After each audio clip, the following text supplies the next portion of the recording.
Two figures look up, as if hearing a question. A figure stands amidst a scene of carnage. A close-up reveals a pair of intense, yellow eyes. The figure stands over the fallen, a silent testament to a brutal end. Standing tall, the figure surveys the aftermath of the battle. A voice barks, "Mr. Bobby, we don't see money." Mr. Bobby stands, radiating an aura of command. Mr. Bobby's voice cuts through the silence. "Find it. If you can't find it, you're all dead." The scene descends into darkness. The darkness obscures the ruined landscape.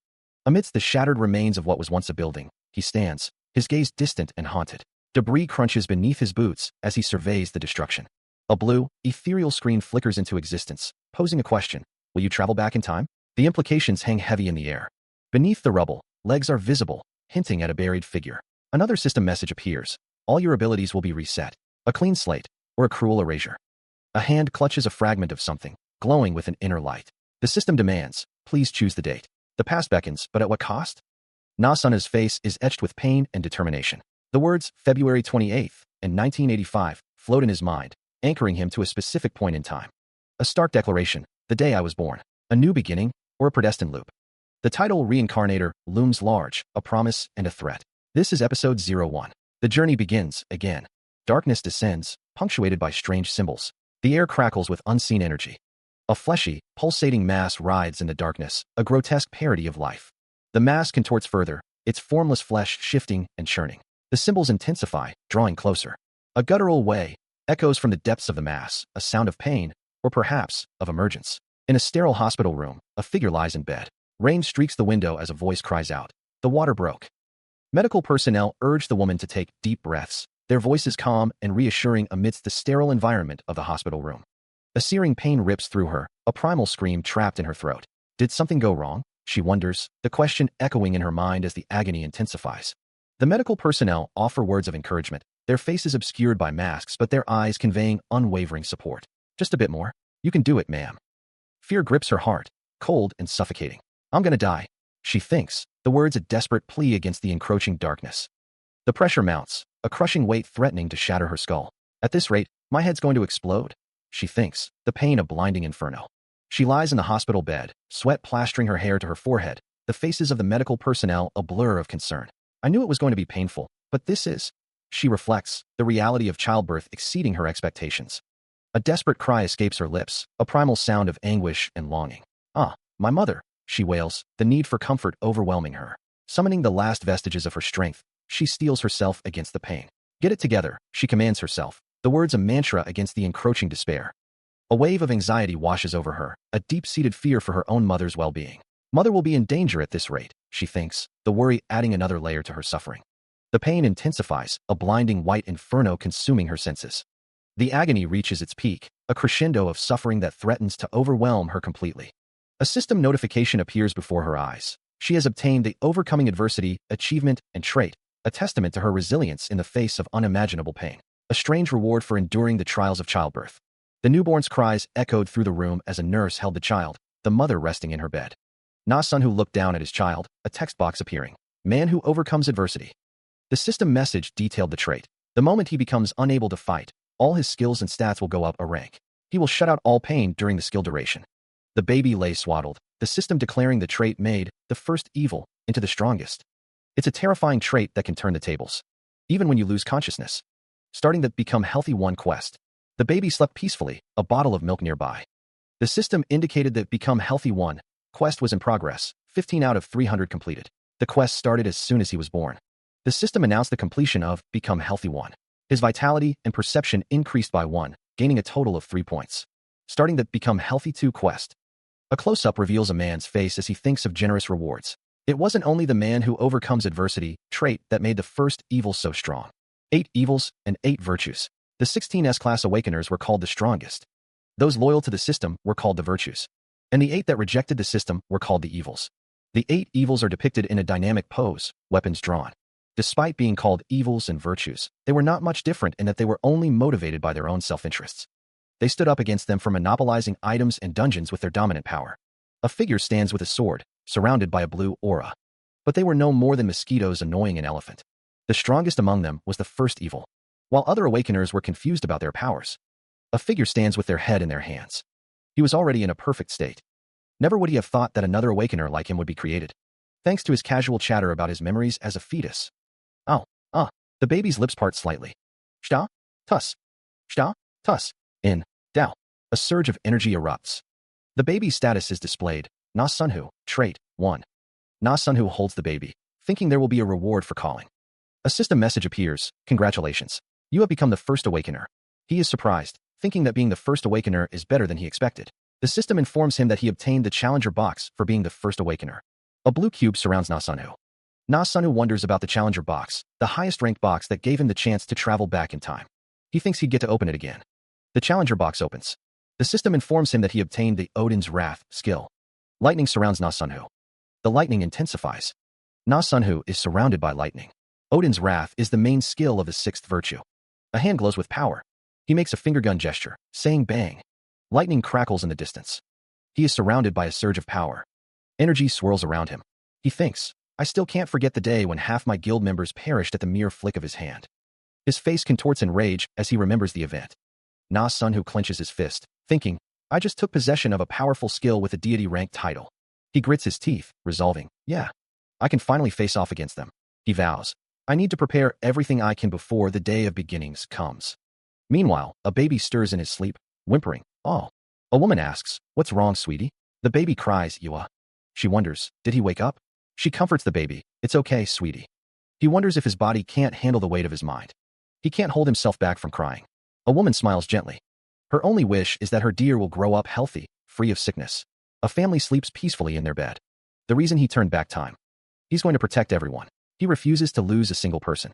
A speech bubble declares that Sunhu was right. Those guys were all bark and no bite. The man on the phone states that he told them he wasn't dead yet. The man on the phone is told that he really does know these things. He says he'll call them out for drinks in a bit. A voice wonders what that is. Na Sunhu is on the phone, a confident smirk playing on his lips. Suddenly, a violent distortion tears through the air, a silent scream etched in crimson lines. The unseen force intensifies, the air crackling with an unknown energy. Na Sunhu's expression shifts to alarm as he says hello. The call ended? Why so suddenly? A sharp pain explodes across Na Sunhu's face, blood welling as he struggles to comprehend the sudden attack. He stands over the fallen woman, blood splattered across the floor. Both cough, the air thick with the metallic tang of blood.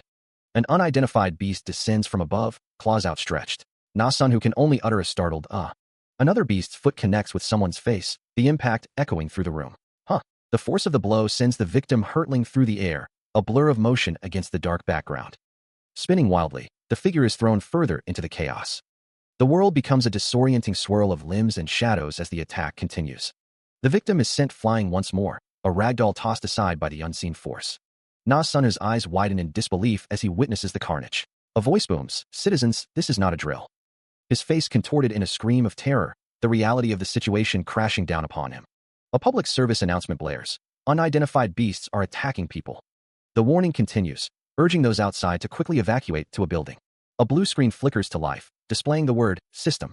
A blue screen flickers to life, displaying a message, system, entering, testing site. A voice cries out in surprise, Yua. Bathed in the blue light of the system, a figure stands on a platform. A voice filled with confusion echoes, what is this? Two figures stare wide-eyed at the glowing blue interface. One of them calls out, honey.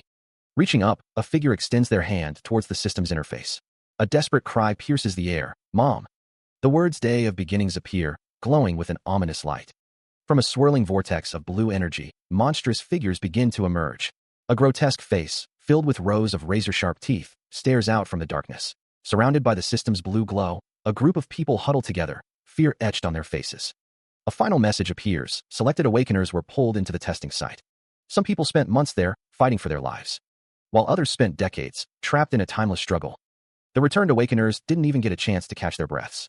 Monstrous forms emerged from the chaos, their silhouettes blotting out the sky. Flames engulfed the battlefield, consuming everything in their path.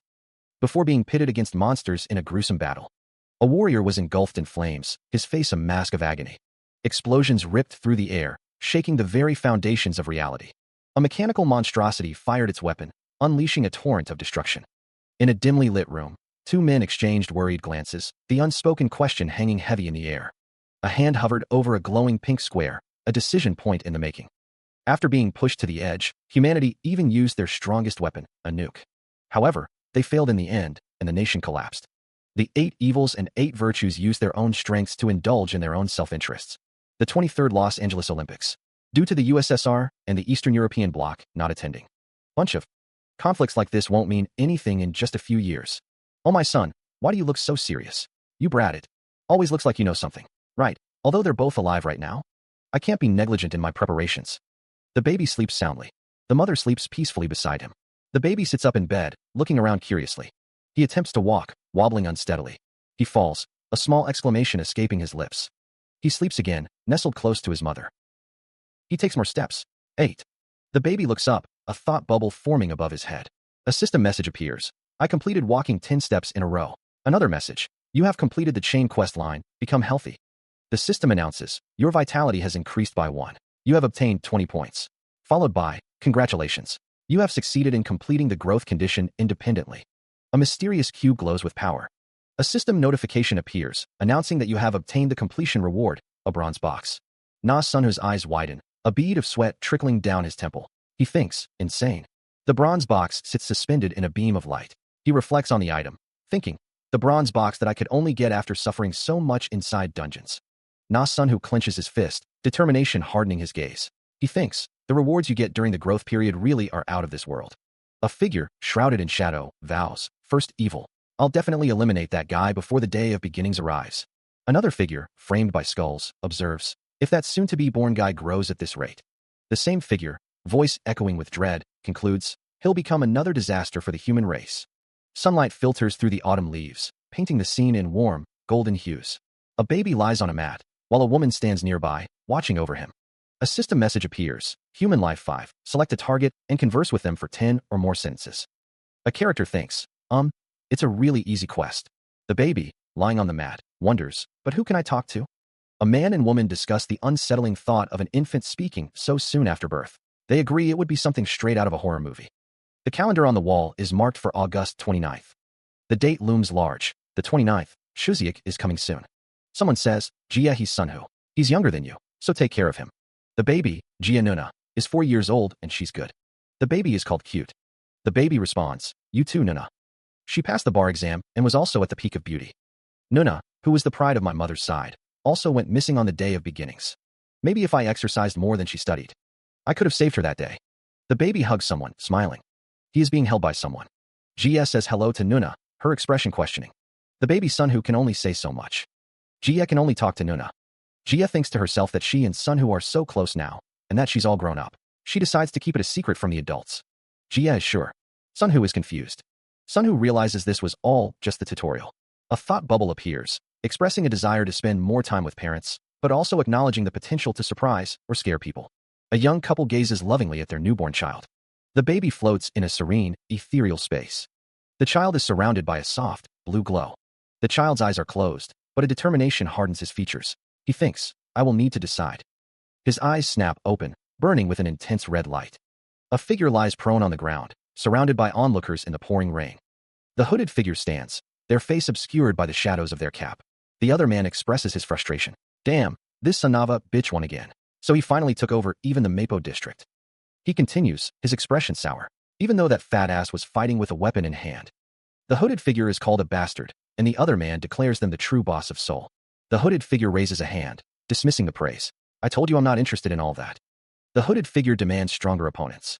The other man responds, telling the hooded figure that it's too late to be saying this, but they have what it takes to become a world-class pro. The other man asks what would happen if the hooded figure got hurt during one of these street brawls. The hooded figure warns the other man not to make them repeat themselves, adding that if he can't find them people, they'll get someone else to do it. The other man exclaims, Christ. The other man comments on the hooded figure's terrifying glare. A status screen appears, displaying Na Sunhu's name and stats, Vitality F, 2, Strength F, 20, Dexterity F, 13, Perception F, 20, and a total of 87 points. Na Sunhu, wearing a cap and hoodie, reflects on his transformation. He thinks that his body is already adult-like, and his strength and perception are above most pro athletes. Na Sunhu rests, his expression calm. Na Sunhu's gaze hardens as he considers his newfound power. Looking at his reflection, Na Sunhu notes that he's healing faster thanks to being an awakener. The wound is gone. Na Sunhu reflects on his growth spurt. He used to be average height as a student, but he's 180 centimeters tall now. Na Sunhu, now wearing a tracksuit, continues to ponder his transformation. He's certain that the stats he increased during the tutorial affected the time period he skipped. Na Sunwoo thinks his physique is unbelievable for a 14-year-old, but he'd still fail in the testing site. Since there won't be any more quests, he needs to raid dungeons to level up. He's already thought of a place on a small mountain in Gyeonggi Province's Wazong City. A monstrous figure with glowing eyes and sharp teeth stands tall. An F-rank dungeon is sealed there. There's a lot he needs to prepare to raid a dungeon. He'll have to buy the mountain and blockade it to outsiders. He also needs to prepare defenses. He must prepare defenses in case a monster escapes the dungeon. He calculates that taking the defensive facility costs about $1.3 million currently. There's an F-rank dungeon sealed there. Taking that into account, he'll need an exorbitant amount of money. That's not all. There are dungeons hidden all over the world. In order to monopolize all of them, Na Sunwoo contemplates his next move. He needs to go a step further. Since he knows the future, making money is easy. He can earn an unfathomable amount of wealth in an instant. Minor, he can't borrow a lot of money. He rests his head on his hand, a pen held loosely in his fingers. What he needs right now is anything but this. A hand obscures his vision, blocking out the classroom. Sunwoo, focus on your studies, she urges. What's got you so lost in thought? Sunwoo turns away, his expression troubled. I'm sorry. A middle school class isn't something I can focus on right now. KGH. Later, Sunwoo sits in a dungeon, clutching two broken swords, his face contorted in pain. Two figures stand in the darkness, their eyes glowing an ominous red. They stand shoulder to shoulder, their forms indistinct in the dim light. One of the figures speaks, their voice low and raspy. Don't hold a grudge against us, Captain. The other figure responds, their red eyes gleaming. You'd be doing the same if you were in. The first figure continues, their voice barely a whisper. Our shoes. Another figure speaks, their voice laced with sarcasm. I'm sure you guys couldn't help it. The figures' faces are contorted in what could be interpreted as either pain or madness. A cacophony of laughter echoes through the darkness. A surge of energy crackles around them. Elsewhere, Na Sunwoo stands, holding what appears to be a weapon. He sits on a rock in what appears to be a dungeon, looking weary. A voice echoes from the darkness. Sons of bitches. He grits his teeth, a bead of sweat trickling down his temple. They go nuts as soon as they see a box. Was that the insignia of destruction? His expression is tight with worry. Meanwhile, Jonathan stands in a cavernous space, a faint purple aura emanating from his hand. He is glad he didn't get too close. The dungeon floor is stained with blood. Jonathan? Jonathan's red eyes gleam with amusement. Relax, son. Na Sunwoo is surrounded by a purple aura. You too. The purple aura intensifies. The man's eyes widen in shock. Insignia of healing.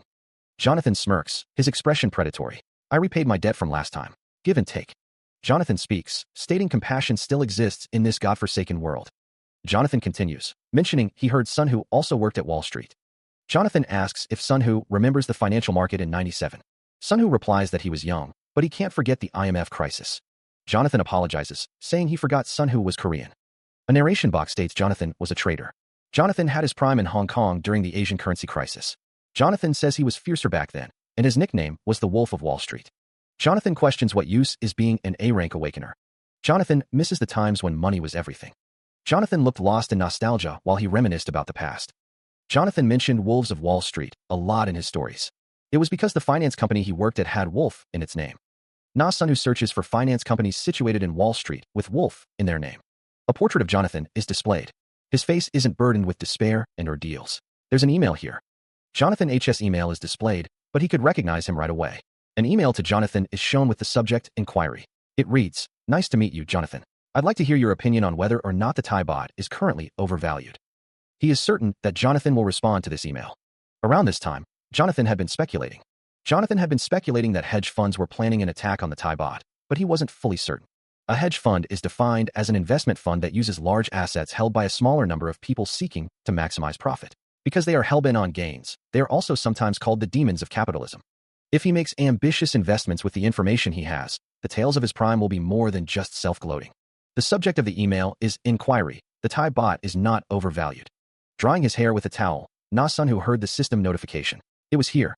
He stood before the computer screen, his expression unreadable. He thought to himself, don't act like you don't know. An email appeared on the screen. The subject read, My explanation was incomplete. The email continued, My apologies. What I meant by the Thai baht being overvalued was, couldn't someone leverage that? A voice barked, All right, Jonathan. You get it now, right? It started then, as if Jonathan were awaiting his response. Awaiting his response, Jonathan's next email came quick. The email read, Please reveal who you are and who you're affiliated with. Na Sunwoo thought, I knew he'd show interest. Fingers danced across the keyboard. There's plenty of reasons why one could leverage it. Multiple emails appeared, detailing Asia's foreign exchange reserves and the continued strong valuation of the dollar, making it an easy choice for hedge funds. Another email stated, I'm expecting the attack on the Thai bot to start around this month. A final email read, if the attacks start, Thailand won't be their final goal. Thailand is just the beginning. The final email simply stated, Thailand is just the beginning. The intensity in those eyes hinted at a storm brewing within. Jonathan peered up, a flicker of unease crossing his face. He stared at the computer screen, the words echoing in his mind. Thailand is just the beginning. Jonathan, surrounded by his associates, heard one of them say, believe it. It's true that Wall Street's in a funky state right now. Jonathan, cigarette in hand, wondered, who is this? Or should I say, who are they? The cigarette was extinguished, a test of resolve. A message appeared on the screen. My office is open anytime. I'll be waiting for you. If you are unable to visit my office, my contact info is. Na Sunu, now identified as Jonathan, thought to himself, that's right, Jonathan. Jonathan frowned, thinking, I knew you'd respond this way. Damn it, what is this? They're acting like they know all the answers and want me to guess. Jonathan stood next to another man, the tension palpable. A voice echoed, you had excellent sense, but no certainty. I bet you can't pass this up. Jonathan's eyes narrowed, a storm gathering within. Soon enough, there is going to be a declaration of war in the financial. In April 1997, the hedge fund's attack on the Thai baht begins. In 1992, the United Kingdom faced a severe economic crisis. The very foundations of the nation seemed to crumble as the pound's value plummeted, leaving Big Ben a silent witness to the storm. It took a mere 50 days for a single hedge fund to bring down the UK pound, a testament to the fragility of the global economy. Wall Street, observing the UK's downfall, predicted a similar fate for Thailand, expecting its currency to collapse within 50 days. But Thailand's baht didn't fall over. Instead, the nation clenched its fist, determined to resist the impending economic doom. Na Sunhu's expression hardens, a flicker of resolve in his eyes as he recalls the events. Rather, they strongly resisted and even dealt a serious blow to the hedge funds, fighting back against the economic onslaught. For over 3 months, the battle raged, a desperate struggle against overwhelming odds. In the end, Thailand collapsed, succumbing to the relentless pressure of the global financial forces. Na Sunhu sits alone, the weight of history heavy on his shoulders as he contemplates the events that shaped the world. After the attack on the bot was initiated, an email from Jonathan arrives, asking if the talk finished. He expresses uncertainty about when the recipient will check their emails, but notes that the attack on the bot has begun. Jonathan had sent more than 10 emails. Another email arrives, urging the recipient to contact him upon seeing it, promising an investment that will satisfy them. Another email from Jonathan arrives, dated April 17, 1997. The subject line indicates that the email is about investment goods obtained through betting on the fall of the bot in May. Na Sunu types at his computer. He thinks to himself that it was expected. Another email from Jonathan arrives, with the subject line disappointing. The email states that if the recipient has a good investment from betting on the increase in bot, they should contact him again. Na Sunhu believes that Jonathan will question what this means. He anticipates a reply should be coming in. And a hand clicks a computer mouse. An email arrives with the subject, I'll make an offer. The email states that if the recipient goes independent and creates their own investing firm, Jonathan intends to give them an investment proposal. As compensation, he is asking for 51% of the investing firm. A person stares intently at their computer screen, a thought bubble indicating they are processing the information. The person wonders if Jonathan will bet on the bot going up. But if he thinks about it, Jonathan is the one who said the bot would be attacked. He didn't say whether the hedge funds would win or not. With the attack initiated, there's no way Thailand could hold out. A disembodied voice declares that not even the UK's superior financial systems could stop them. Jonathan, holding documents, curses under his breath. The investment goods he sent were supposed to be the ones that would only. He thinks to himself that the goods were to be supplied to VIPs, but for the bot to increase. On top of that, he's being asked to give up 51% for an investment. Jonathan closes his eyes, exhaling slowly as he contemplates his next move. He reflects on the fact that he got tricked by a scammer. Jonathan resolves to wake up now and contact someone. His eyes narrow as he considers his options. The sound of a mouse click echoes as Jonathan takes action. An email displays the subject. I don't understand what you mean. The body reads, how are you coming to the conclusion that the hedge funds will lose? This is the final. Jonathan sips from a cup, deep in thought. Another email, this one addressed to Jonathan, with the subject, no. The message reads, you seem to have misunderstood me. I'm not saying the hedge funds will lose. Jonathan reads a message stating that there are few cards that Thailand hasn't used yet. The message concludes that the bot will increase in the short term. He nervously sips from his cup, the tension palpable as he stares at the screen. Jonathan wipes his mouth with a handkerchief, his expression troubled. A voice declares that it's possible for the bot to increase. The narration box states that Wall Street is betting on the bot falling in May. The voice continues, explaining that the confidence in the bot's fall is being used to grow connections with VIPs. Jonathan clenches his fist, thinking that if the bot really doesn't collapse in May, he wonders if he has to make the possibility of the bot increasing known, even in this situation. The voice responds, stating that even if that were the case, an unseen speaker shouts at Jonathan, asking if he is insane. The voice questions whether the bot will increase. The voice asks if Jonathan thinks Thailand will be able to defend themselves. The unseen speaker warns that if Jonathan is going to spout nonsense like that, he should pack up right now. The speaker expresses fear that a rumor that an idiot like Jonathan is in their company will spread. He knew this would happen, Jonathan thinks, berating himself for his poor decisions. A message appears on screen. There are no goods in betting for the increase in bot. Unfortunately, our Wolf Corporation has no intention of developing a good like that either. The sound of furious typing fills the air. Jonathan reads the message, his expression hardening. Don't push your luck, you bastard. Another message appears. Asking me to give you 51% is no different from giving you control over my money and future. The screen displays. Who would agree to a contract like that? The messages continue to pile up. Think carefully. My proposal will be on the table until the end of May. Isn't this something we should talk about in person? Jonathan sees another message. As I told you before, my office is always open. The hell? His reply stopped again. Damn it. Jonathan curses, his frustration reaching a boiling point. The pressure mounts. A shadowy figure looms, the message echoing. Jonathan, are you really going to be like this? You're the only one who hasn't gotten an investment good on the bot's decline. More shadowy figures appear, their words laced with menace. What are you doing? Looking dazed at something so obvious. He's not sane at all. Jonathan, people at the office are looking down on you. He sits, head in hand, as a message appears. If you keep going like this, I'm also going to stop supporting you. Papers fall from a chair. Newspapers flutter down from the sky between buildings. The headlines read, ASEAN's central bank utilized bilateral agreement. Another headline declares, with a $12 billion aid to Thailand. A sense of dread fills the air. A voice cries out, how? A man on the phone, eyes wide, exclaims, this doesn't make any sense. Yes, hello? Ah, yes, yes. The man on the phone continues, that's. Jonathan's face is filled with shock. A woman exclaims, Jonathan, you were right. The text reads, bot is increasing. Everyone is scared out of their minds. He states with a cold certainty that they'll all be losing at least $300 million.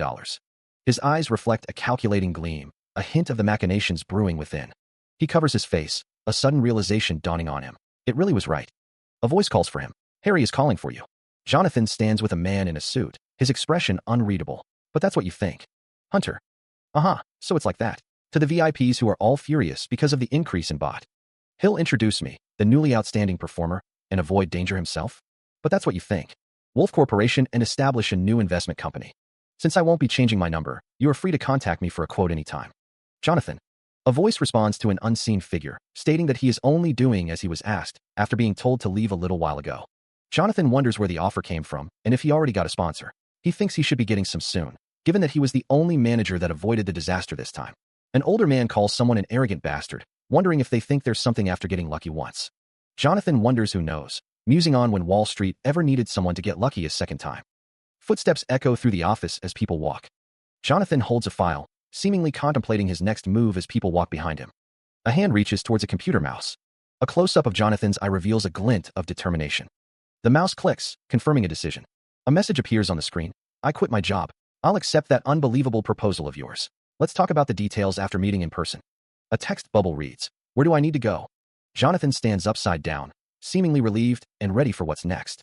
The glow of the monitor illuminates Na Sunha's face as he sits shirtless in front of his computer, a bead of sweat trickling down his temple. A close-up reveals a character with dark brown hair and green eyes, a slight smirk playing on his lips. Fingers tap rapidly across a keyboard, the keys clicking with each keystroke. The screen displays a simple message, understood. Come to Seoul. Another message flashes, right now. Na Sunha didn't feel too sentimental about his newly started middle school life. He briefly felt nostalgic about meeting his friends of this time again, although his memories of them were faint. Two students watch Na Sunha walk by. One asks if that guy is really a middle school student. It's also easier for him if they didn't approach him. Na Sunha walks down the hallway, thinking about what period it is now. Two students talk, one saying he needs to borrow the book. The hallways that had instantly emptied of activity brought forth memories he did not want to remember. A close-up of Na Sunha's face shows a look of contemplation. The scene of a city where everyone had died. Na Sunha stands in the hallway, lost in thought. The young woman stares ahead, her expression unreadable. Her eyes begin to glisten with tears. A man stands by a window, gazing out at the sky. What was that about, he wonders. She covers her face, questioning, why am I like this? A plane sits on the tarmac, ready for departure. At the airport, Jonathan H. is greeted with a welcome sign. A polished brown shoe steps forward. A blond man stands amidst a crowd, radiating an otherworldly aura. The man's eyes widen in surprise. He blinks, his expression shifting to one of contemplation. The blond man walks through the airport, pulling a suitcase behind him. He offers a greeting. Jonathan introduces himself, adding that Sunhu must be tired from the trip.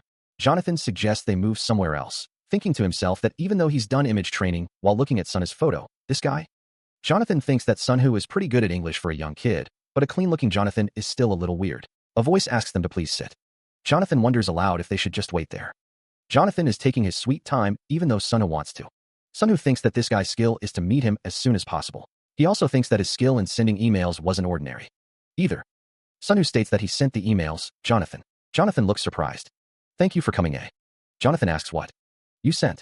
He expresses his surprise. Jonathan remarks on Sunhu's age, wondering if he's 19 or 20. He adds that Sunhu came here. A close-up reveals Jonathan's eyes, one glowing with a pink light. He speaks with intensity, asking if Sunhu understands just what he has done, with everything on the line. Sunhu's expression hardens. He notes Jonathan's eyes, stating that now it feels like he's met the real Jonathan. Sunhu retorts, questioning if Jonathan judges someone by their age in Wall Street. He adds that if Jonathan really doesn't like it, he can just go. Jonathan holds a document. He thinks to himself that he should still give a gift to his guest who had flown across the ocean for him. Jonathan's hand slams down on the table, startling Sunhu. A close-up shows Jonathan's hands on the document. Jonathan stares intensely. Jonathan's hands are still on the document. Sunhu's eye widens in shock. Jonathan looks down at the document with a serious expression. Sunhu gestures with his hand as he speaks. A voice invites someone to take a seat, questioning if the Asian economic crisis was predicted when the American government lent them the dollar without limit. Sunhu looks on, a backdrop of scattered money behind him. The unseen speaker declares that the 21st century will be Asia's, raising up the 4 dragons of Asia. Jonathan stirs his drink, remarking that all the hedge funds did was put their spoons on it. He then asks how the report he gave is coming along. Jonathan continues, stating that someone is thinking that Thailand will collapse. Sunhu is asked what his thoughts were before. Jonathan holds up a report, saying that it is Wall, and that Sunhu won't be able to answer it easily. The scene shifts to a tank amidst a shower of money, depicting the street's current atmosphere after the hedge funds took a beating from the Thai government. The narration states that no one was able to predict the outcome of this battle that was considered a won war, and that this atmosphere continued until July 2nd. The narration continues, stating that when the Thai government declared their surrender, the attackers would win in the end. Jonathan states that the report is missing an important part. Sunhu retorts that he is not the one who needs it. Sunhu sits with his hands clasped, a faint purple aura surrounding him. He asks what Jonathan has to offer. Jonathan's words hang in the air, a stark ultimatum, whether Sunhu has the right to work with him or not. Jonathan wonders if he won't tell him until he signs the contract, and that he'll be in big trouble if he does. Jonathan states that with his money and record, he has everything, and that he underestimated Sunhu because of his age. Sunhu asks what Jonathan would have him do, questioning if it isn't an opportunity cost. Jonathan retorts, wondering what would have happened if he had chosen someone else from March till now, and that even this moment, where he's talking to Sunhu, is losing him. Jonathan thinks about the money that he could be earning, since he did bet for the downfall of the entire Wall Street, the total amount. Jonathan asks if Sunhu still has not made a decision. Jonathan apologizes, saying he needs some time to think, and that even then, he's too unexpected. Sunhu closes his eyes, a bead of sweat trickling down his face. Jonathan says that's fine, and that he'll wait until. Jonathan's expression hardens, a bead of sweat running down his face as well. He pauses, a question hanging in the air. Wait, why is it June 3rd? Jonathan remains silent, the weight of his unspoken thoughts heavy in the air. Jonathan's gaze intensifies as he studies the financial chart on the screen, his brow furrowed in concentration. His finger stabs at a point on the graph. Ah, he exclaims, a sudden realization dawning on him. The chart looms large, the lines a chaotic dance of profit and loss, all converging on a single, ominous point. Jonathan's voice is laced with urgency. Is this June 2nd here? Jonathan's expression hardens, his eyes narrowed. Now, we're only left to calculate how much we'll be losing out in the remaining few days. Hey, even if you can predict the trend, there's no way you can predict the date as well, unless you're a god. He thinks, truly meeting a god right now, not just the approximate time period, but he knows the exact date too. Sunhu's eyes widen, a bead of sweat trickling down his temple. That's. His eyes are closed, his expression unreadable. Jonathan leans in, his voice low and menacing. Until June 3rd, Jonathan. The camera focuses on Jonathan's tie, a symbol of his power and control, as he stands with his hands in his pockets, a silent predator waiting for the opportune moment. He states that if Sunhu can't make a decision by then, he'll take it as the end of their relationship. The threat hangs heavy in the air. Jonathan questions if he's truly the Jonathan he knows, implying a significant change in Sunhu's behavior or personality. A few days later, an email window pops up on the screen. The email, sent by Jonathan on June 3rd, 1997, at 3:34 a.m., asks a simple question: what would be a good name for the company? The room is lit by a grand chandelier. Jonathan asks, his voice laced with a hint of malice, if the other is feeling regret. Jonathan's brow furrows, his eyes closed as he awaits a response. Sunhu sits across from Jonathan, the tension palpable between them. Jonathan continues, stating it's too late for him to have regrets, questioning the value of the report. Jonathan leans forward, his expression intense. He admits he can understand predicting the downturn, but presses Na Sunho on how he knew the exact date. Na Sunho takes a sip from his cup, lost in thought. Jonathan mutters about calculations, then dismisses it. Jonathan declares he'll stop doubting, then asks if Na Sunho can continue to share his strategies. He adds that he'll at least tell him their ingredients. Jonathan's hand tightens around his shirt collar, his knuckles white. He asks about the ingredients and the recipe. Na Sunho smirks, a hint of triumph in his eyes. Jonathan blushes, a flicker of embarrassment crossing his face. Jonathan sighs, relenting. He says okay, fine, and that from now on, he'll trust whatever Na Sunho is doing. He holds a cup as Jonathan asks what his name is. Na Sunho replies, Sunho. Jonathan thinks to himself that he should at least know the name of his partner in business. Jonathan repeats the name, Sun. Well, that's a good name. Jonathan gives a thumbs up, suggesting Jonathan and Sun investment. Jonathan asks if Sunho is shy, then states that he has $400,000 in funds, and it'd be nice if they can pull more, but that's all the money he has. A narration box states that Sunho's entire wealth is $400,000, yet he's giving. Jonathan thinks that Sunho is definitely not right in the head either, and asks if Sunho doesn't have any money he can add in. Na Sunho replies that if he had such a thing, he wouldn't have needed to call Jonathan all the way here to Korea. Jonathan says, okay, Sun, and asks why him, and how he knew about him. Na Sunho mentions Jonathan's company website. Jonathan asks if that's it. Jonathan asks if Sunho is saying it didn't matter who it was, and then asks if he is disappointed. Jonathan thinks to himself that opportunity comes in strange ways. Jonathan thinks to himself that it never comes when you desperately ask for it. It never comes when you desperately ask for it. Sunho stares pensively into the distance, lost in thought. He recalls hearing Jonathan say that exact line before. He was originally going to save up his points until he could open a challenger box. The reason why he suddenly used his points to open a master box was a powerful skill that you'd only see in a challenger box. To open a master box instead, it is because he intended on selling off the items from the master box and just finish his life while surrendering himself to carnal desires. Yet what he got? Jonathan. The probability of a box containing items of a higher-ranked box is close to a miracle. Yet that miracle, damn it never comes when you desperately ask for it, came to a man that had given up on everything. Despite my attempts to persuade him, Jonathan set off for revenge. That was my final memory of Jonathan. The news of his death had spread through the grapevine. The blonde woman tilted her head, scrutinizing Jonathan. Why are you looking at me like that? Are you touched that I called you an opportunity? She held up a document. You are most definitely my opportunity. Once is enough, Sunday. Now give me a godly calculation. Jonathan's expression hardened. Will you follow along? No questions asked. If I ask you to go all in? The blonde woman replied. Of course. The blonde woman leaned forward, her eyes gleaming. I already all in on you. The woman gestured towards the papers on the desk. Now sign these documents. You brought your ID, right? Jonathan held up a document, his expression unreadable. Jonathan stated, this is currently the only way to certify my identity. The 13 digits written there, that's. The blonde woman looked at the document with a growing sense of unease. The first 6 digits aren't your birthday, are they? The woman's eyes widened in shock. You're only 12 years old? Jonathan's expression remained cold. There's no more time for you to continue getting shocked by me. Now let's start talking about our business. A hand points to a financial chart, highlighting a projected market downer. The speaker is certain of a 10% fall in the market during this period. The blonde man asks if Jonathan thinks Thailand will raise the white flag during that week. Jonathan replies that it will take a bit more before they surrender. The blonde man questions why Jonathan is aiming for the second week of June, reminding him of what he said before, that Thailand is just the hedge funds attacking the bot will gain supporters, and their final goal is. The blonde man guesses it must be Hong Kong, but Jonathan corrects him, stating it's Korea. The blonde man asks what Jonathan is talking about, reminding him that foreign funds can't enter Korea without authorization. Jonathan, referred to as Sun, replies that they can't cause confusion in the Korean foreign exchange market. What attacks Korea won't be the money from hedge funds. It'll be the fear that's spreading across East Asia. That fear will make the foreign funds in Korea pull out. The blonde man exclaims that a huge wave is coming, asking if Jonathan wants to try and. Jonathan states that no matter how much of a genius you are, you can't stop such a massive tide. Jonathan confirms that he knows that, stating that his only goal is money. But when the war is over, they'll realize. An explosion of fire and debris fills the frame, a stark reminder of the devastation of war. The question lingers, who truly profited from this massive conflict?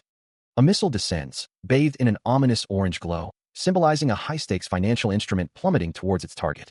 He declares, with a chilling certainty, that they're going to bet with 50x leverage. A figure, pen in hand, pauses, lost in thought as the implications of such a gamble sink in. Even if it decreases by 10%, the graph doesn't fall in a straight line to the minus 10% mark, a visual representation of the unpredictable nature of the market. The graph waves up and down, a chaotic dance of red and blue, illustrating the constant fluctuations and inherent volatility. A cascade of blue descends, a visual metaphor for the descent into financial ruin, until there's certain fear. And it all falls, the weight of the impending loss crushing everything beneath it.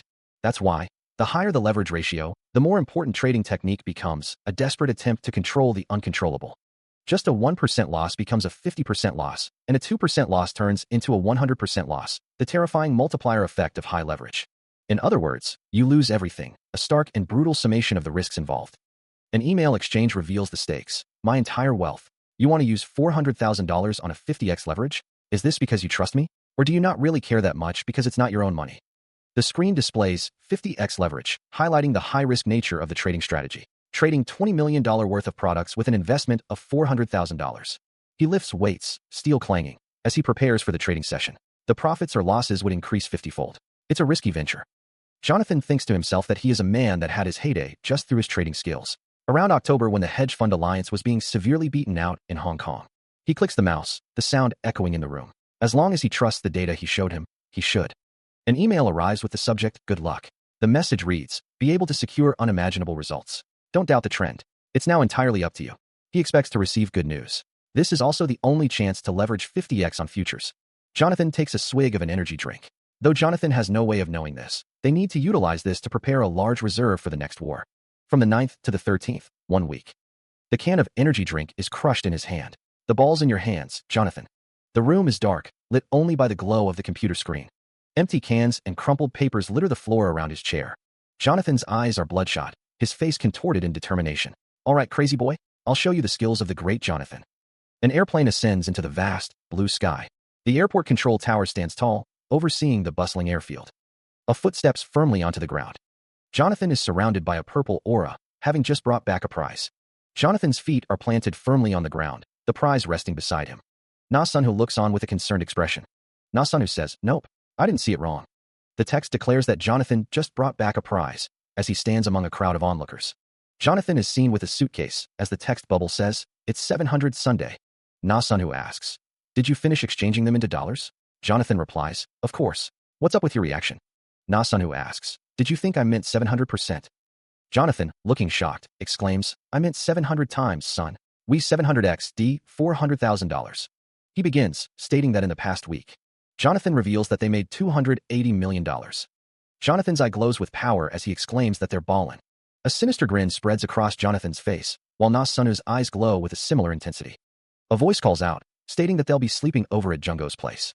The speaker asks someone to make sure the worth of wire-walking trades are here, the Hilton Hotel looming in the background. A hand presses down on a phone, a sigh of relief escaping. Jonathan thinks to himself that a profit of 70,000% is more than he expected. Someone notes that there's a book. A man exclaims son's name with excitement. The man wonders what they did. Jonathan is seen with the man, who exclaims that he can't believe it. The man notes that they went major with a single try, and that they're a major hedge fund made up of only 2 people. Jonathan is asked if he's not going to sleep, and then told that they should talk about what they'll be doing going forward. Jonathan asks what. He stands with his back to the blonde man, who asks what incredible information he is planning to share. Jonathan turns, revealing a confident smirk as he states that Thailand will try to implement a floating exchange rate system. The blonde man responds with a confused huh. Picking that day as D-Day, Jonathan thinks to himself. Jonathan, his hands clasped in front of him, declares that they will use all their funds and leverage it to the... The blonde man looks concerned as he mentions the implementation of a floating exchange. Jonathan asks how much the blonde man thinks $200 million will become. The blonde man looks shocked. The blonde man questions if Jonathan wants to go all in with a $200 million fund, and if he thinks the hedge fund alliance will just sit still if $200 million is bet on the fall of bot with maximum leverage. Jonathan, with a sinister smile, says that like he said before, they'll be the ones to wage war. He adds that if the D-Day is wrong, they'll lose everything. The blonde man looks increasingly worried, stating that it's crazy to even think about using this much funds without hedging. The blonde man looks terrified, his mouth agape. Na Sunhu gazes out at the city skyline, the strategy to potentially help reduce the risk of loss of an existing position in case of unexpected events. A confident smirk plays on his lips as he considers the plan. Jonathan's brow furrows with concern. Jonathan places a hand on Na Sunhu's shoulder. "There's data we need to put together starting tomorrow. We need to check what percentage of the Thai foreign exchange reserve we ransacked with the..." Na Sunhu holds a small glass. $280 million we earned. Jonathan replies, "That's not data you can obtain so easily. Also, can you even..." Na Sunhu takes a sip from his glass. "Make calculations with that? I just have to compare it with the situation on July 2nd recorded in history. Just in case, we can also lower the leverage rate and set." Na Sunhu smiles. Why do you think I called it a $200 million bet? Jonathan holds a can. $80 million should be enough to create a point of contact with the head of the Central Bank of Thailand, right? Jonathan looks concerned. You swear you're 12 years old? That's why you. A text bubble reads, should go on a trip to Bangkok. Jesus, if I make a mistake, I might get gunned down. Jonathan gestures with his hands as Na Sunhu walks away. Thailand should know a defeat is imminent. They'll take it so they can plan for the aftermath. Na Sunhu smiles confidently. 1997 will become our heyday. Jonathan declares that they are going all in. Jonathan leans against a railing, a can in his hand, overlooking the city. The next day, Jonathan seemed very anxious. His eyes looked like that of an awakener stepping into a dungeon, while Jonathan extracts information in the middle of enemy territory. Someone states that they are going to start preparations to head in another direction, pulling a cap over their eyes. A hand is violently stabbed with a knife. The knife glows with a sinister red aura. Jonathan's face is shown, his expression intense. Someone shouts for the stabbing to stop. The victim curses and vows to kill his attacker. The attacker retorts that he shouldn't have pulled out a knife if he was afraid of retaliation, asking if he said something wrong. Another man tells him to cut it out, stating that he's infamous for being bull-headed, referring to Jonathan. He states that there are even rumors that he's connected to gangs, adding that Sunhu knows him well and is therefore screwed. Jonathan finishes by saying not to think he'll just let things go. Sunhu, standing beside another man, asks if that is so. Jonathan's expression hardens. The city looms in the background, the night air still. A figure plummets downwards. More figures follow, falling through the air. A new voice asks what's up with this fucker, wondering if he has a death wish. Jonathan asks if they want a brawl when they should be hiding. Sunhu thinks to himself that it's too hard to raise stats with normal training, and it's about time he verified it. A voice shouts to kill him. A figure is sent flying. Jonathan is stabbed from above. He swung the wooden stick downwards, the rain slicking the surface as it arced towards Na Sunhu. Leaning back, Na Sunhu narrowly avoided the blow, the stick whistling past his face. Jonathan pressed his attack, the stick a blur in the downpour as he swung again. You bitch! Jonathan roared, his voice barely audible over the drumming rain as he continued his assault. Again, Na Sunhu dodged, his movements fluid and precise despite the confined space. The stick descended once more, a deadly arc aimed at Na Sunhu's head. Jonathan's face was a mask of grim determination, his eyes locked on his target. With a swift motion, Na Sunhu's hand shot out, intercepting the stick mid-swing. His grip tightened around the wood, the force of the impact reverberating up his arm. With a sharp tug, Na Sunhu disarmed Jonathan, sending the stick flying from his grasp. Jonathan's eyes widened, a flicker of fear crossing his face.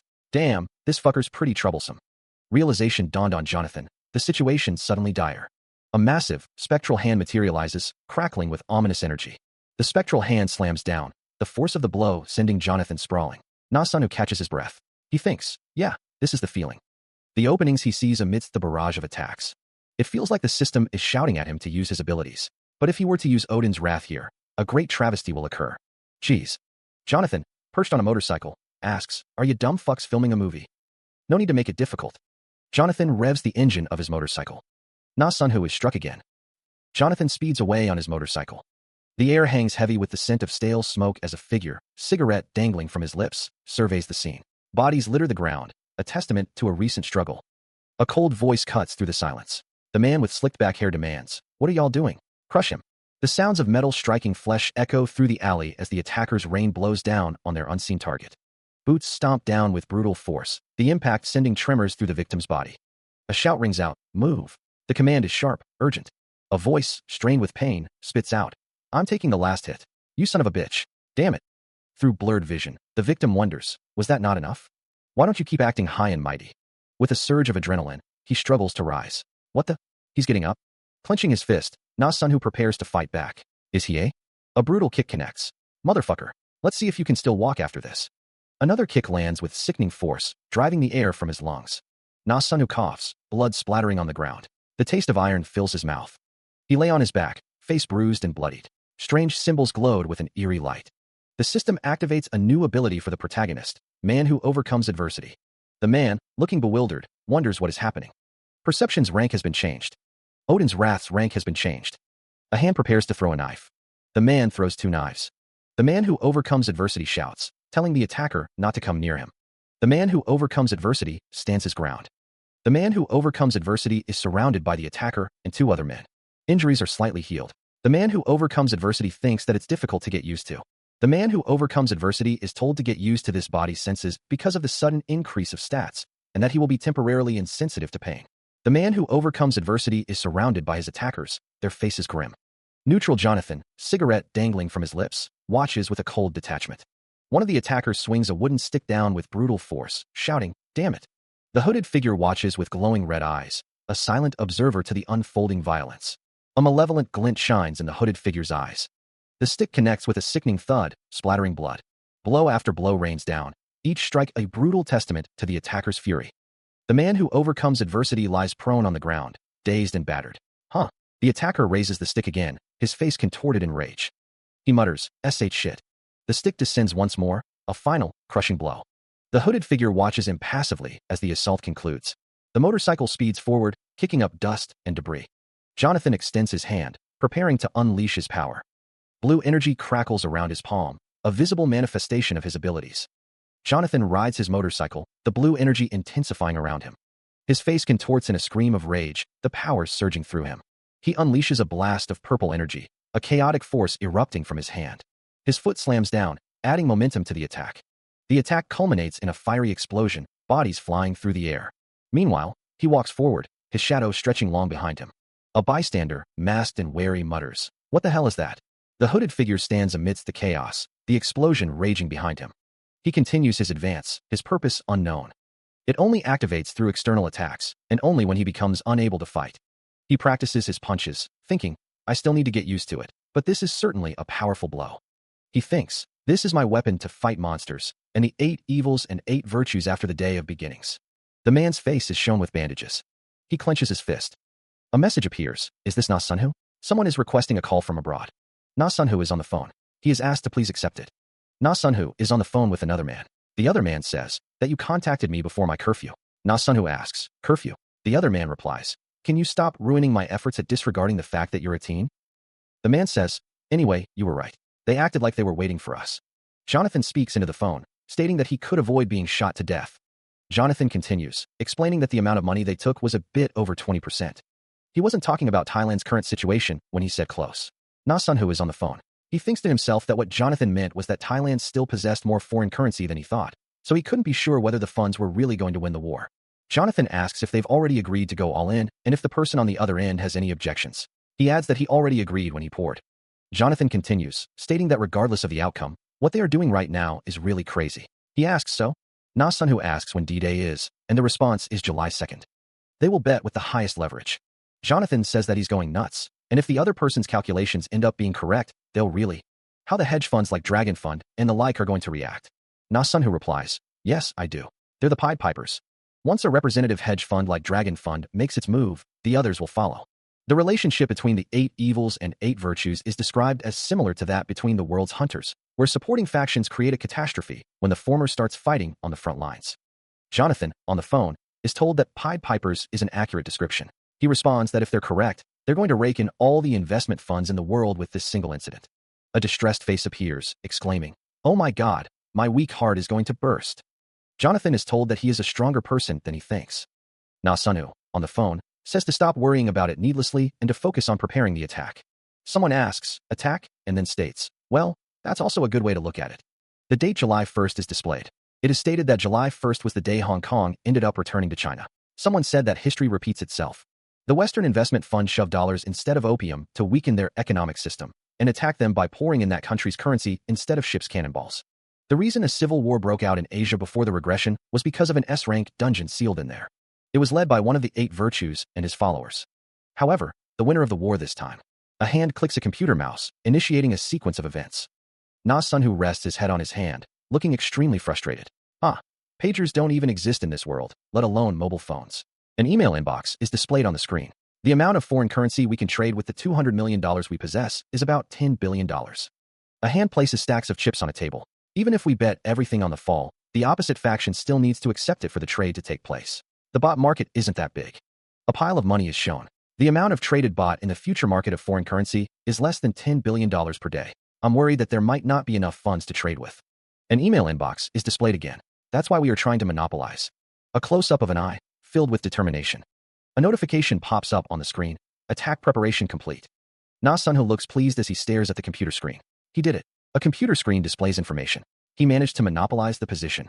It feels like I'm entering a dungeon with a bag full of supplies. A figure stands with a backpack and sword, surrounded by energy. I used to throw myself in dungeons, even though I wasn't sure I could return safely. Na Sun-woo clenches his fists, looking determined. However, I'm currently trembling for a different reason. I'm sure that the jackpot is coming, without even needing to risk my life. The points I've accumulated. He thinks that difficulty won't become worthless just because of bad luck anymore. Na Sun-woo thinks he shouldn't be relaxed. Although it's been less than a year since he returned, Na Sun-woo covers his face with his hands. It was a long time ago. Na Sun-woo types on his keyboard. He's also finished his preparations. He types, Jonathan, we are going to clear a huge dungeon. Directed to himself, attack preparation is complete, so that he won't forget his original resolution. The clock strikes noon. It's 12 o'clock, as scheduled. There's a 2-hour time difference between here and Thailand, upwinning. In the next 30 minutes, the Bank of Thailand is going to announce that it will start using a floating exchange rate system. That's when it'll start, according to what happened in his past life. There will be a guild, no, a group betting on Thailand's surrender. There will also be a group betting that, although Thailand may end up surrendering, they will do so in mid-July. And finally, there's the group that's betting that Thailand will end. For these groups, today, heaven and hell will have split. However, with him wading into the dispute, there won't be many other groups who are betting on Thailand surrendering. According to what happened in his past life, the money that every other group is betting on Thailand coming out as the victor will end up in our hands. Na Sun-woo looks on. He is met with a stern gaze. Jia questions why he spends more time looking at the clock than his quiz. The teacher's uniform is visible as she stands with her hands on her hips. When we're in the middle of a quiz, Na Sun-woo apologizes, stating that he will focus on the quiz. Jia calls him a strange brat, remarking that he talks like an adult. Now that he thinks about it, Na Sun-woo muses on their homeroom teacher. Even though she should be the same person from before he time-traveled, he doesn't remember her. The school building stands tall against the sky. The clock strikes 12:30. It's lunchtime. Na Sun-woo asks to leave early, claiming he doesn't feel well. Jia questions why Sun-woo always seems unwell, even though it feels like he's faking. The teacher realizes that Na Sun-woo got 100% on the quiz so that he could leave early. Jia says that she knows he's not the kind of kid who'd do anything bad whilst missing class, so she'll trust him. Na Sun-woo bows his head slightly, thanking Jia very much. But Sun-woo thought to himself. Jia asked, "You're not being treated as an outcast, are you?" "I'm only asking." He wondered if she was watching over him because he always seemed to be alone at school. He felt uneasy about her. Jia said, "I prefer being alone, it's just my personality." She thanked him for taking notice, and then said, "Never mind then, you're talking like an adult again." The classroom was empty. He sat in his seat. He thought that wasn't what was important right now.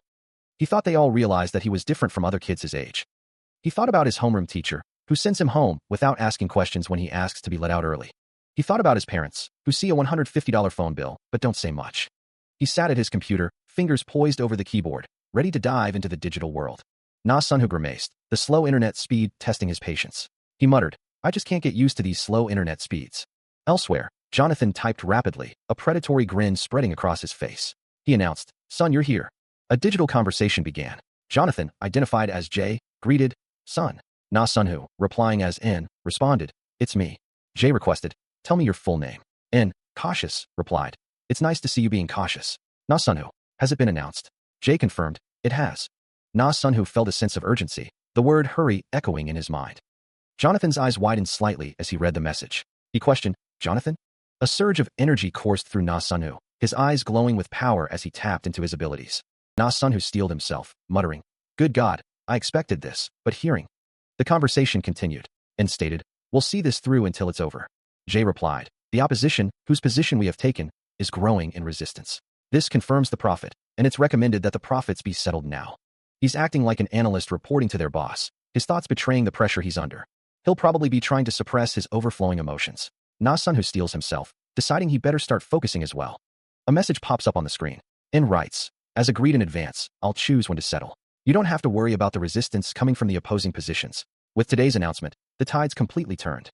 Jonathan's message appears, 29 baht. A follow-up message shows, 28.9 baht. Countless trillion won are disappearing right before his eyes. The decline won't stop until it's all over. Damn it, it's not like I'm risking my life or anything, but the trembling won't stop. His hand shakes uncontrollably. Another message from N arrives. "Please begin settling the profits." A text box explains the futures market and spot market. The image shows stacks of coins and boxes with question marks. The text explains the role of futures marketers. "And we put all our chips into the futures market. X50, with a leverage of 50x, no less. Doing so is insane and makes no sense, but we won the bet, and we made a huge profit. At this point, we have to settle everything." Na Sun-woo seems relieved. Jonathan's message appears. "Our massive settlement has changed the atmosphere of the market." Responding, "What's this? It's taking a turn from the history I know. The bot is rising fast." Na Sun-woo is surprised. The declining bot has started selling, causing confusion and concern among observers. Jonathan's face is etched with worry as the numbers fluctuate. $31. $32. Na Sunha's expression hardens as the bot reaches $33. The market graph plummets again, and Jonathan's anxiety intensifies. Sweat beads on Na Sunha's brow as he realizes, our intervention has affected the course of history. A system message displays, 80% has been successfully settled. It is recommended to keep the remaining 20% in place till its expiry date. A voice acknowledges, I understand that. Na Sunhu considers the situation, thinking, you don't want to walk away without potentially profiting more during the bot's decline. Jonathan replies, no, Jonathan, the war's over.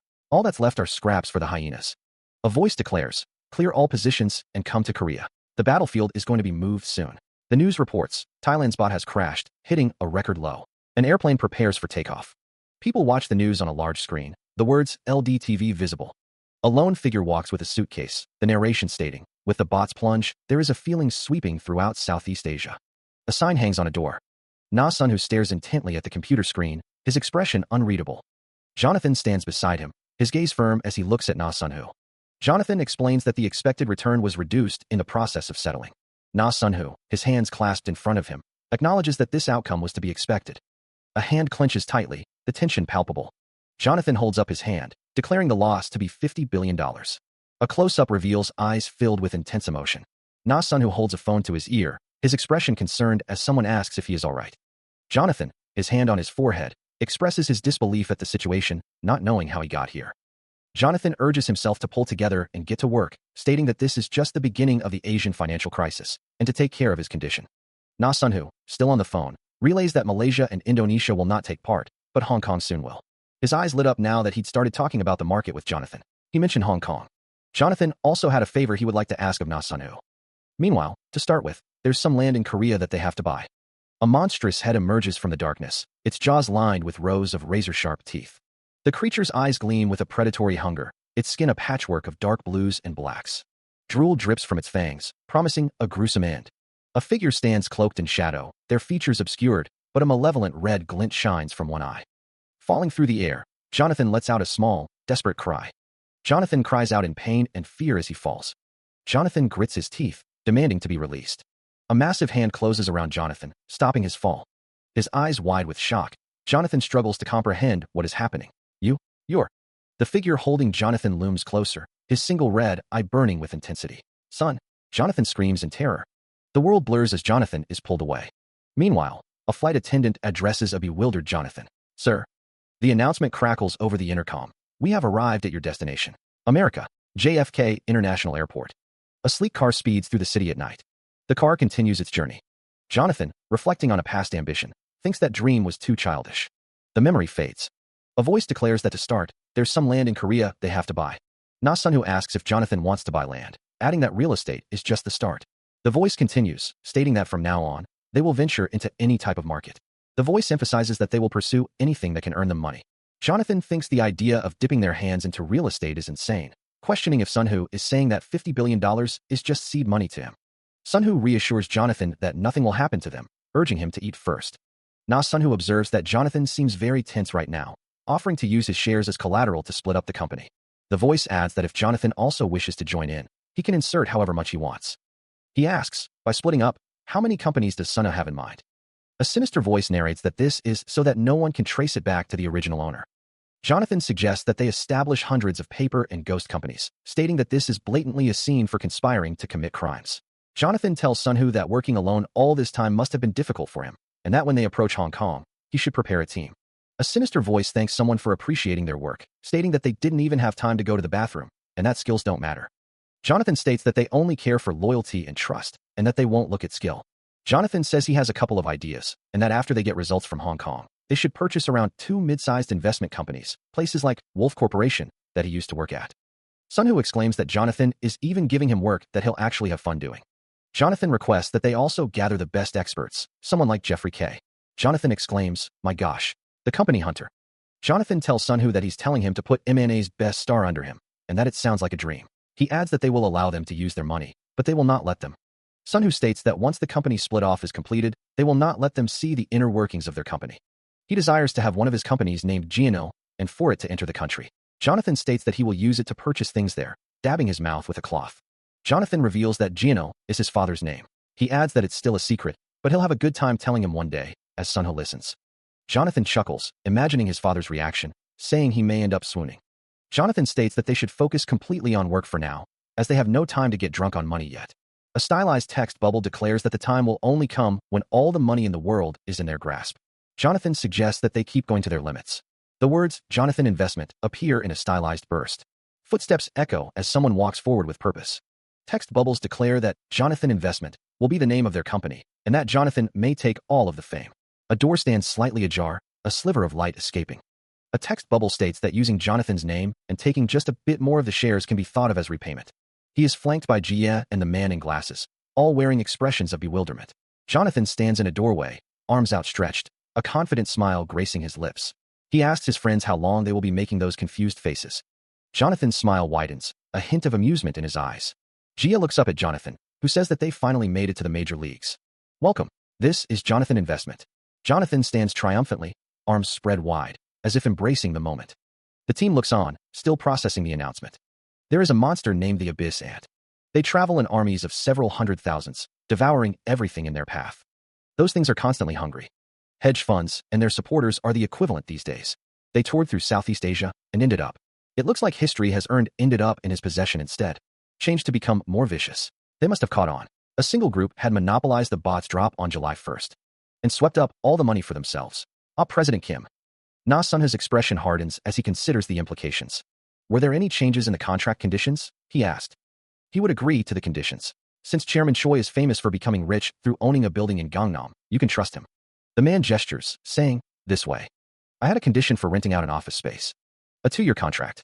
For the price of paying off the whole down payment in cash, the exchange won't be done with my name written on it.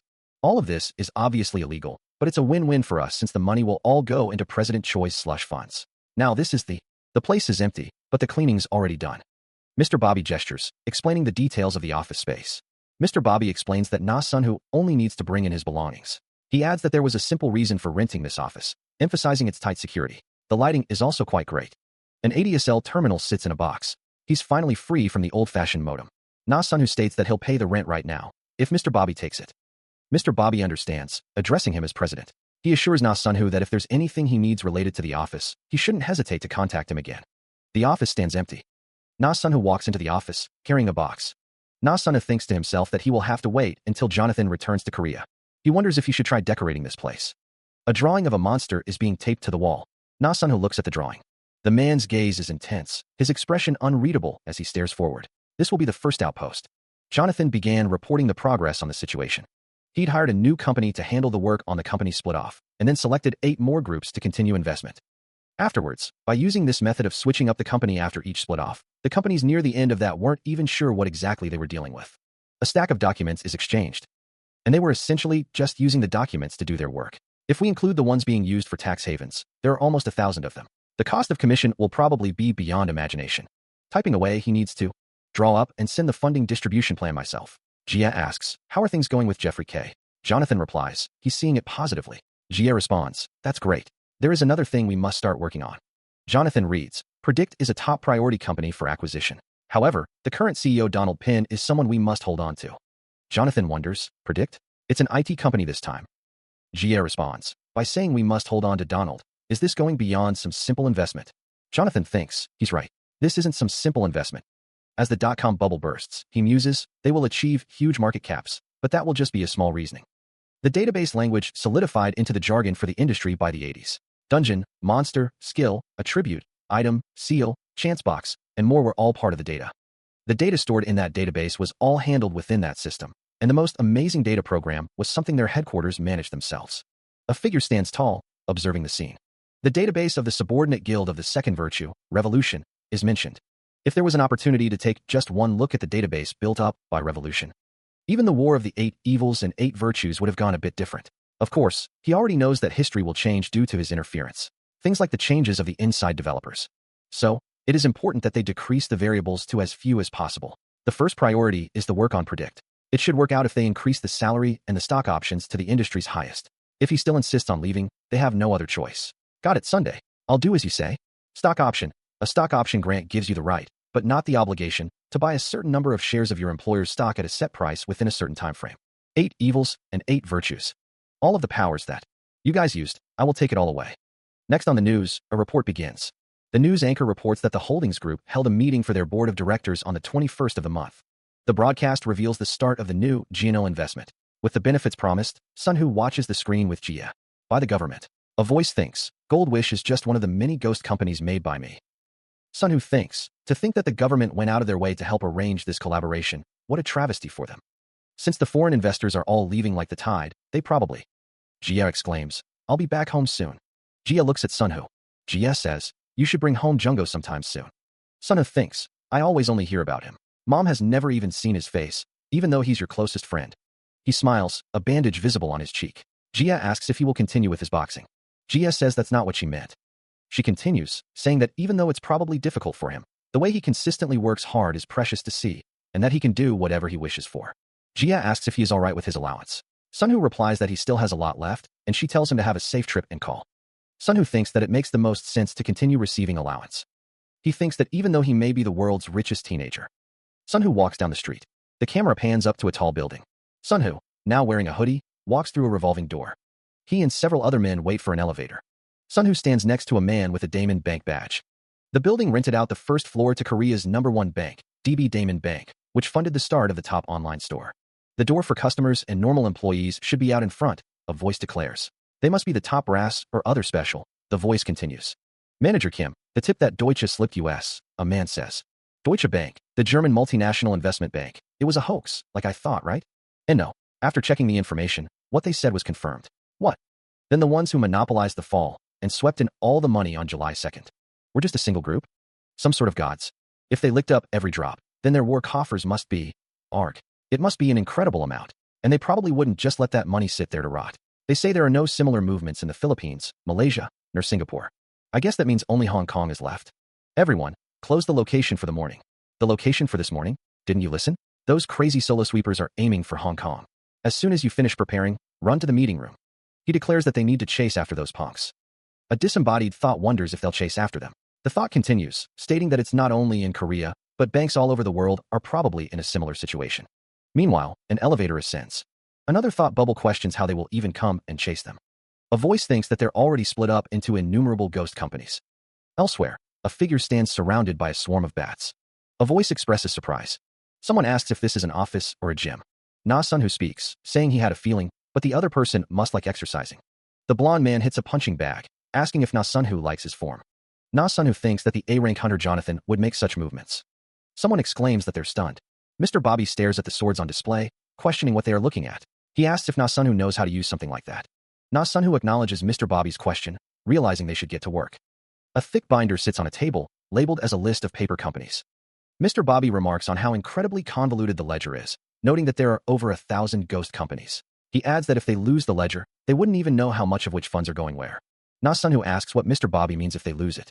Mr. Bobby explains that at that point, not knowing the flow of their funds is the least of their worries. He continues, saying that if someone else saw these documents, they'd end up in America's prisons indefinitely.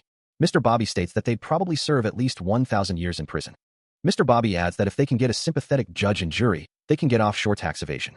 He continues, saying that in case of an emergency, everything can be subdued with their money. Na-sun who says that everything they are doing now is to create the funds that they can use later on. Mr. Bobby says that these may be considered crimes, but it's only a difference in scale, and everything is basically the same. He asks if it would be fine if he held on to the originals. Mr. Bobby confirms that it is fine. Na-sun who asks if Mr. Bobby happens to regret it. Mr. Bobby responds that his mind is just doing what it needs. From somewhere, a voice echoes, confessing a complete detachment from reality. The heavy tumblers of a large safe click into place as someone works the combination. A stern voice dictates new financial protocols. You must find a room first. From now on, you must not use the corporate credit card and instead only use cash. Na-sun who pulls stacks of cash from the open safe. Mr. Bobby, a knowing smile playing on his lips, hands over a thick bundle of bills. Mr. Bobby muses, you must be just like real millionaires. They both sound like the same thing now. The crisp edges of the bills fan out as they are counted. Mr. Bobby says, rest well. I'll see you tomorrow morning. Na-sun who replies, huh? We aren't meeting in the afternoon like usual? Na-sun who thinks to himself, I'm finally on school break. Mr. Bobby responds with a nervous, oh wait. A drawing of a monstrous figure hangs on the wall, its eyes seeming to follow the viewer. Na-sun who glances back at Mr. Bobby, a flicker of suspicion in his eyes. A sketch of a monster with long ears and sharp teeth is taped to a wall. Another sketch of a monster, this one with horns and a gaping maw, hangs next to the first. Mr. Bobby looks at the drawings, a thoughtful expression on his face. Does he like drawing monsters? I guess a kid still. Emily introduces herself as being from Jonathan Investment. The woman stands, her suit impeccably tailored. The man greets her, commenting on the nature of their transaction. The man states that he needs to go through everything like he always has, but he doesn't. Emily asks if he wants to waste her time, questioning who would accept this sort of trade. She pauses, then asks if he will look over the document properly this time. The narrator states that Jonathan Investment is the one in the B position. The man's expression is unreadable. He covers his mouth, his eyes wide. The man says that this isn't something that he can decide on. She declares that she will call a supervisor. The paperwork is reviewed. Jonathan asks how much they are thinking for the price of this exchange, noting that anything above a certain line will be revenue for Jonathan Investment. Emily listens intently. Jonathan laughs, seemingly unconcerned. Even Emily finds the offer laughable. Raising the interest rate by 50% is already crazy, but to raise it by 100% and claim the revenue above that line is insane. Jonathan states that they will go through with this exchange. Jonathan has checked the paperwork several times, but doesn't see anything like a trap. They're basically just offering us free money. Jonathan thanks them, stating that Jonathan Investment is looking forward to the continued partnership with Crump going forward. Emily, on the phone, declares that attack preparation is complete, adding that they made all the preparations. Na-sun, who speaks, his gaze fixed on Emily. He says the bonds are finished, and now it's their turn. 2 months later, Na-sun, who enters a room. The month of October displayed below. Emily sits at a computer, turning to face him. She asks if he's back. The office is a mess, with equipment strewn about. Jonathan, looking stressed, asks if they have lost so far. The man beside him says he already knows. It's almost. The image shows the dip of the world stock market. As they were moving carefully so that others couldn't trace them, besides Asia's stock market, markets across the rest of the world were maintaining slight increases. Even though this is the situation they were intending for, watching such astronomical losses unfold will be difficult, the man says. Emily's face is shown, her expression worried. The unseen speaker contemplates betting everything again on Sun's words. An interest hike of over 300% looms as a potential threat. Jonathan, it seems, intends to take matters into his own hands in Hong Kong. Na-sun-ho listens intently. The plan is to destroy their stock exchange. Jonathan appears shocked by the scale of the plan. The man's expression hardens, a grim determination settling over his features. Jonathan asks if Hong Kong is really capable of such extreme measures. Jonathan states with certainty that it's the only way to chase out the speculative forces. He wonders if they will simply give up with just that. Jonathan reminds him that he already revealed where they were aiming for in the first place. Jonathan declares that Hong Kong and Japan are Asia's financial fortress. The place they would want the most is probably Japan. If they bothered Japan too much, America would not leave them alone. That means what's left is Korea. That's right, my country, Korea. During that period, Korea was enforcing a financial policy that strongly prevented foreign investment and influence. Because of that, the speculative forces hit Southeast Asia to amplify fear, and even struck Hong Kong despite the low odds of success to make the fear reach its peak. The panic-stricken investors in Korea all withdrew their investments, and the foreign banks, instead of extending the corporation's loans, demanded for them to be paid back immediately, naturally causing Korea to implode. The fear causes chaos as thoughts turn to the country actually facing bankruptcy. And that is the moment that speculative forces regain the fruits of their labor of long and hard work. But this time, the situation will be a bit different. A pair of hands are clasped together. He sits at a desk, a blonde-haired woman standing nearby. The man with blonde hair asks if Sun is there. A voice declares that it's time to move into Hong Kong. Jonathan smirks, stating they will drown them in oil. The camera focuses on Jonathan's hand.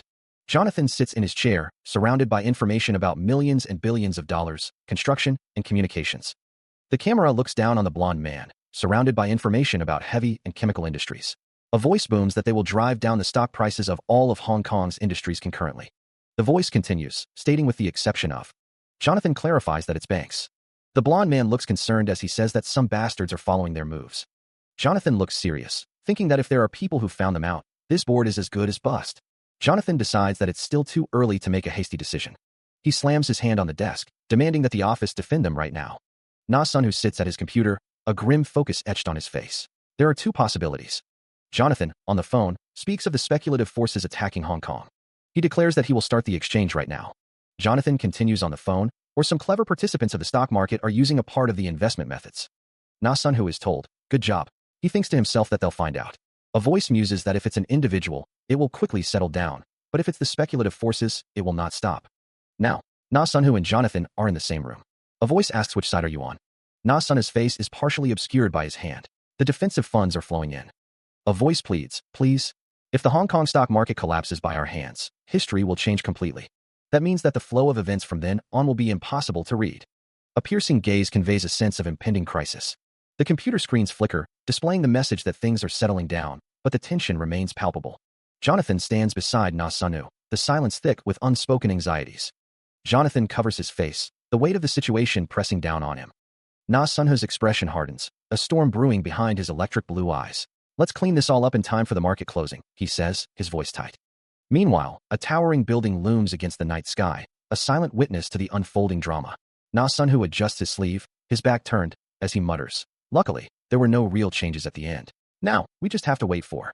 The fate of the Hong Kong stock market hangs in the balance, as the government prepares to make a crucial decision. Na Sunho straightens his jacket, a subtle gesture masking a deep unease. Jonathan collapses to his knees, the weight of failure crushing him. A silent question hangs in the air. His face contorted in disbelief, Jonathan cries out, "You were wrong, son." Na Sunho's expression is grim as he acknowledges, "You were wrong." The men erupted in laughter. One of the men wondered how they even came up with the idea. Another explained that they would only take the revenue after the Hong Kong interest rate increases by 100%. The bald man with glasses took a sip of his coffee and asked what they offered. The two men looked shocked. The man with glasses was congratulated. The text on the screen identified him as Clive, general manager of Crump. He was told that he earned $500 million by doing nothing but sitting still. Clive was told that his luck was amazing. Clive thought that he was feeling like ripping out his hair because of all of the losses they blew in Thailand, but it seemed like he would be the one gaining an incentive now. Clive mused that it was Jonathan's investment and that he was grateful to those friends. The news on the television was about Hong Kong. It was considered a coincidence. Clive stated that they should see what it says. Clive paused. Clive's eyes widened behind his glasses. The news blares from the television screen. Hong Kong has hiked its interest rates by 400%. A disbelieving question hangs in the air. Could they have misheard 4%? Clive and his associates exchange stunned glances, the weight of the news settling heavily on them. A tense silence fills the room, punctuated only by the frantic tapping of fingers. Clive barks into his phone, demanding answers. "What the fuck are you saying?" A voice demands an immediate investigation into how this could have happened. Sweat beads on Clive's brow as the gravity of the situation sinks in. A grim realization dawns. Everything above that line will be revenue for Jonathan's investment. An interest hike of 400% means $500 million times 4. Clive's mind races, a single word echoing in his thoughts. Where? He wonders where things started going wrong, the weight of the impending disaster pressing down on him. Meanwhile, in Seoul, someone curses Jonathan, calling him a crazy son of a bitch. Na Sun, who pumps his fist in the air, a triumphant grin plastered across his face. "You did it," he exclaims. Clive stares intently at the computer screens, his brow furrowed with concern. It's not just Hong Kong, he realizes. Clive's eyes widen in disbelief as he grasps the magnitude of the situation. Every stock market in the entire world is dropping at the same time. The frantic clicking of a mouse echoes through the room as Clive desperately tries to make sense of the data. A cascade of blue arrows rains down, visually representing the plummeting stock values. "Everything is dropping like a rock," a voice exclaims. Jonathan's face is alight with manic glee. "And we are earning just as much as everyone else is losing." A slot machine spins wildly, displaying the ominous message, the second coming of Black Monday. Below, a grim list appears. Hong Kong, America, Japan, stocks plummet. Europe also follows in downturn. Clive stares at Jonathan with a mixture of horror and disbelief, while Jonathan grins back, eyes gleaming with avarice. The slot machine erupts in a shower of light and sound as it hits the jackpot. Once again, jackpot, the text proclaims. Clive's face is a mask of despair, while Jonathan's is twisted with a predatory glee. A stark white panel declares, "This is now the starting point." In the original timeline, they called the man who overcomes adversity and Davies' sword overpowered. Na Sunu throws his head back and roars with laughter, his fist still raised in triumph. The sound echoes with a chilling glee. He is determined, the financial power he's seized will be beyond even them. The Wall Street Journal speaks of a stock investor who peers into the future, while the Financial Times mentions that they were approached about something. A Forbes magazine cover features Jonathan Hunter, the god of investment. The man on the phone asks about a billionaire's list. Yeah, the ones who manage that have the freedom to do as they want, but it seems. The man on the phone wonders if they think they're the IRS or something, noting that they approached him about this. A hand rests on the Forbes magazine featuring Jonathan Hunter. The man on the phone says they only know that a mysterious person named John Doe owns 51% of Jonathan Investment shares. If Forbes knows this, doesn't that mean everyone on Wall Street knows this as well? I'll defend you vigorously so that your identity isn't discovered. Jonathan has also already hired experts for this task. With the fact that we monopolized the fall of Thailand, as well as the fact that we won the bets against the world's top banks, they calculated their New York office to be worth around $22 billion. Dong-hoon is on the phone, listening intently. That's why they stated John Doe's share to be $11.2 billion, and his share to be $10.7 billion. The man in the suit stands silently. Each would be listed on the world's billionaire list as rank 18th and 20th respectively. Luckily, that's all they know. Na Sunhu wipes his brow, a bead of sweat trickling down his temple as he speaks on the phone. Right. And if they calculate the funds that they diverted to all of the ghost companies, which also made investments, Donghoon continues his phone conversation. They would actually be ranked number 1 and 2, side by side. A cityscape stretches under a cloudy sky. The man in the suit stands with his head bowed, listening. A week after the shock of Hong Kong, the Korean government requested the services of the IMF. This was 2 weeks quicker than in the previous timeline. The man in the suit stands with his hands in his pockets. Na Sunhu looks off to the side, a thoughtful expression on his face. At school, it was only the homeroom teacher who was emphasizing the dangers of the IMF. It's not anyone else's. He was nothing more than an immature kid, a distant story to those around him. He had been like them in the past, when the only danger was the opening of gates and monsters flooding out. A man greets someone with a hello, thinking that the person looks a lot like his coworker. He wonders if he was a member of the Damon Bank's foreign exchange team.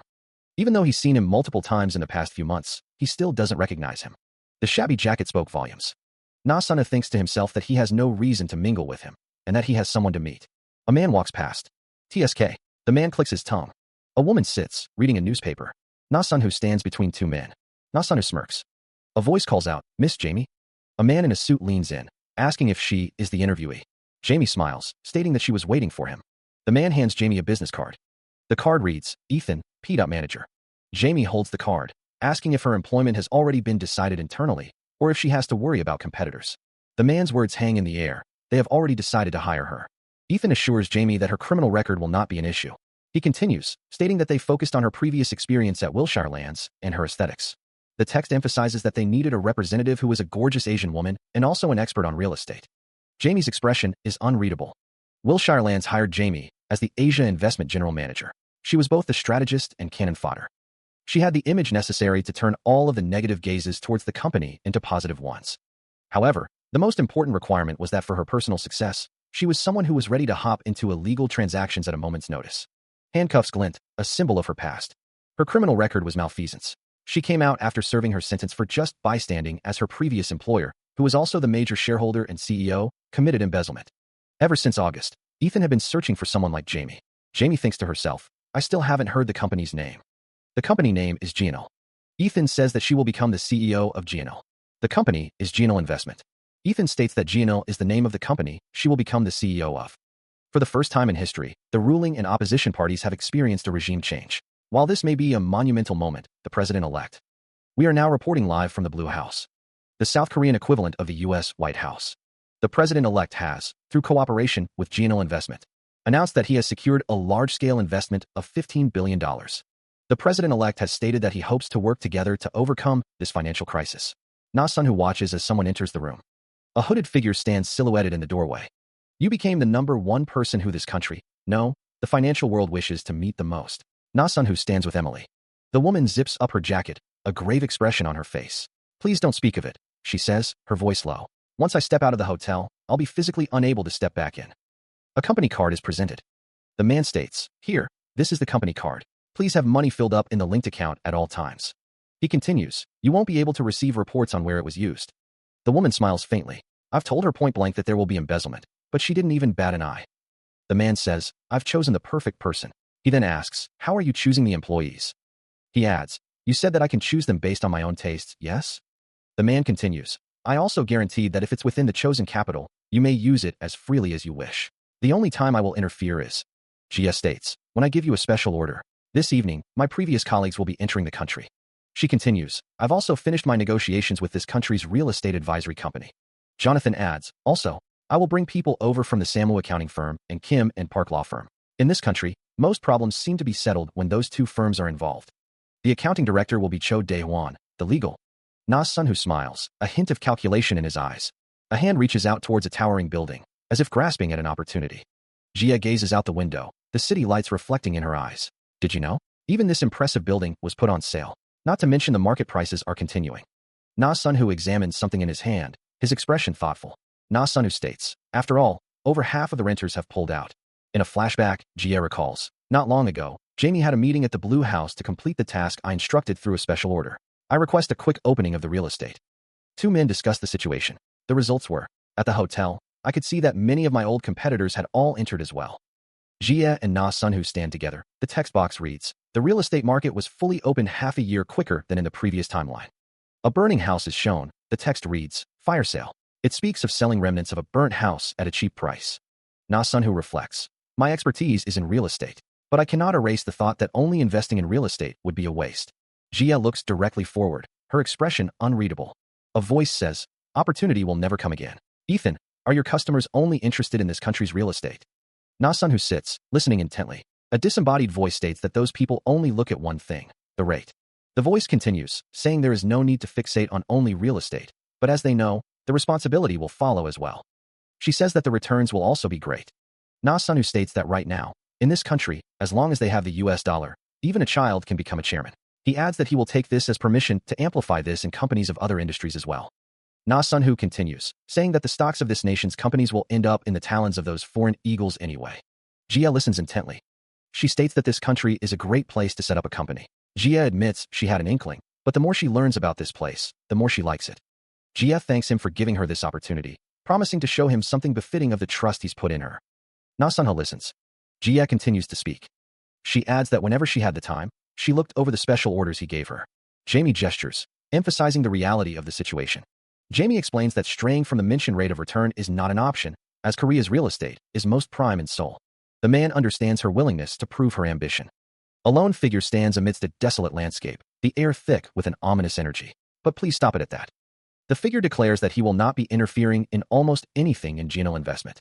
He trusts that Jamie will be able to gain the trust of his customers through her skills. However, the figure's glowing red eyes pierce the darkness. You must follow my special orders to AT. Jamie is visibly taken aback. She thinks she must have gone a bit overboard. Na Sunhu states that he understands, recommending that she pick out a member of one of the top 3 banks' company loans team if she wishes to increase the investments to companies in other industries. Jamie acknowledges the properties that he ordered her to purchase as special orders. He thought that money was amazing, but there were more important things. Korea's dungeons. Episode 14. He mused that purchasing this mountain and finding the dungeon took quite some time. It looked totally different from when he was first brought there, just like a military facility. During those days, the government's power was strong. This mountain and this dungeon were managed by the government, and the martial law that seemed like it would never be declared again was increased to a never-before-seen level. The Awakeners who survived the testing site like him were forced to become reserve units. They thought that they were being dragged to a government lab to be used like guinea pigs. But when they saw the dungeon entrance, they realized they were in a worse situation than those guinea pigs. The night air hung heavy as Na Sunhu stood outside, a vehicle idling behind him. An older man emerged from the truck. He muttered, "While it was difficult finding my way here." Na Sunhu shook hands with the man. Na Sunhu presented a business card. "I've come from GNL Investment," he stated, offering the card. "Please take it." The car drove through the night. A voice asked, "Where is the site of construction?" Kim Young-ho gestured expansively. "Starting from the entrance to the mountains where we met, this entire region is all our territory." Kim Young-ho continued, "The construction is to start from the entrance, and we wish for the construction to make our territory as close to a flat circle as possible." He then muttered to himself, "Oh gosh, we're at least 20 minutes into the mountains already." The car strained, its engine whining as it climbed a steep, rocky incline. Na Sunhu turned to Kim Young-ho. "Boss, do you also erect buildings?" he inquired. Kim Young-ho replied, "We don't differentiate between projects and do everything. Then you should also be able to lay down roads." Na Sunhu looked out at the landscape. "Do you think you can do it? We will have to start as soon as possible. It may be winter, but as you can see, the scale is quite large." Kim Young-ho clenches his fist, a surge of determination coursing through him. He thinks to himself, "We will chop down the mountain, lay down roads, and erect a building." His eyes widen with resolve. Kim Young-ho vows, "I must never let this opportunity go." Kim Jung-go's face breaks into a wide grin. "Of course, we can do it." Na Sunho listens intently. He leans forward, stating, "When you provide me with the estimate, please also consider pushing forward the completion time to be as soon as possible." Kim Young-ho acknowledges the request. "What we are looking for is not the cost, but speed." Na Sunho is receiving quotes. Kim Young-ho, adjusting his cap, wonders aloud, "Why me specifically?" Na Sunho remains silent. A picture of Kim Jung-go's family is displayed. "Isn't this a difficult time for you fathers?" Kim Jung-go's eyes well up with tears. Wiping his eyes, Kim Young-ho whispers, "Thank you." He was wearing a purple jacket. A man staggers against a doorframe, calling out to his honey. A woman steadies the man, telling him to get a grip, as Sunho is here. Sunho's expression is unreadable. It was the last day of the year. Sunho recalls that his father also came home extremely drunk on this day in his previous life. The woman supports the drunk man. It was the day he got the death sentence known as voluntary resignation at a young age. Sunho wonders if he should switch jobs. The man asks if he should switch jobs. The woman tells Sunho that his father is going to move into an extremely rich company. The man thinks they may be a bunch of douches, but what can he say? They need to put food on their table. Sunho's father moved into another company with the same name as his own. He hears a voice telling him to head inside, as the situation is beyond expectations. In the financial world, Sunho is told to take the money. He is told to think about what stocks to trade before he even knew it. The unseen figure tells Sunho to buy with that money and tell him once he's decided, so they can share a lot of conversations about the matter. A bank account containing $1,000 was a lot of money for a high school student. Not long after the end of the IMF started the period where even monkeys could earn money through stocks. Sunho became a successful high school student as $1,000 turned into $1,200, $1,300. Drunk on his beginner's luck, he even asked for additional investment funds from his father. However, the unseen figure won't give it for free this time, and will lend it to him. The instant Americas.com bubble burst, the market began to downtrend. The financial world began to collapse around him. His money was halved, and halved once again. Before long was the start of the money he lent you. The unseen figure asks Sunho about the money. His father's words hung in the air, a cold pronouncement. He would have to repay the debt by next week. The weight of the statement crushed him as he bawled his eyes out. Bobby, his father, continued, suggesting he borrow from his mother if necessary. He desperately needed that money now, for losing his father's precious $2,000. How could he possibly manage that? Bobby stated that he would have to hand over any money he received from his allowance. He would also have his CD player, phone, and computer taken away. He knew that even that wouldn't be enough to pay off the money he owed. He remained silent, absorbing the weight of his father's words. Bobby said that he would eventually tell his mother. He told him not to oppose his mother now, because he was all grown up. He asked if there wasn't a chance that she'd lend him the money and forgive him if he asked her politely. Bobby said that he just wanted him to be aware of why his father. He had to get fired. He also wanted him to gain an interest in economics. His current situation was the exact same as when his father was fired. His career was decided, and his goals became clear. The first stock bank account he received from his father. An excavator digs into the earth, the sound of grinding metal and displaced rock filling the air. A dump truck hauls away the excavated material, the construction site buzzing with activity. Boss Choi eventually secured the contract, a fact that brought a smile to his face. It's nice to see him being so confident and passionate. He formed a nice team. No wonder he talked about having good connections. Murmurs ripple through the crowd. The construction continues. I noticed that there was no town hall. I was thinking of constructing one to appease the villagers. A town hall. There's no need to go so far. Our negotiation with the head of the village has gone well. The man in the driver's seat states that he heard villagers harvest mushrooms in the mountains and raise bees. Na-sana doesn't think it really matters since it's temporary, and they're doing it without a permit. He plans on completely surrounding the mountain with fences. Choi asks if he means this entire area. He confirms, so that not only the villagers, but everyone will be unable to enter the mountain. Na-sana thinks to himself that there's a chance that someone might encounter the dungeon. He continues, stating it's because he heard that there are certain matters that aren't flexible because it's a foreign company. Na-sun who wants Choi to earn the favor of the villagers. Choi agrees, stating that solving things by force isn't the answer for a big job. An appropriate amount of grease is needed to smooth things over. A traditional door stands closed. Someone pours alcohol into a cup, thinking about the Pyongdong construction. The text states that the Civil Affairs Department has already become an annoyance. It also asks Director Park if he weren't colleagues with Senior Manager. A man is asked if he is Kim. GNL Investments, Cho Dae-hwan, Accounting Director, is introduced. The text asks to please see him in a good light. The man states that he isn't saying this because they were colleagues, but because he's hardworking. He adds that he's going to throw his hat into the ring in Gangnam-gu's next election. Park Chun-sik is introduced as the legal director of GNL Investment. Someone comments that he isn't resting when the public opinion is in that state. The man wonders why he contacted him directly instead of going through the other man. He figures that he probably can't bear to be inferior to him. The man states that there's no way he could be unaware that they have hopped onto the same boat. He asks if that isn't right, brother-in-law, who confirms that they're literally in the same boat now. A toast is made to GNL Investment. The men clink their glasses together. The man states that it feels like a bit of a shame to waste someone like Senior Manager Kim. The man states that even if they forcefully try to take him with them, it's a high risk, low return. Someone asks, is that so? The man states that if they wait a little longer, something that'll allow them to help Senior Manager Kim and suit the tastes of the Westerners will appear. The man thinks to himself, it's not like there's only one company like Pyongdong. A table is shown with food and a car key. A car key with the Daewoo logo rests on a surface. The Daewoo logo is seen in a close-up. Choi says that if things work out well, there might be something. Park Chun-sik asks if he has a case in mind, stating that it could already be an asset like that. Choi says he's talking about Daewoo. The text bubble states that the Daewoo group has already gone rotten to the core. Choi says there's nothing they can't do. The text bubble states that they are going to receive criticism at this rate, but they can give them exemption. Choi says to share the credit with Senior Director Kim. The text bubble states to shove money into the faces of the Westerners, and that they won't be able to oppose the managing director with this. Park Chun-sik listens intently. A hand holds a glass. Two men discuss securing their service as congressmen for more than just a 2-year term. Meanwhile, The scene shifts to January 1998. The city skyline looms, a silent witness to the unfolding crisis. A man reads a newspaper, his brow furrowed with concern. The news reports a surge in bankruptcies and unemployment due to high interest rates. The IMF shock reverberates through the nation as Japan cancels the Korea-Japan fisheries agreement. The man reading the newspaper notes that the main flow of things hasn't changed yet, but there are minor shifts. The headline screams of foreign banks flocking to buy domestic real estate.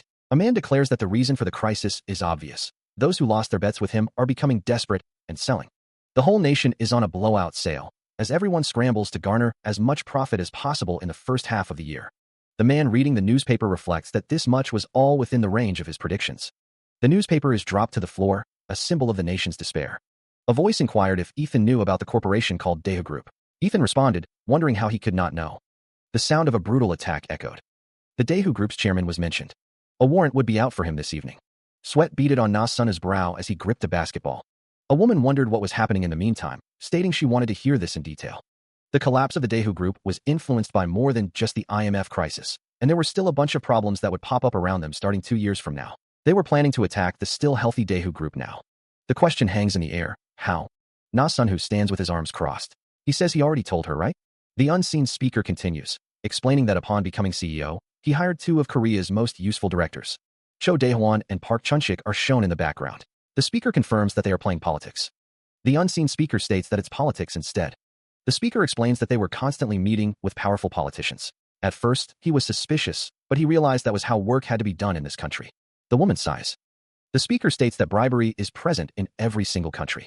The speaker continues, saying that in North America, they have legalized it to a certain extent through a process called lobbying, but the basis of it is still the same. The woman asks him not to have such a biased view. The speaker says that after all, the word chaebol exists for a reason. The speaker asks them to please continue. Park Chun-sik states that their customers will see placing the Daewoo Group on the list in a very positive way.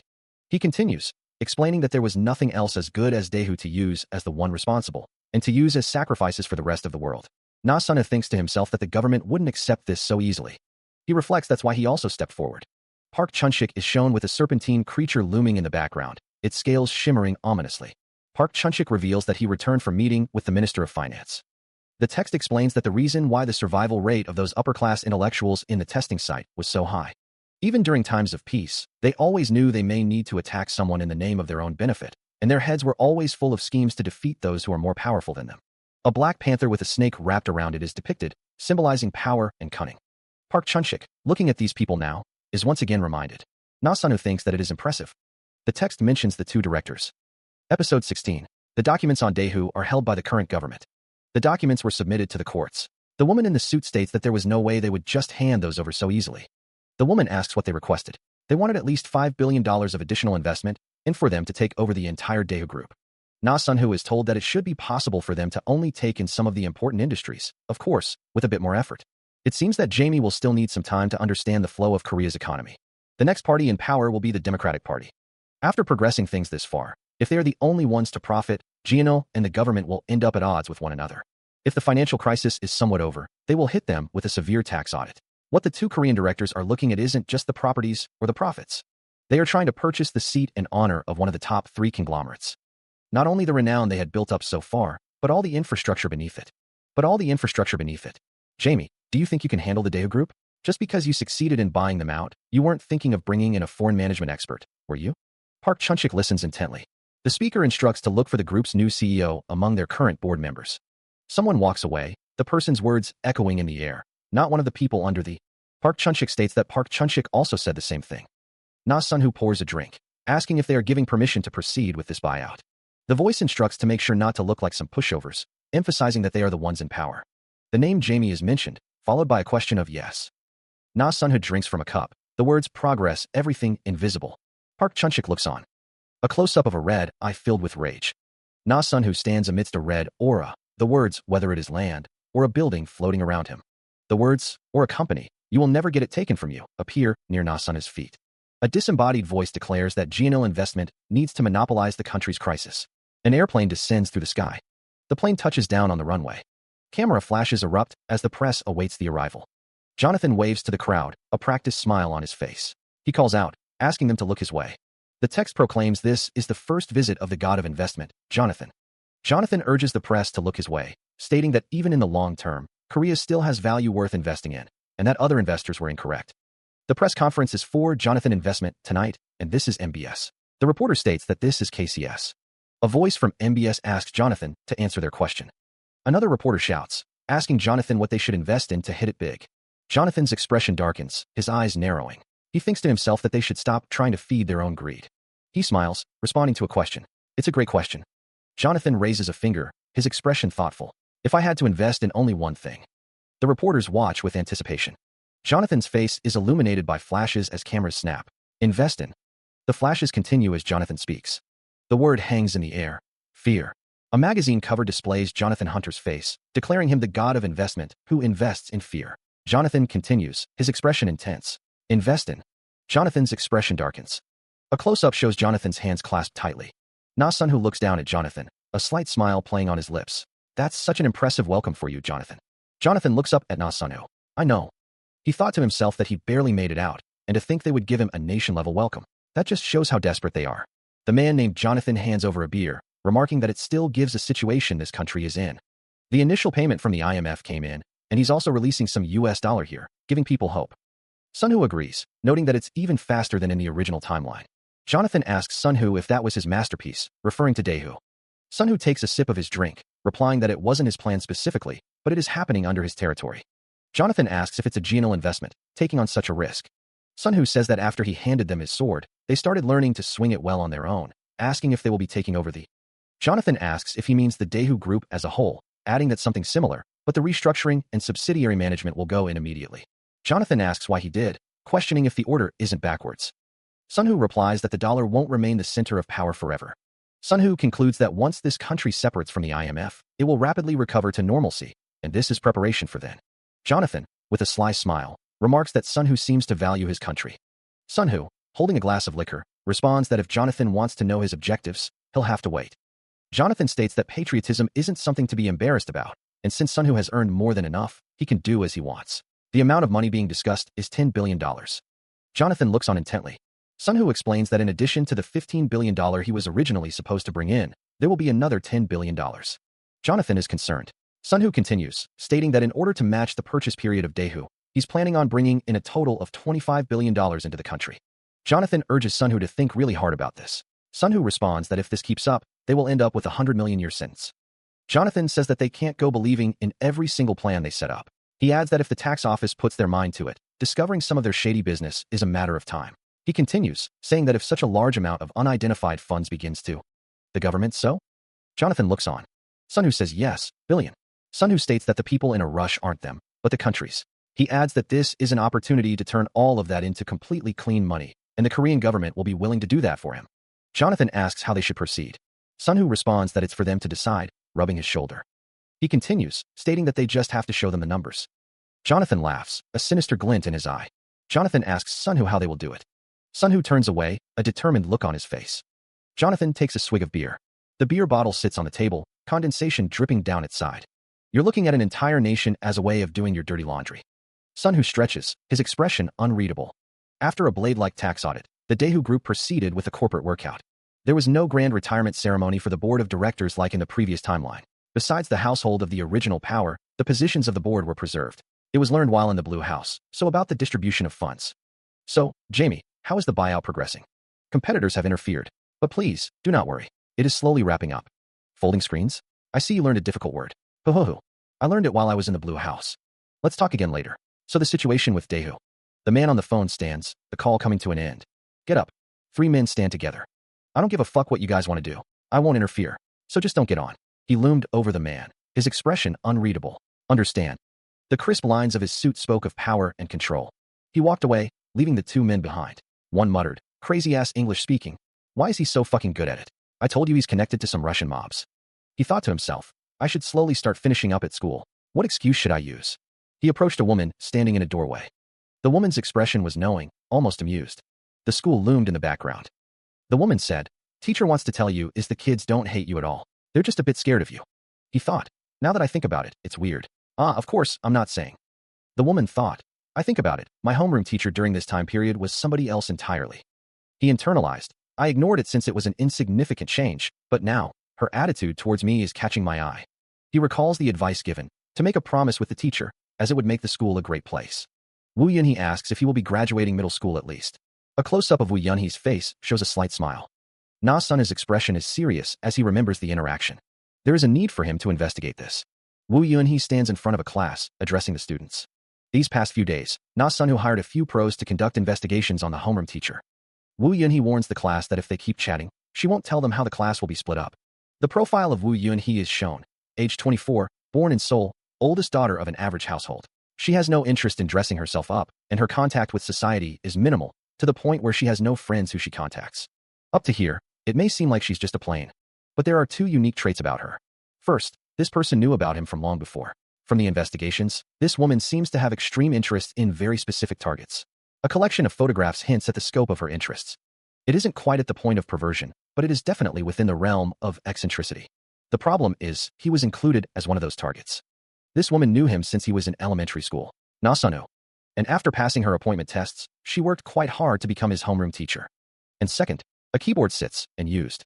Certainly, SSRI, selective serotonin reuptake inhibitor, medications are also used for treatment of depression or anxiety.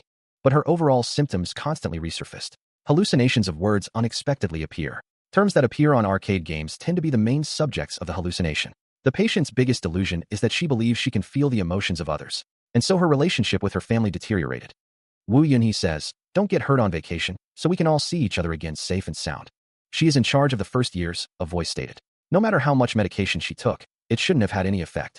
Second years, you know? After all, her hallucinations and delusions are real. Is this how I meet one? A pre-awakener. Let's meet again. Not to mention that she's the super-duper rare empath healer. The city lights twinkled against the night sky.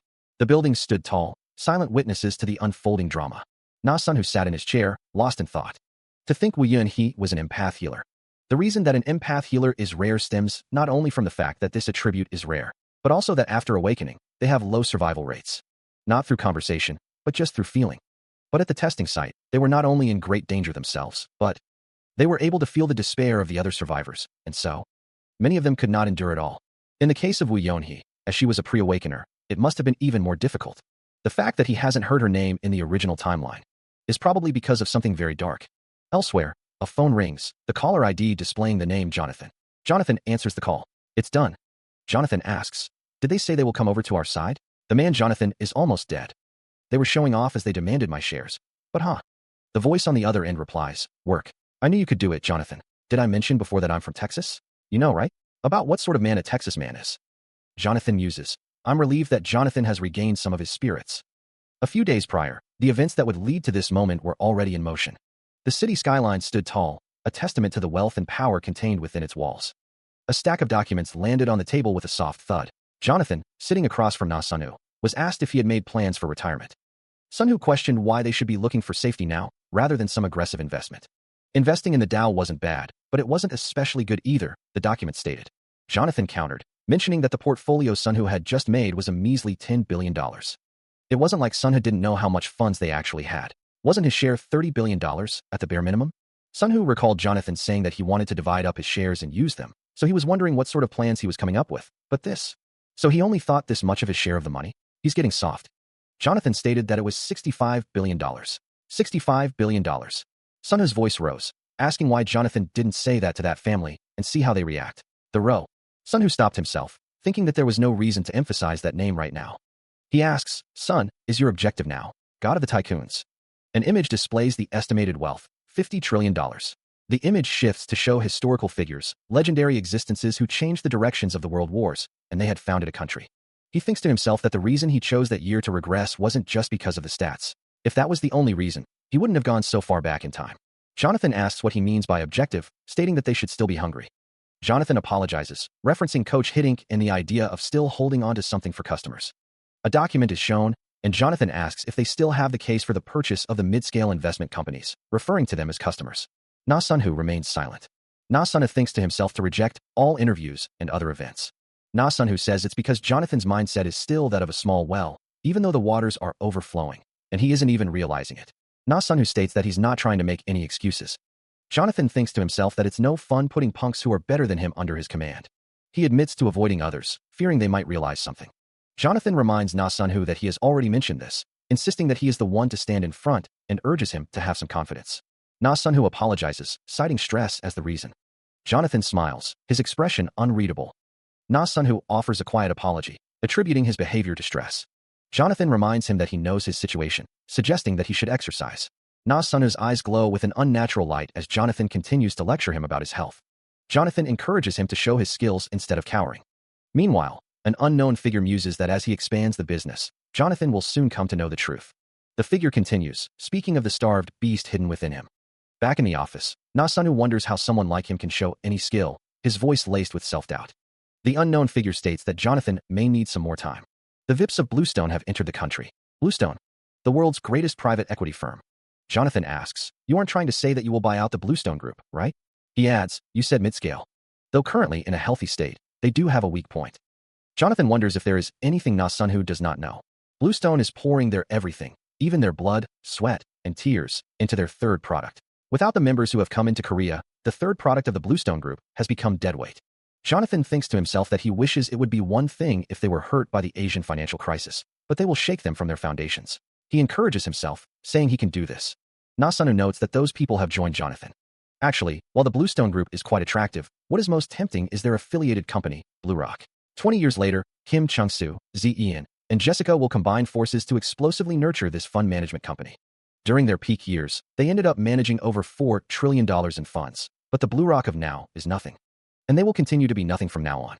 The shadow banks, those who control the financial world from the background, are now under the gaze of a figure whose eyes burn with crimson light. A declaration echoes through the void. From now on, that title shall only be mine. The plane soars through the sky. In reality, using the short spring break, he went to the United States and accomplished many things. He recruited Zillian and Jessica before moving to Blue Rock. They searched for the genius analyst, Kim Chung-soo. And most importantly, private research group Zopi. John Clark introduced himself as the inspector in charge. A hand rests on a surface. Ethan said, "Nice to meet you, I'm Ethan." He's heard that he's a trust manager and is looking for a beneficiary. The other man confirms that's right. In a missing persons investigation, you have to prove your family relationship. And albeit in the pursuit of a wanted man, you must prove that you are a person related to the case. It's not difficult to find the beneficiary of a trust fund. Na Sunho states that for now, it's best to act in accordance with the law. The man states that his name is Bobby, that he was born in Crooklyn, and is aged between 12 and 15. John Clark listens to Na Sunho. John Clark asks if they have any additional information, stating that Bobby is living in New York. John Clark looks on. Na Sunho says he has a few bits on his appearance, but unfortunately, other pieces of information are missing. John Clark says that the available intel is quite limited, and that with only this amount, it'll take a lot of time and money. Na Sunho states that it's like asking them to investigate the entire North American continent. John Clark responds that he is aware of this. John Clark says that it doesn't matter how much money or time it takes, the amount going to the beneficiary will be more than enough to cover it. John Clark tells him not to worry about the cost, and to proceed with maximum manpower. The order is given. He must be found. After all, this brat will be the future leader of the 8 evils and 8 virtues. He'll be known as the first evil. A faint blue glow emanates from his hand. Jonathan Investment stands tall in New York. A photo of an older man with gray hair rests on a document. Did you make a move yourself in order to recruit? John Clark is asked about a particular person. This person, he asks. The man explains that he's going to leave him with some offshore funds, about $15 billion. Even if he's a member of the Morgan Group, he's surprised. John Clark, looking at the document, remarks that he seems like a great catch. That Zillian was. The man states that Zillian is the perfect choice to be the vanguard leader, and this is a present. John Clark is presented with something on the laptop. What's this, he asks. John Clark looks at the laptop with a questioning expression. Sun sits at his desk, a laptop open in front of him. He wonders if it should be an autobiography. Sun looks up, his expression thoughtful. He wonders if it should be an investment book. He thinks about the process of interpreting the investments up until now. Jonathan asks Sun if he is sure he doesn't have a doctorate or something. It's not unusual that Jonathan is surprised. Jonathan smirks, stating that it's packed full of theories that this world has yet to see. After all, he declares that he won't be the author. Sun looks down, listening intently. He thinks that if this book were released in his name, no one would be able to suspect a thing. Sun's eyes widen slightly, a bead of sweat trickling down his face. Jonathan stands with his arms crossed, watching Sunday Sun covers his face, saying that this is too much. Sun's expression is strained as he looks to the side. Sun sighs, stating that until he shows himself to the world, he'll enjoy all this credit. Jonathan looks down, apologizing and saying that, in return, Sun can stop talking so formally to him. A clenched fist. Jonathan states that age is no big deal, and suggests they stop being business partners. Jonathan extends a fist, a wide smile plastered on his face. He proposes a new dynamic. Let's be friends, Sunday. You and me. Sunwoo's expression is unreadable, his eyes narrowed slightly as he considers the offer. The narration reflects on the nature of friendship among awakeners, stating that the concept was foreign. Jonathan and he were but colleagues. A flashback shows Sunwoo and Jonathan standing side by side, a glowing cube floating between them. All they did was share the spoils of war and points. The narration continues, stating that the Jonathan of now is different from the one of the past. Sunwoo thinks to himself. The narration reflects on Sunwoo's feelings. He's deserved the luxury of calling at least one person his friend. Another flashback shows Sunwoo and Jonathan bumping fists, a gesture of camaraderie under a bright, sunny sky. Sunwoo responds, his tone casual. Okay, dude. The scene shifts to a school building, the clock on its facade marking the passage of time. An older teacher, holding a document, explains that teacher Woo Yeonhee has taken a leave of absence that would have to be postponed for a while. There was a commotion at the school during spring break. Woo Yeonhee's name is mentioned. Her mother came to the school to protest, questioning if it makes sense to have someone mentally challenged be a teacher. The plan is to confirm Woo Yeonhee as an awakener. The most important thing right now would have to be postponed for a while. It is to prepare to enter the dungeon, since that's the only place to improve one's skills before entering the testing site. Meanwhile, the Hope Mental Hospital looms in the night. Sunwoo walks along a dark road, a flashlight illuminating his path. Sunwoo looks ahead, his expression unreadable. A building surrounds the entrance of the dungeon. He approaches the Hope Mental Hospital, a perfect defense facility that disguises itself as a mental asylum. Sunwoo enters the building. A voice echoes in his mind. Boss Choi did a good job. The same voice continues, musing that if things continue as they are, it might only take 1 week to construct the building. He thinks to himself that if he can get back alive, that is. Sunwoo continues deeper into the facility, a flashlight beam cutting through the darkness. A dark, ominous shape looms ahead. A swirling vortex of energy crackles before him. The air shimmers with an otherworldly energy. Sunwoo stands before the swirling portal, ready to face whatever lies beyond. A system message appears. Do you want to open the dungeon? Yes/no. He thinks to himself that even if it's just an F-class dungeon, he can't believe he's going in without a seal of escape. Entering a dungeon alone, he mused, was practically begging to be killed.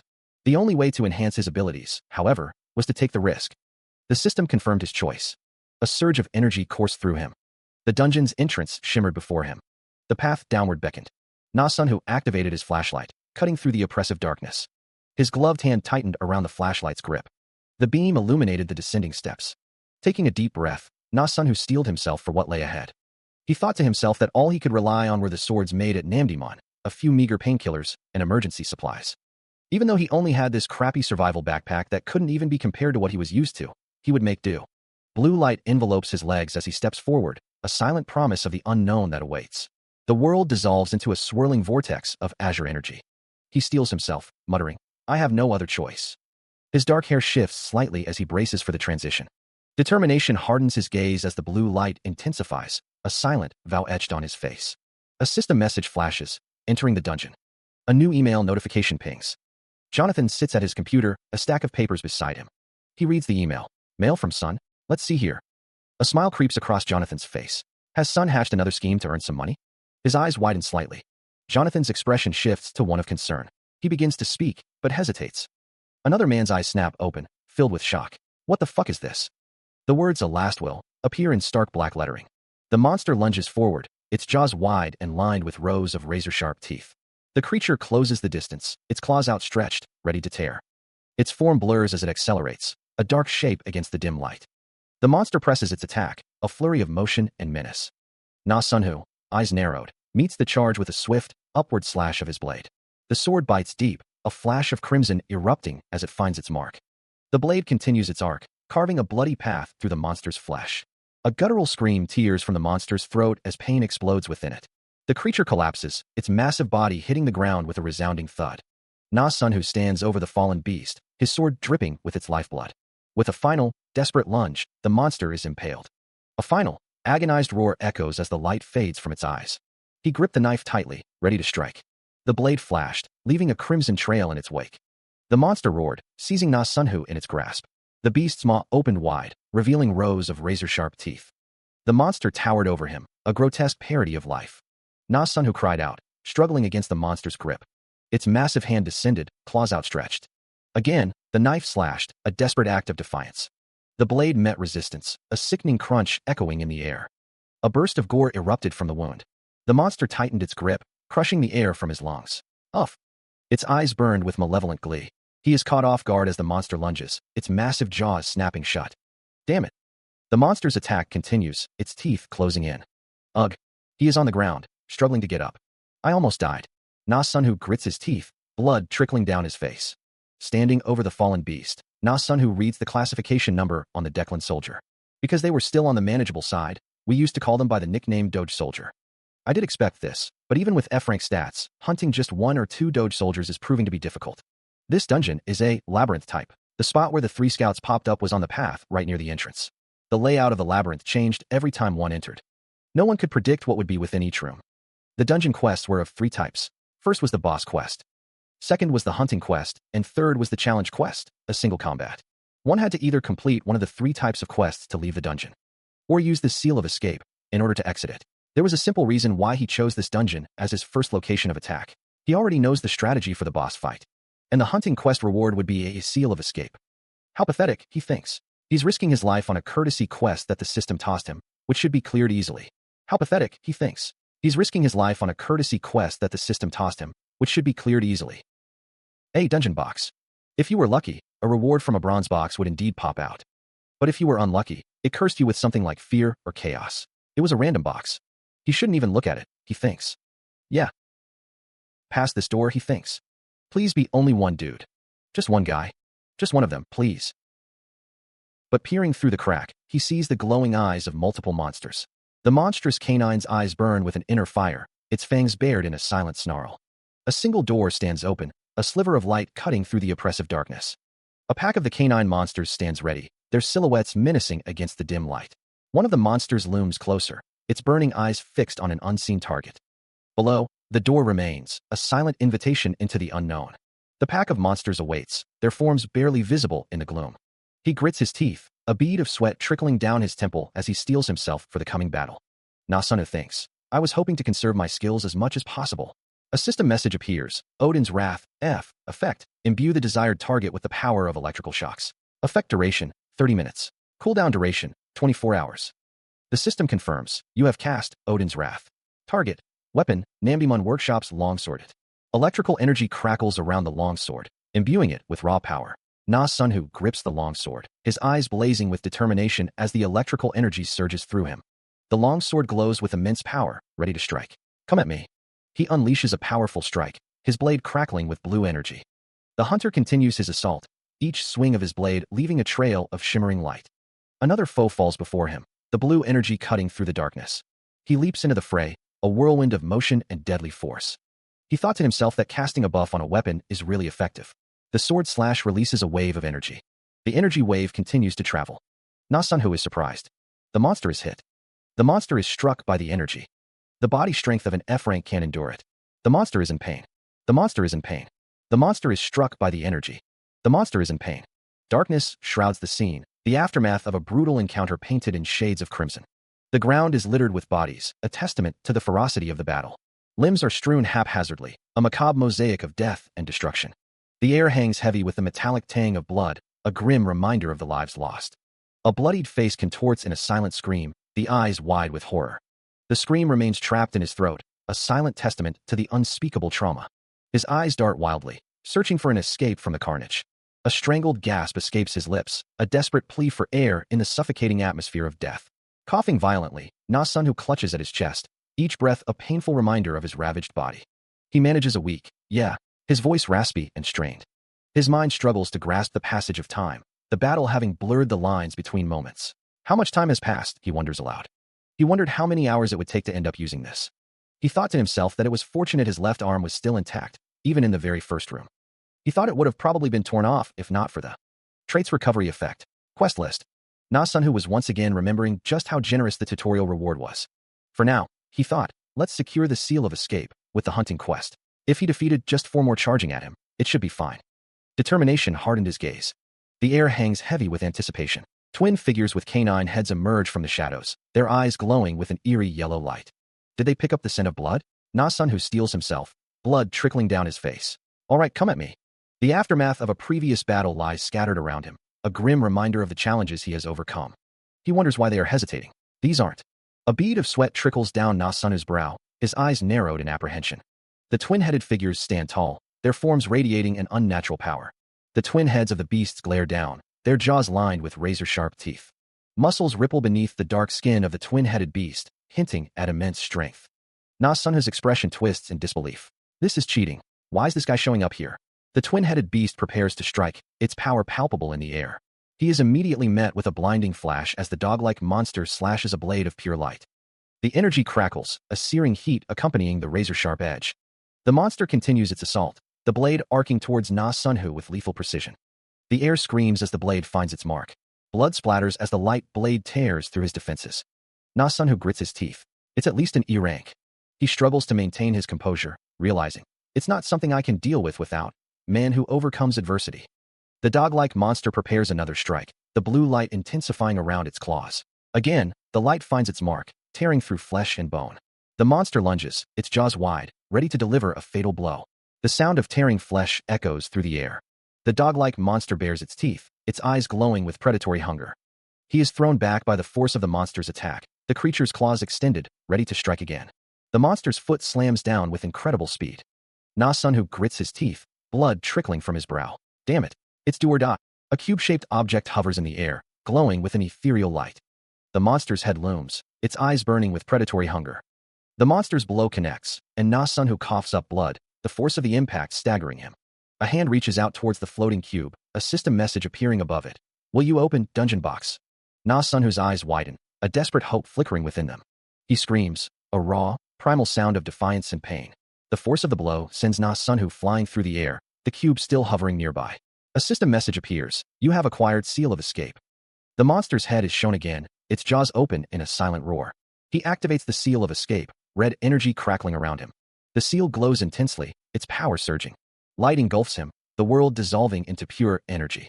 He is pulled through the void, a trail of light marking his passage. Suddenly, he materializes at the top of a glowing blue staircase. Momentum sends him tumbling forward, losing his footing. He coughs, the metallic tang of blood filling his mouth. He lands hard at the bottom of the staircase, dust swirling around him. He winces, sweat and blood mingling on his face. A strained laugh escapes him. He wipes the blood away, smearing it further across his cheek. A Seal of Escape had popped out of a dungeon box, he recalls. This is why those 8 virtues guys went crazy for the system, he thinks, but this is just a disgusting game with your life on the line. That makes you struggle in vain, without letting go of hope until the very end. He wipes at the blood again, a grimace twisting his features. He glances down at his phone. Is this really the only way left? The question hangs in the air, heavy with unspoken dread. His eyes fall on the screen, 30 missed calls from Jonathan. Let's call him later. A flip phone rings, vibrating against the surface. A woman answers the ringing phone. A man, his clothes stained with blood, speaks into his own flip phone. Looks like you didn't get hospitalized. The woman continues her phone call. A voice answers the phone with a simple greeting. Hello. The woman, identified as teacher, looks shocked. Meanwhile, a car drives down a dark road at night. The car approaches a building, the night sky a canvas of scattered stars. Na Sunho, his face and chest bandaged, is asked, Sunho, what happened? The question hangs in the air. How did you get so hurt? Sunho, standing outside the car, replies, I'm fine. Please come in. Her expression is troubled as she sits in the driver's seat. The woman's voice trembles as she speaks. Sunho, this place is. The sign for Hope Mental Hospital looms in the background. The building's entrance is marked with a sign bearing the letters A-OK. She continues, her voice strained. There's only the 2 of us here. Na Sunho's expression hardens. Disguised? That's even more shady. Tears welling in her eyes, the woman insists, Sunho, I'm not crazy. She struggles to find the right words, her voice thick with emotion. It's hard to explain. The woman's expression is pleading. She continues, I asked you to come here so I could explain my situation to you. Na Sunho thinks to himself, his gaze fixed on the woman. If her ability had developed, she would have read my mind already. Looks like it's not quite. The woman in the car looks at Na Sunho, her expression a mix of urgency and concern. The interior of the car is dimly lit, the dashboard reflecting the faint glow of the city lights. A voice echoes, decide now. Will you return and be treated like a lunatic for the rest of your life? Na Sunho sits in the car, his eyes glowing red with an unknown power. The voice continues, or will you follow me? Decide now. Crimson eyes glow with an unnatural light. Or will you follow me? A guttural roar echoes. A monstrous visage, teeth bared and eyes burning, fills the void. The roar intensifies. A piercing scream tears through the air. Wu Yonhee's eyes widen in terror, her mouth agape in a silent scream.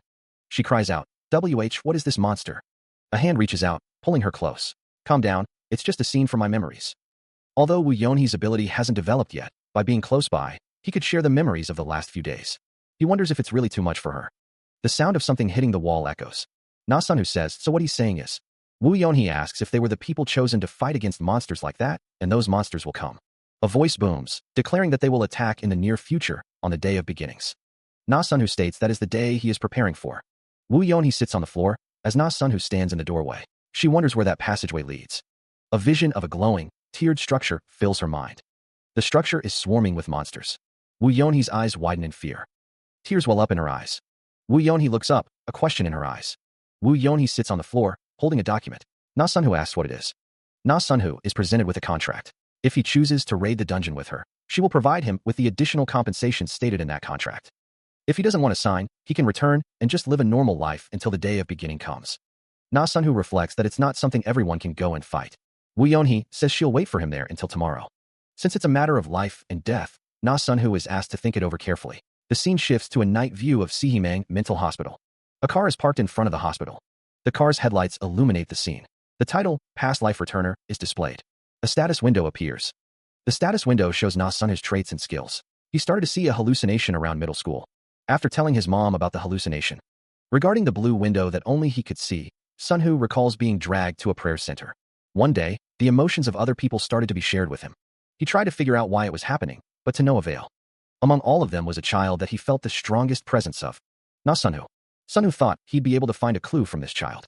This can't be real. A $156,000 contract fee and an $800,000 annual salary. As incentive, for every dungeon he enters, he gets $400,000. And every dungeon he successfully clears is another $400,000. Compensation for death and injury is 3 times the annual salary at $2.4 million. What is this unbelievable amount of money? He wondered if he was being possessed or something. The sound of rain echoed around him. Na Sunhu glanced to the side, his expression unreadable. The rain continued to fall. He stood near a car, lost in thought. The rain intensified, blurring the world around him. Na Sunhu was asked if he had made up his mind. The sound of the rain grew louder. A woman's face appeared in the car window, her expression serious. She thought to herself. Na Sunhu's expression hardened. The woman in the car welcomed him to this world. The woman in the car is identified as pre-awakener Wu Yonhee. The car speeds down the road. The vehicle continues to pick up speed. Wu Yonhee asks, could you slow down a little? He thinks to himself, just in case, if it's because of some weird sense of responsibility for me. Wu Yonhee says, I'm thankful to you. Before I heard your story, all I was thinking. She continues, I'm not crazy. Na Sunhu replies, and since you're giving me a lot of money as well, there's no reason to decline, right? He thinks, acting tough while your fingers are trembling like that. From Wu Yonhee's perspective, she asks, really give me that much? Wu Yonhee continues, that huge. Na Sunhu wonders, sum of money? He smiles faintly, a bandage visible on his cheek. You'll know when we get there. Wu Yonhee keeps her eyes on the road, her expression unreadable. She asks, why have you been using casual speech with me since before? Are you perhaps older? Na Sunhu's smile fades slightly as he looks at her. He responds, well, I guess you could say that. Na Sunhu covers his face with his hand, a wry smile playing on his lips. Though, age has no meaning in this world. The sun glints off the towering buildings as they drive through the city. The car speeds along the road. You'll know, Na Sunhu's voice echoes from the previous exchange. Meanwhile, a voice booms, filled with concern. It's soon enough, Wu Yonhee. The sound of a sharp intake of breath fills the air. A man's eyes widen in shock, his mouth agape. He demands, you said nothing happened, so what's all this? Just how injured did you get? He is bandaged and bruised, but Na Sunhu is still considered an important person. The man asks what the problem is right now. Jonathan Hunter seems surprised. Jonathan Hunter assures someone that he made sure to get out cleanly, so they shouldn't worry. Na Sunhu remains silent, listening intently. Someone asks if he is Jonathan Investments. The woman questions if he is Jonathan Hunter. Jonathan Hunter stands close to Na Sunhu, his expression unreadable. Na Sunhu listens, a slight smile playing on his lips. He's a friend who'll execute the contract for us, and is 20th ranked in Forbes' list of global billionaires. Jonathan Hunter looks concerned. The god of investment, Jonathan Hunter. The thought of 200 million won crosses someone's mind. A woman carries a box, as someone calls out to Jonathan, wondering what's wrong with him. 2 men look out the window. The man with blonde hair asks son why he's giving that girl so much money. The text says that if both of them go missing, they're sending her father 3 billion won. The blonde man asks Jonathan what's wrong with him. Jonathan smiles, bandages visible on his face. The blonde man states that he ordered the menu Jonathan likes. The text says that this place is SOSO. The blonde man thinks the restaurant Jonathan liked is closed. The blonde man exclaims about that tasty restaurant, saying they must be in a really bad situation, and that it's not just a case in their country, but the foreign funds that came to Asia. He wonders where they all went. Mr. Bobby states that they are currently in Eastern Europe, then asks if they might be in Latin America. A voice declares that there is one more place. The word Russia appears in bold letters. A hand clicks a computer mouse. Na Sun-woo says, no way. He then asks how many nuclear weapons Russia has. Another click of the mouse. Mr. Bobby exclaims that Russia is a country that can't be ruined. Na Sun-woo replies that everyone thinks so, but they're going to go there. Jonathan, you asked me how great Jillian was, didn't you? Mr. Bobby clarifies that he is asking if Jonathan personally took action to recruit her. He adds that he can't say anything about a member of the Morgan Group. Jonathan suggests competing with Russia, stating that whoever rises higher will make the profit. Mr. Bobby replies, look at you, Sunday. Another click of the mouse. A voice says that of course, they'll get Jonathan a friend as good as Jillian. Kim Chung-soo's Korean name is revealed. The speaker acknowledges that he doesn't look good right now, but asks that he be taken care of. Mr. Bobby wonders if all he has to do is watch him from behind. One of the figures states that they can finally get some rest after a long time. The other asks what they are saying and insists that they need to raise the stakes. The man declares that there will be a big event selling Russian government bonds soon. A figure with a glowing red eye is shown. The text states that they are dealing with around $1 billion, maybe. An airplane is shown flying in the night sky. Russia is screwed, the man thinks. He knows that it's going to go down, but they're burning $1 billion. It's begun again, the man thinks. Jonathan, Jillian, and Jessica are mentioned. A blue jacket is shown falling. The knights of the financial empire began to move. The knight will enter the dungeon. Na Sun-woo prepares himself, stealing his resolve for what's to come. He tells himself it's time to get ready. A disembodied voice echoes, demanding, stab me. Woo Yeonhee's eyes widen in shock, her expression a mixture of surprise and fear. A pair of legs stand firm, ready for action. Woo Yeonhee reaches out, grabbing Na Sun-woo's arm. She stammers, telling him that this doesn't seem right. Na Sun-woo's expression hardens, his eyes filled with determination. He thinks that if this were a dungeon, he would have died multiple times already. A contract is displayed, stating that all orders relating to dungeons are absolute. Na Sun-woo reminds Woo Yeonhee that training to get into the dungeon is included. She groans, indicating that she forgot. A status screen appears, showing Woo Yeonhee's stats. The ability that she taught him was insignificant.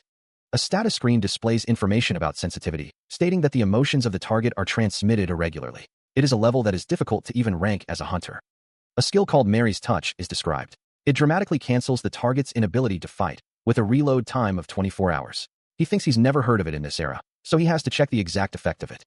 The panel describes a skill that probably brings the target's injury to oneself. Right now, Woo Yeonhee is stabbing with her knife. A cartoon figure demonstrates the act of being stabbed as part of a training exercise. Na Sun-woo states that while it's harsh, there's no time to delay, because hesitation in a dungeon will lead to death for both of them. Woo Yeonhee steels herself, declaring this is the last time. She shouts for someone to stab her. The blade pierces her flesh. Blood splatters from the wound. Mary's Touch is activated. The adversary makes you forget the pain, but it doesn't eliminate the wound itself. Na Sun-woo watches with concern. The wound disappears with Mary's Touch, and the adversary becomes even stronger. But Woo Yeonhee's pain is. It's as if the adversary is activated in her body. With this small body, she'll see the threshold of death. Woo Yeonhee collapses to the floor. An oxygen monitor beeps steadily, the sound a stark reminder of the sterile environment. Na Sun-woo wonders if she will really be able to use Mary's Touch in the dungeon without hesitation. Woo Yeonhee stirs, a soft groan escaping her lips as she awakens in a hospital bed. Her eyes flutter open, a wave of dizziness washing over her. She wonders how long she has been laying there. Woo Yeonhee learns that she has been out for around 12 hours. She reflects that she thought she was going to die, but it was easier than she thought. Her gaze drifts down to her bandaged hand, a flicker of doubt crossing her face. Woo Yeonhee wonders if she exaggerated the pain. Na Sun-woo tells her that she should be careful for the next few days. It seems that everything's better because of the painkillers. He adds that he's going out and will come back, so she should make herself at home. Woo Yeonhee focuses on recovering.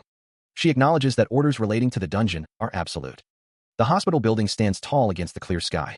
The scene opens on the exterior of John Il Investment. A woman in a blue vest asks, "To what do we owe your visit?" A man replies, "I came to see my father." The man adjusts his tie. Na Sun-woo walks down the hallway with an older man. Na Sun-woo says, "I'm glad you came." Na Sun-woo greets an older man, saying, "Hello, sir." The older man says, "What a handsome son, I'm jealous. Which university do you go to?" The older man continues, "Oh, you came, seeing who? He may look mature, but he's still a middle school student." The older man says, "Ho ho, I wouldn't have anything in the world to be jealous of if I had such a reliable son. All right, I'm giving this to you so you can become a great man like your father." Na Sun-woo receives money from the older man and says, "Thank you." The older man says, "You must have been surprised that I called you all of a sudden, right? I wanted to show you the company once. I have something." He walks alongside his father, Mr. Bobby, as the older man says he wants to talk to him about something without his mother knowing.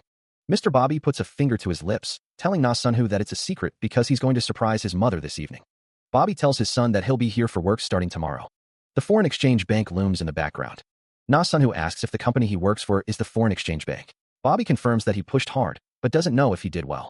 A voice congratulates Jamie. Bobby tells Na Sunho that his dad's company is a foreign company, right? Bobby places a hand on Seonho's shoulder. Bobby tells his son that it'd be great if he knew, and that he'd be happy if he showed much interest in the economy. A voice exclaims that it's today. Na Sunho looks surprised as a voice declares that it's the day his talisman returns. Bobby holds out a card to Seonho. Bobby tells Na Sunho to think about what stocks to buy with that money, and to tell him when he's decided. He suggests they talk a lot about it. A bank card gleams, its surface adorned with intricate patterns. The text declares that he entered the financial world with this bank account, surviving the test of the Wall Street experience. The account is the beginning of the butterfly effect. He stands, clad in a suit, the faint glow of the system still clinging to him. This completes the preparations for entering the dungeon. The woman, holding a weapon, asked, "Did you see that?" She continued, "I'm pretty good at shooting now, right? I don't know if she can pierce the skin with that." Na Sunho remarked, "There's nothing to do about it, but she can't fight in close combat." A stark message appeared. "We're entering the dungeon tomorrow." The woman's expression was thoughtful. She wondered, "What else do I have to prepare?" A voice echoed, "If there's anything I have to say." Na Sunho asked, "Is that you prepare a suicide note?" The reality is that there's a greater chance that she won't be able to return. The dungeon's energy swirls, a chaotic blend of power and malice. Crimson streaks slash through the air, a silent promise of violence. The dungeon's essence bleeds into reality, a terrifying display of raw power. The crimson streaks intensify, a visual representation of the dungeon's deadly intent. The air crackles with unseen energy, a palpable sense of danger permeating the space. The dungeon's true nature is revealed, a brutal and unforgiving landscape. Her eyes widen in dawning horror, the weight of the reality crashing down upon her. A gasp escapes her lips, the realization of the dungeon's true nature sinking in. Woo Yeonhee was realizing how insignificant her imagination of the dungeon was. We only live to kill other living things. A figure stands amidst the carnage, a silent predator in a world of death. A monstrous voice booms, declaring that there is no distinction between humans and monsters. The impact echoes, a brutal punctuation to the monster's words. Another strike lands, the force of it ripping through the air. Her eyes wide with horror, Woo Yeonhee stares at the carnage unfolding before her. A system notification appears. Woo Yeonhee tried using body treatment. The system reports that the wound has slightly recovered. A monstrous claw descends, poised to strike. The blow lands with sickening force, blood erupting from the wound. A body lies broken amidst the carnage, another casualty of the dungeon's brutality. Woo Yeonhee's face is a mask of despair, the weight of the situation crushing her. A figure, bloodied but standing, whispers, "Alone, good job." The same figure continues, "You didn't lose your mind in the midst of all this." A fight for survival. The system indicates that the quest to defeat Declan has been fulfilled, and the reward is an escape seal. Na Sunho says he'll take care of it, asking if Woo Yeonhee has any objections. He thinks to himself that even though she knows this could be a lifeline, he continues his internal monologue, thinking that she is stronger than he thought, and that having a healer makes fighting more efficient. The panel shows a monster. Na Sunho thinks that if he were alone, he would have to endure the wounds with painkillers, and that it would have been more or less tolerable. He thinks that they are the only ones. The panel shows a flashback of sorts. It is mentioned that the ones who escaped were two evil guys from the spirit world, and that an ability user can use unthinkable attacks whenever and in whatever shape they like. He doesn't even want to know what that guy can do. The system indicates that Woo Yeonhee has used phobia treatment. Na Sunho looks confused. Woo Yeonhee is shown with a crossbow. Bloodied and resolute, he declares, "We'll do it." He insists that he is fine, explaining that the spiritual world makes him sensitive and that he was just thinking of the past. The man wipes blood from his face, his expression unreadable. The woman asks if they should wait a little longer for him to calm down, her brow furrowed with concern. He advises her not to hesitate if she gets even the smallest suspicion, his eyes narrowed. A speech bubble declares, "We're going to the second room." The pair stand in a doorway, ready to move forward. Sweat beads on his brow, a sign of the strain he's under. Na Sunho calls out to Woo Yeonhee, who responds with a simple yes. He reminds her not to forget what he told her. The two figures walk down a dimly lit corridor, their shadows stretching before them. A shadowy figure looms, the words "the instructions I gave you" echoing in the air. The ominous message continues, "For when we meet a two-headed monster." A crimson spray explodes across the room, painting the air with the metallic tang of blood. A dagger plunges into Na Sunho's shoulder, the sudden agony ripping a scream from his throat. He chokes back a cry, the pain searing through his nerves. The two-headed monster descends upon him, a blur of claws and teeth. The force of the blow sends him sprawling, blood blossoming against his jacket. Another strike comes, a violet energy crackling around the monster's claws. The monster continues its relentless assault, its form a nightmarish dance of death. He is struck again, the impact jarring his bones. Na Sunho groans, the taste of blood filling his mouth. Woo Yeonhee stares in horror, her hand clamped over her mouth to stifle a scream. She cries out, "No, don't use heal." Coughing, Na Sunho struggles to his feet, the words echoing in his mind. or Mary's touch. A voice warns not to provoke it with a clumsy crossbow.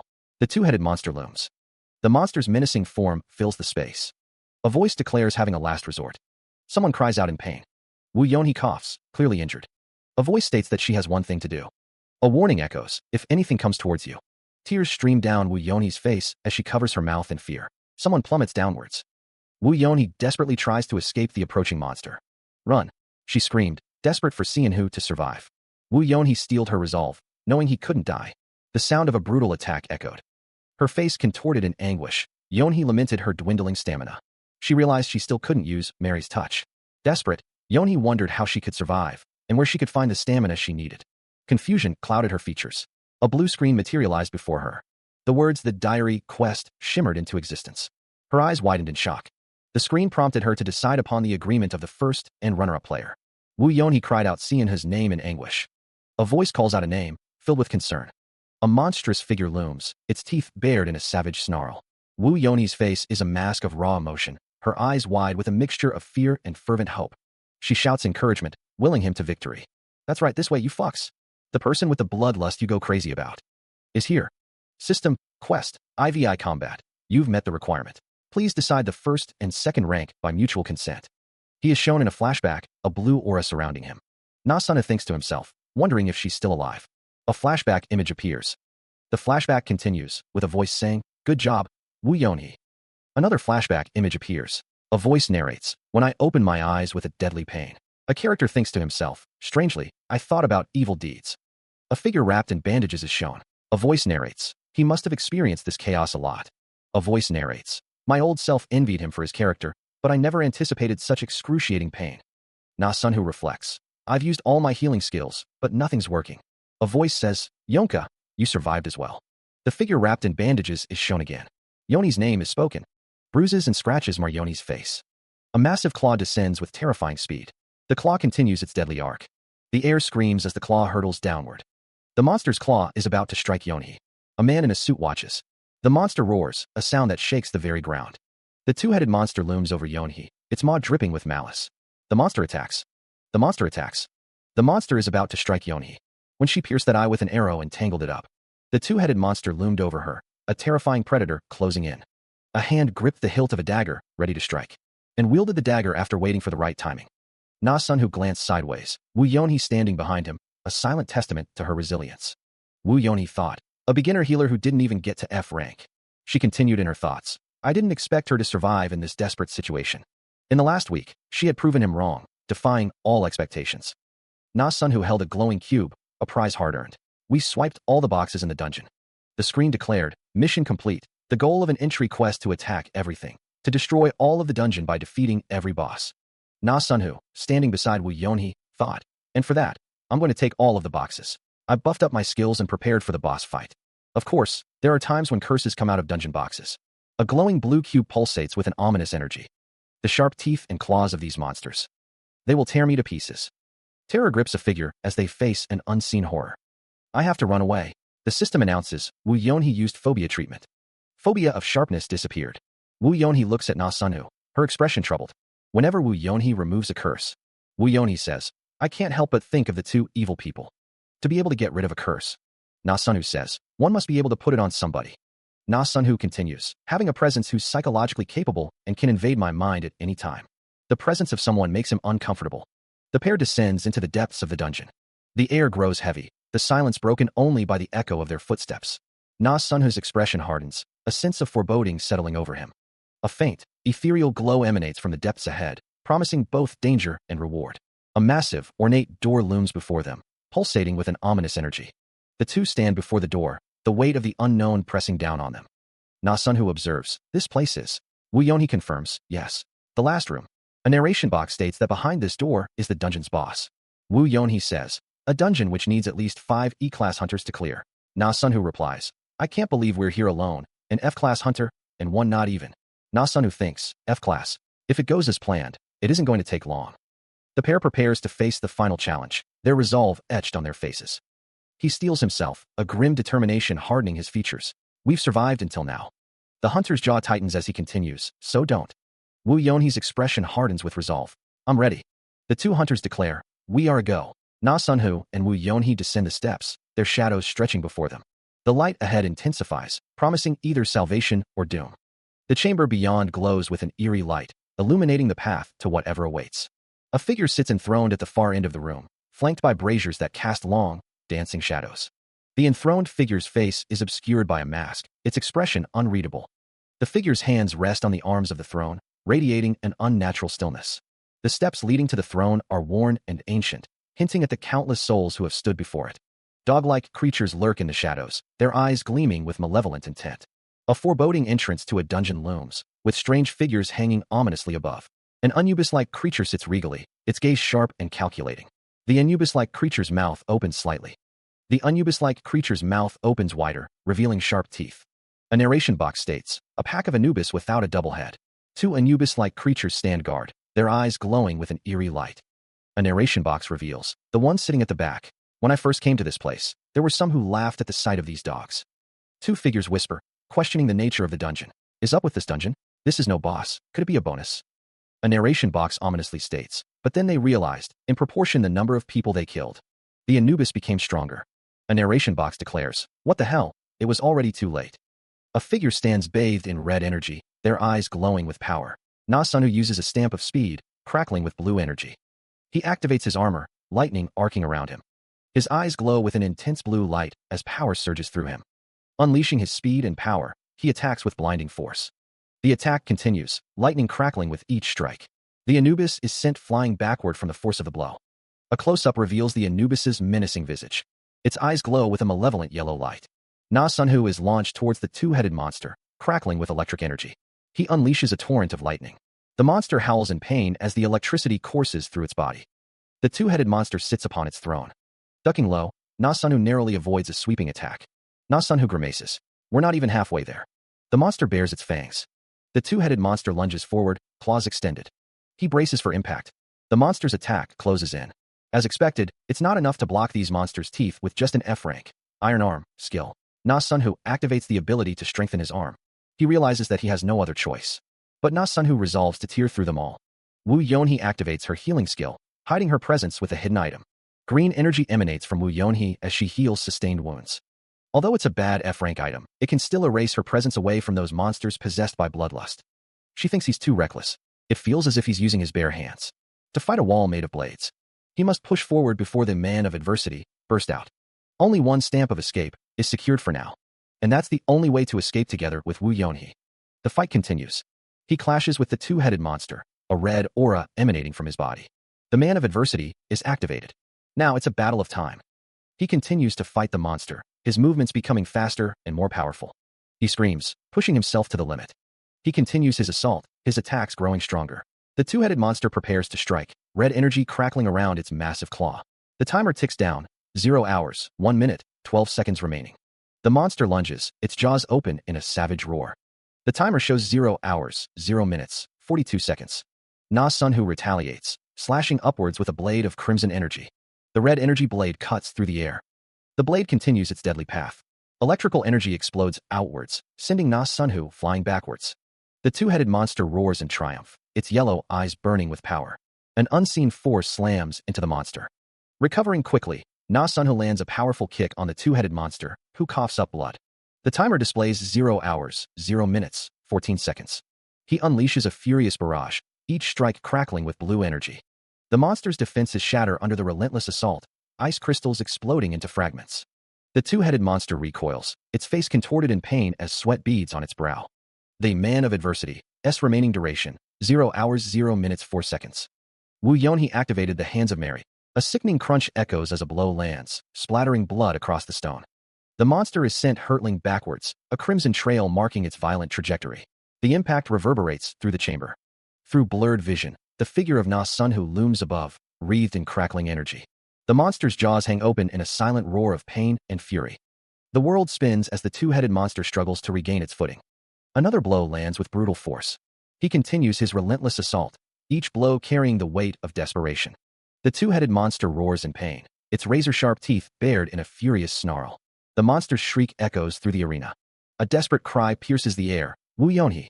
The camera focuses on the blood staining her clothes. He cradles her head, pleading, "Open your eyes. Come on." Her face is pale, streaked with blood. They priority, she whispers. His expression hardens with resolve. I'll be the first one. He realizes the extent of her injury. It grazed an artery at the end. She's bleeding a lot. His teeth grit. Na Sunhu is determined. He vows, I'll save you.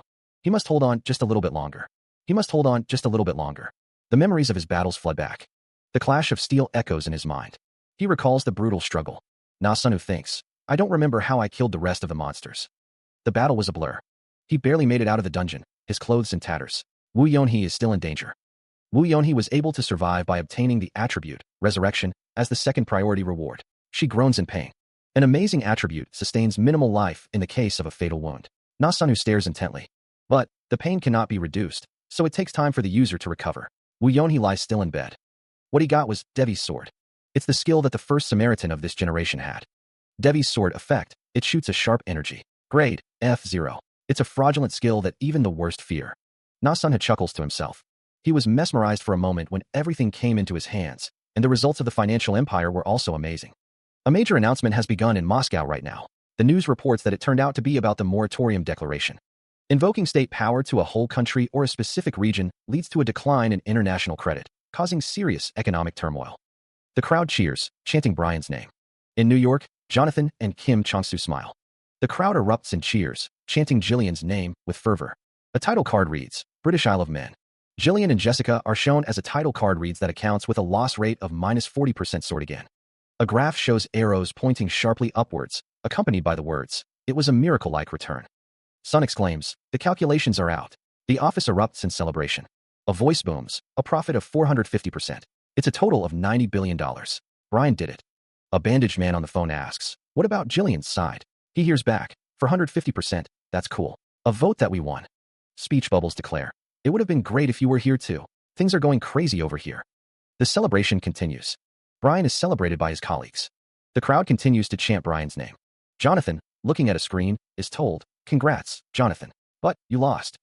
The Isle of Man's profit has reached a new milestone. Jonathan stands with a woman behind him, a slight smile playing on his lips. The numbers flash, 615%.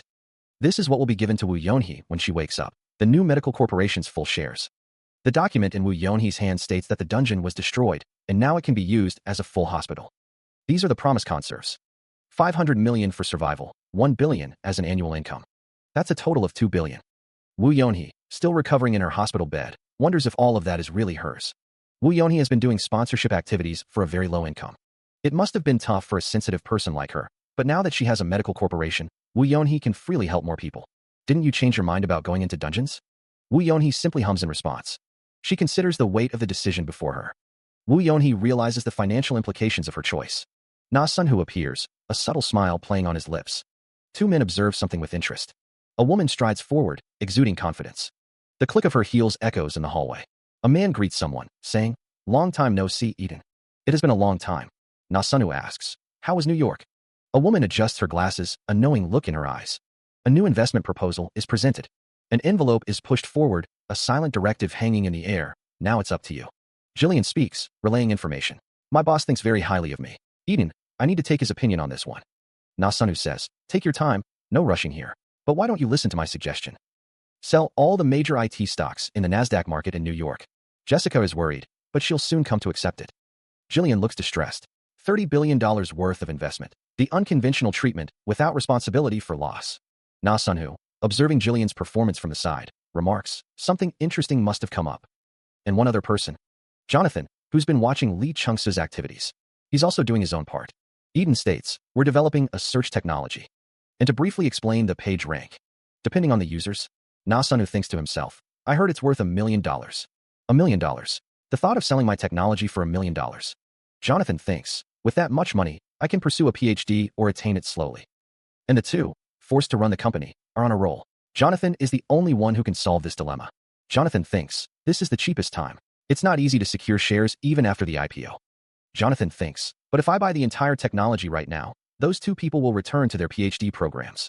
Na Sunhu thinks, all right, like you said, $1 million, but I have a different idea. A check is placed on the table. Jonathan looks shocked. $10 million? Jonathan is speechless. Na Sunhu wonders if he should discuss it with them. He is heading to Washington. In an hour, Jonathan will give him 10 minutes. He will be back right away. Jonathan sits in a room, the ticking of the clock echoing in the silence. Jonathan walks away. Mr. Jonathan appreciates their tech. Thank you for that, but Na Sun-Hu is surprised. Jonathan asks if he has a change of heart and offers another check with the same amount. Jonathan, the god of investment, is interested this much in us? We will definitely make it big. Jonathan says that they are already sure. Na Sun-Hu read the book on his way here, and it was very impressive. Jonathan says that he bet his entire fortune twice. He appears troubled, reflecting on the situation. I seized an unprecedented opportunity, and my calculations were accurate. Jonathan states, and I saw my third chance today. He continues, the text glowing with intensity. How much do you think I'm willing to bet on this opportunity? Na Sun-Hu's expression hardens as he thinks about the money involved. We currently have over 500 billion liquid funds under management in the US, Canada, and also Japan. Na Sun-Hu's eyes narrow as he realizes, and they keep lining up to take over the funds. Jonathan says, all right, let's go back to the beginning. Jonathan's finger points to a document. When you desire something desperately, then never ever reveal your true intentions. But I didn't do that.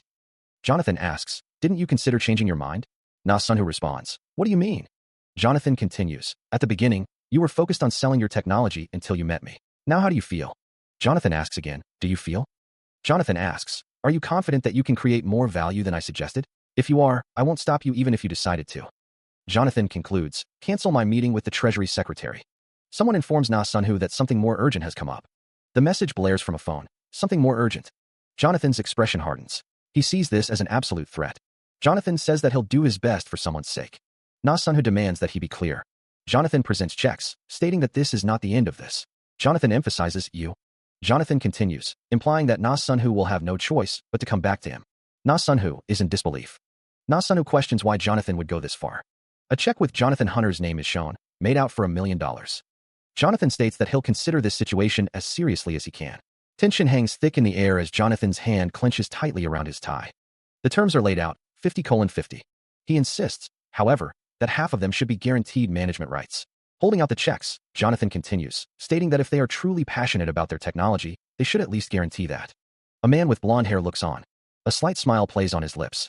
He extends a hand. Jonathan says that fate follows his name. The hands are about to meet, promising power. Google always lives up to its name. The man is named Google. A tie hangs loose. An excited voice declares that he is eager to share the news with his partner. The man with blonde hair tells someone to enjoy their celebration party, promising to call again later. The blonde-haired man smiles widely. The blonde-haired man looks surprised. Hands clap in applause. A voice congratulates Jonathan, saying, well done. A man asks Son if he heard that, adding that he learned well. Jonathan looks angry. Someone reflects on turning down $20 million, wondering if that amount is too much for a starting company, before changing the subject back to the computer nerds. Son asks Jonathan if they're going to continue like this, as a voice says it's not good to bring in shares at too low a price. The company is projected to grow to more than $60 billion in 10 years. Na Sun-Hu glances to the side, a thoughtful expression on his face. Glowing blue markings adorn a man's arm. A message appears on a phone. I have found the cat. Na Sun-Hu's eyes widen, a realization dawning on him. There it is. John Clark, a former mercenary, trickled into Wall Street. There was an expectation of meeting a big hand. A man in a suit stands tall, declaring he'd rather die from a bullet on a battlefield. The expectation was that one could make lots of money doing the same work. However, when one's sick of the private detective agency lifestyle, a man called Ethan came to see me. A man with a familiar smell that only those who've crossed life and death emit, introduces himself. It's nice to meet you. I'm Ethan. A man in a suit extends his hand, offering a deal. It was obvious that this man was connected to a big hand somewhere. A man rubs his temples, frustration etched on his face. I did everything I could to win this man's trust, but documents lay scattered on a desk. The text reads, we couldn't solve his request within our company's rules. The man in the suit says, I'll propose a service that goes beyond the legal boundaries. The man smiled secretly. John Clark succeeded in getting what he wanted. A connection with a big hand. A black car drives down a dark road. A masked figure holds a gun. A visual effect of movement. The masked figure holds a weapon. He was in a detention center. The man's voice echoed in the room. So he can't be found in the usual way. The name of the crime is first-degree murder. He was released for lack of evidence, but it must have been him. The masked figure stood, listening intently. Ambush around the building, except for the observer. If the cat escapes, it must be shot on sight. First-degree murder at the age of 13. The cat is in the main room. It's working on something. He was probably a psycho long before that. John with me and I'm T-Boy. T-Boy, we're going in as 3. Please keep this in mind. Don't look down on him because he's young. If you consider the promised pay for success, you know what a dangerous guy he is. A staggering sum hung in the air, $1 billion. One of the masked figures considered the price. Dollars for a 13-year-old kid. The second figure, peering through binoculars, noted, the cat is moving. A voice crackled over the comms. I hear water sounds, so I think it's in the bathroom. Weapon raised. One of the masked figures ascended the stairs. Advancing down the hallway, two more figures moved with practiced stealth, their weapons trained forward. Another masked figure stood guard outside the door, his weapon held at the ready. One of the figures thought, he's in the bathroom at this time. A nervous voice whispered, did he notice us? The figure's eyes darted around, paranoia creeping in. With a slow, deliberate motion, the door creaked open. A glimpse inside revealed a young man with wavy blonde hair, his expression unreadable. One of the masked figures grunts in pain. Another masked figure cries out in pain. The masked figures peer down at Jonathan. Jonathan collapses to the floor. An explosion rocks the room. Another explosion follows. Jonathan's eye widens in shock. A masked figure opens fire on Jonathan. Jonathan is sent sprawling. One of the masked figures shouts, come to your senses. Another masked figure commands, focus on shooting. The room explodes in a hail of gunfire. The bathroom wall explodes as the masked figures continue their assault. He is engulfed in a maelstrom of gunfire and explosions, yet remains standing. The onslaught continues, tearing chunks out of the environment. A masked figure wonders if Jonathan is using a damage-absorbing seal. The masked figures maintain their relentless barrage of bullets. One of the masked figures exclaims that Jonathan is blocking the bullets and must be AC grade. The bullets continue to impact the unseen barrier.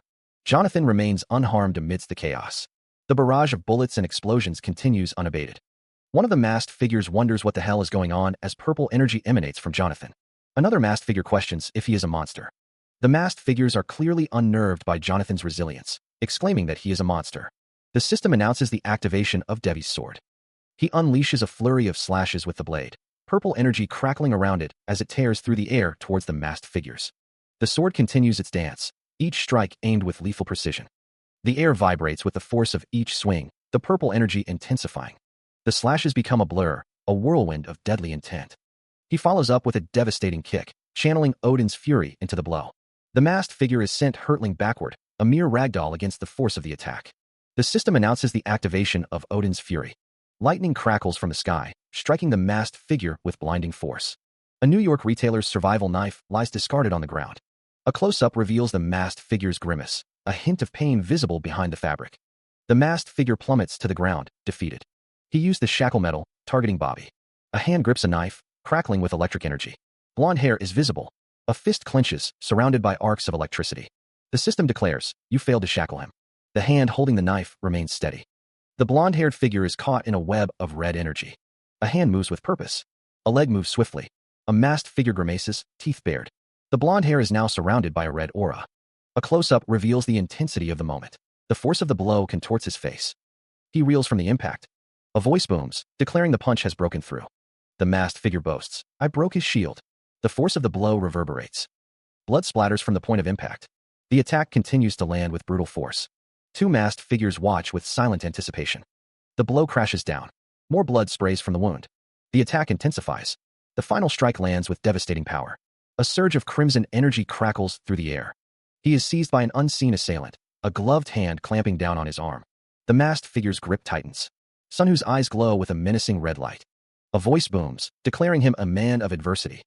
The masked figure's hand moves to grip Sunwoo's face. The grip tightens, the red energy intensifying. A voice echoes, filled with a chilling familiarity. I found you again, huh? The red energy pulses ominously. The force of the blow reverberated through the air. The impact echoed, a testament to the raw power unleashed. Crimson eyes flared with a sudden, intense light. A voice boomed, declaring, man of adversity. A figure emerged from the shadows, their presence radiating an ominous aura. The man's gaze burned with a chilling intensity. A hand clenched, knuckles white with suppressed rage. The man muttered, I found you again, huh? The darkness deepened, a prelude to the storm about to break. The force of an unseen attack slammed into him. The air crackled with violent energy. The masked figure cries out as something strikes him. The corner of the room is visible. Another masked figure is sent flying by an unseen force. A kick lands squarely on another masked figure. Someone shouts in frustration, damn it. Sharp spikes protrude from the floor. Two fiery projectiles streak through the air. The ceiling of the room is visible. One of the masked figures levels a pistol, smoke rising from the barrel. A masked figure expresses shock. A group of masked figures stands ready, weapons drawn. A masked figure plummets downwards. A surge of energy distorts the air as teleportation takes place. Na Sunwoo, tugging at his beanie, realizes his target is still within a 20-meter radius. A voice barks orders, one to the roof, one to the basement. Another voice urges haste, ordering someone to check the street. He plummets from above, caught completely off guard. A masked figure lurks in the shadows. Sunha's expression hardens with concern. A question hangs in the air. A blow strikes him, and he curses under his breath, wondering when the attack landed. Man of adversity has been activated. His face contorts in anger. The force of the impact echoes. Even with their heightened senses, they couldn't find the bastard. And as man of adversity wore off, he lost consciousness. Even the battle-hardened soldiers were showing signs of violence. They could not hide their nervousness. The weight of the situation pressed down on them. It's only natural, since what they saw yesterday was an entirely new world. He thought to himself, I should probably watch what I say from now on. The aftermath of violence, a grim reminder of the stakes. A mask, a symbol of hidden identities and unknown intentions. He considers the implications of the recent events, his expression grim. Another man asks, what was this man's name? A voice declares that after this is all over, they'll make an insurance fund for the employees. The man is told to focus on catching the bastard for now, and that they'll discuss it later. The other man wonders how they are going to catch a vixen like him. The voice questions if they are even capable of catching him, stating that the longer they take, the stronger he becomes. A figure, bleeding from the head and surrounded by a red aura, is discussed. The voice says that if they let this moment slip by, then not even a large military force will be able to stand against him. The man is told that they must strike now, before that becomes the case. The other man states that if not even a large military force can stand against him, then this is no laughing matter. The voice says, understood. The other man says that they should find him, no matter what it takes. It's revealed that John Clark made a report on what Iraq had done. The accident statement reveals the victim was a 28-year-old male who met Jonathan on an online messaging site. As the murder weapon could not be found, Jonathan was released due to a lack of evidence. Even the letter that Jonathan wrote last night in order to plead his innocence was sent to the prosecutor in charge of his case. Jonathan thinks to himself, calling someone a clever bastard. Jonathan thinks to himself that no wonder his rate of growth was so high.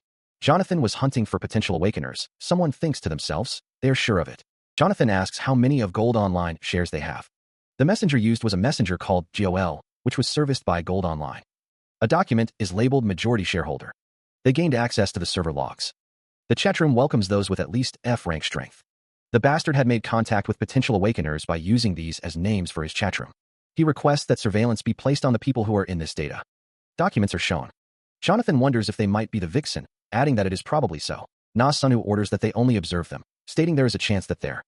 Jonathan states that the target may make contact with them and take charge of at least one of the squads. Jonathan walks alongside another person, saying that they need to be more organized. Crates are stacked high. Jonathan asks if any advice is needed regarding the task. Na Sunhu responds in the negative. A hand grips a metal bar, knuckles white with tension. Jonathan states that they do not need to worry about any costs. A close-up of Jonathan's face reveals a determined expression. Jonathan looks on. A mountain of cash rises, a testament to unseen fortunes. A voice declares, I have prepared this. A figure stands before a brick building, the words, with the trust company, hanging in the air. Sweat beads on a brow, a sign of intense pressure. An airplane sits on the tarmac, ready for flight. With that, the business in America had been concluded. Na Sunhu holds a document, his expression unreadable. The screen displays 1998 World Asset Management Rankings, late December gross earnings, unit dollar. The rankings list the top firms, AGA, Advanced Guard Group, AP Morgan, Soitsi Assets, Silver Bean, and Jillian Investment Group. Na Sunhu's lips quirk in a slight smile. First place, huh? It's not much, but it certainly doesn't feel bad. The text reads, a pension fund which has influence over politics in the USA. The assets of billionaires all over the world cascade around a skyscraper. All of this goes to the groups in New York, a voice declares. A voice, laced with fury, erupted. How dare you talk back to me? The man's face contorted with rage, his cheeks flushed a deep crimson. Pointing a finger, the man spat. When we get to Korea, you're losing your damn job. Got it? The man muttered under his breath. Dumb bastards. A trembling voice stammered. And my apologies, sir. The man glared, his eyes narrowed. What are you looking at? Keck, you seem to think that we're on a similar level just because you're in a first-class seat. He tells Na Sunhu to listen carefully. Jonathan declares that he is the great. Jonathan questions what the Hansel Group's power is. Jonathan walks away. Jonathan uses his power on Na Sunhu. To save Wu Yonhee, who was in a critical state, Jonathan had become able to use his power. Jonathan thinks about controlling the power of his skill, Odin's Rage. He thinks that this is supposed to be used as a substitute for a defibrillator, but he guesses he can use it like this as well. Wu Yonhee lies on the ground, unconscious. A woman calls out to Na Sunhu. The woman waves. Wu Yonhee decided to trade the 11 points she had gained from clearing the dungeon for 11 bronze boxes. She had waited for Na Sunhu to come so she could open them with him. This was because she didn't want to cause any unnecessary misunderstandings since she was contracted to hand over any items to Na Sunhu. He thinks she is stubborn. Wu Yonhee is excited. Wu Yonhee wonders what she will get, expressing her excitement. Wu Yonhee is excited over something like health. Na-sun-who observes that different people react uniquely when a voice exclaims to keep this going while opening boxes. Woo Yeonhee realizes it's an item this time, holding up the dagger of the clown. Na-sun-who wonders what this is and if it's good. Woo Yeonhee presents the item to Na-sun-who. Na-sun-who pauses, wondering what this could be. The dagger of the clown is revealed. Could this be the dagger of the clown? A skill with a very low chance of inflicting a random negative effect on an enemy upon dealing damage to them. Rank F. A woman asks if something is good. A man holds a dagger and confirms. A voice wonders if the dagger was strengthened. The narration states that the dagger came out of a bronze box. The narration reveals that this was the secret curse that he applied in the spirit world. Random corruption effects are visible. A man stands cloaked, his eyes glowing. The narration states that the 3 one-of-a-kind ones are the only successfully strengthened items to S grade. He didn't imagine that he'd go this far. The ornate doors of a traditional Korean building stand slightly ajar, hinting at the conversation within. A wide smile stretches across the face of the man in the tan hat. The man in the tan hat clasps his hands together, stating, "It's so difficult to meet you, Mr. President." Director Park, his expression serious, replies, "Please don't say that. Why do you keep calling me so, elder?" The man in the tan hat explains, "Aren't we in a world where one can go from Seoul to Busan by just stepping on Jinil's land? So if I don't call such an influential person of a group the president, what would I be doing?" Director Park's expression darkens, his eyes narrowed. The smile disappears from the face of the man in the tan hat. Director Park asks, "Feel better if I drink a glass as punishment, Director Park?" Director Park watches as the man in the tan hat raises a glass to his lips. The man in the tan hat states, "My assets are all under your finger, Mr. Chairman, right?" The man in the tan hat smiles again, adding, "Hee hee, I guess my eyes can't lie." Director Park pours a drink, saying, "Executive meeting, nobody could stand in front of you, Director Park, kids. So I have a favor to ask you today." The old man requested that Director Park release the shares that went to the Jinil Group. He offered to exchange them for 100 of his big ones. Director Park countered, asking how 1,000 sounded. He then mentioned the equity in the Hanshul Group that controlled the shares. Jonathan noted that the Daehoon Group had recently made a proposal of 200 billion won. Director Park made a dismissive gesture. The old man questioned why he couldn't access his assets if they were his. Jonathan apologized, stating he had to return to work. The old man exclaimed, emphasizing that he was talking about big money. He added that one needed money in their pockets to feel full. Director Park stated that he had listened carefully. Jonathan told the old man to rethink his offer. Director Park stands firm, his expression unyielding. The memory replays. Director Park and an associate stand over a briefcase, the tension palpable. The briefcase sits closed, its contents unknown. He exhales, a wave of relief washing over him. The thought echoes in his mind. He can't believe he refused such a massive sum. A sinister grin spreads across his face. He relishes the feeling of power, glad to be involved with Jinil. Director Park's smile widens, a hint of malice in his eyes. He reaches for his phone, the sound of rustling fabric filling the car. Director Park speaks into the phone, informing the president that he's on his way to the company and postponing the settlement meeting. He asks if the president would like to go there himself. He pauses, listening intently to the response. Director Park acknowledges the instructions, noting the earlier request to return. He says he'll see the person at the company tomorrow. He wonders what happened to the woman who refused the Blue House invitation because of the meeting, as Director Park looks at his phone. Outside, rain streaks down the windows of a tall building at night, a few lights still burning within. The building's architecture is modern and imposing. A katana rests on a display stand, its polished blade gleaming faintly. Another katana lies sheathed on a shelf, its presence suggesting a collection. Various knives are displayed in their sheaths, each with a unique design and purpose. 2 arrows strike the bullseye of a target, indicating precision and skill. A single arrow pierces the center of another target, a testament to accuracy. The woman looks distressed, her eyes wide with worry. It's just a collection, Director Park thinks as he holds a cup, the woman standing in the background. The media in this country is. Director Park stands with a cup in his hand, his expression unreadable. So, she called Jamie to hear it herself from her, inquiring how the group's investment was doing. The woman gazes out a window. She has news that will surely make the director happy. They have secured most of the leasing shares in the top 10 business groups. The woman stands with a bag that has Ilsung Hansel written on it. Amid the nation's turmoil, conglomerates formed slush funds and reorganized their governance structures as well, using leasing shares. Ilsung Dreamland structure is displayed, showing the flow between Ilsung Card, Ilsung Life, and Ilsung Electronics. The equity structure leads from Ilsung Group's Ilsung Dreamland to Ilsung Life to Ilsung Electronics, and then cycles from Ilsung Card to Ilsung Dreamland again. This way, the Ilsung Group controls the entirety of the Ilsung Group, with shares in Ilsung Dreamland. The same goes for Daehoon Group's Daehoon Elevator and Hanshul Group's Hanshul Confectionery. They play a key role in the management succession process. So they call them leasing shares. It'd be good to tell their investors that this country has become a cesspool. She reflects on how Korea has become a Jinil republic in name and reality. It was the middle of summer. History has changed little by little, but natural disasters have hit the exact date without exceptions. On the day Typhoon Olga hit the Korean peninsula, the heat of the stock market didn't cool down despite the crazy heavy rain. It seemed to follow New York's dot-com boom. The current trend began with $10 billion invested in GNL from Russia after the financial war. By Korea, Cyber Korea 21. And this Cyber Korea 21 policy was implemented afterwards. But on the day the Bank of Korea repaid their last debt to the IMF's early termination, I had to make a decision. I wanted to show them how I finish high school normally, because that would be unusual, but I can't put it off any longer. He states he's going to talk to them so that they don't worry. A building stands silhouetted against the night sky. An email states that there are companies watching, so someone has to calculate when the right moment to enter. The email continues, showing that the eDictionary computer went up 147 times in a year. The email shows that brightness technology went up 150 times in 6 months, and there was a 93-fold increase in 40 days of the Seoul government. An email icon appears on the screen with the message, "I've got something to show you." The email reads, "Welcome, Mr. Na. We are very impressed with your research, particularly with your detailed report on Goodcom and Ape and the overall outlook for the Nasdaq market. Do you happen to know Wall Concept, who has a reputation as an outstanding hedge fund manager, has also been an analyst since he was a minor? Although we are cautious." The email continues, stating, "Because you are a minor in a faraway country, we would like to work face-to-face with you. We are very pleased to announce." The email states, "Investment Finance Group, and we look forward to hearing from you. Congratulations, Mr. Na." Jonathan Investment Finance Group is mentioned. The email states, "It was last year when you made a stock account." He sits at a computer, a thought bubble indicating, "That's right. Is that what you've been studying since?" The achievements made by a third-year middle school kid weren't at a level that parents could be pleased with. An extreme declaration to lay down your arms. He wonders what his dad is feeling. "Why do you look like you're—" "I'm sorry." His father asks what he means and what he is sorry for. He adds that he didn't see that Na Sunhu is a special kid. His father tells him to raise his head and that he didn't do anything wrong. He is just upset that he won't be able to be with him during this important moment in his life, nothing else. His father says that it'd be great if he could check up on him and how he's doing. He laughs. Na Sunhu's father tells him that he's busy, so he won't worry him anymore. They embrace. "You're all grown up. You don't have to look around anymore." He embraces his father, a silent understanding passing between them.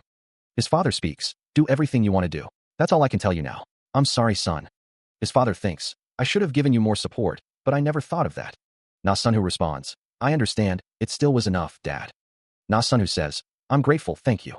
The smile falters as she reads the message. She assumed that was why he was working out, but it didn't even last 3 months. She apologizes.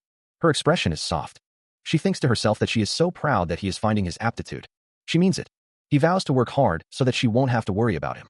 He smiles. He reflects that his parents were more prepared than he thought. The city stretches skyward. Na Sunhu stands beside Emily in the office. Na Sunhu remarks, "You look happy." Emily smiles back at him. He insists, I swear I didn't use my skills." Emily gestures, saying, "Anybody who saw your demeanor would have said so." Na Sunhu replies, at ease, "I see, that makes me feel. How is it going with what we're searching for?" Emily states, "It Explorer wasn't hard to find." Meanwhile, rain lashes down upon a dense forest. The downpour continues, obscuring the landscape. The rain intensifies. 2 figures trudge through the rain-soaked undergrowth. Rain lashed down, blurring the forest into a watercolor of greens and grays. A hooded figure trudged through the downpour, their face obscured by shadow. The figure's eyes, barely visible beneath the hood, reflected a grim determination. Raindrops clung to the tall grass and weathered stones, each drop a tiny mirror reflecting the overcast sky. A question hung in the air, as palpable as the rain itself. The hooded figure continued their trek, the rain plastering their cloak to their back. The figure's gaze remained fixed ahead, their expression unreadable. The sound of the rain echoed through the forest, a constant, rhythmic drumming.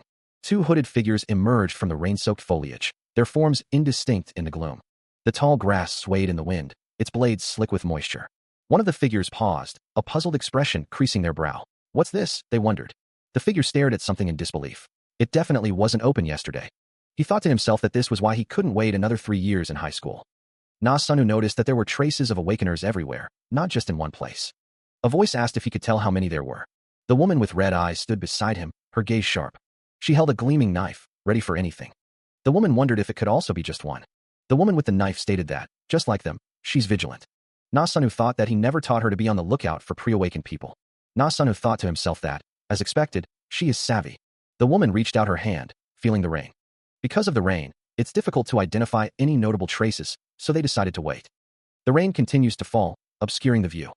The tall grass sways in the wind and rain. Na Sunhu, standing beside the woman, listens as she speaks. She notes that hypothermia may start building up soon. She suggests that it's a good idea not to cover with the hood, that way their senses are sharper. The woman's eyes reflect the somber mood. The rain continues to fall on the tall grass. The rain intensifies. The downpour continues. The woman suddenly stops, an exclamation point appearing above her head. A system message appears. A dungeon has appeared. The system message continues. Would you like to open the dungeon? Another system message appears. The dungeon returned to its sealed state. This means the first person who entered the dungeon is dead. The woman looks down, a chilling thought crossing her mind. Is he dead? A voice confirms their agreement with a simple, affirmative response. She adjusts her hood, a frown tugging at her lips. That won't do, Wu Yonhee thinks. Wu Yonhee offers a terse compliment. Na Sunhu expresses his surprise at her immediate shift in demeanor. He notes that she went right into being alert. Na Sunhu advises Wu Yonhee to maintain her vigilance, stating that if she keeps up with that, she won't die easily. A disembodied voice warns that it is less inconvenient this time because they both have escape seals, but you never know what kind of monster is inside. It cautions that they can't relax too early. A system message appears, announcing that Wu Yonhee has joined their party. Na Sunhu declares that they should go. Wu Yonhee stands ready, her expression unreadable. A system message announces that they have entered the dungeon. Warning messages appear, stating that they must clear all conditions before they can exit. The quest, End Zone, and the quest, Eradication of Graph, have been activated. The quest, Hibernation, has been activated. Na Sunhu looks around, a bead of sweat trickling down his temple. Wu Yonhee shudders at the thought. An arthropod would be terrible, right? She continues, her voice laced with apprehension. An insect? Na Sunhu confirms her fears with a simple, yes. Wu Yonhee, her face etched with worry, asks, Haha, what do you think of? Na Sunhu glances at her, his expression unreadable. The sound of approaching footsteps echoes through the dungeon. Na Sunhu's eyes narrow, his senses on high alert. Wu Yonhee's voice rises slightly, a hint of panic creeping in. What are you doing? Keep you dash. Na Sunhu's gaze is fixed on something ahead, his face a mask of concern. The footsteps grow louder, closer. A large insect crawls along the dungeon wall. He and Wu Yonhee stand in the cavern, the air thick with anticipation. A blinding strike tears through the air, the force of the blow shaking the very foundations of the cavern. The attack continues its relentless assault, the cavern walls groaning under the strain.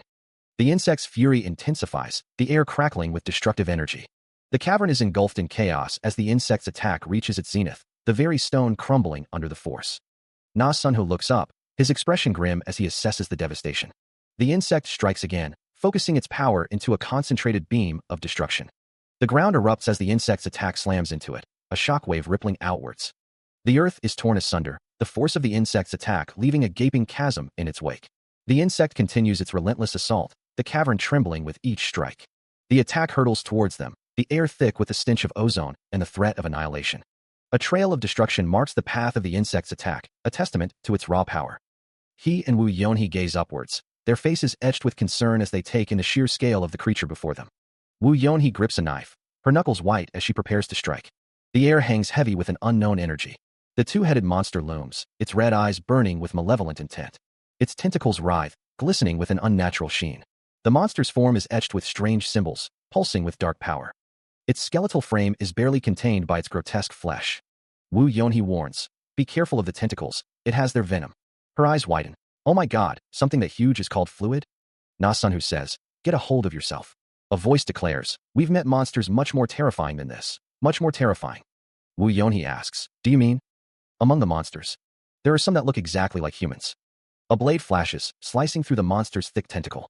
Another strike, another severed limb. The air fills with the stench of ichor. Na Sunhu stands poised, the red glow of his blade reflecting in his eyes, ready to deliver the final blow. A system notification appears, a fluid graph has been slain. The system updates the quest, graph extermination, slain graphs 1/30th. Na Sunhu's expression shifts to one of surprise. He wonders if graphs are truly this easy to kill, considering they are supposed to be stronger than the Anubis. The aftermath of the battle hangs heavy in the air. The two-headed monster lies defeated, its massive form still. They may look like that, but they do have brains. If you think of them as bugs, you'll get hurt. But when they lose their feelers, they become stupid. You should be aware of their venomous glands. If you get bitten or stabbed, you'll experience a lot of pain. Only skills and seals neutralize the venom.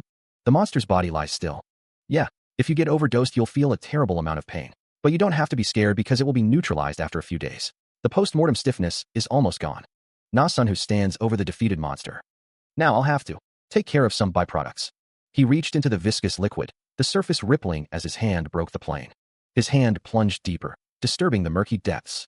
The liquid churned around his arm, obscuring whatever lay beneath. The viscous fluid swirled, its surface reflecting the dim light of the cavern. Emily watched, her expression a mixture of surprise and concern. With a wet, sucking sound, Na Sunhu pulled his hand free, something slick and dark clutched in his grasp. Phew, got it, Na Sunhu muttered, holding aloft a pulsating orb of iridescent light. It was deep. Emily's eyes widened. What's that? Na Sunhu smiled, a hint of triumph in his eyes. He held the orb closer, its light illuminating his face. It's still. A voice echoes, stating that while useless now, it will be more precious than gold soon. It was no coincidence that the first graph was so easily killed. A system message appears, indicating that Gaia's will has been activated. The system warns that enemies are watching. A monstrous figure looms, its form twisted and menacing. Na Sunhu stands before the monstrous figure, seemingly unfazed by its presence. Another system message appears, announcing that seismic wave has been activated. The air crackles with energy as the seismic wave takes effect. Na Sunhu braces himself, preparing for the impact of the seismic event. The seismic wave intensifies, the energy surging through the environment. The ground trembles as the seismic wave continues to spread. A piercing shriek echoes through the air, adding to the chaos of the seismic event. The monstrous figure remains, seemingly unaffected by the seismic wave, its red eyes glowing menacingly. The two-headed monster's guttural roar tears through the air, a sound that promises pain and destruction. A system message flashes before Na Sunhu's eyes. Devi's sword has been activated. The monstrous graph looms, its form a grotesque tapestry of muscle and malice. Another ear-splitting shriek echoes through the dungeon, the monster's fury reaching a fever pitch. Its eyes burn with a malevolent light, focused solely on the hunter before it. The graph unleashes another piercing roar, challenging Na Sunhu to stand against its might. The system tallies the grim toll. Graph extermination, slain graphs 3/30ths. Graph extermination, slain graphs 7/30ths. The system updates. Graph extermination, slain graphs 12/30ths. The monster thinks, those that lost their antennas are rushing at me. Na Sunhu's hand tightens around the hilt of his blade, blood staining his knuckles. I'll take care of you one after the other, he vows. Wiping blood from his brow, Na Sunhu steels his resolve, preparing to face the onslaught. The monster's voice echoes in his mind. I see. As you get closer to the E grade, your old senses come back. Numerous combat experiences of hunters fighting with their abilities for their lives flash before the eyes. The hunter's current state is far more powerful than before. The system's assessment begins. Na Sunhu says, anyways, let's end this quickly. He thinks, they don't have to wait a month for them to attack. Na Sunhu smirks, a glint in his eye. However, something unexpected happened. Emily exclaims, huh? More than 100 graphs attacked us. A figure sighs in relief. Phew. The aftermath of the attack is visible, bodies strewn amidst the wreckage. It's been 5 days since he was poisoned by their venom. He wonders, what happened? They swarmed me, and I couldn't tell up from down anymore. He winces, his hand covering his face as if warding off a painful memory. While using Odin's fury, the explosive effect from Clown's dagger, or was it a Mon of adversity first? The whirlwind attribute, which increases agility, is activated. Wu Yonhee has activated bravery. A sudden realization hits him. So that's why his memories are mixed up. It's not like him to fight in a life or death battle with a crazy swarm. He glances towards the prone figure of Emily. Na Sunhu thinks, I didn't use my skills expecting this to happen, but... His eyes glow with a crimson light. The crimson glow intensifies. Emily groans softly. He asks if she is okay. Emily lies prone. Emily looks up at Sunhu. Sunhu recalls that they were cornered by more than 100 of them, and thanks to that, he cleared everything except for the boss quest. After they pulled themselves together, they distributed the rewards. Wu Yonhee acquired 2 dealing skills, hatred and confusion. Those are skills that make her indistinguishable from the enemies. Sunhu thinks that Wu Yonhee needs a secret move as well. Among the ones he got, one attribute that stands out is natural-born person. No way this. Does that mean that he can make, man of adversity, go from an S grade to SS? They grab the rest of the dungeon boxes and are getting ready for the boss. Na Sunhu and Emily continue deeper into the dungeon. He also sorted out his worries about Wu Yonhee. Healers are a must to get into for dungeons. Emily listens intently. The group continues through the dungeon. The dungeon walls are made of stone. The dungeon is large and cavernous. Na Sunhu and Emily walk through the dungeon.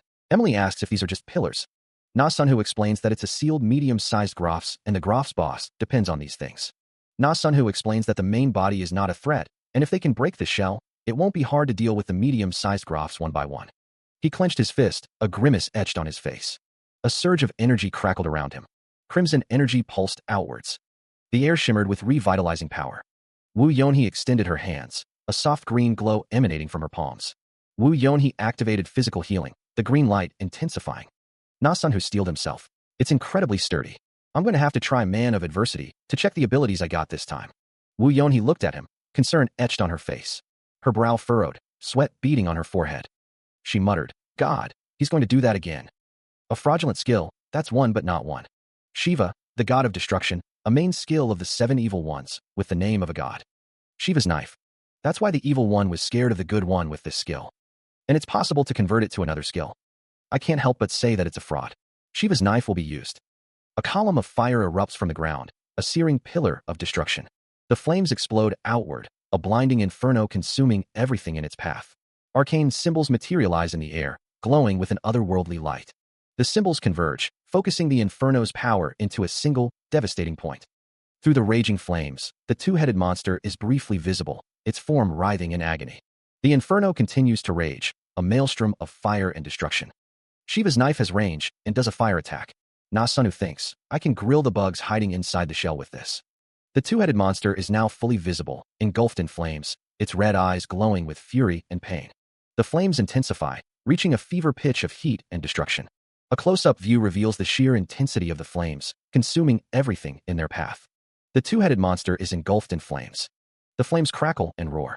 Bolts of lightning strike the monster. The lightning continues to strike the monster. Na-sunu declares, I'll use nothing but Odin's rage. More lightning strikes the monster. The monster is repeatedly struck by lightning. The monster cries out in pain. Lightning continues to strike the monster. The monster is repeatedly struck by lightning. The lightning continues to strike the monster. The monster cries out, ugh.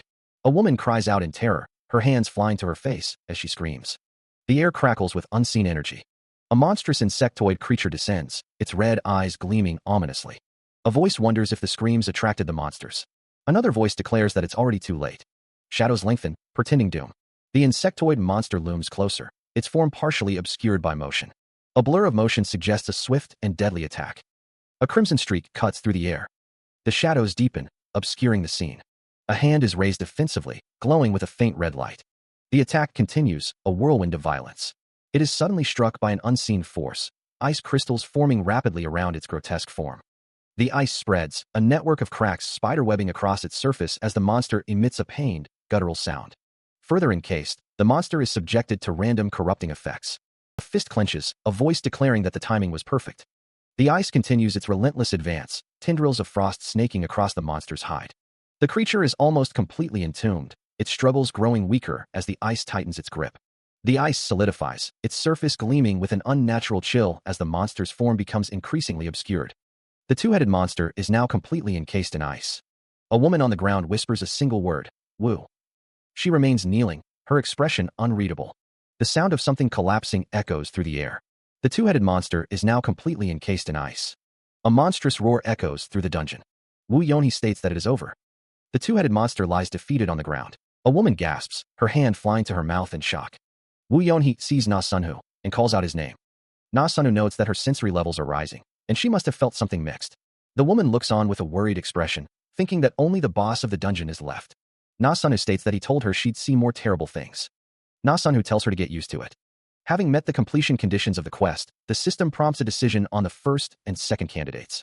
The first reward is the speaker themselves, but Wu Yonhee has also been given the reward of becoming the next highest-ranked awakener, tasked with killing the dungeon boss. Wu Yonhee stands beneath a glowing structure. What came out of the challenger box given as a reward was I Just Gaze, a skill of this era's first evil one. The second evil one was the skill that everyone, including myself, had to avoid. It can control your mind and manipulate it. Now that Wu Yonhee has this skill, there's only one thing I can do. To maintain a state of mind that can be taken and stamped on by force at any time. Rain lashes against the city buildings. The downpour continues, blurring the cityscape. Wu Yonhee's senses rose to E-grade. Unlike physical and muscle strength, improved senses aren't easy to adapt to. Light pokes at your eyes, breathing sounds sound like screams. A scream tears from her throat. Even the slightest smell smells like the stench of the gutter. A voice says, I put the food in the fridge. Don't open the curtains or turn on the lights. Her eyes widen, pupils dilated with fear. A man asks, You're leaving? He continues, It will help you to not have me near you. Call me when you're okay. She pleads, Stay with me. She hears a voice, urging her to hang in there. Tears stream down Wu Yonhee's face as she contemplates an incredible existence. The scene fades to white, the letters USA appearing briefly. Elsewhere, a motel sign in Arizona stands beneath a clear blue sky.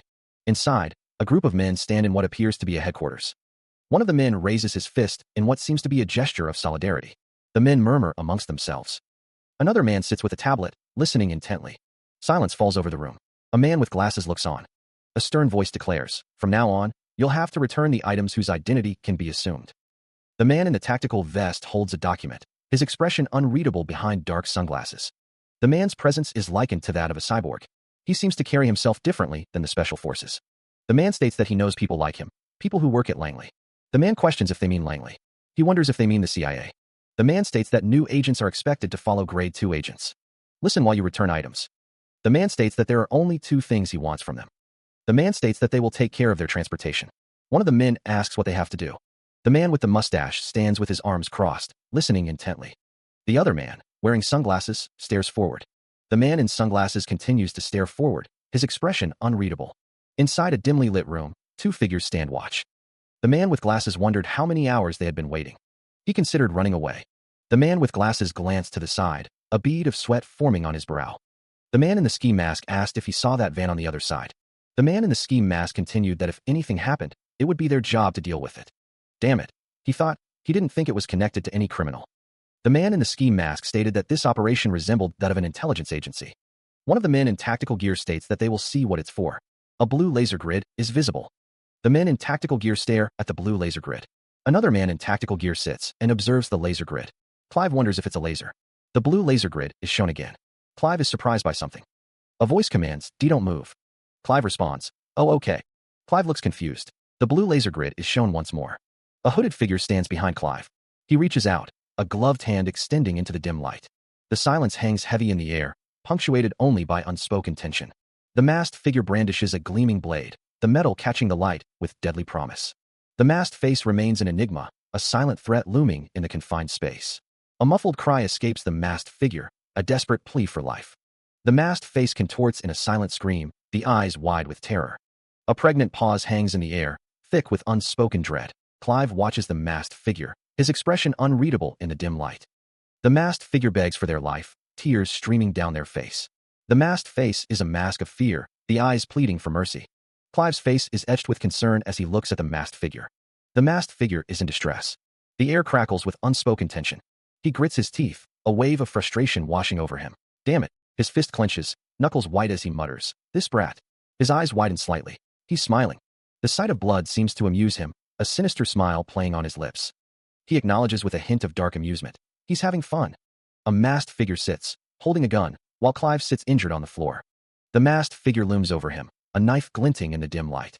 Tears well up in his eyes, a mixture of pain and fear. The masked figure stands over Clive, the knife held low. His eye reflects a complex mix of emotions, fear, anger, and a flicker of something else entirely. He stares, his expression unreadable. A disembodied voice declares, "What a pity." Sweat beads on his brow. His eye twitches slightly. A hooded figure looks up, questioning, "What?" The sound of gunfire erupts. The hooded figure is seen through a distorted reflection. Bullets tear through the room, impacting a nearby wall. The hail of bullets continues, ripping apart the environment. More bullets strike, the air thick with the smell of gunpowder. A man with glasses looks on, his expression a mix of shock and fear. Another figure sits, seemingly unfazed by the chaos. The scene shows a dark, indistinct location, possibly a road or tunnel. Jonathan stands alert, wearing tactical gear and glasses, his expression tense. Close up on a pair of hands. A voice declares, "He's alive." Text indicates something is within a radius of 100 meters. Jonathan's face is shown in close-up, his expression worried. The text commands, "Scour thoroughly." An airplane sits on a tarmac, possibly indicating a location. 2 men walk through an airport terminal, one pulling a suitcase. A voice thinks, "It's terrible that there's a monster like that." Jonathan thinks, "But I can't believe there's even a worse monster." Boots walk on a tiled floor. This man, Na-Sunu, walks with a group of people, his hands in his pockets. Is a cat hunting cats? Jonathan says, "I've been waiting for you." Someone says, "Please don't be nervous." Jonathan looks down, a bead of sweat forming on his brow. Na-Sunu, wearing sunglasses, thinks, "There was no way for you to." A voice says, "Catch the cat." An aerial view shows a building. An aerial view shows a convoy of cars. The car hummed along the road, the scenery blurring past as Jonathan drove. Jonathan began, "I heard what you went through." The man behind the wheel stared ahead, his expression unreadable. Sunhu responded, "Everyone in my field is prepared for something like that." He continued, "But death is a little different." Jonathan asked, "Do you have any doubts about this job?" Sunhu stated, "We aren't working for the government." He continued, "But we know that we're doing something that has meaning." Jonathan replied, "Thank you for worrying about me." The car continued its journey. Meanwhile, the car pulled up to a remote location, 2 identical vehicles parked nearby. Sunhu and Jonathan emerged from the car, greeted by armed men. He finishes the call, stating that they should proceed that way. Two men observe Na Sunhu and Jonathan. One asks who that Asian is, wondering if he's buying the whole area. Another man reacts, questioning if he heard that correctly. Na Sunhu stands with his phone in hand, seemingly unconcerned by the observers. A disembodied voice declares that this is their private property now. The same voice orders them to keep the road closed and get ready to camp. Na Sunhu and Jonathan continue their trek through the mountainous terrain. Na Sunhu moves forward, his expression unreadable. He begins to climb a steep rock face, Jonathan following behind. Three men sit around a campfire, their faces illuminated by the flickering flames. Someone wonders just what he is doing. One of the men speculates that it's survival training. Is it a hobby of a freaky rich guy? Shall we play a card game? Don't relax. We aren't going. Two men stand guard, their expressions grim. Day 3. What a nice atmosphere. Blue lightning crackles through the forest. The man with glasses watches the blue lightning. The man's face is illuminated by the blue light. A man is surrounded by blue lightning. A man stands in front of a blue light. A group of men walk through the forest. Fuck, it's that light again. A soldier grips his weapon, prepared for battle. A voice declares that this time, the enemy will win. A hand rests on the barrel of a rifle. A soldier holds his weapon, a question mark hovering in the air. Na Sunhu commands them to protect this place and not let anyone approach. Someone notes that Mick seems to know the seriousness of the situation. A soldier is told to take care of the area until he returns. Clive asks how long that will be.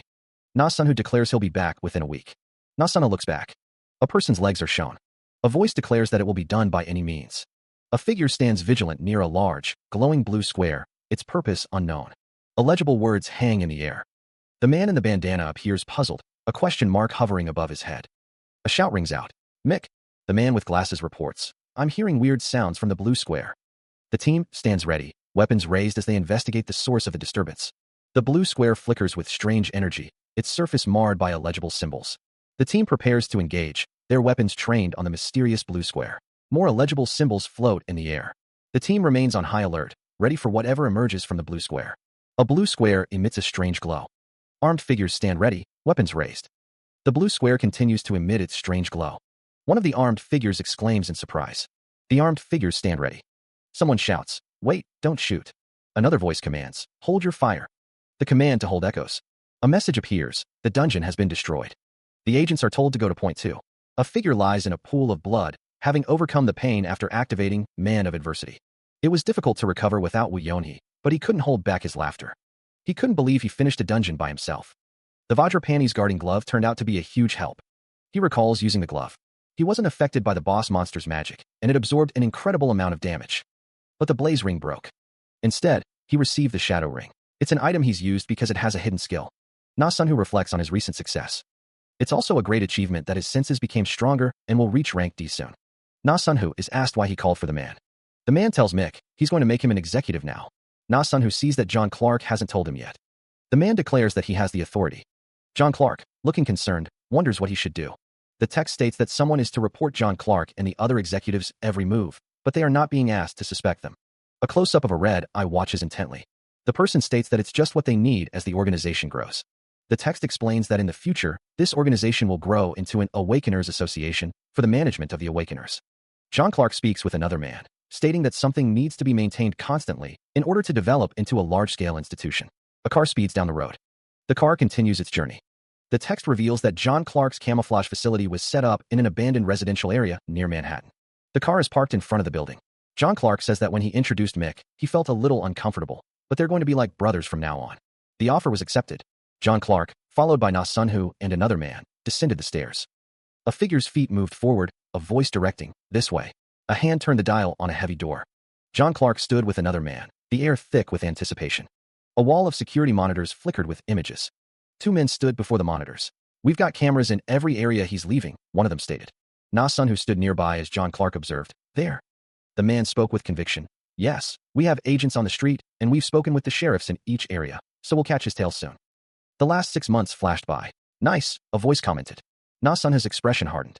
This time, he won't be able to jump over the space, or take over it. He ran out of items while being chased like this. Na Sunhu's companion inquired, "What's going on with the Joshua case?" He listens intently as someone reports that they have a resident bodyguard who infiltrated the mansion. On a nearby screen, John Clark says he will show the video he sent. The screen displays information, stating that so far, he's just focused on his business, and there's nothing special. The screen shows a man, identifying him as Joshua Von Carrion, the real of the second kind one. The screen continues, stating that he ordered him to keep an eye on his movements, but there's nothing much happening yet, after a great success with his current business. The screen displays a man in a suit, stating that Carrion will be on a roll with his family on his back. Below, a blurred image shows a figure standing over a city. A text box declares that with that, the strongest armed group, the revolution, will be born. Elsewhere, a tall building looms, as someone pleads, please. A close-up of a car's front end reveals a sense of urgency. The car speeds along a wet road, tires kicking up spray. A figure exits the car, the scene filled with tension. The man in the car states that the organization will continue to expand. Na Sunwoo tells Mick that his role is important. The car comes to a stop. Na Sunwoo adjusts his jacket. The man in the car watches as Mick exits. Mick steps out of the vehicle. Mick walks towards the entrance of Jonathan Investment. A voice wonders about Jonathan Investment. The man in the car looks surprised. A close-up shows the man's tie. Someone in a car thinks they need to stop thinking and focus on what's ahead. A set of doors is shown. The sound of fingers drumming on a desk echoes through the room. The drumming continues, a nervous tick. Na Sunwoo stands, his expression unreadable. Joshua Von Carrion, leaning on his hand, says, "Let me know when you go into hiding, okay?" Na Sunwoo asks, "Checked your mail, huh?" Joshua Von Carrion replies, "After I take care of some important." He pauses, thinking, what an unprecedented. Joshua Von Carrion continues, "You still have it. Your partner's disappearance might be annoying, but too." Na Sunwoo says, "Have such a dark expression. Our net worth has increased by over 200%. Joshua Von Carrion, resting his chin on his hand, states, "It's worth around 300 billion. A graphic shows stock market data. A voice declares, "That's impossible. Only crazy stocks are included in a crazy market." The stock market graphic continues. The voice adds, "It's just because I'm part of a New York group. If we combine Jillian's group and Jessica's funds." The figure of at least $500 billion hung in the air. For a financier who returned from the future, it's not a bad achievement to get in 2 years. A hand carefully places a sealed letter on a desk. At the end, someone provoked them. Na Sunwoo picked up the letter, the date, 15th of September, catching his eye. They will call next month. A close-up reveals a watchful eye, reflecting a sense of urgency. The hearing, a serious warning from the White House. If we don't follow their instructions, it means we would stir up the group with various tax investigations. Na Sunwoo examined the letter, a furrow in his brow. From when is this? It's been a while. What do they want? The man looks off into the distance, a hint of concern etched on his face. The light catches in his blonde hair. Sun's gaze remains fixed, his expression unreadable. Sun's name hangs in the air, a silent summons. They want you. A ploy to disclose information to the media. And let me play in the palms of their hands. On the contrary, their reaction is slower than he thought, but we must not let my identity be revealed, Jonathan. Sunwoo speaks to another person. How much money have these bastards put in all this time? It can't be helped to be known by people in the higher up. John Doe and Ethan are mentioned. Sunwoo holds a mask. But I must prevent being revealed to the general public. The first reason is my parents. If my identity is revealed, they'll live in a prison surrounded by bodyguards. Not only that, the public attention that entangles their every move. He stands, considering his options. It'll put a bigger constraint on increasing his stats. The man asks, how about we take out the pension reserve coming from the authorities? He continues, spreading the feud with the White House to the Pension Reserve Committee will be enough pressure. Na Sunwoo listens intently. The man adds, when we think about the rate of return we made from the pension reserve, they would go crazy. He replies, no, it's too weak with just that.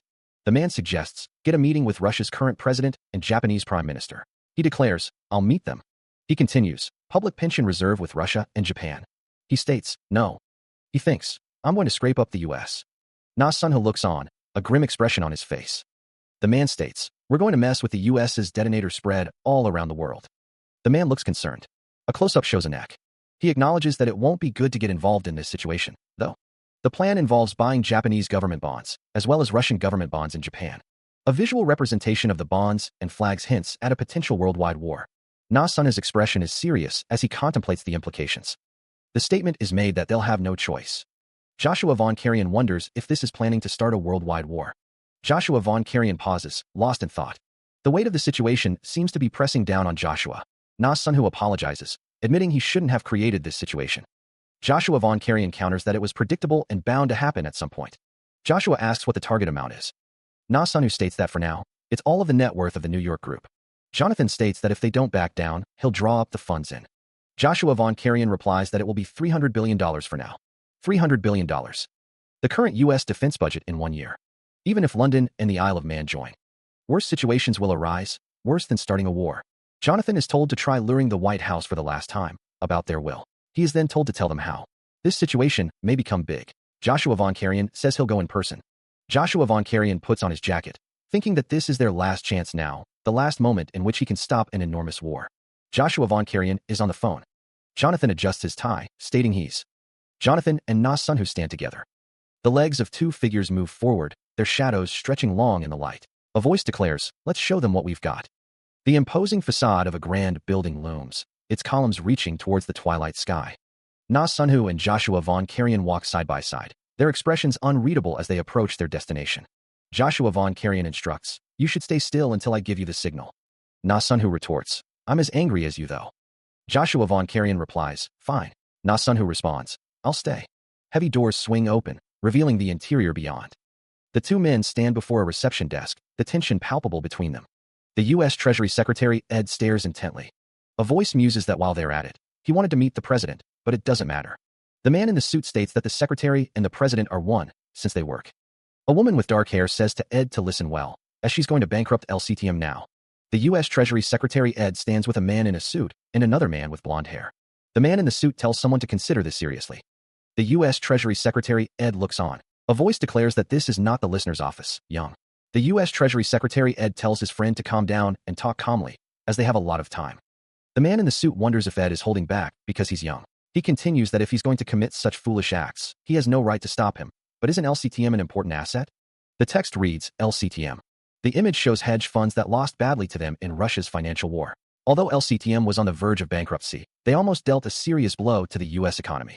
The letters LTCM are emblazoned in purple against a backdrop of shattered glass and financial charts, signifying the company's acquisition by the New York Group. Na Sunhu, his expression unreadable, states that all present are greatly indebted to them. He then asks if this is how they are repaying them. Joshua Von Karian's brow furrows as he questions the notion of a debt. Joshua Von Karian asks if there is a debt that he doesn't know about.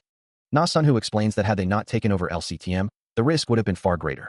He then asks if LCTM was the only company they took over, implying there were others, and that they picked up masses of corpses that would only spread corpse poison.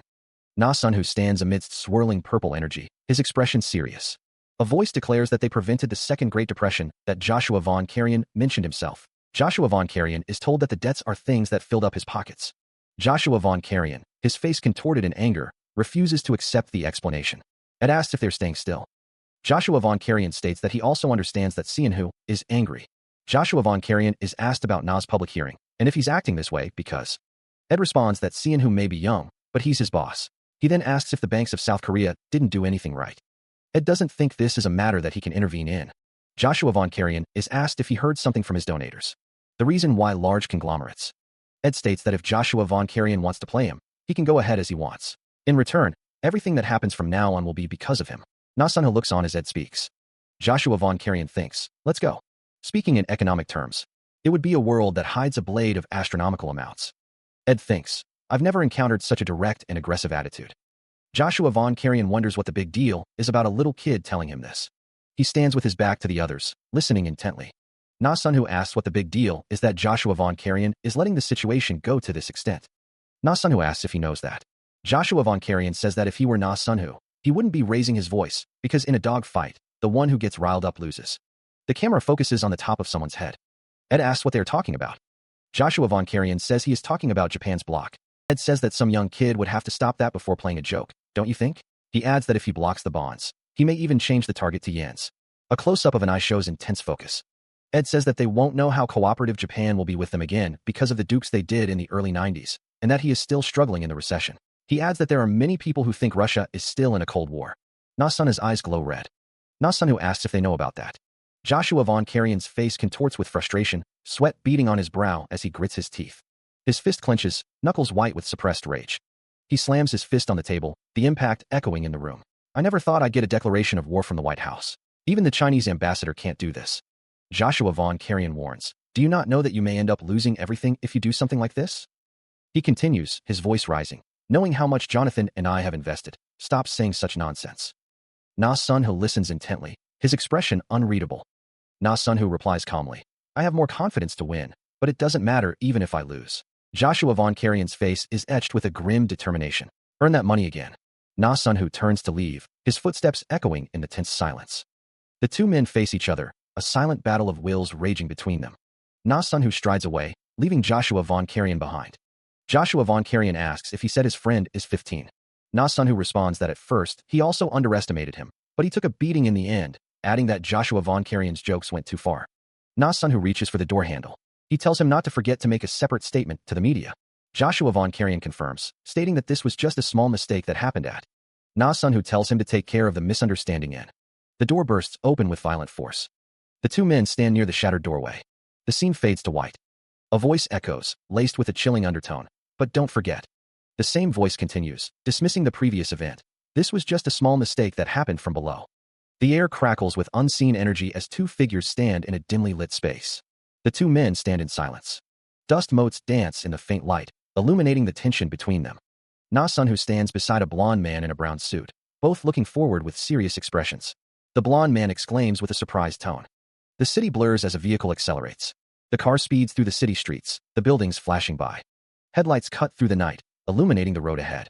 Na Sun-Hu remarks that not even China talks like this. He admits that he's not enjoying it that much. A statement appears about the U.S. Department of the Treasury raising the white flag inside the White House itself. Jonathan states that it's like an S-rank monster surrendering by itself, but only because of that. He adds that they're not afraid of him yet. Na Sun-Hu is shown with a determined expression, a red glow emanating around him. A voice declares the need to make sure they won't even consider defying him from the start. The first stage was the foolishness brought on by the governments and capitalists of the world. The second stage was the mutual annihilation through the use of nuclear weapons. A scene depicts figures standing in front of a crowd, seemingly addressing them. If the first stage was dealt with properly, the following problems wouldn't have even happened. Most of the monsters that poured out of the gates at the start could have been sufficiently dealt with using modern firearms. With the fall of the economy, the world order also collapsed. In the pandemonium, nuclear weapons were used. Then used twice, then thrice. He sits in the back of a car, the city lights blurring past. The text reads, "The foundation of human civilization won't collapse." A sprawling cityscape stretches into the night, a silent promise hanging in the air. "That is the future I wish for," the text declares. Reflections shimmer on rain-slicked streets. A stark declaration hangs in the air. "The reason I need to amass financial power." A simple, stark acknowledgement. Understood.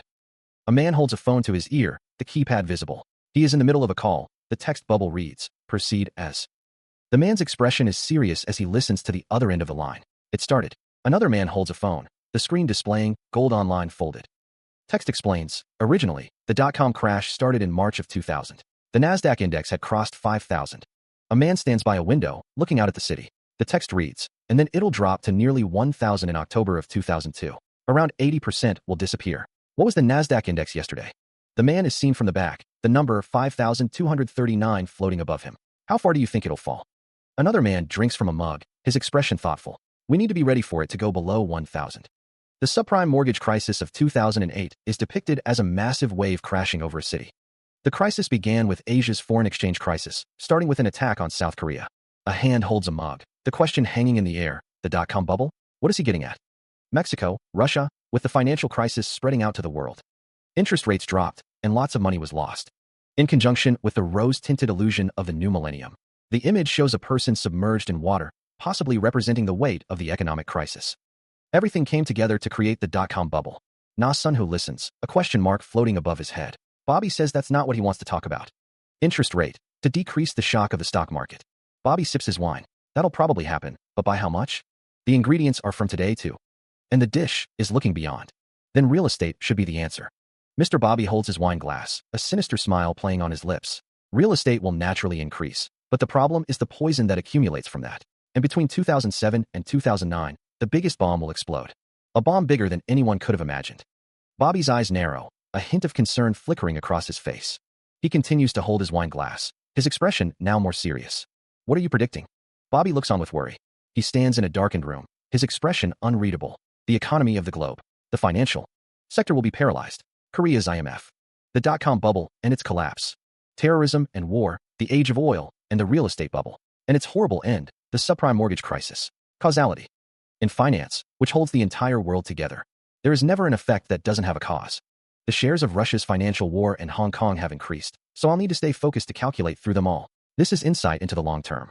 Bobby stands nearby, holding a glass of wine. He thinks, "I'll send you the short-term plan when I return to Korea." The city lights twinkle in the distance. The buildings stand tall against the night sky. A computer screen glows in the dim light of the office. Sun-Hu contemplates the complexities of the situation. He thinks, "I need to send it to him as soon as possible."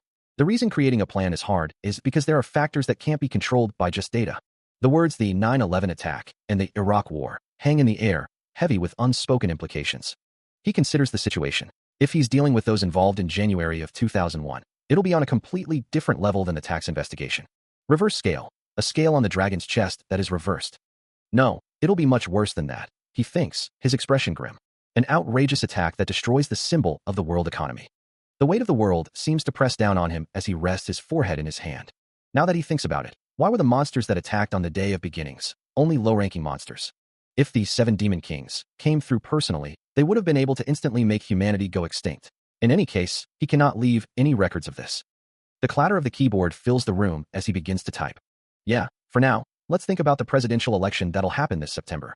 The second president to come from an oil family. The connection between the current situation and the Gulf War created by his father. I'll use this to create a lead. A new email is composed. Emily, while looking at a screen, asks if the proposal has been reviewed. She questions how long she will be addressed as boss. Emily thinks to herself, once a boss, always a boss, admitting that the long-term proposal has been overwhelming. Speaking into the phone, Emily insists that this matter is not to be discussed over the phone. She states that she will meet the other person soon as one representative of the group to another. Emily says that the other person doesn't need to drag it out, and that she'll go right now. She tells the other person not to go anywhere and wait. The camera focuses on her legs as she stands. Her feet walk down a set of stairs. Emily looks determined. She is seen in a reflection. Emily continues to walk. A car speeds down a road. A man walks down the street towards a red car. Emily states that she thinks it's possible, even though it sounds like a fairy tale. A voice wonders who could have predicted that Russia would fall like that, even with just Russia. Jonathan states that the proposal this time is on an entirely new level from Russia's insolvency, but that's not the reason he called. The camera focuses on the back of a chair. Emily is told that Jonathan hasn't even got a wink of sleep. She asks what the reason could be. Jonathan says that as long as the group's funds are invested with the proposal as the base, they don't need to bear any responsibility. Jonathan states that he hates that. Emily asks what the reason is. Jonathan says that one time is enough when relying on the genius of Jessica. A voice says that it is of a proposal, but at this rate. Emily looks concerned. She looks up, her expression thoughtful. Emily questions if they are dealing with Silverman, A.P. Morgan, or Rothschild. Her hand rests on the table, fingers slightly curled. Jonathan says, his gaze intense, that his boss is misunderstanding. He continues, stating they've only been given the. Jonathan states that they are the. Emily interjects, clarifying that they are neither farmers nor fishermen, but something entirely different. Her expression is serious, her lips slightly parted.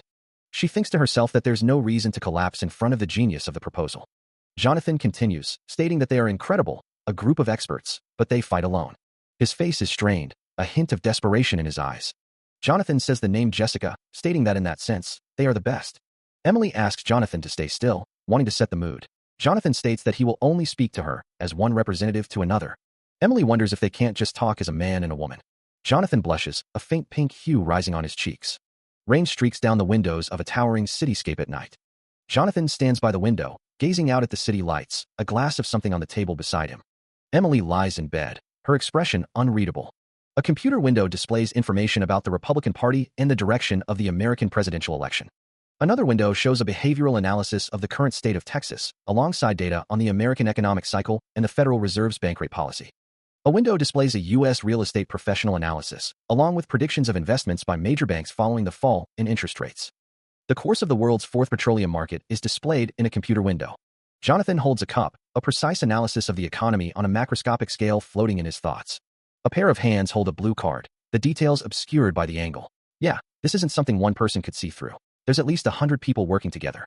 Jonathan takes a sip from his mug, his expression thoughtful. It's foolish to feed an inferiority complex against an elite group like that. Even now, the directing department is probably working overtime. Elsewhere, rain streaks down the windows of a high-rise building, blurring the city lights into hazy halos. Emily stands silhouetted against the rain-streaked window, her gaze fixed on the city below. Where are they? She wonders, her voice barely a whisper. Rain lashed against the towering skyscrapers, blurring the city lights into hazy halos. The downpour obscured the world beyond a few feet. Jonathan's expression remained unreadable as the rain plastered his hair to his forehead. The rain intensified as Jonathan approached the building's entrance. The umbrella shielded him from the worst of the storm as he stepped onto the slick pavement. Jonathan stood beneath the umbrella, his gaze fixed forward. A man holding the umbrella informed Jonathan, "The CEO has asked me to guide you to her. She also told me to tell you that she thanks you for your understanding." Meanwhile, a sleek black car sped through the rain-slicked streets. The vehicle approached the entrance to an underground parking garage. The car disappeared into the darkness of the garage. A black sedan glides into the dimly lit underground parking structure. He sits in the back seat, his expression unreadable as he gazes out the window. The car continues its descent. Jonathan's gaze drops, his thoughts hidden behind a mask of composure. Emily sits beside him, her expression thoughtful. Jonathan clasps his hands together, a subtle tension in his posture. Emily asks, has the government's surveillance worsened? Jonathan replies, wiretapping and trailing our executives have become the norm. We'll resolve the problem soon enough. Emily holds out a file, saying, let's see. A caption reads, among the 902 listed companies on Kospi, they are the major shareholder of more than 230. A text bubble states, it's natural for the government to be wary. A caption explains, while the nation was trying to get by under the IMF's unreasonable conditions, the GNL Group took over 25% of Korea's economy. Money falls from the sky, symbolizing the GNL Group's financial power.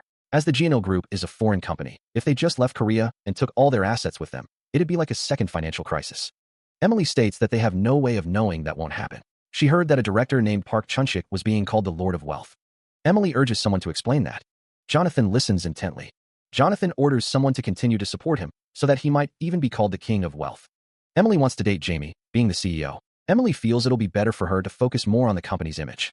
Jonathan asks if someone forgot why they hired Jamie. Documentaries, interviews, entertainment. He orders them to go to all of them without hesitation. Jonathan says they need to make the public. Although Jamie knew it well, someone solidified the internal structure a little more. Since someone is planning on going to dungeons all over the world for over 6 months. The camera pans to a building at night. 3 people sit at a table, enjoying a meal. The man asks where he will stay when he goes to America. He thinks they said they'll have a place for him near the company. He wonders if it will be Manhattan. It looks like they really like him. The man drinks from a glass. He is told that he succeeded before his dad. The man looks surprised. The man drinks from a glass. Someone asks if it is a glass. The man is with a woman. He is told that he needs to learn from his father before he drinks elsewhere. This reminds him of the days they drank together as they tried to survive Wall Street. He was always worrying for him and encouraging him back then as well. Living life is like climbing a mountain. He loves this. If the mountain is too tall, you can take a rest and continue climbing, or you can come down and rest before attempting again. He listened to the advice. There were also many mountains, so he didn't have to only try one. The speaker warned that Wall Street would be very wary of outsiders. The man encouraged him to come back to them if things got difficult. A couple smiled warmly. The newspaper listed the world billionaire rankings from the year 2000. John Doe topped the list with $168.3 billion, followed by Jonathan Hunter with $161.7 billion, and Richard Gates with $90 billion. Na-sun, who stood in the airport terminal, scanning the newspaper. The airport floor gleamed beneath his feet. He read the article, noting that neither his name nor his nationality was revealed. He felt relieved that Ed hadn't tried anything stupid. The newspaper listed various names and figures. He glanced up at the airport's architecture. A woman walked by, pulling a suitcase behind her. A man in a bandana gripped a pistol, his gaze intense. The woman's eyes widened slightly. I already told you. Na-sun, who stood beside her, his expression unreadable. Even still? Did something happen between you and them? The woman asked. They're all afraid of you. Except for the driver. Even though he's afraid. A man with glasses looked ahead, his face betraying nothing. Yeah, all might be the word for us. He recalls that they've all worked with him once before. It is said that she's definitely changed as her stats increased. The group continues their trek through the snowy mountains. Snow falls gently on the steep slopes. A faint blue glow emanates from a distant point. The group trudges through the deep snow, their figures small against the vast landscape. The team moves forward, their faces grim against the cold. Na-sun, who stands with the woman in the car as a man in glasses speaks. He says it's what she requested before. Na-sun, who tells the woman in the car to take this. The woman in the car receives the weapon. The woman in the car looks at the weapon with a determined expression. The woman in the car holds the weapon tightly. The blade sings through the air, a blur of silver against the snowy backdrop. Woo Yeonhee's expression is unreadable as she wields the weapon. The blade continues its dance, each movement precise and deadly. The air crackles with unseen energy as the blade finds its mark. The onlookers watch with bated breath, their faces a mixture of awe and apprehension. The blade flashes again, a testament to the wielder's skill. Woo Yeonhee pauses, the blade still humming with power. She remarks that the blade isn't as good as the one she got from the dungeon, but it's usable. A faint smile plays on Woo Yeonhee's lips. It's natural they'd be surprised. Even without using a skill, Woo Yeonhee can easily take on any of them, one of the men observes. Another man says that he trusts that she'll do well on this side. Joshua Von Carrion's eyes widen with concern. He wonders how long it will take. Na-sun's expression is unreadable. The collar of his jacket is visible. The text states that it will be within 5 days. Na-sun and Eden walk together, a blue light emanating from the ground. Their boots crunch on the ground. Na-sun states that he will be eliminating Zyphos this time. A woman mutters about number-pushing guys. The woman says no, and Na-sun asks, huh? Na-sun looks on. A close-up of the woman's hair. The woman looks on. The woman is surprised. The goal is to complete it in 5 days. I won't. Use the man of adversity. Is that possible? I have you. I have a lot of accumulated points, so wouldn't it be better to open more boxes? He and Emily need to get used to the skills they've upgraded. They have to. There they are. Na Sunhu and Emily look ahead. Monsters lurk in the shadows. The monsters are small and red, with glowing blue eyes. Na Sunhu and Emily observe the monsters. The monsters have horns and shaggy fur. Emily says, they're so fluffy. Are these really monsters? The monsters growl. The two-headed monster looms, its pink eyes glowing menacingly. Emily looks up, a question forming on her face. A monstrous shriek echoes through the dungeon. The two-headed monster bares its fangs, its tongues lolling. Emily closes her eyes, murmuring, "Ah, I see." Another monstrous shriek pierces the air. The monsters swarm, their eyes fixed on their prey. One declares, "Let's test it out." Emily turns to Na Sunhu, stating, "All right." Wu Yonhee used the eyes of Aegis. Wu Yonhee's eyes glow with an eerie red light, the power of the skill surging through her. The power of the eyes of Aegis manifests, revealing hidden truths. The two-headed monster reacts with surprise, perhaps sensing the shift in power. The two-headed monster roars, its voice echoing through the dungeon. Na Sunhu sprints away from the monstrous figure. The monster continues its relentless pursuit. The two-headed monster continues its relentless pursuit, its intentions unknown. The monster continues its relentless pursuit. The monster prepares to strike, its form radiating a menacing aura. The two-headed monster lunges forward, its jaws snapping shut. The monster's attack intensifies, the air crackling with energy. The monster's gaping maw looms closer. The monster unleashes another devastating attack, its power seemingly boundless. The monster's assault continues, each blow carrying immense force. The two-headed monster lunges, its grotesque maw snapping shut. Claws extended, the beast presses its assault.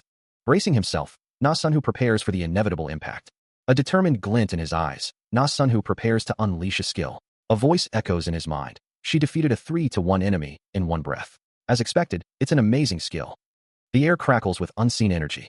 The two-headed monster reels back, struck by an invisible force. The assault continues, the monster unable to defend itself. Sent flying, the beast is hurled backward by the sheer power of the blow. A crimson arc flashes as the monster is sliced open.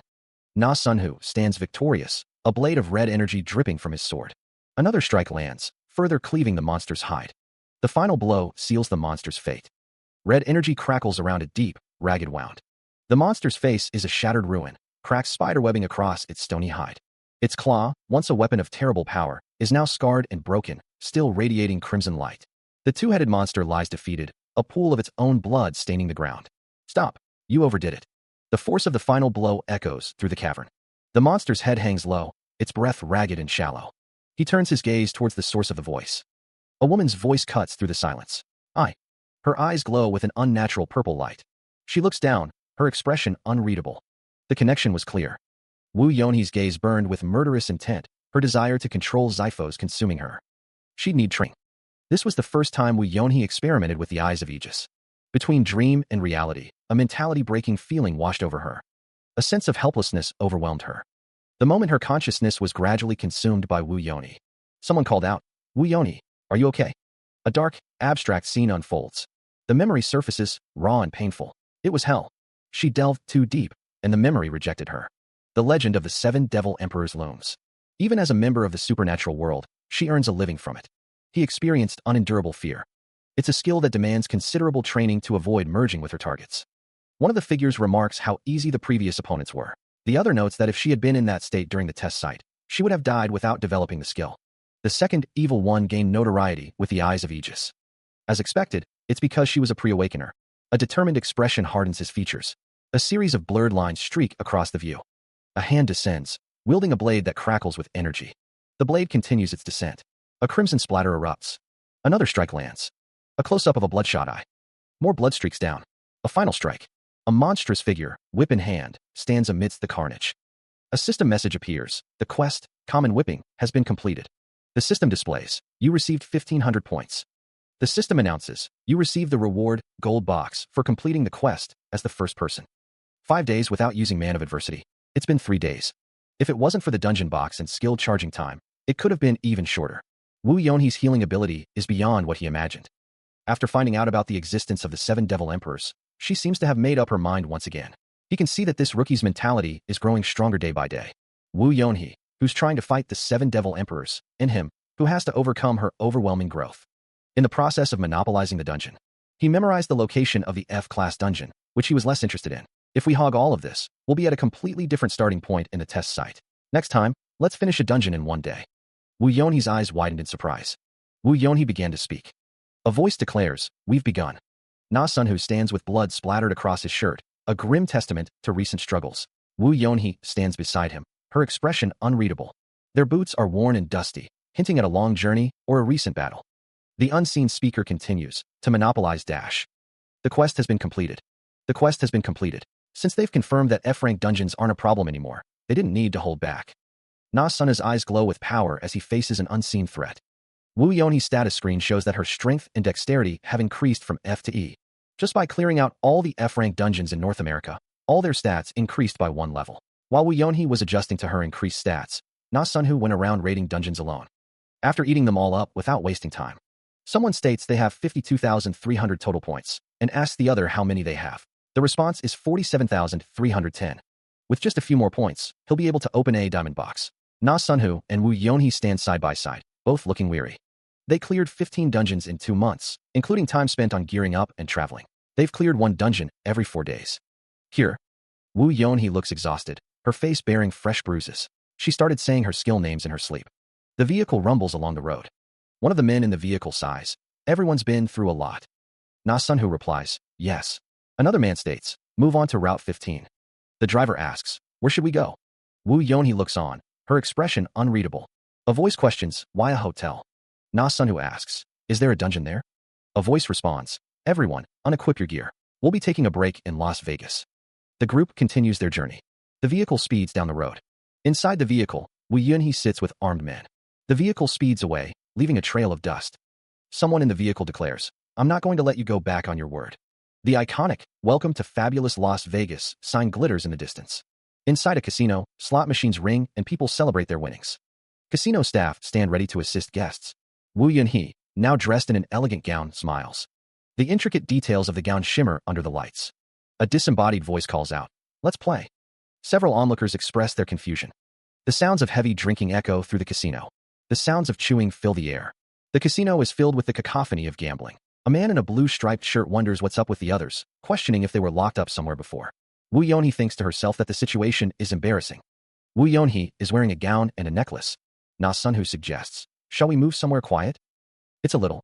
Na Sunhu looks at Wu Yonhe. Wu Yonhe responds, "Yes, sure." A woman with her brown hair styled in an updo wears a formal dress and an elaborate necklace. Wall lamps cast a warm glow on the ornate wallpaper. A close-up reveals a pair of watchful brown eyes. The woman stands next to a man in a tuxedo, a silent question hanging in the air between them.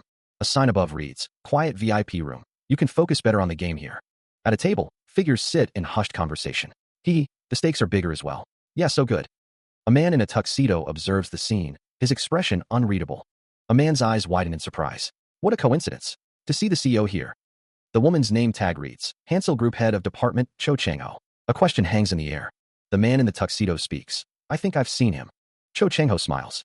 "Oh my, hello department head." Cho Chang-ho stands beside a man in a tuxedo. He declares that she is his lover. A man at a poker table smirks, a sinister aura surrounding him. He replies, yeah, I see." The man in the tuxedo tells Cho Chang-ho that someone is a sponsor of the hospital. Another man at a poker table suggests playing a game since they've met in a place like this. The man from panel 2 says he also enjoys playing a little. The man in the tuxedo asks Cho Chang-ho if she knows the second-generation leader. The narration states that the Hope Medical Corporation, run by Wu Yonhe, is famous for a lot of good things. The narration continues, stating that Hope Medical Corporations declared free treatment and it was given even more focus during the gloomy times of the IMF. The man from panel 2 thinks that thanks to that, many groups with bad images tried to link up with them, like the Hamrel group, with their trash. The man from panel 2 thinks that this poor bitch is trying to act rich. The man from panel 2 thinks he'll crush the man in the tuxedo along with that dopey kid next to him, with his poker face that even pro players acknowledge. The scene shows Cho Chang-ho and the man in the tuxedo, indicating Game 1. Cho Chang-ho watches as Mr. Bobby declares, "All in." Someone folds as Game 2 concludes. Mr. Bobby raises the stakes. The game progresses to Game 3, as Na Sunho looks on. Mr. Bobby once again declares, "All in." A man explodes, yelling, "Cheating." Another man demands, "Did you use your skills?" The man continues, "No, I can just tell by his face. Let's stop here. Looks like you don't have anything to bet either." Na Sunho asks, "What? You think you're something just because you won some games?" Another man tries to defuse the situation. "Sir, please calm down. There are too many eyes here." A man orders, "Investigate them." Someone accuses, they've clearly used some tricks. He looks up, a flicker of surprise crossing his face. A voice booms out, demanding an immediate return to Korea. Another man exclaims that he remembered something urgent. A subordinate questions the order, mentioning the existing schedule. The man silences the subordinate, demanding if he's willing to take responsibility if his house catches fire. A voice commands that the bags be brought immediately. Cho Chang-ho states that it was a simple suggestion, adding that it's her first vacation in a while and she doesn't want her mood ruined. Bobby tells someone that they did a good job, stating that they'll be here for 2 more days and shouldn't let anyone bother them. Cho Chang-ho looks surprised. Cho Chang-ho questions if it's really only 2 days. Someone states that if they deal with one more thing. Bobby tells Mick that he'll be going to the back entrance of the hotel and to meet him there. Mr. Bobby speaks on the phone, his expression unreadable. A small black cat sits alone. A voice calls out, "I think I've found the cat." Bobby walks away, deeper into the hotel. Jonathan sits at the poker table, his expression unreadable. He holds a card, the intricate design barely visible beneath his fingers. Jonathan glances up, his gaze sharp and calculating. His eyes narrow slightly, betraying a hint of tension. He holds the card close to his chest, concealing its value. Jonathan's gaze meets someone else's across the table. Na Sunwoo observes Jonathan, thinking. He sucks at controlling his expression. Na Sunwoo's eyes narrow, his gaze intense. Na Sunwoo thinks, the gaze I've been feeling for some time. He continues, it's not benign curiosity. If they notice me when I'm not even using my ability. Na Sunwoo clenches his fist, a sense of unease washing over him. Mick answers his phone. The voice on the other end instructs him. He'll be going to the back entrance of the hotel, and Mick should meet him there. The back entrance is a long, curving corridor. Mick walks through the hotel. He continues his walk outside. The walls are blank. He walks down the hallway. An unknown man watches him. Mick continues, unaware. He is suddenly alarmed. A sudden attack. An assailant grabs Mick from behind, cutting off his air supply. He is suddenly grabbed from behind, a question mark hanging in the air above him. The assailant maintains a tight grip. The man in the suit looks on, uttering a soft, "eh." The grip tightens, the assailant's hand a blur of motion. The man in the suit watches the scene unfold. Mick is thrown to the ground, defeated. A voice wonders, did a cat this week exist? A narration box states, this guy probably has the pursuer trait. The narration continues, a useful ability, as he can perceive both monsters and awakeners. The man in the suit is described as operating a fast food chain in the eastern US. It's confirmed that he had no companion in the hotel registry. It was an area without CCTV, and since he has no external injuries, they won't be investigated. Jonathan stands with his legs spread, a woman in a white dress to his left. Another man stands to the left of the frame. A hand holds a phone. The text bubble reads, how do we deal with? The man with the light brown hair looks concerned. Jonathan stands with his arms crossed, a dark aura emanating from below. A close-up of an eye shows shock. The man with the light brown hair yells, how can you randomly choke someone out? What do you think you're doing? Jonathan stands over a woman. He says, you brought it on yourself. You were shadowing me, so I thought you were a thug. The woman is identified as Woo-Yeon-hee. A blurred image. The man with the light brown hair looks shocked. He says, what is this? The woman in the white dress says, I can't do anything. He flails, arms windmilling as he plummets backward through the air. His feet scramble for purchase against empty air. The ground rushes up to meet him. A strangled no escapes his lips. The word echoes in his mind as the world spins. He plummets past the building's edge, the city stretching out below. The wind screams past his ears as he falls. The rain lashes at his face, blurring his vision. Meanwhile, Na Sunwoo asks if Woo-Yeon-hee understands the situation now, adding that making someone commit suicide is no problem for them. Jonathan, still falling, cries out that he can explain himself. He shouts that the reason he trailed them was. Woo-Yeon-hee listens intently, her expression unreadable. The ground rushes up to meet Jonathan. He coughs as he falls. Jonathan coughs. Seems you've never properly met another awakener before. He continues to cough. You're lucky to have survived this long. Since there are quests that ask awakeners to kill one another. Jonathan's expression darkens. A woman looks on with wide eyes. Jonathan stammers, that's not me. He shouts, I didn't receive a quest like that. A man asks, why should I trust you? Jonathan looks up. He says, it was because of my pursuer trait. If you trust me, I can be of great help to your group. A voice muses that it would be best not to try to scheme something, adding that a friend can look into the minds of others. 2 figures stand together, looking off into the distance. After scaring him a bit, he obediently spilled everything. A status screen appears, identifying the character as Leon, with a trait of 1. His vitality is F9, strength is F11, dexterity is F2, and perception is F20, totaling 51 points. Leon awakened during his graduation ceremony and obtained the pursuer trait through life quests. He had met other awakeners before, but none were like First Evil, so he was a really lucky guy.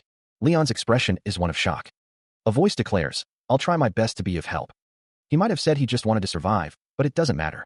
The pursuer trait is a necessary ability for clearing high-level dungeons. Someone is surprised. A visual effect is displayed. The brown-haired man looks up at Na Sunu, who appears to be considering something. The man says he'll do it. A voice commands to get on with it. A man with glasses assures someone that he's not dangerous, so they don't have to be too harsh. The voice continues, saying to teach him properly if he resists. The man with glasses asks how much will. Na Sunu stares intently. A voice says, just don't let him die. Na Sun, who stands in front of a helicopter as a voice, says he will be of great help if he is an ally, but if not, he needs to be eliminated. That is what the pursuer trait entails. A close-up of a red eye. Which side are you on? The brown-haired man stands in a room. He was sent to the training center. In the background, a woman sits on a couch. A hand opens a can of soda.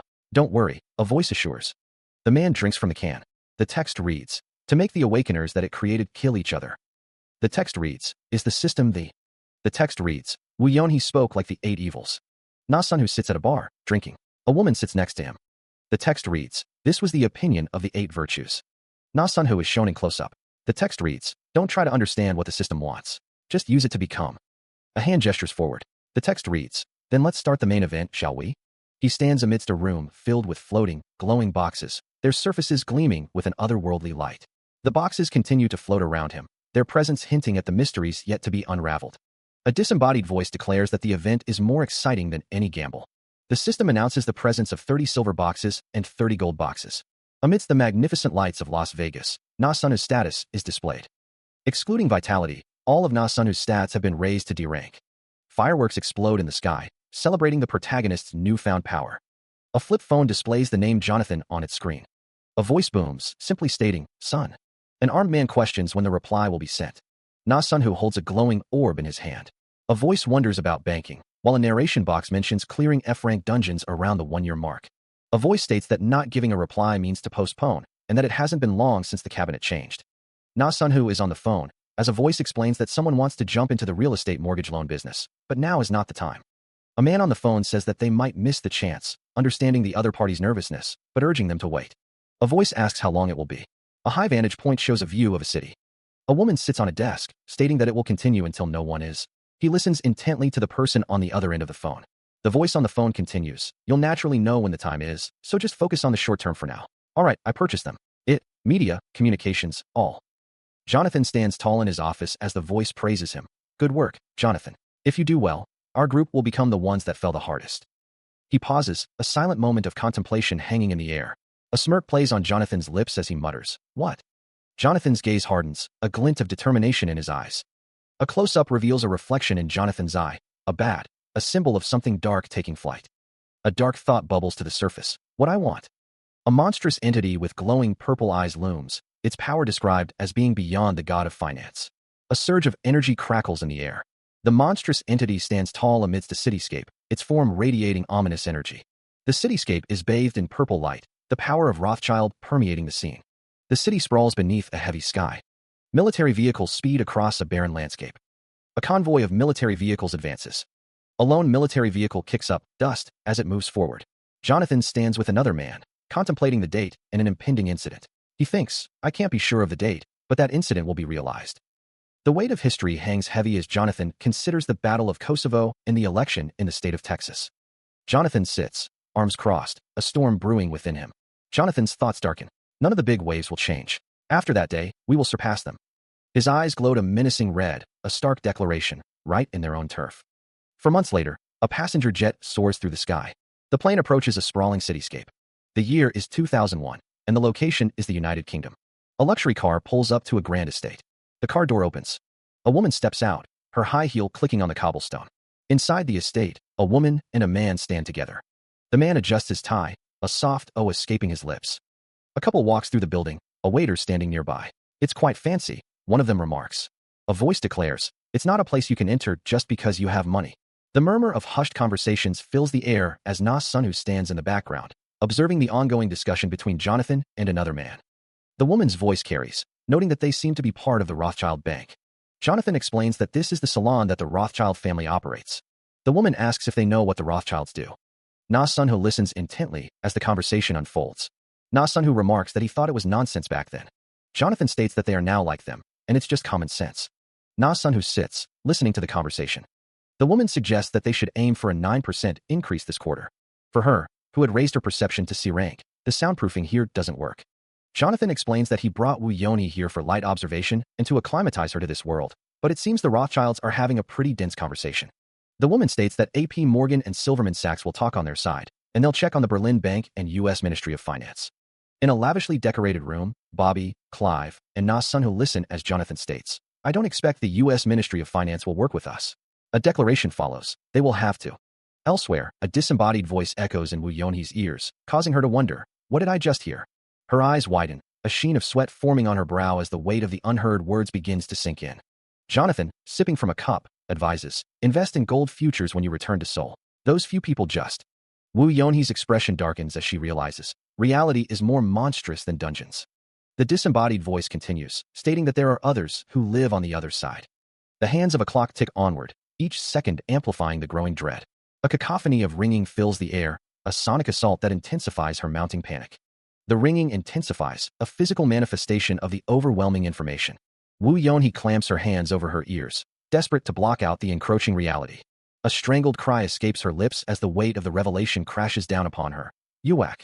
Her mind reels, the single word echoing in the void. What? A plane has struck the Trade Center building. Na Sunho looks on with a grim expression. Wu Yonhee is in shock. It's 1 minute ago, at 8:46 a.m., the World Trade Center was hit by a passenger plane. The news reports that the building was soon enveloped in thick smoke and a pillar of fire. She says, "I'm fine. Don't worry." Jonathan says, "Jonathan, you didn't touch the funds I told you to freeze, right?" A voice responds, "Of course." A man asks, "What about the futures market?"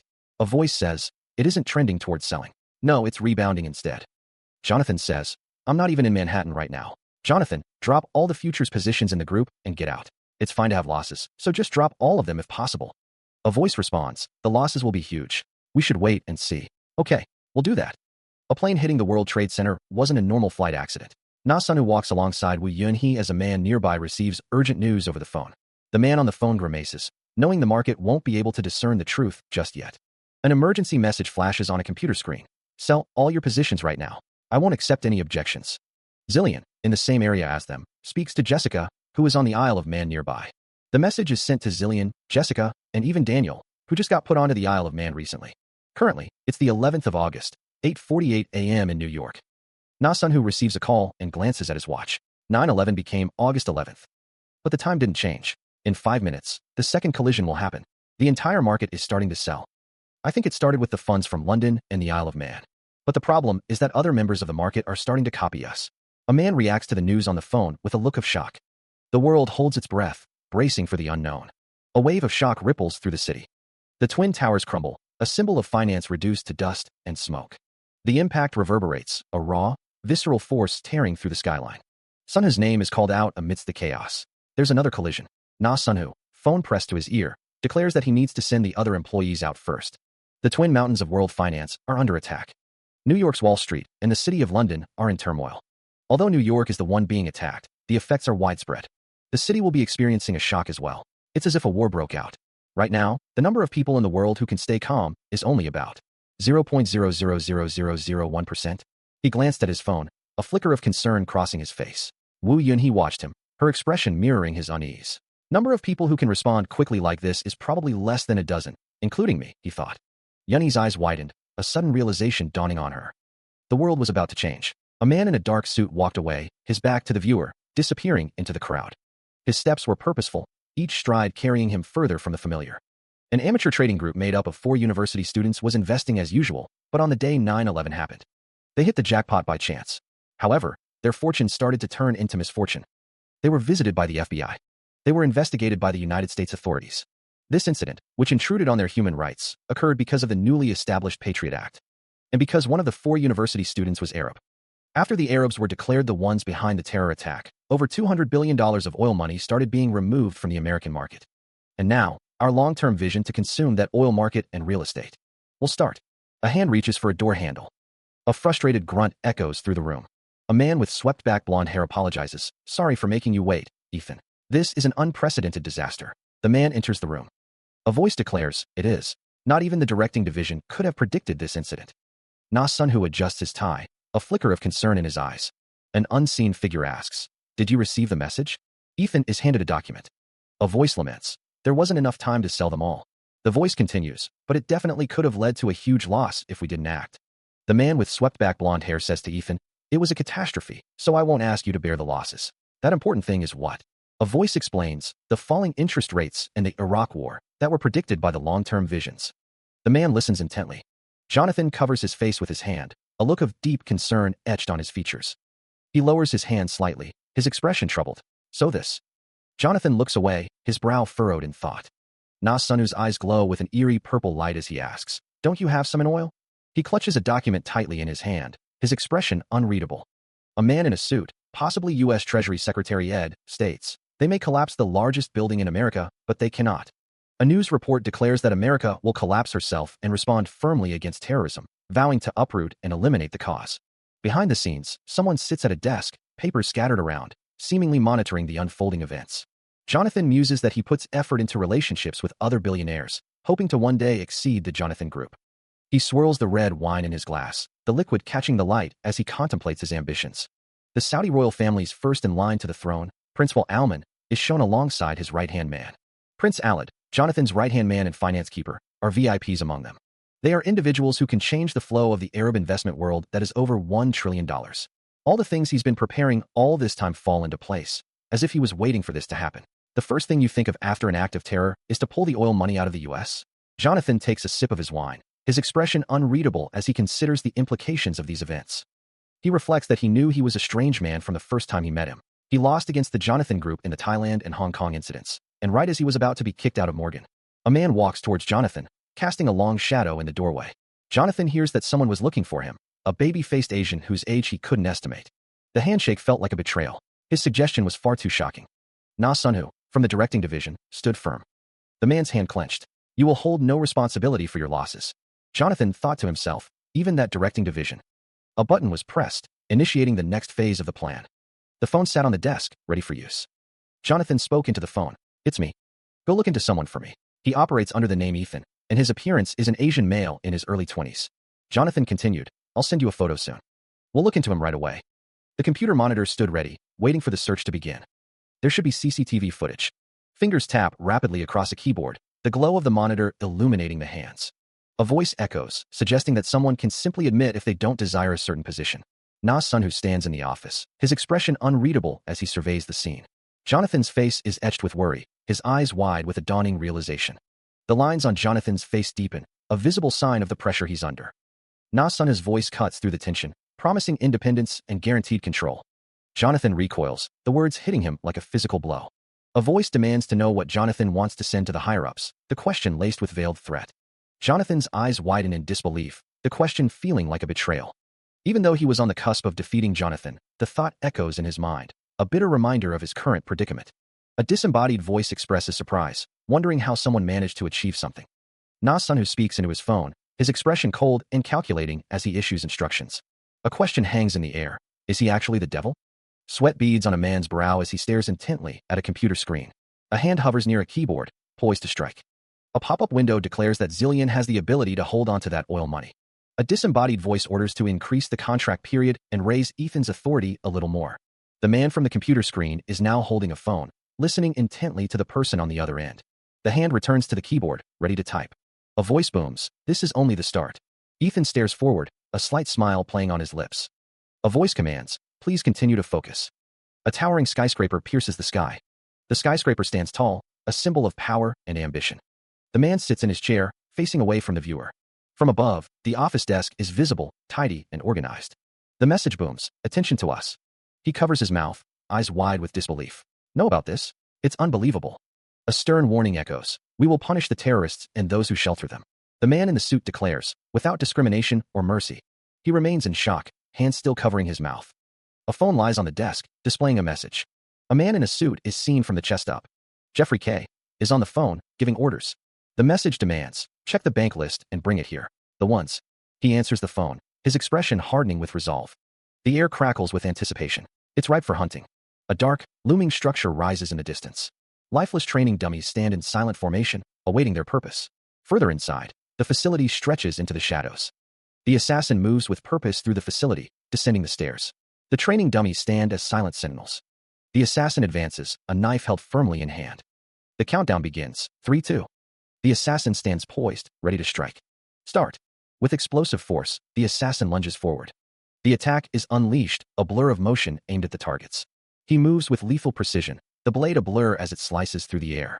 The knife dances between the training dummies, each strike precise and deadly. His movements are fluid, a deadly ballet of speed and skill. Crimson energy trails the blade, a testament to its power.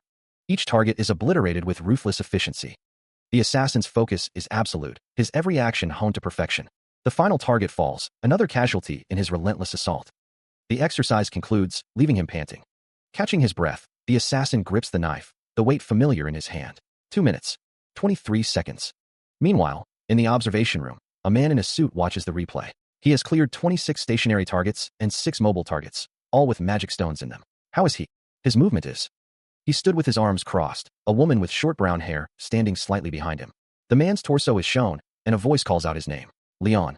A hand pulls down a hood, revealing Leon's face. He protests, no. Leon's expression is one of surprise and discomfort. A voice exclaims, Casino Chip. 2 men stand guard, their expressions unreadable. The sound of approaching footsteps echoes through the corridor. Heavy boots stride forward, each step deliberate and firm. Na-sun, stands with 2 others, his expression serious. I'll ask just one thing. The man with glasses asks, is our organization involved with that terror attack? The man with brown hair slaps the man with glasses. Na-sun looks distressed. No one is to talk about the terror incident from now on. He continues, we are fighting something much more dangerous than that. Na-sun and another person stand before a swirling portal, the air crackling with energy. The group of awakeners made their way through the dense forest, the air thick with anticipation. The ground beneath their feet was uneven, a carpet of leaves and tangled roots obscuring the path ahead. Na-sun paused, his gaze fixed on the imposing structure before them. So this is a dungeon? Cho Chang-ho responded, call me Mary. Leader is Odin. The reason we're using code names is to hide our identities, but it's also for Wu Yonhee. The air crackled with anticipation as they stood before the dungeon entrance, the unknown depths beckoning them forward. Cho Chang-ho's expression tightened with a mix of determination and apprehension. I hope we are ready. A holographic notification materialized before them. Quest, Declan Extermination, has been created. Cho Chang-ho remarked, Doges, it's been a while. The entrance to the dungeon loomed, a dark and foreboding gateway into the unknown. Na-sun's gaze hardened, his eyes narrowed with resolve as he prepared to face whatever lay ahead. A voice echoed from the depths of the dungeon. There's one. One of the men looks behind him, a sense of unease washing over his face. A voice booms, commanding them to look properly and enter. Sunho looks on, confused by the command. A guttural growl echoes through the dungeon. Reacting instantly, he launches a powerful kick at an unseen foe. The sound of impact reverberates through the stone corridors. A dark doorway looms ahead. One of the men cautiously advances. A monstrous hound lunges from the shadows, its jaws snapping. A horrifying shriek pierces the air. Cho Chang-ho leaps into action, her blade a silver flash against the darkness. Another monster is struck down. The monster is struck, the sound echoing through the dungeon. A system message appears, random negative effect, restrain, has activated. Cho Chang-ho observes, this one's restrained. Na-sun stands beside her, the restrained monster before them. The sound of something cracking fills the air. Cho Chang-ho looks up at Na-sun, fear etched on her face. That. Na-sun glances at the monster. Cho Chang-ho says, yeah, that's a monster. Cho Chang-ho urges, do anything right now. Go finish it. Isn't it still alive? Na-sun says, if it continues to live, you'll be the one that dies. Casino Chip, wake up. Ugh. Cho Chang-ho shouts, you either kill here or get killed. Cho Chang-ho and Na-sun stand ready. Cho Chang-ho grips her weapon, her expression determined. She appears concerned. Cho Chang-ho declares that they will match their level to that of an F rank. Na-sun warns not to use any high-level skills. Na-sun states that this dungeon will be Casino Chip's testing ground. Cho Chang-ho looks worried. She asks what they will do if he doesn't pass. Na-sun remains silent. He responds that he won't have to do anything if that's the case. Na-sun looks down. Meanwhile, 2 figures stand before a dungeon entrance. They enter the dungeon. One of the figures exclaims that there are about 10 or more monsters in there. The tank explains the party composition. He is the tank, the other is the dealer, and Mary is the healer. A diagram illustrates the roles, with arrows indicating the flow of support and damage. The tank assures the dealer that he will draw the enemies in, allowing the dealer to attack. Mary, the healer, will take care of any injuries. He can even save them if their head nearly gets detached. The tank emphasizes the importance of focusing on their roles, stating that if they do, none of them will die. They will live as one and die as one. The dealer looks concerned, questioning if they really need to do something like this. He asks if they need to do something like this. The tank explains the day of beginnings to the dealer, stating that as long as they are an awakener, they will be dragged into it. The tank removes his shirt, revealing strange markings on his torso. Although this is the lowest level dungeon, you can never tell how things will play out. The tank offers the dealer one final choice, stating that the markings aren't just tattoos. A close-up reveals the markings are insignias that only awakeners possess. This is the insignia of escape. If you rip off the flesh with the engraving and eat it, the insignia will activate. The tank asks if the dealer will run away now and wait for the day of beginnings, then states that their group is at the forefront of this. He listens to the unseen figure, who says staying with them will increase his chances of survival. The man's expression is strained, his brow furrowed with worry. After a moment of hesitation, he agrees. I'll go with you. He apologizes for being immature, a hint of shame in his voice. Crimson streaks tear across his vision, a brutal assault on his senses. A monstrous form emerges from the chaos, its presence a suffocating weight. He is caught in the whirlwind of violence, struggling to maintain his footing. The monstrous figure looms closer, its dark energy palpable. He is battered and bruised, yet he continues to fight against the encroaching darkness. Although it seemed as though he had steeled his heart, after fighting against a dozen dogs, he looked to have lost his grip on reality. He trudges through the cavern, the rough stone echoing with each step. The hunter is accompanied by a woman, her expression unreadable as they navigate the winding path. The woman questions if he's going to do the test while he's like that, but the response is that it's too brutal. Na-sun declares that he'll use Baldur's silence, as the woman wonders if he's pitying him.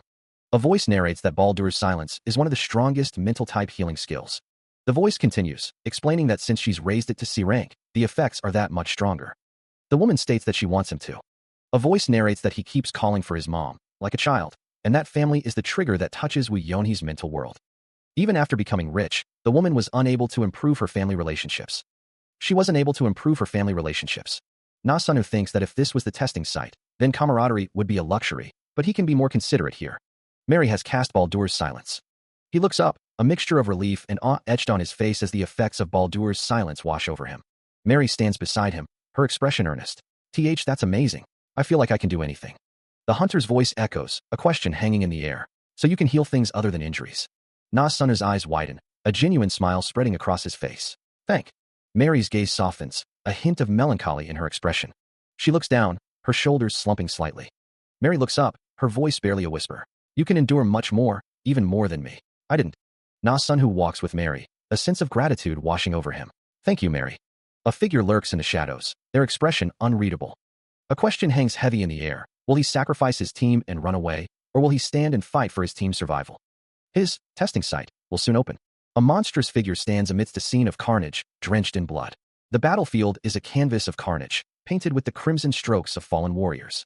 A desperate cry pierces the air. Odin, leader. A plea echoes amidst the fallen. Please wake up.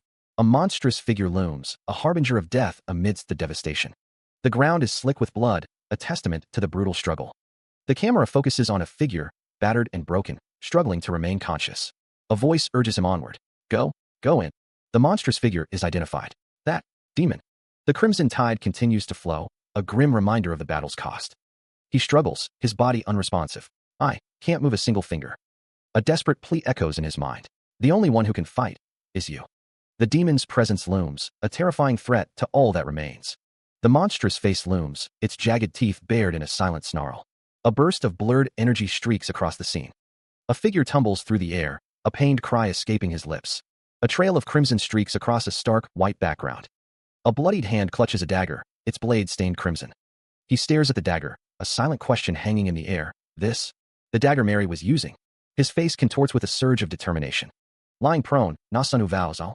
He stares at the dagger, a desperate plea echoing in his mind. Use it. The monster's gaze pierces through the scene, its malevolent presence palpable. Against that monster, a figure looks down, muttering this. A hand grips a bloody dagger. The narration states, the dagger Mary was using. A man grits his teeth, his face contorted in pain or effort. A figure lies on the ground, surrounded by blood. A character declares, I'll use it. A monstrous face fills the frame, its features sharp and menacing. A torrent of red streaks down the panel. The text reads, against that monster. The sound of a scream echoes. Key. The monster's face is now covered in blood. The sound of a sickening squelch, Siak. A close-up shows the protagonist's light brown hair, matted with blood. He coughs, blood splattering from his lips. A strangled kook escapes him. Damn it, he thinks, it's in its death throes. His face is obscured by shadows and blood, his expression unreadable. Don't be afraid, he tells himself. Standing is the only thing it can do right now. His vision blurs, the world around him fading into a crimson haze. He can't move, not a single finger.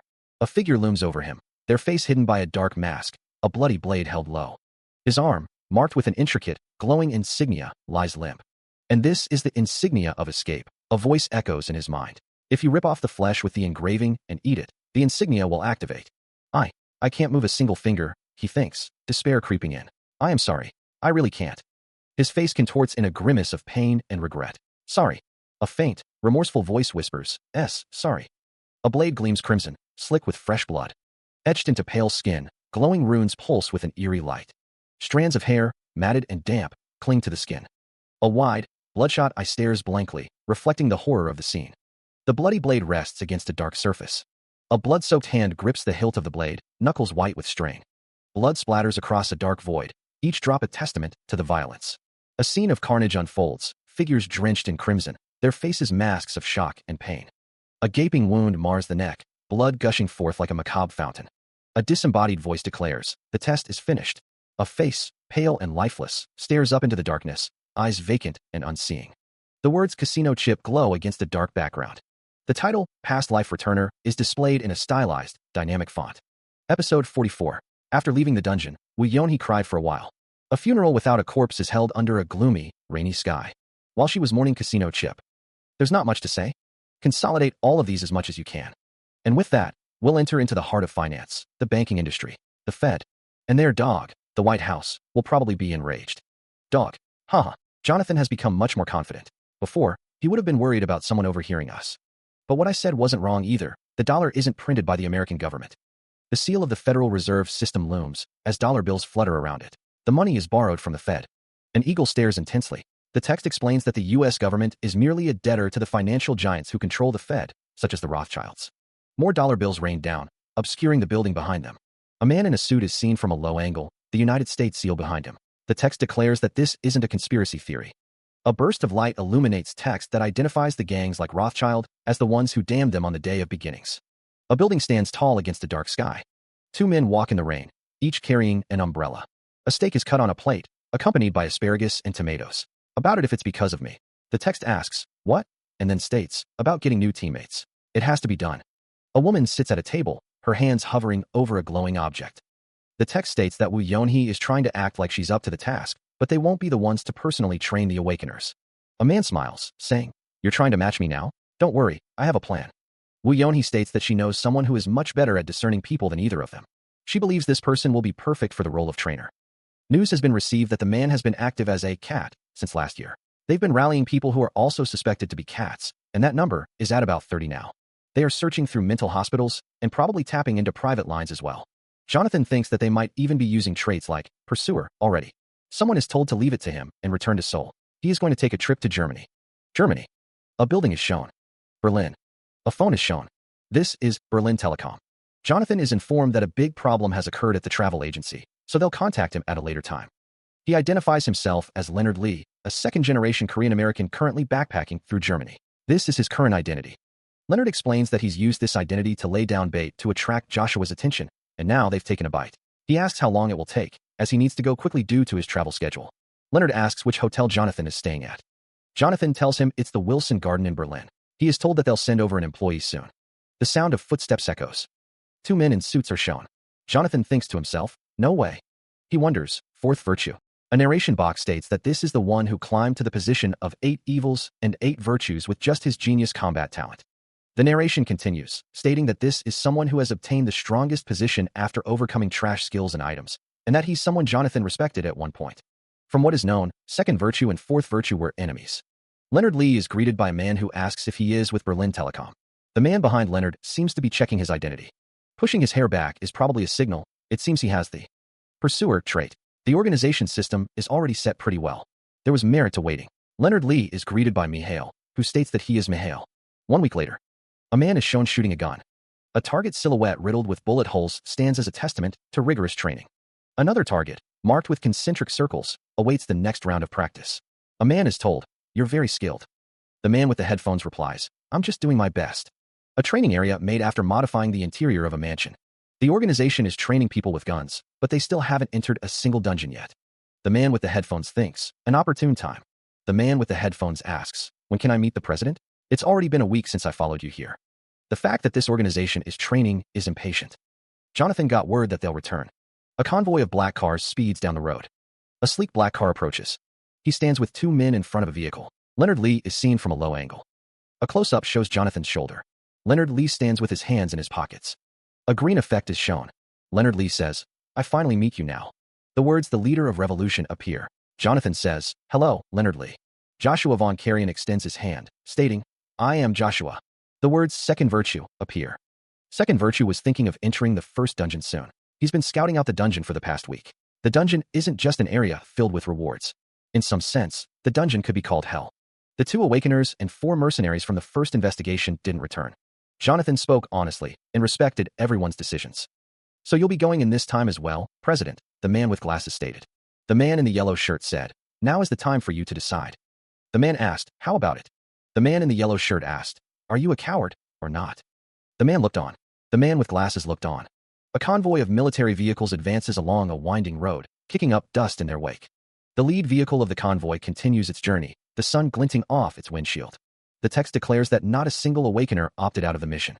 The text explains that since they had experienced an incredible reward, they would only be looking forward to a rose-tinted future. Na Sunhu stands alongside Eden, both clad in tactical gear. Na Sunhu states that he has dedicated himself to training.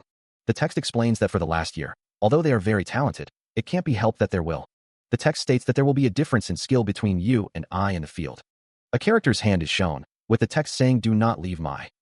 The text explains that maybe because there were only 2 Asians in the group, he took it upon himself to be his mentor. Na Sunhu and Eden are shown in the background. The text explains that this is an honor that I couldn't even imagine in the original world. The dungeon clearing plan was formed around the mercenaries.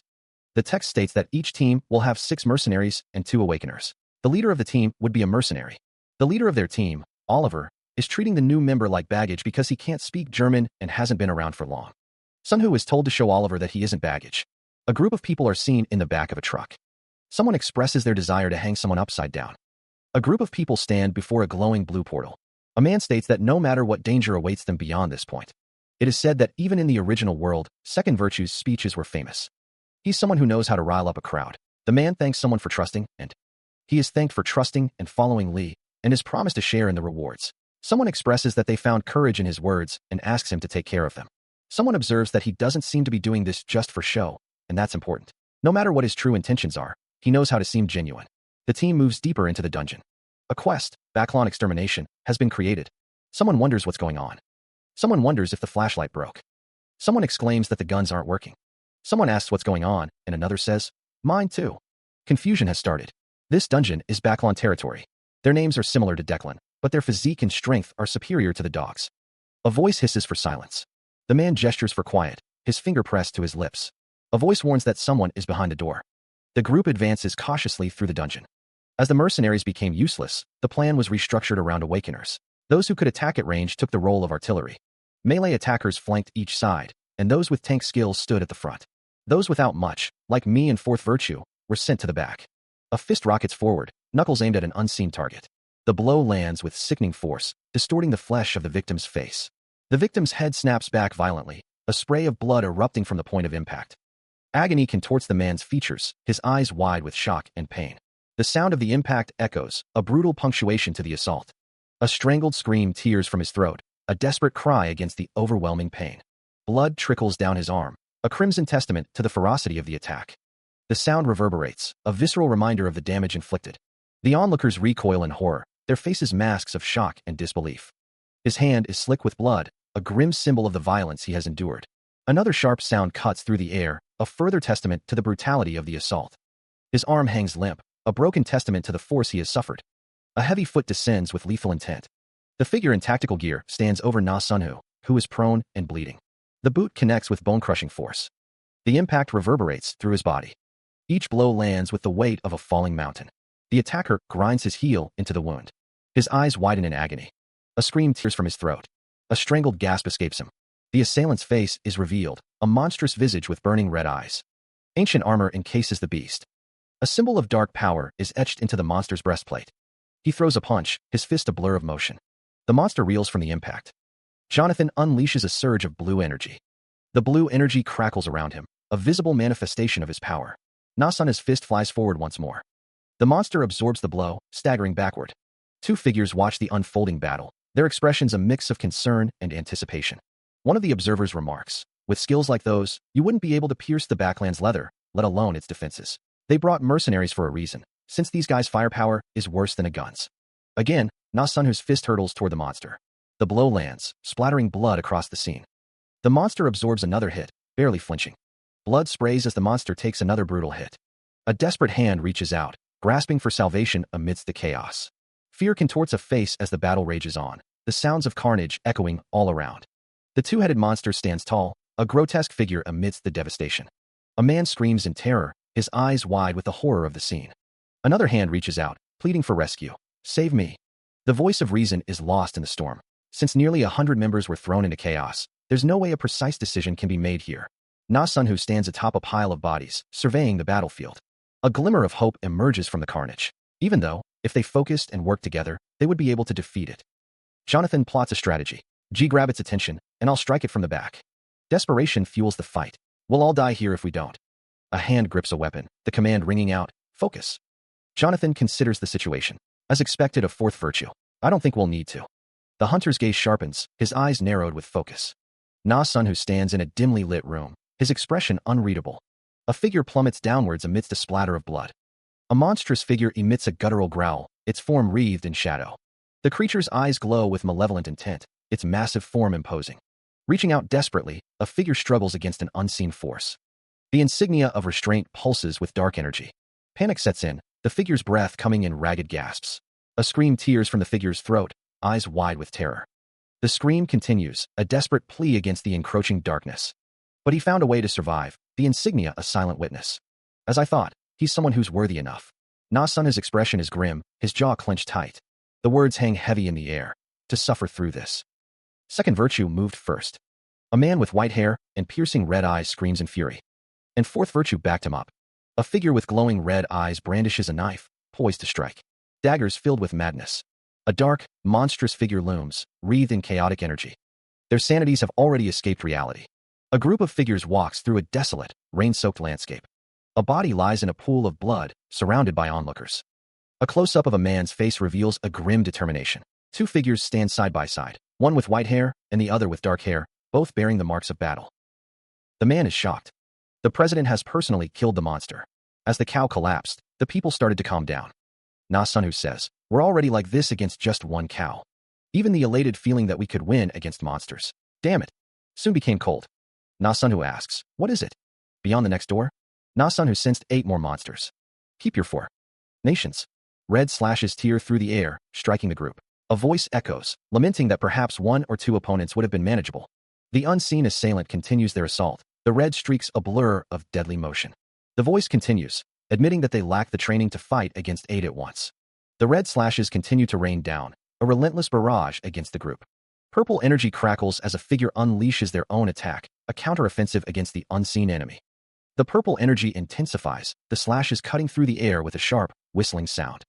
The purple energy continues its assault, a vibrant contrast to the earlier red onslaught. A realization dawns on Na Sunhu.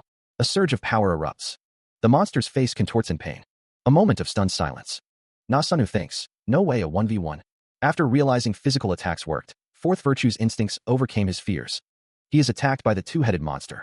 Muller, Hofmani, heal. How long would it originally have taken them to get out of here? Half a year? Or maybe a few years? I'm curious to see second and fourth virtue's growth process. The two-headed monster. But I can't just stand by and watch right now. A red energy blast. A man. A red energy blast. A man. The world tilts, the ground a blur of gray and black. A crimson stain spreads across the darkness. Figures are hurled through the air by an unseen force, their bodies twisting in unnatural arcs. A red glow emanates from an unseen source, bathing the scene in an ominous light. A figure is struck by a beam of crimson energy, the impact throwing them back. Another is hit, the force of the blow erupting in a spray of blood. The red beam slams into another victim, the air crackling with energy.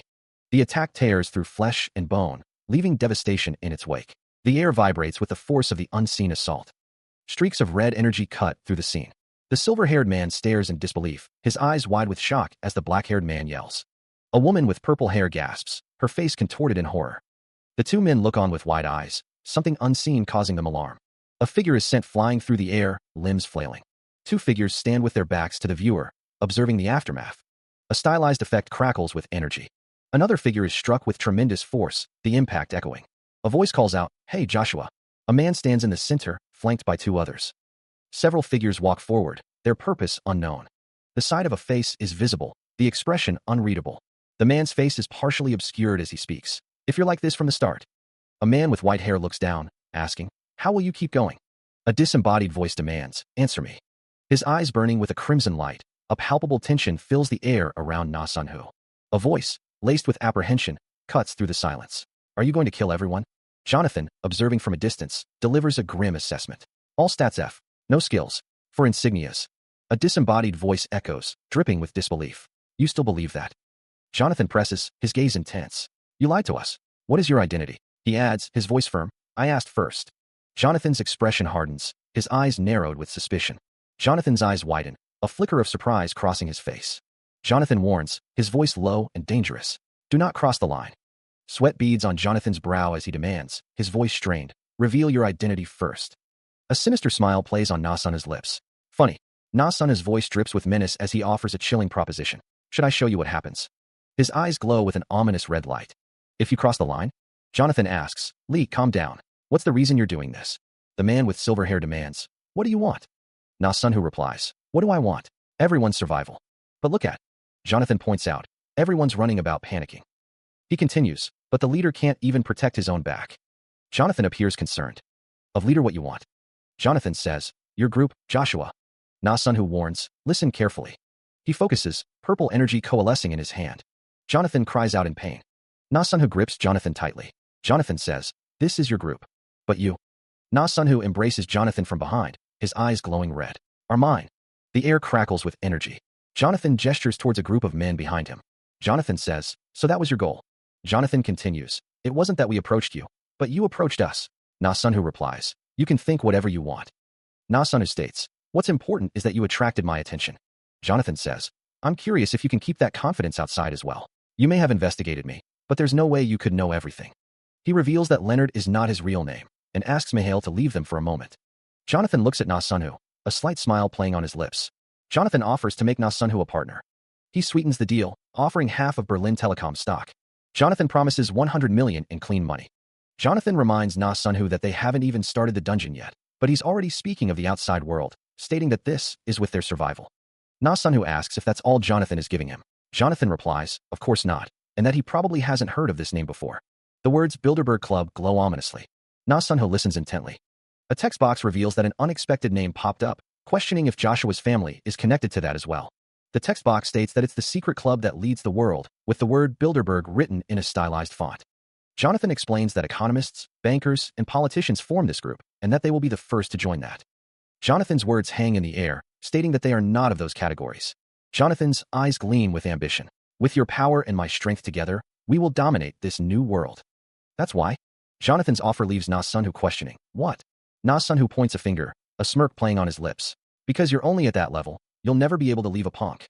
Jonathan's expression shifts, a flicker of annoyance crossing his face. "What are you thinking?" Na Sunhu's gaze is steady. "Don't ask me, and think for yourself. I will only teach the basics." "So why?" Na Sunhu smiles, a hint of challenge in his eyes. "Who requires?" Jonathan's face is etched with frustration, a vein throbbing in his forehead. "He will only teach the basics." "Really you?" His red eyes glowed with fury, a vein throbbing in Jonathan's forehead. A dark figure emerged from the shadows, a promise of vengeance echoing. "Till the end." When 5 parties of 5 people join together, an attack unit can be created. When the 5 party leaders elect a unit leader through agreement, the system will give the attack unit buff. Fortunately, there were exactly 25 awakeners remaining. A gold box was acquired for the first creation bonus. Hoping for a platinum box, or better, the first unit leader reward was quite underwhelming. The system used to be very generous with the firsts, Na Sunhu thought, his hand on his chin. "It's practically telling me to stop expecting to get everything for free," he mused. The blessing of tenacity was received, granting a minor resistance to crowd control effects like restrain, ranked F. "Attack units are formed like this," Joshua von Carrion explained. "You'll be able to do this now. It's surprising." After electing Joshua as the unit leader, they remade the attack unit. Although Mihail was given the position of party leader for his party, all eyes were on Na Sunhu, an outsider who had seized command of their group. Mercenaries who were now useless. How will the leader of revolution solve these problems? With the party leaders as the command group, they decided to go forward with the plan. The vote of the president, who is the unit leader, will be worth 4 points, party leaders will be 2 points, and party members will be 1 point. is how it was decided. And they'll deal with all important decisions through votes. It might be because it was judged that one person holding all the authority would be too difficult right now. This was the first item revolution voted on. What will they do with the mercenaries who are now useless? Use the mercenaries as porters. Distribute food and weapons, prioritizing awakeners. Restrain them to stop them from rioting. This method would continue and become the main system within revolution. In a sense, they would be used as human shields, but no one had said it out loud yet. This is a brutal world. Damn it. One of the men demands to know what the other is doing, asking if they have all gone mad as he is punched. Resistance from the mercenaries was forcibly controlled. If this was the original world, none of them would have been able to leave here alive. So this was the reason second virtue and fourth virtue became enemies. Fourth virtue would have formed some friendships with the mercenaries as he trained with them, but he admits he doesn't know what this will change and that it will only increase confusion. Jonathan listens intently. Jonathan asks if he voted against it, but Na Sunhu says he abstained. Na Sunhu states that at this rate, Jonathan's group will end up coming to him. He says that's something neither of them want, right? Jonathan pauses, then says that he shouldn't just step away from this. Na Sunhu replies that if Jonathan wants that, he'll just leave right now. He asks if Jonathan wants that.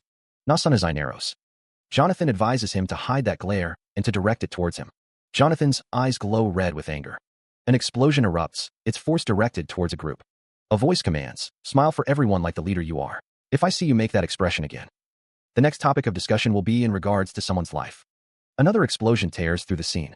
A character's face contorts in a scream or roar. Yet another explosion fills the air. When the fight began, everyone hoped for someone to step up. But someone kept their interference to a minimum. The mercenaries, who could only run with their hands bound, exploded with rage, screaming, "Just kill us, you sons of bitches." A voice declares, "We only have to use a few of them as bait, and you still call yourself human." And fights between awakeners also started to pop up. Another explosion rocks the scene. Two men stand behind Na Sunhu, who is sitting with his arms behind his head. The camera focuses on the legs of someone sitting. "Lee, you need to do something. I know you can feel it as well. Everyone's waiting for you to say something." At this rate, the president. Na Sunhu says he won't be able to command anyone and will only give his votes. Someone says they've given enough advice already. The text box reads, "Use the mercenaries AS strategic materials, agree 6/disagree 6/ABSDN20. At this rate, the president. Unit leader. Go with what you voted for. Mihail, translate for me. The unit leader's subordinates express their trust in his decision-making. The group will proceed to make a written vote without abstention. With the authority as the unit leader, he prepares to make a decision. The group decides to redo the vote with a written vote. Na Sunhu looks at the unit leader. Knowing that his decision will affect the group, he elected to remove his influence. Na Sunhu is told that is how it is done. With the written votes that just passed through, they were able to prove they still had some humanity left in them. The group decides to release the mercenaries' restraints and leave the miscellaneous work to them. Should the Awakeners' formation break, they will join in with hand-to-hand combat. Joshua Von Carrion shakes hands with another man. Joshua reached a dramatic settlement with the mercenaries by promising magnitudes higher in payment. Attack. A close-up of a character's face. A monstrous roar echoes through the battlefield. The sound of tearing flesh fills the air. A monstrous figure is struck with a resounding bang. An unseen force unleashes a devastating attack. The monster cries out in agony as it is struck again. Na Sunhu grits his teeth. Damn it, we're being pushed back. A figure wielding a knife rushes forward. A desperate plea echoes. Lee, please help us. Sunhu watches the silver-haired man with concern. The figure with the knife screams, "Stupid bastard." A voice booms. "How long are you going to rely on me? Make everyone see what you can do." A voice booms, commanding them to rely on him. The white-haired figure grits his teeth, a silent scream building within him. His expression is strained, a bead of sweat trickling down his face. He begs, his voice unheard, lost in the chaos. A voice echoes, pleading for minimal casualties. Na Sunhu resolves to deal with the rest himself. A moment of stunned silence hangs in the air. The young man's expression hardens with determination. A voice notes that it's time, focusing on those eyes. The narration describes him as cold-hearted, but sometimes merciful to even his enemies. The white-haired figure is shown in action, surrounded by a red aura. He is a man who could embrace anything for the sake of victory. A surge of power emanates. The energy intensifies. A monstrous figure bellows, "President." Another figure shouts, "Unit leader." Someone cries out, "Sir Joshua." A command echoes, "Don't back." The order rings out, "Break down." A violent decree, "Kill them all." A voice declares, "You have cast Odin's wrath." The target is locked, Joshua's dagger. The embodiment of revolution itself. Na Sunhu raises his glowing blade, blue energy crackling around him. He prepares to unleash a new power. The air shimmers as second virtue is unleashed, the power radiating outward in a blinding wave of light. A cavernous opening gapes in the rock face, its depths shrouded in shadow and lit by an eerie blue glow. Two armed men stand guard before the entrance, their weapons held at the ready. The guards maintain a vigilant watch, their expressions grim. Energy crackles around one of the guards, a subtle display of power. The guard's vest is visible, a sign of preparation for combat. A voice shouts, "They're out," as several figures emerge from the glowing portal. A surprised voice echoes, "Oh ho!" One of the guards exclaims in shock. A man's face is covered in blood, a sign of a brutal battle. Several men emerge from the portal, all covered in blood and bearing the marks of a fierce struggle. A man's eyes glow red, a sign of immense power or corruption, as he thinks to himself. The man's face is etched with shock, his eyes wide with disbelief. The mercenary stands guard, his expression grim as he recalls the Skull Gang of the Balkans and their brutal history during the Bosnian Civil War. What the hell happened in there? The group makes their way to the mansion, the weight of recent events heavy on their shoulders. A voice demands a car, stating he'll be staying at the Wilson Hotel. The group piles into the vehicle, ready to leave. One man wonders if they can become like that as well, noting that something changed after observing from the back. A voice reflects on how he took him and Mihail to defeat the boss, thinking that something would be different after the fight. A monstrous figure looms, its eyes glowing with an eerie light. A figure stands before the monster, contemplating the way he fought the dungeon boss. Lightning crackles around a figure, energy surging through their veins. Na-sun smirks, declaring, "For now, you're just a punk who requires my guidance." Jonathan Hunter is taken aback. The text bubble reads, "No, this is practically a competition." The text bubble reads, "A competition in which the loser will go to the winner's group." The text bubble reads, "Don't back down." The text bubble reads, "Move Leonard Lee's room to the Royal Penthouse Suite." The text bubble reads, "If it's a fight using the rules of this world, I can't lose." Jonathan Hunter speaks into the phone. The text bubble reads, "There seems to already be a reservation under the same name." Jonathan Hunter responds, "Yes, sir." The text bubble reads, $70,000 per night. The room that is used by the German government for state guests? I'd better see a report about Leonard Lee and his family on my table tomorrow morning. Jonathan Hunter slams his fist on the table. A figure shreds documents with a forceful gesture. The investigation is filled with false information. Nothing exists about him. After erasing all traces, he's just lounging in the best suite room. He definitely accepted this fight. Just watch me as I dismantle you piece by piece. After receiving help from the main family, I was able to obtain files from the U.S. Department of Commerce and Department of the Treasury. Money is always bound to leave traces. A man reviews documents at a desk. There must be some cash flow for Leonard Lee to fake his identity and family. Lawrence Lee of Lawrence Cable Market is found. Got you. Money flowed from the Cayman Islands. Over $100 million in capital was funneled through layers of front organizations. All to create Leonard Lee and his fake family. Leonard Lee spoke on the phone to Silverman in Cayman. With this, he'd be able to get his true identity. His greatest goal was to enter the main family's board of directors to become a member of the Bilderberg Club. But not anymore. If he could obtain this man, then revolution. He would be able to break the existing order. This. Leonard Lee's safe name was the corporation Hello Joshua. The man known as President stares intently, his expression unreadable. A voice booms, addressing him directly. "President." Another man, clad in a suit, attempts to reassure him. "It's fine starting." A blonde-haired man shouts, his face contorted with alarm. "Not if. Your main family is under attack." The president's eyes widen in disbelief. "Attack?" His face twists in horror. "No way." On a news broadcast, a stern-faced anchor delivers the grim report. The countries that are part of the EMS have. The man in the suit questions the president, his brow furrowed. "Is this the attack you were talking about?" Footsteps echo as someone rushes through a doorway. The president's thoughts race. But if this was started by him? He clutches his head, denial etched on his face. "No, that's impossible. This is a coincidence." Golden gates stand before a grand estate, emblazoned with the words, "Main Family." The man sits in a large chair. He states, "I was waiting for you, John Doe. I truly welcome you." A title card identifies the man as Aaron von Carrion, the family head of the Carrion family. Na-sun sits across from Aaron von Carrion. He says, "I wish to tell you a story of a man who had attacked the Bank of England." The story continues. After toppling the Bank of England, he was able to obtain both fame and wealth. Aaron von Carrion listens intently. The story continues. However, the world doesn't know about the 14 years of lawsuits he endured. Most people who do know also only think that it happened because of what happened with France in '88. Na-sun asks, "Aren't you curious about the truth?" Na-sun continues, "I think you have told me before." Aaron von Carrion says sternly, "Then I will not drag this out further. Stop your attack." Aaron von Carrion states, "I will give you the money you have lost from my own pocket." Na-sun replies, "There is a misunderstanding."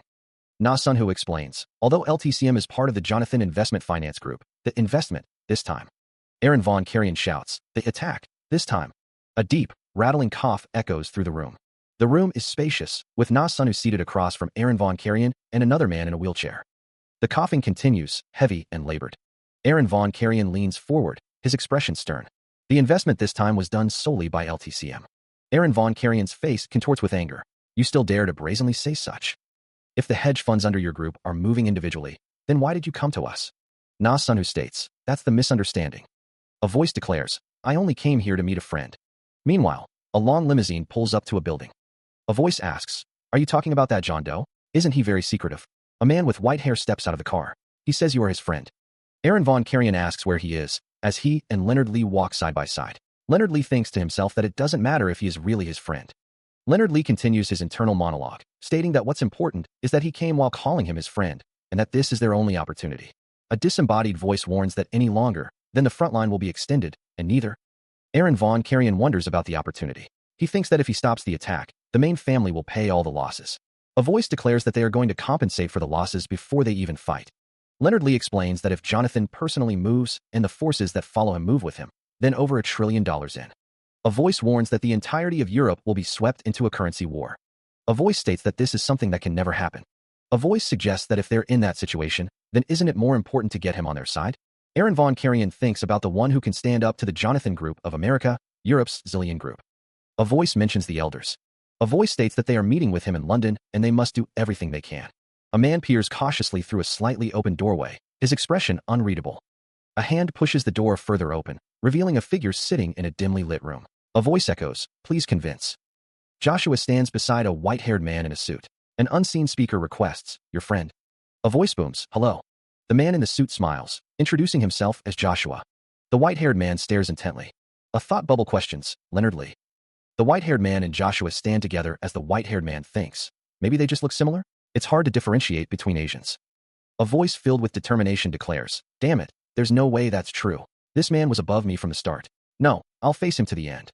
The white-haired man greets, hello. A voice filled with realization thinks, now, only now did it become clear to me what I have to do. A voice asks, how do you know each other? Another voice responds, I met him last year in Vancouver. Joshua and the white-haired man stand together, their expressions serious. Someone declares that they won. They ask if they can take this as having won their bet. Na Sunhu smirks, a hint of amusement playing on his lips. A voice warns that someone is making a mistake. Na Sunhu's expression shifts, a flicker of concern now etched on his face. A voice emphasizes their connection to the Karajan family, pointing out that they are the richest man on the planet and the owner of the biggest investment group in the world. Joshua Von Karajan warns that if they fight head-on, it will become a war without a winner. A voice states that financial wars don't work like that. Na Sunhu's lips curve into another knowing smirk. Someone reports that Telestar Investment and Gold and Silver have joined the attack. The words, Telestar Investment, Jessica Perry, appear, seemingly identifying a key player. It's reported that the Zillion Group will join at this rate. A voice asks, laced with betrayal, if London has betrayed them. He states that they are for-profit groups, not a blood alliance. Joshua Von Karajan is taken aback. Na Sunhu's eyes glow with an ominous light. A disembodied voice echoes, do you still not concede? Joshua's expression twists in anguish. He coughs, a sound of defeat and pain. The text proclaims, I have lost. The text pleads, so please stop this. The two men remain in the room, the tension palpable. Joshua's voice trembles as he asks, for your family? Joshua continues, I will become one of your people. That, I can assure you, is my unchanging truth. Na Sunhu turns to a man with a beard, stating that he will give him a small gift and asking him to proceed with what he has told him. Na Sunhu's eyes glowed with a crimson intensity. Seems you still can't trust me. Then I will show you. A surge of raw power erupted from him, the air crackling with unseen energy. The force shattered a nearby window, sending shards of glass flying through the room. The unleashed energy pulsed, a visible distortion in the air itself. The room vibrated with the unleashed power, the very structure of the building groaning under the strain. Joshua Von Karajan's eyes widened in disbelief, sweat beading on his brow as he felt the immense pressure. A deafening rumble filled the air, followed by a sharp crack as the energy intensified. The very foundations of the room seemed to buckle, the air thick with the scent of ozone. Joshua Von Karajan cried out in pain, the force of the energy visibly impacting him. A desperate voice cut through the chaos. Why are you doing this? The plea intensified, laced with fear and desperation. Please let him live. The voice, trembling with emotion, offered a sacrifice. You did all you needed to do. I will give you my life. The family head, his face contorted with rage, demands the release of his family. The name Joshua hangs in the air. Joshua Von Karajan's expression is unreadable. An exclamation hangs in the air. The family head's gaze is intense. Joshua sits silently in his wheelchair, the family head looming over him. The family head declares that their family has spread their wings through Joshua. The family head commands to serve Joshua well and fulfill the long-cherished wish of their family. The family head coughs, stating that the main family will remove the obstacles in Joshua's way and step back. The family head looks down at Joshua, his expression unreadable.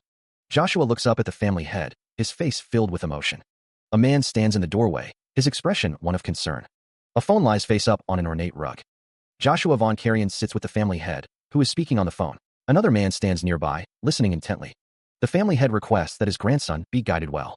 The family head continues his conversation. The family head explains why he chose Joshua. The family head sits in his wheelchair, discussing matters with Joshua and another man. Na-sun, who stands alone, adjusting his collar. Joshua Von Carrion looks off to the side, a troubled expression on his face. Joshua wonders about Leonard and John Doe. Joshua contemplates what he should do. Odin's eyes glow with a subtle intensity. Joshua extends a gloved hand. The command echoes, a demand for obedience. Enter my order, Joshua. Joshua's expression is unreadable. The suit is pristine, the tie perfectly knotted. Yes. Joshua takes Odin's hand. Odin's gaze is intense. Na-sun, who stands bathed in light. The long coat billows behind him. Meist. Rain falls, each drop echoing in the oppressive silence.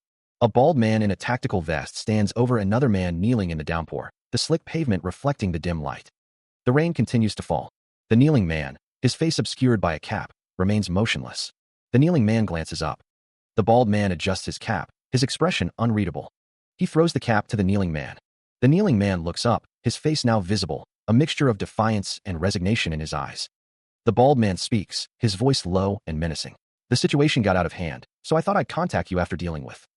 The rain continues to fall. The bald man stands over the kneeling man, the tension palpable in the air. The rain continues to fall on the prone figure. Jonathan says it took a while. He asks if the agents are okay. Winter of 98. 3.5 years had passed since they lost him. Since he had been chased by their unknown organization this entire time, the difference between him and them grew as distant as heaven and earth. A man stands over the person lying on the ground. Maybe that's why. Jonathan asks if the agents are okay. Pardon? What did you say? Na-sun, who would have resisted pretty hard. But he doesn't feel much right now. Hard at the end, he did. Jonathan says he wasn't able to do anything about being sniped. We truly tried our best this time to not let him escape again.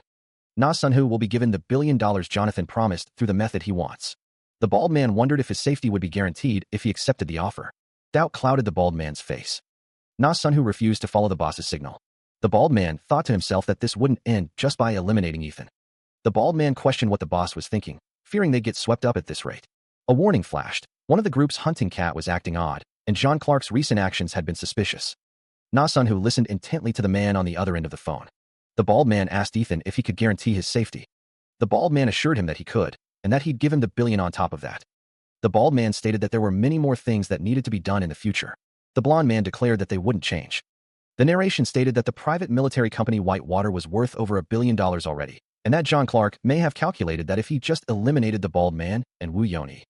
He surveyed the scene from above. The text floated in his mind. He might be able to take over all of that. The words echoed in his thoughts. He might have gained confidence from capturing First Evil. Meanwhile, Joshua Von Carrion flicked open a pack of cigarettes. He muttered, I don't. The click of the lighter echoed in the rain-slicked alley. Back with Sunhu, the smoke from a cigarette curled into the air. Joshua Von Carrion inhaled deeply, the cigarette shaking slightly between his lips. The cigarette trembled as Joshua Von Carrion brought it to his lips. Elsewhere, Sunhu's eyes glowed with an unnatural light. A surge of electric energy crackles in the air. The electric energy intensifies. The energy coalesces into a blinding flash. A man's voice cries out, I knew this would happen. The man with the gun, eyes wide with terror, exclaims, that man is a monster. He curses, realizing he's the target. Damn it, he's pointing at me. His fear intensifies. He's looking at me. The man's finger trembles as he points his weapon. Rain streaks down the window as a figure stands in the distance. He holds a finger to his lips, a silent warning. The man with the gun gulps, his resolve faltering. The figure remains in the rain, an ominous presence. He stood in the downpour, the city lights reflecting in the puddles around him. The rain intensified as he stood on the rooftop, a lone figure against the urban landscape. The rain continued to fall as he stood, unmoving, in the city's embrace. Elsewhere, a helicopter sat on the tarmac, its blade still. The helicopter stood ready, waiting for its next mission. A woman walked towards a fenced area, her expression unreadable. Meanwhile, the man with the beard spoke. Cheney, good work in Afghanistan. You know it's Iraq this time, right? He continued, his thoughts heavy. Another battlefield. If not for my kids' medical bills. The man on the other end of the conversation replied, but you got a pretty good record, so I'm thinking of giving you a better offer. Elsewhere, a voice echoed, what is this place?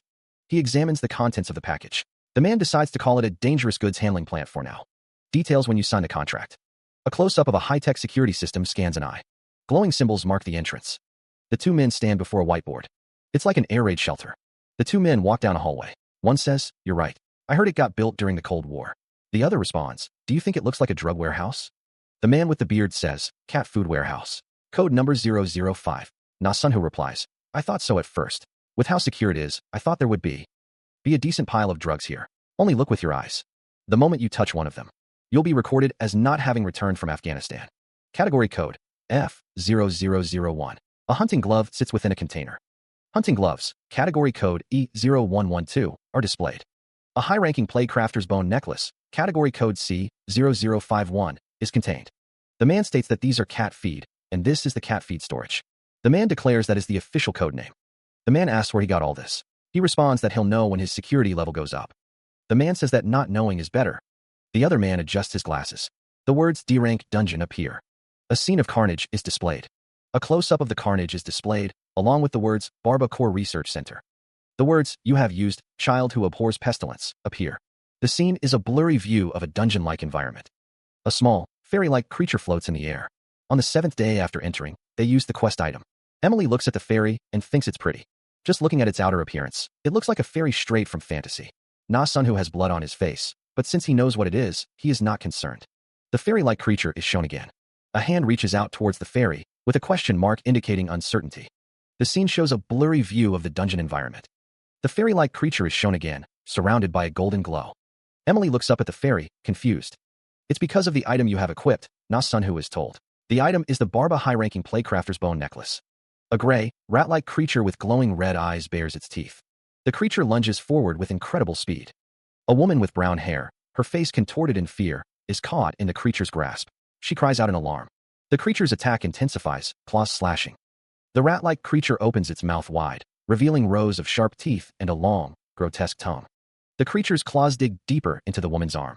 The creature's red eyes glow with murderous intent as it prepares to strike again. The woman's arm is further ensnared by the creature's sharp claws.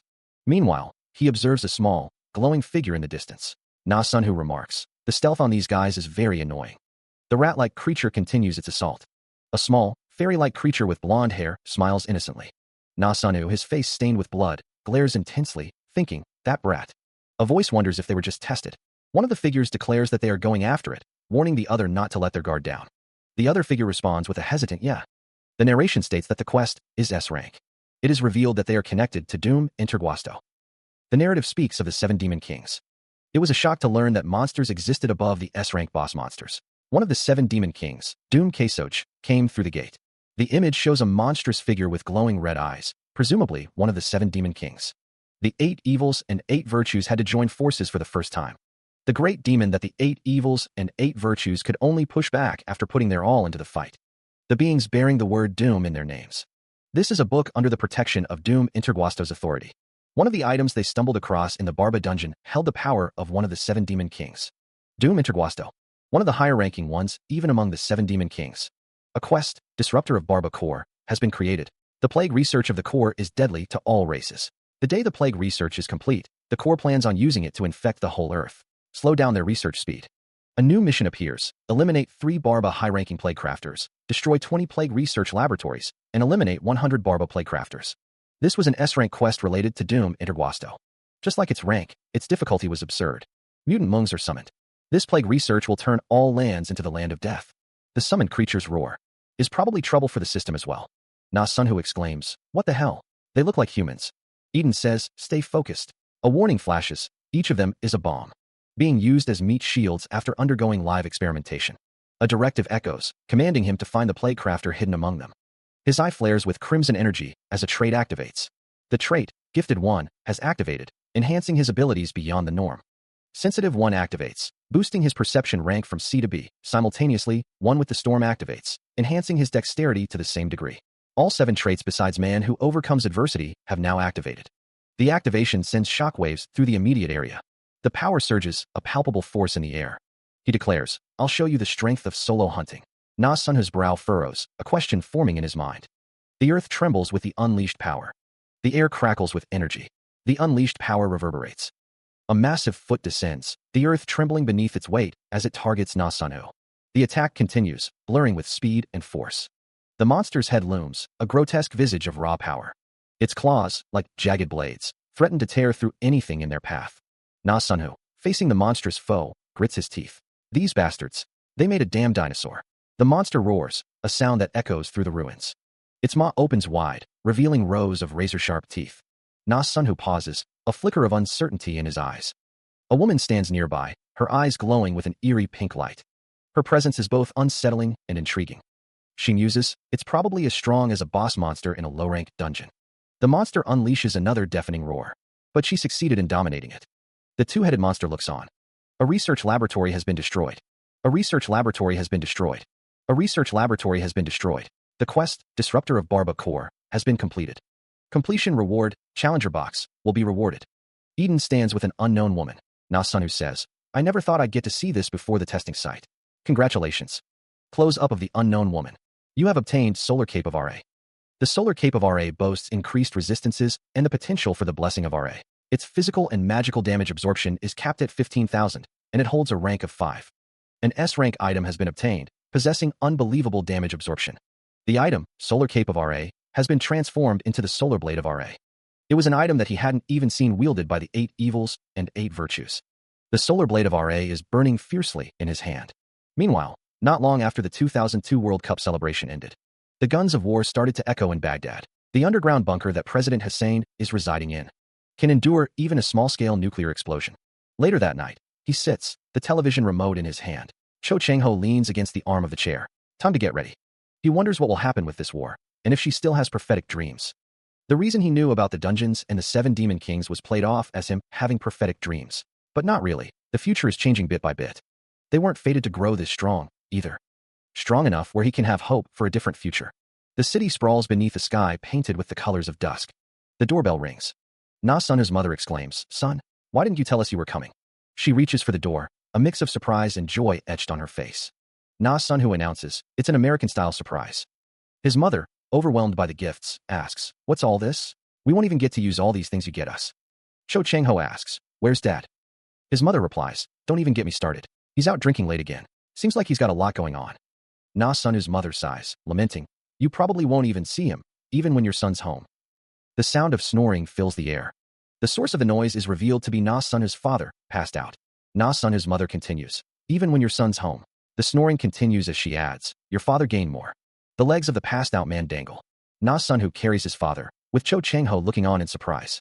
Cho Chang-ho asks, isn't he heavy? The snoring continues. Na Sunho's mother finishes her thought, your father gained more than 10 kilograms. The drunk father mumbles, I'm sorry. Na Sunho looks down, a thoughtful expression on his face. He wonders, should I arrange it? He looks up, a question etched on his face. His father says, don't you remember yesterday? You mistook me for your friend and told me a lot of things. Na Sunho's expression is one of confusion. His mother adds, that, you know Guil, right? That friend requested something. Na Sunho asks, what do you mean by arranging? He continues, if it's difficult for you, I might try and work it out through one of the companies I know. His father replies, there's a company called Gold Wish among the clients. The father's statement causes Na Sunho to react with surprise. His father continues, it's one of the 5 owners of the John Group. Na Sunho asks, wait, you met Gold Wish? His father, looking concerned, says, you shouldn't have been able to meet them. Do they actually exist? Na Sunho replies, Dad, I'll try dealing with it. His father says, the manager of Gold Wish is indebted to me for something. They'll actually love to take this request.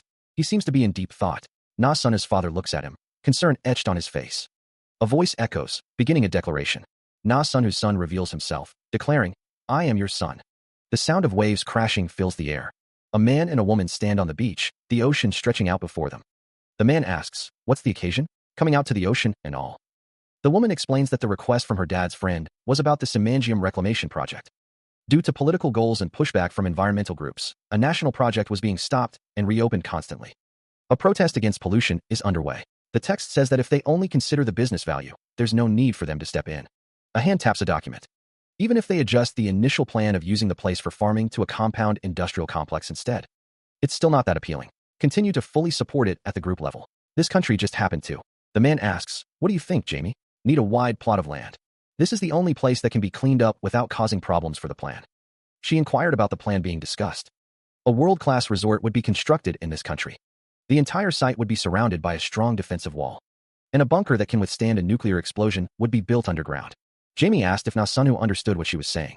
She wondered if it was because of North Korea. Their employers were seeing that it was necessary to have a place that could safely protect their group's wealth and people in case of an emergency. This also meant that there were no plans to withdraw the group from this country. Na Sunwoo insisted that the government understand this and push them completely. The right place at the right time. This would elevate his father's image among his peers. There was no reason for him not to. There's a little over 10 years left until the day of beginnings. Everything's going well. He pauses, a question forming in his mind as a blue, translucent interface flickers into existence before him. The system announces the activation of the obstructor trait. Na Sunwoo's brow furrows. Why now? A warning flashes. In 1 minute, a quest will be created where 100 awakeners will target him. Will he stop this? 250 contribution points will be consumed. The gravity of the situation sinks in. He considers blocking the quest. Na Sunwoo's frustration mounts. What bullshit scenario is this? The system explains that he can use the points he got from completing quests to block a quest that is trying to kill him. Even if the system can do whatever it wants, this is too much, he thinks. He tries to calm down. Not 100, but even if 1,000 were to come after him, he'd be fine. What are the quest details? The system reveals the quest. Assassinate an existence that is a threat to everyone, growing at a rapid pace. The target, kill Na Sunwoo. Time limit, 1 year. Rank, S. A quest item, position locator, will be provided. He grimaced, the revelation of the position locator fueling his frustration. This damned thing. The reveal of even his real name sent a jolt of shock through him. Na Sunwoo wondered if a similar quest could be recreated within a year. He got no answer this time. There was no way to know how many contribution points he'd need to stop the next quest. Since it started to mess with him, this won't be the end. He considered the fact that his existence is a threat to everyone. The man who stopped the plague research of the Barbacore is always acting for the survival of their species. A warning flashed. A quest has been created where 100 awakeners are aiming for him. His eyes widened in shock at the dire warning. He reacted with surprise to the unseen person's words. Na Sunwoo gestured towards the screen, discussing the implications of the quest. He acknowledged the gravity of the situation. I know. While on the other hand, it made him the public enemy after completing it. A figure lies prone, their fate uncertain. But what if the system itself is the source of this contradiction? Gears turn within the system's core, a complex mechanism of fate. Are there not one, but two systems? A system message appears. Assassinate. An existence that is a threat to everyone is growing at a rapid pace. Quest. Kill Na Sunwoo. Time limit. 1 year. Rank. S. Quest item. Position locator will be provided. A voice whispers in disbelief. No way. This can't be happening. Why did I get a quest to kill you? For now, don't abandon. Assassination quests aren't one-sided. The system displays a series of quests. Assassinate 1. Protect yourself. Quest. Kill Woo Yeon-hee. Time limit. 1 year. Rank. C. Assassinate 62. Protect yourself. Quest. Kill Woo Yeon-hee. Time limit. 1 year. Rank. C. Assassinate 47. Protect yourself. Quest. Kill Lucas. Time limit. 1 year. Rank. C. Assassinate 3. Protect yourself. Quest. Kill Joshua. Time limit. 1 year. Rank. C. If someone gets a quest to kill me, I'll get a quest to kill them, as well. For the 100 quests that exist to kill me, Woo Yeon-hee was ranked 1. It's a little surprising to see that Mihail and Joshua weren't 2 and 3. Suzuki Rurika and Suzuki Chiharu, their E-rank quests. A place to lure the moths has been decided. He needed to secure his family's safety. It couldn't be helped, even if his identity was revealed to Jamie. A meeting was in progress, the atmosphere thick with unspoken tension. One of the attendees suggested that the president should step in this time as well, a nervous laugh escaping his lips. The tension in the room was palpable. A phone rang, the screen displaying the name Ethan. The woman looked up, a flicker of surprise crossing her face. Director Park asked her to give him a moment. She apologized and agreed to take the call. Director Park continued, stating that there was a matter that required the assistance of many people, specifically regarding the Simangium project. The men discussed the president of GNL running off after receiving a call. Someone asked if something had happened. The woman walked away to take the call, telling Jamie that there was a serious issue that needed to be taken care of. She was surprised that Jamie had used the word serious before, and that there should be an employee in GNL Bank called Na GNL. The voice on the other end of the line instructs to proceed without causing a scene, but with maximum security. He emphasizes the need to focus on that for now and to repeat back what he said. The man on the phone assures the other party that he will set up maximum security to protect employee Na GNL. Jamie is instructed to handle the matter more urgently and seriously than any other matter in the group, and to supply guns to the security personnel. She questions the order, asking, guns? The narration reveals that if Director Park Chunchik says someone can't be replaced, they can't be replaced. It also mentions that a few years ago, surveillance from the Korean government became life-threatening. Jamie is reminded that a security team was created with those from the special forces. She is told that they have guns for them, but questions if Na GNL is an employee they need to protect even while breaking the law. Jamie, riding in a car, is told that since she's a smart person, the man in the car with Jamie states that they will now have realized why their group's name is Gino.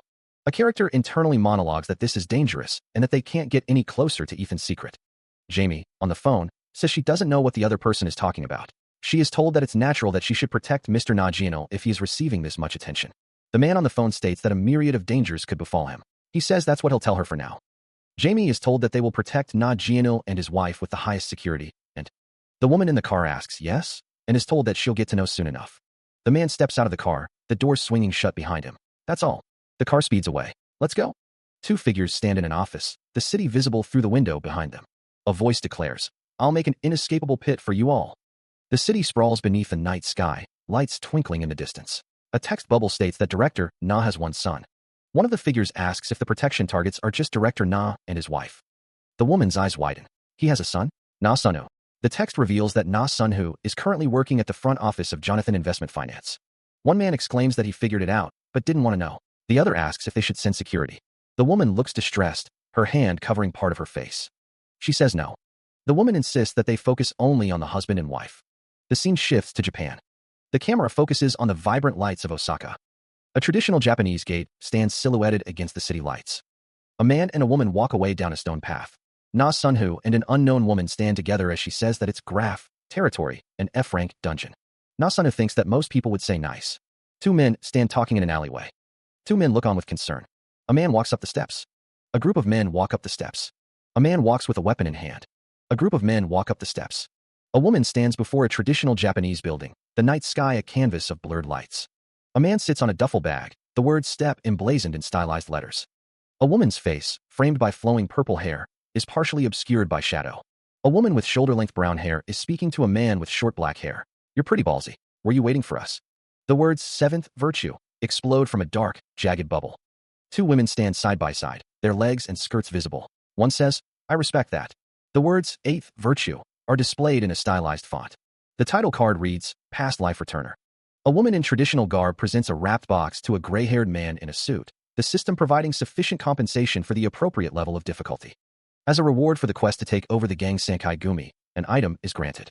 The Hermes all-rounded anklet increases the rating of agility by 1 grade, providing physical and magical damage absorption. The emblem of Guanyin increases recovery skills and attributes, reducing the cooldown time of recovery-based skills. Na Sunhu reflects on his abilities, despite not having much experience with dungeons. He wonders if he grew with an A-grade quest of taking over a Yakuza organization. Locked down on an A-grade assassination quest. The aftermath of a brutal encounter. Bodies litter the ground, a testament to a recent, violent struggle. A man lies bleeding, his face a mask of pain and blood, the taste of iron heavy in the air. Suzuki Rurika, injured but defiant, vows, "I won't forgive you if you touch Chiharu." She lies on the ground, blood trickling from her face as she gasps for air. A blurred background hints at a change in location. Two figures restrain the injured woman, holding her arms. A figure moves with violent speed, the air crackling with energy. The attack continues, a blur of motion and force. "If you let me go now, I'll pretend as if nothing happened. But if you don't, you'll regret it." Meanwhile, Glory Group Chairman Wang Chen sits, observing the events. Wang Chen's face is bloodied, a testament to the violence. A close-up reveals the details of Wang Chen's suit and tie. The attack continues with relentless force. The figure unleashes another strike. A voice cries out, "Wait, how could you kill?" The man on Mokpo Man quest number 96 laments that his only mistake was being curious. A figure moves with incredible speed. Two figures stand in what appears to be a building. 35 people are in Ant Hell, and 25 are in the Revolution, so around 60 quests were taken care of. Na Sunhu stares intently at a screen, his expression unreadable. The text indicates that the remaining ones haven't moved, and they don't have much interest in the assassination quest. Because of the Suzuki sisters and others' big skill difference, appropriate levels of items were spread. A man kneels on the ground, looking up with a worried expression. If it goes well, some people will be able to come out alive. Na Sunhu tells someone not to be half-hearted about it. Someone asks, "Jamie, how's it going?" Ethan walks down the stairs as someone asks if he is all right. "There were some suspicious people, but I blocked them in advance." Executive Director Na is still. Elsewhere, his wife is currently getting a massage. Na Sunhu is on the phone. He hears that there are unexpected attackers at the moment. He asks where the caller is. The voice on the other end asks if he can't watch the news. Na Sunhu closes his laptop with a snap. A sense of urgency fills the air. Na Sunhu is informed that the chairwoman of Gino Group, Miss Yang, has summoned Park Chung-sik to investigate. The caller wonders if the power of the omnipotent will explode the Gino Gate. The voice on the phone says that it's not just a regular audit, but it's for the GNL Bank, and they are probably doing it to summon the executive director. Elsewhere, a woman speaks on the phone, stating that this will end with this, because that's what this country's government wants. She adds that it seems the target wasn't executive director Na's wife. The woman clutches her head, saying she didn't want to know this. Na Sunhu is told that he went missing, and that there's nobody in this country that could touch his parents. The voice warns him that he's the one who should be careful. They're attacking Na Sunhu, even though they know he's in Japan. Is someone testing the system? The reason they targeted his father was because he's Na Sunhu's father. For that reason, he's powerful enough to move the Korean government. How many people have the same name? 9. 5 of them are missing, and 3 are from their side. However, since GNL intervened, it was revealed that he was the target of the quest. He asked for assistance. Pick out those who doubt it. He's coming back to Seoul now. If you're coming now. Can he or not? He can. Okay. Please, let's see the skills of our team's security group. Washington didn't have such a quest. Where is it? Mick, confirm the mail he just sent. He sent you 40 people on the list. Keep track of everything. France. Triton Palace Hotel. Aaron Von Karajan asks if the U.S. is looking down on the order of the Bilderberg Club. The sound of something breaking echoes. A man states that the U.S. was attacked. Another man asks if they shouldn't pay the price. A chandelier hangs silently. A group of people are in a meeting. The text states the attack on the mark. Even the new head of the Karajan family is strangely friendly. When the victory of the war was on the horizon, they received an incomprehensible cease and desist order, which meant that they couldn't exceed the power of the Karajan family. Aaron Von Karajan holds an envelope. The text asks, however, what does the invitation to the Bilderberg Club mean right after that? The text states, a world beyond worlds, the world of darkness. I can't get used to it. Aaron Von Karajan appears troubled.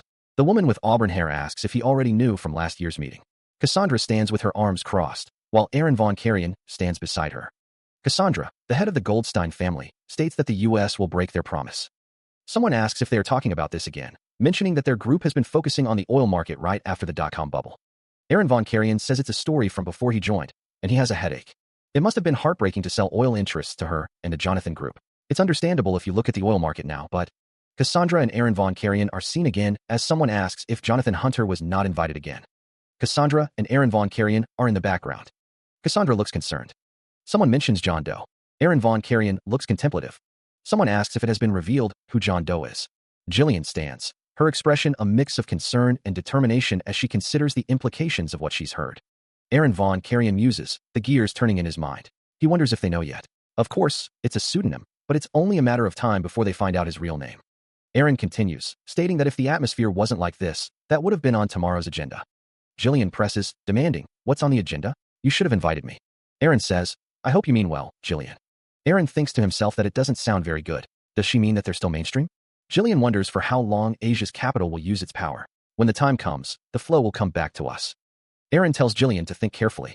Jillian is taken aback, her eyes widening slightly. Aaron asks if Jillian is aware of tomorrow's agenda, his tone suggesting a veiled threat. A hand holds a phone, the tension palpable as the call connects. Jillian is on the phone, her voice laced with urgency as she asks, what's going on? Aaron Von Karajan is on the phone, relaying information. He explains that they were tasked to track GNL Group's capital, but Miss Jamie stepped up. He adds that if they go further, it could become a diplomatic issue. The news gives pause to the person listening. Cassandra, on the phone, wonders how a developed country in Asia is being swayed by a speculative force. A system message appears. You used location finder. A hand reaches out to touch the holographic display. Cassandra thinks that she should be more serious about it. She learns that he was in Osaka for a few days and is now in Korea. Cassandra stands in front of the holographic display, still on the phone. It looks like he heard about it. Cassandra thinks that there is nothing she can do, as she is shackled now. The target went. The target went to Seoul. Aaron instructs someone to keep an eye on him for now, as his location is. Aaron is still on the phone. Aaron says that's where. A scream pierces the air, followed by a loud crash. She holds the phone to her ear, a bead of sweat trickling down her temple as she listens intently. Her thoughts are a storm of frustration. This is cheating. Cassandra's eyes widen as the realization hits her. These stupid guys were followed from behind. Meanwhile, Aaron holds his phone to his ear, his expression unreadable in the dim light. Cassandra's voice is sharp and clipped. No. Aaron asks, his voice low, should I talk to you more? He continues, his tone laced with a hint of sarcasm. Friendly? Cassandra's expression hardens as she continues the phone call. An airplane descends through the clear blue sky. The sleek, modern airport terminal stretches into the distance. Footsteps echo on the polished floor as a group approaches. The airport schedule board displays a list of arrivals and departures. Colton Spencer Goldstein, shielded behind dark sunglasses, strides forward, flanked by 2 men in suits. The man's polished shoes click against the floor. Colton Spencer Goldstein's expression remains unreadable behind his sunglasses. One of the men asks, Mr. Colton, Can we call this an official visit to the European Council? Another man inquires, are you here because of the FTA between the EU and our country? Sir, this way. The man gestures towards a waiting vehicle. One of the men whispers to another, what's going on, Chief Hong? This is different from what was said. A voice expresses that the government was too overwhelmed to stop the journalist's enthusiasm, followed by a request to be excused. Near a sleek, black car, one of the men in suits wonders if the VIP knows about the situation as well. Another explains that the VIP is attending an outside meeting about sending troops to Iraq, asking for understanding. A simmering resentment rises as someone internally questions if they are being blatantly ignored as the chairman of the European Council. The man in the suit, his brow furrowed, declares that the situation is ridiculous. A name echoes in the darkness. Na Xianhu? A voice reveals that the person in question knows their real name. A woman in a patterned dress takes a sip from her cup, the clink of ceramic against ceramic the only sound in the room. A voice wonders how there are only 4 people in their parents' house who know their real name. The man, standing behind the woman, is told that the fact alone is reason enough to get rid of him, but there are many rights and opinions involved.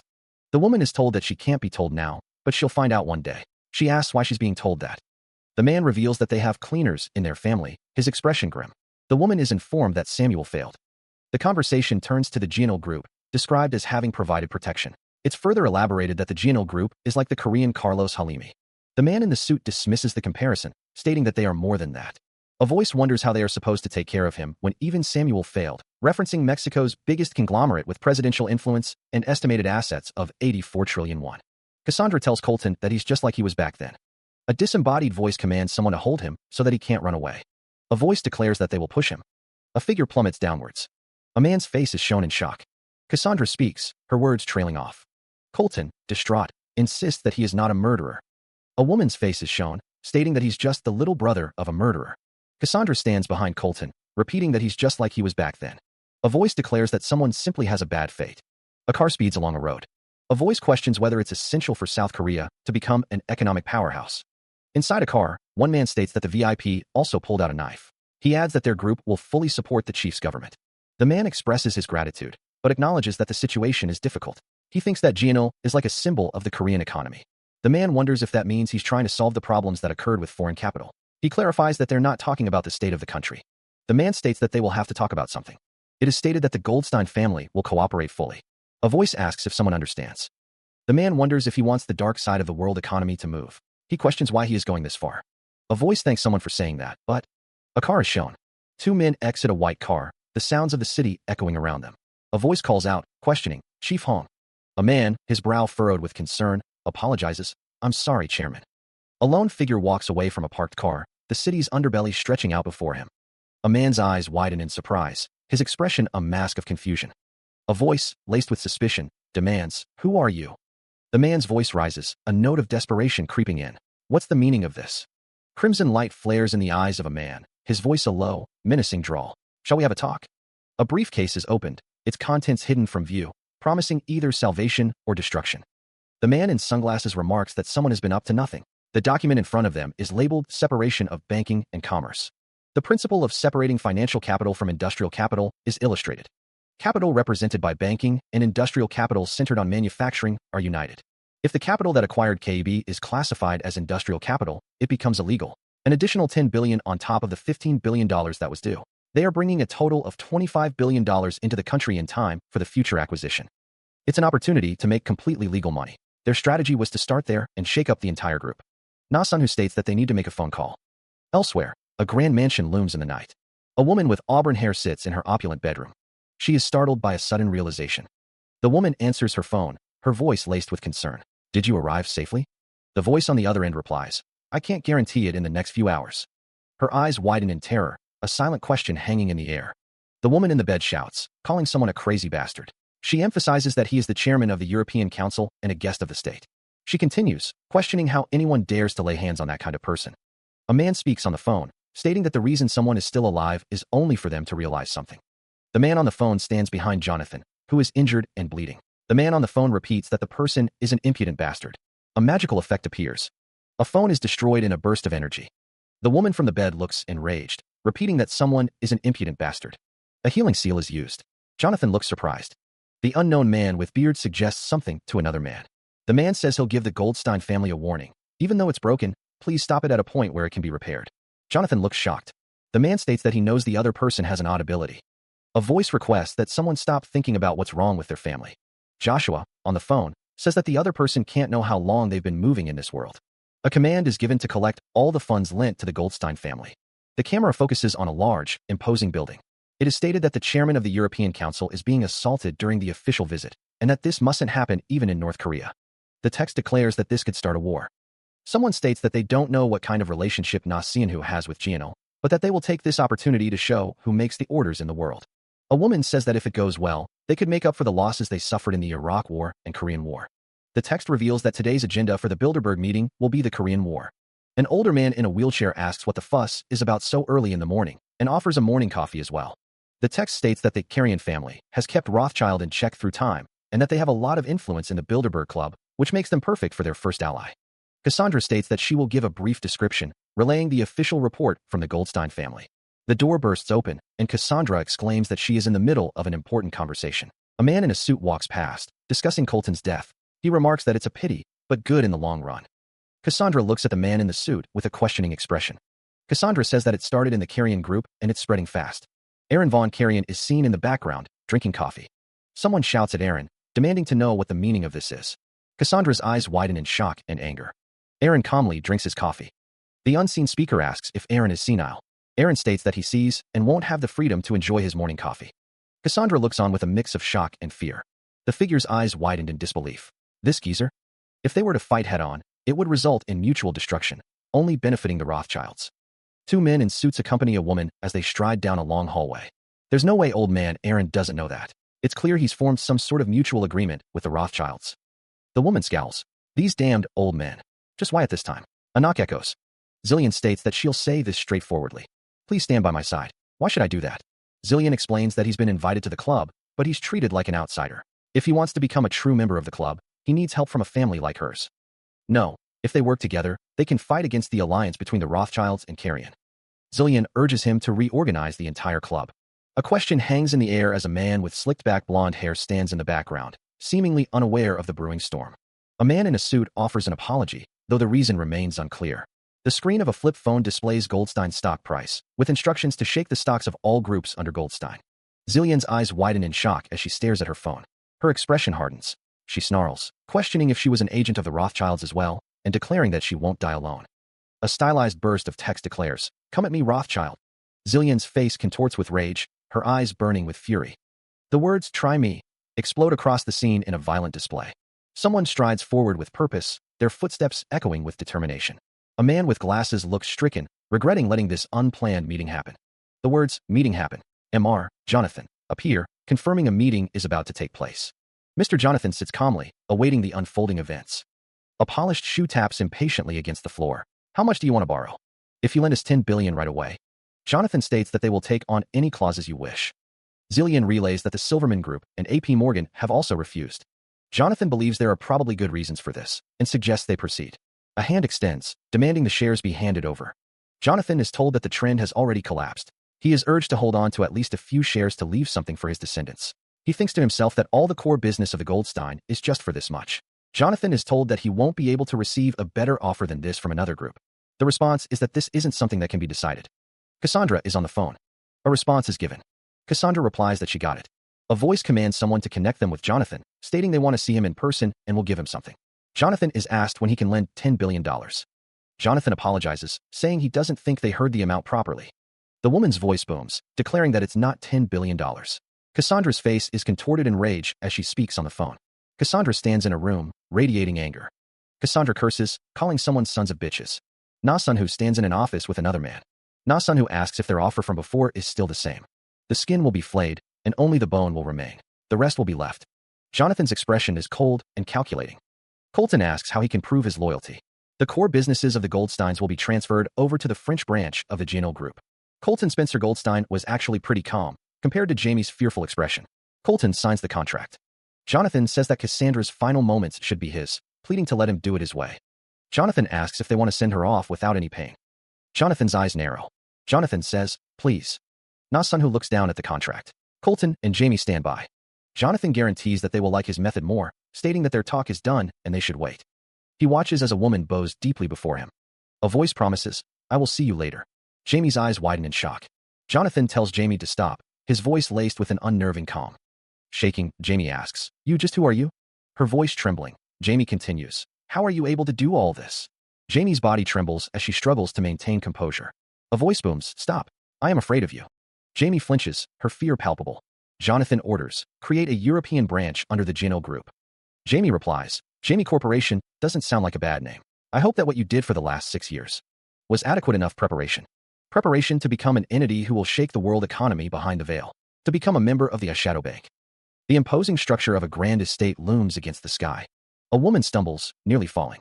A voice echoes, questioning why their family is being attacked and declaring the situation dire. Cassandra stumbles forward, her name called out. Cassandra's name is called out again as she continues to stumble. Cassandra's expression twists into a sinister grin. A man looks on with a concerned expression. The text identifies the man as Isaac Rothschild, family head of the Rothschild family. A voice laments that they have lost their friendly Isaac. Cassandra throws her head back and laughs, asking when they acquired the Carrion family and the Zillion Group. Cassandra's eyes glow red as she declares that they can't let the European economy fall because of the fight between their families. Aaron von Carrion begins to speak, his expression serious. He demands that she tell him everything, promising a souvenir in return. Cassandra retorts that he misunderstood and attacked first. A sinister smile spreads across Cassandra's face, her eyes gleaming with malice. Aaron von Carrion states that the current situation is beneficial to them. Cassandra reveals that they have no intention of stopping the attacks. Aaron von Carrion says that even if they did, the Carrion family and the Zillion Group wouldn't. He asks if she is trying to say that everything is true, confirming that it is. Aaron von Carrion questions why the Jonathan Group attacked the Carrion family. Cassandra reveals that the Jonathan Group was the first to attack the Carrion family. Aaron von Carrion acknowledges that Zillion and Jonathan move as one, and Carrion as well. The text reveals that, in the end, the Korean Na Sunhu is the mastermind behind everything. The thought hangs in the air, if Jonathan is merely a pawn of that Korean. Isaac Rothschild stands in a well-appointed office, a thoughtful expression on his face as he holds a phone to his ear. "Nah, son. Who?" "Oh my, Cassandra, didn't you know?" The woman's eyes widen in shock, her mouth agape. "The true owner of the Jonathan Group." Isaac Rothschild muses, "This was difficult information to get. We even had to send Ed. Though I don't know why. In the end, this war won't." A gunshot rings out, the bullet tearing through flesh. Bang. The victim is sent reeling backward from the force of the impact. A question mark hangs in the air, a silent scream of confusion. Her voice dripping with venom. The woman declared she could kill him without breaking a sweat. She adjusted her skirt, her expression hardening. She was in that state right now. The air crackled with rage. "You just tried to rape me," the thought screamed, aiming for the broken heart of the female head of a falling family. The man on the floor, his face contorted in pain, heard her words. "So, you can live if you just do as I tell you." She glared down at him. "Hey, are you paying attention?" Standing over him, the woman's eyes glowed with fury as the man groaned in pain. "What are you doing?" Elsewhere, Aaron von Carrion and Isaac Rothschild stood in a grand hall, the tension palpable between them. The woman stood over Jonathan, her expression unreadable as he lay defeated at her feet, his eyes glowing red.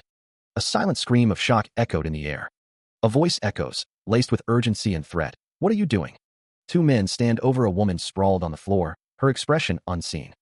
Her eyes widen in shock, a silent scream trapped in her throat. She struggles to comprehend the sudden violence.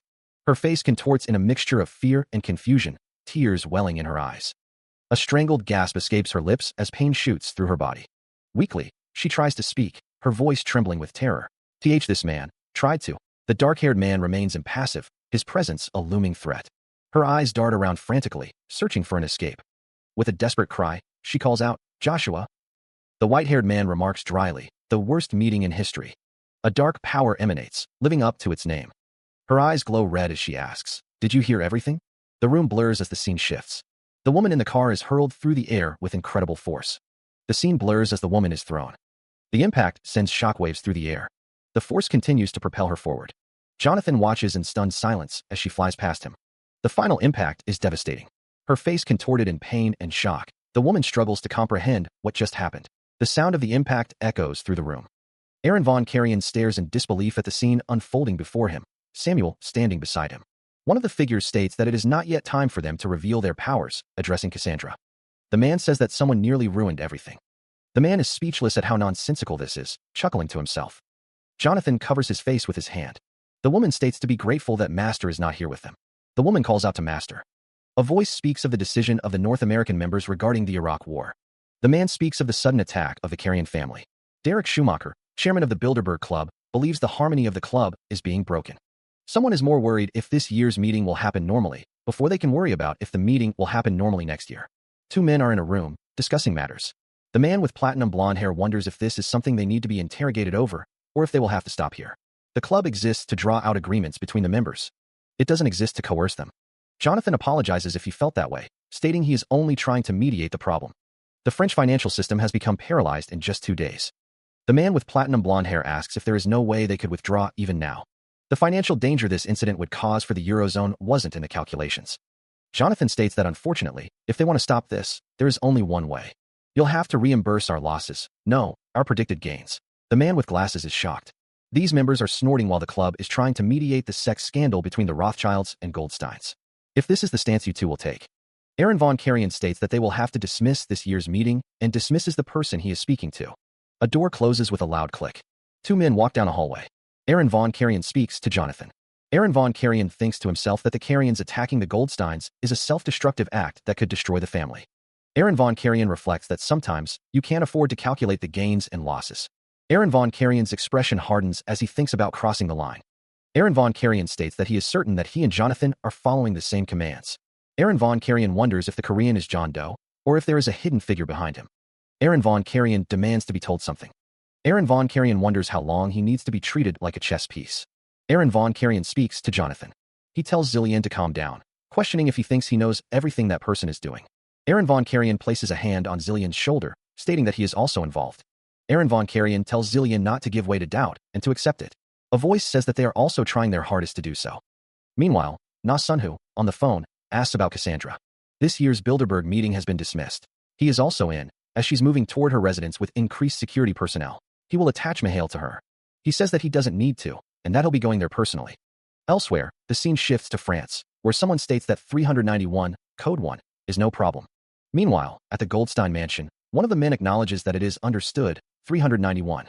One of the men comments on how amazing the mansion is, saying he would have no regrets if he could just stay there for a day. Another man says he heard some idiot is trying to mess with the Goldsteins. The man says it's probably just paranoia, and that the more you have, the more stressed you get, as well. He smirks, thinking those bourgeois would be pretty tired. He taps a device, a faint hum resonating from it. The man with the beard turns his head, a question forming on his face. He glances sharply to his right, a sense of unease creeping in. A blue screen appears, indicating the use of the shadow ring and its stealth capabilities. The man with the beard watches as a figure is carried away, shrouded in a blue light. He wonders what is happening. The man with the beard feels a strange sensation. He mutters, "Huh? I thought something just touched me." Meanwhile, a rustling sound echoes through the forest. A woman lies prone on the forest floor, unmoving. Her eyes snap open, a look of stark terror etched on her face. She gasps, a strangled sound escaping her lips.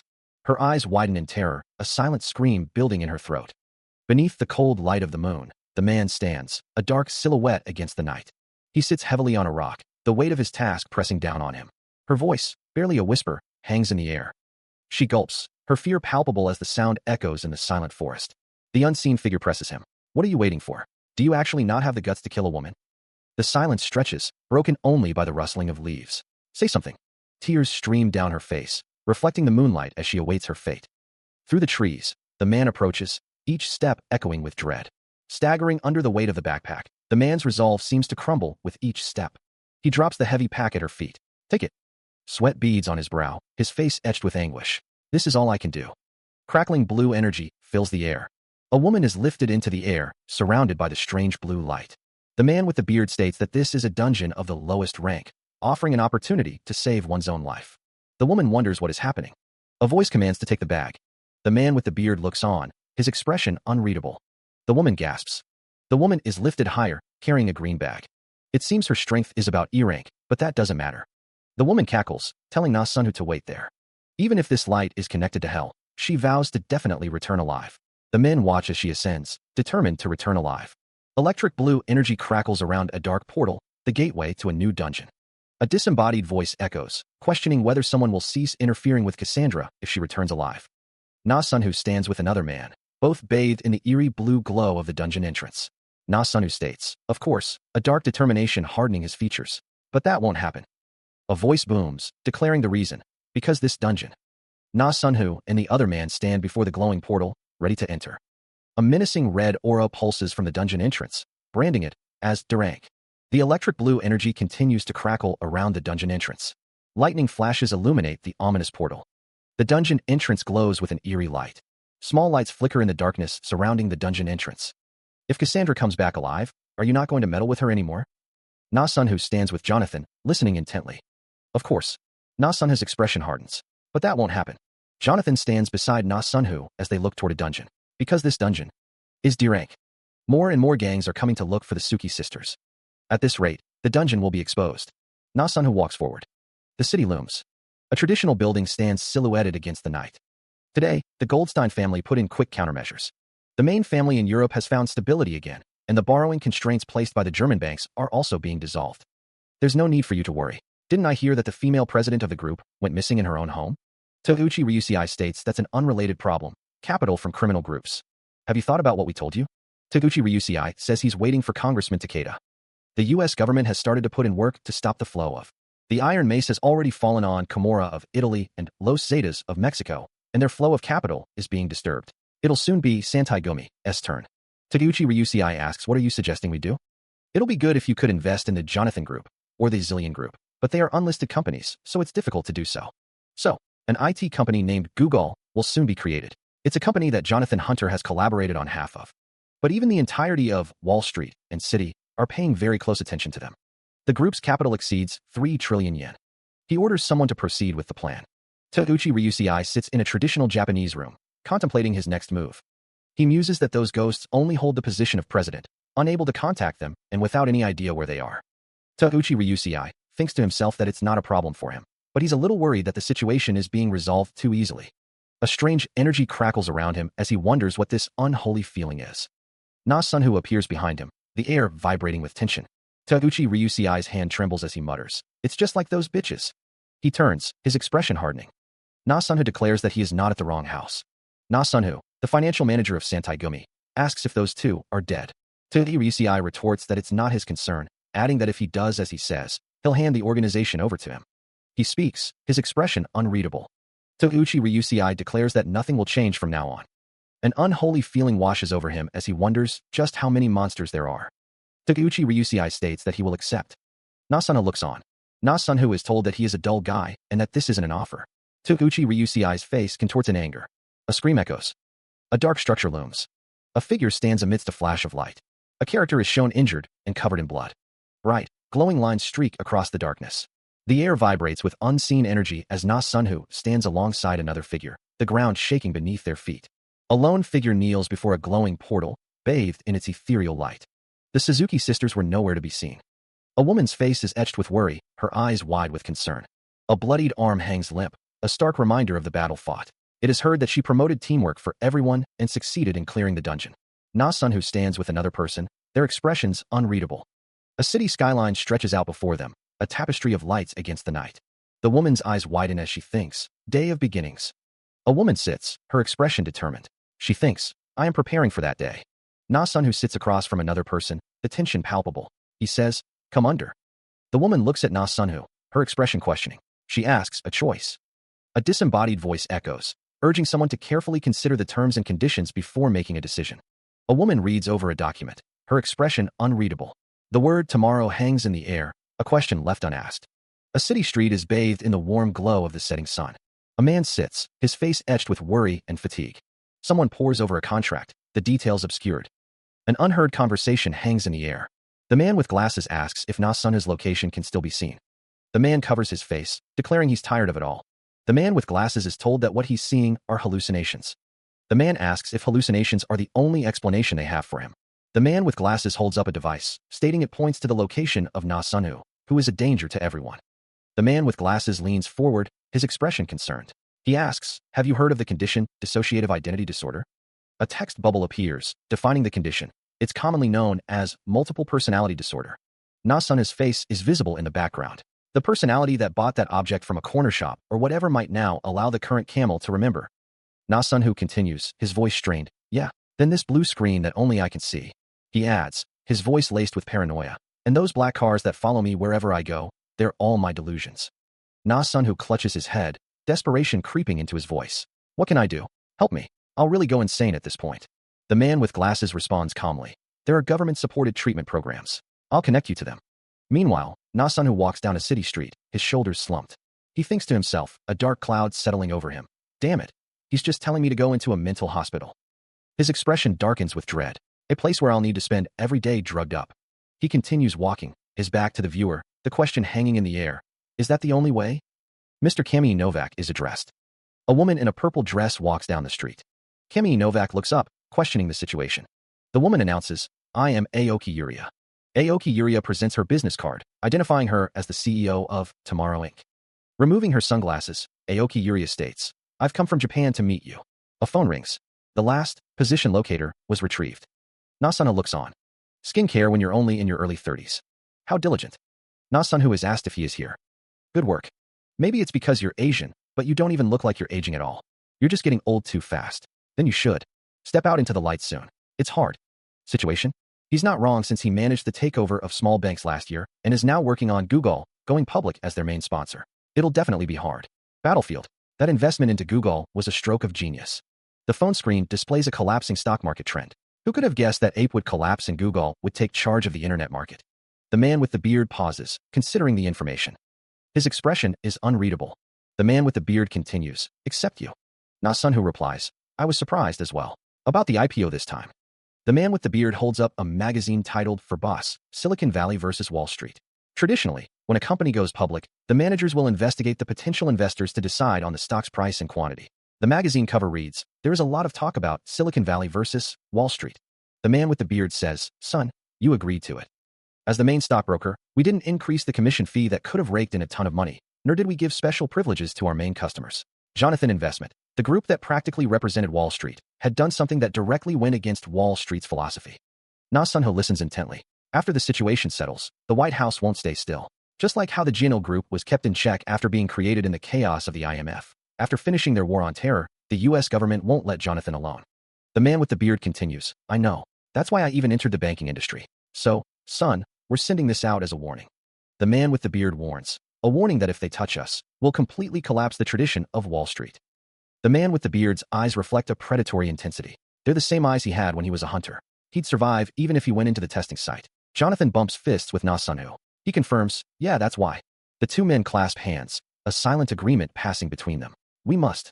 A historical recap appears. In the original history, Google's IPO failed. The founder said some shocking things, like having a $1 salary and such, but they only acquired just above half their initial goal in capital, and their stock price fell from $100 to $80. Jonathan and the man with the beard look on with concern. It was the consequence of opposing Wall Street's traditional rule. A dark thought intrudes. But what about now? A news broadcast flashes on the screen.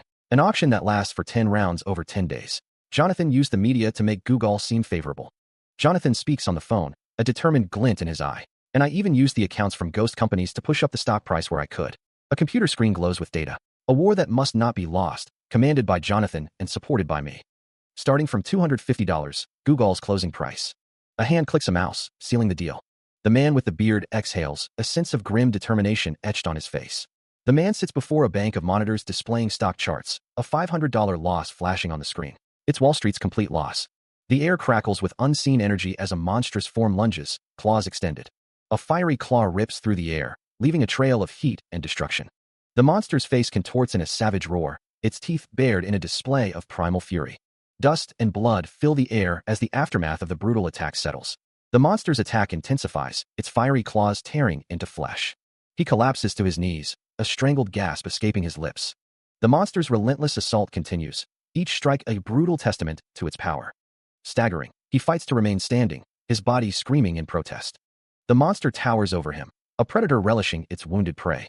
With a final surge of defiance, he reaches towards the sky, his bloodied hand outstretched. He stands over the defeated monster, the woman beside him covered in blood. Coughing, they finally managed to do it. They cleared a B-rank dungeon with just the two of them. The woman, covered in blood, says they survived, marveling at how tenacious they were. Na-sunho casts the Extract Authority quest skill. Na-sunho smirks, thinking it's unthinkable that two people are clearing B-rank dungeons by themselves. He stands, crackling with residual energy from the cleared dungeon.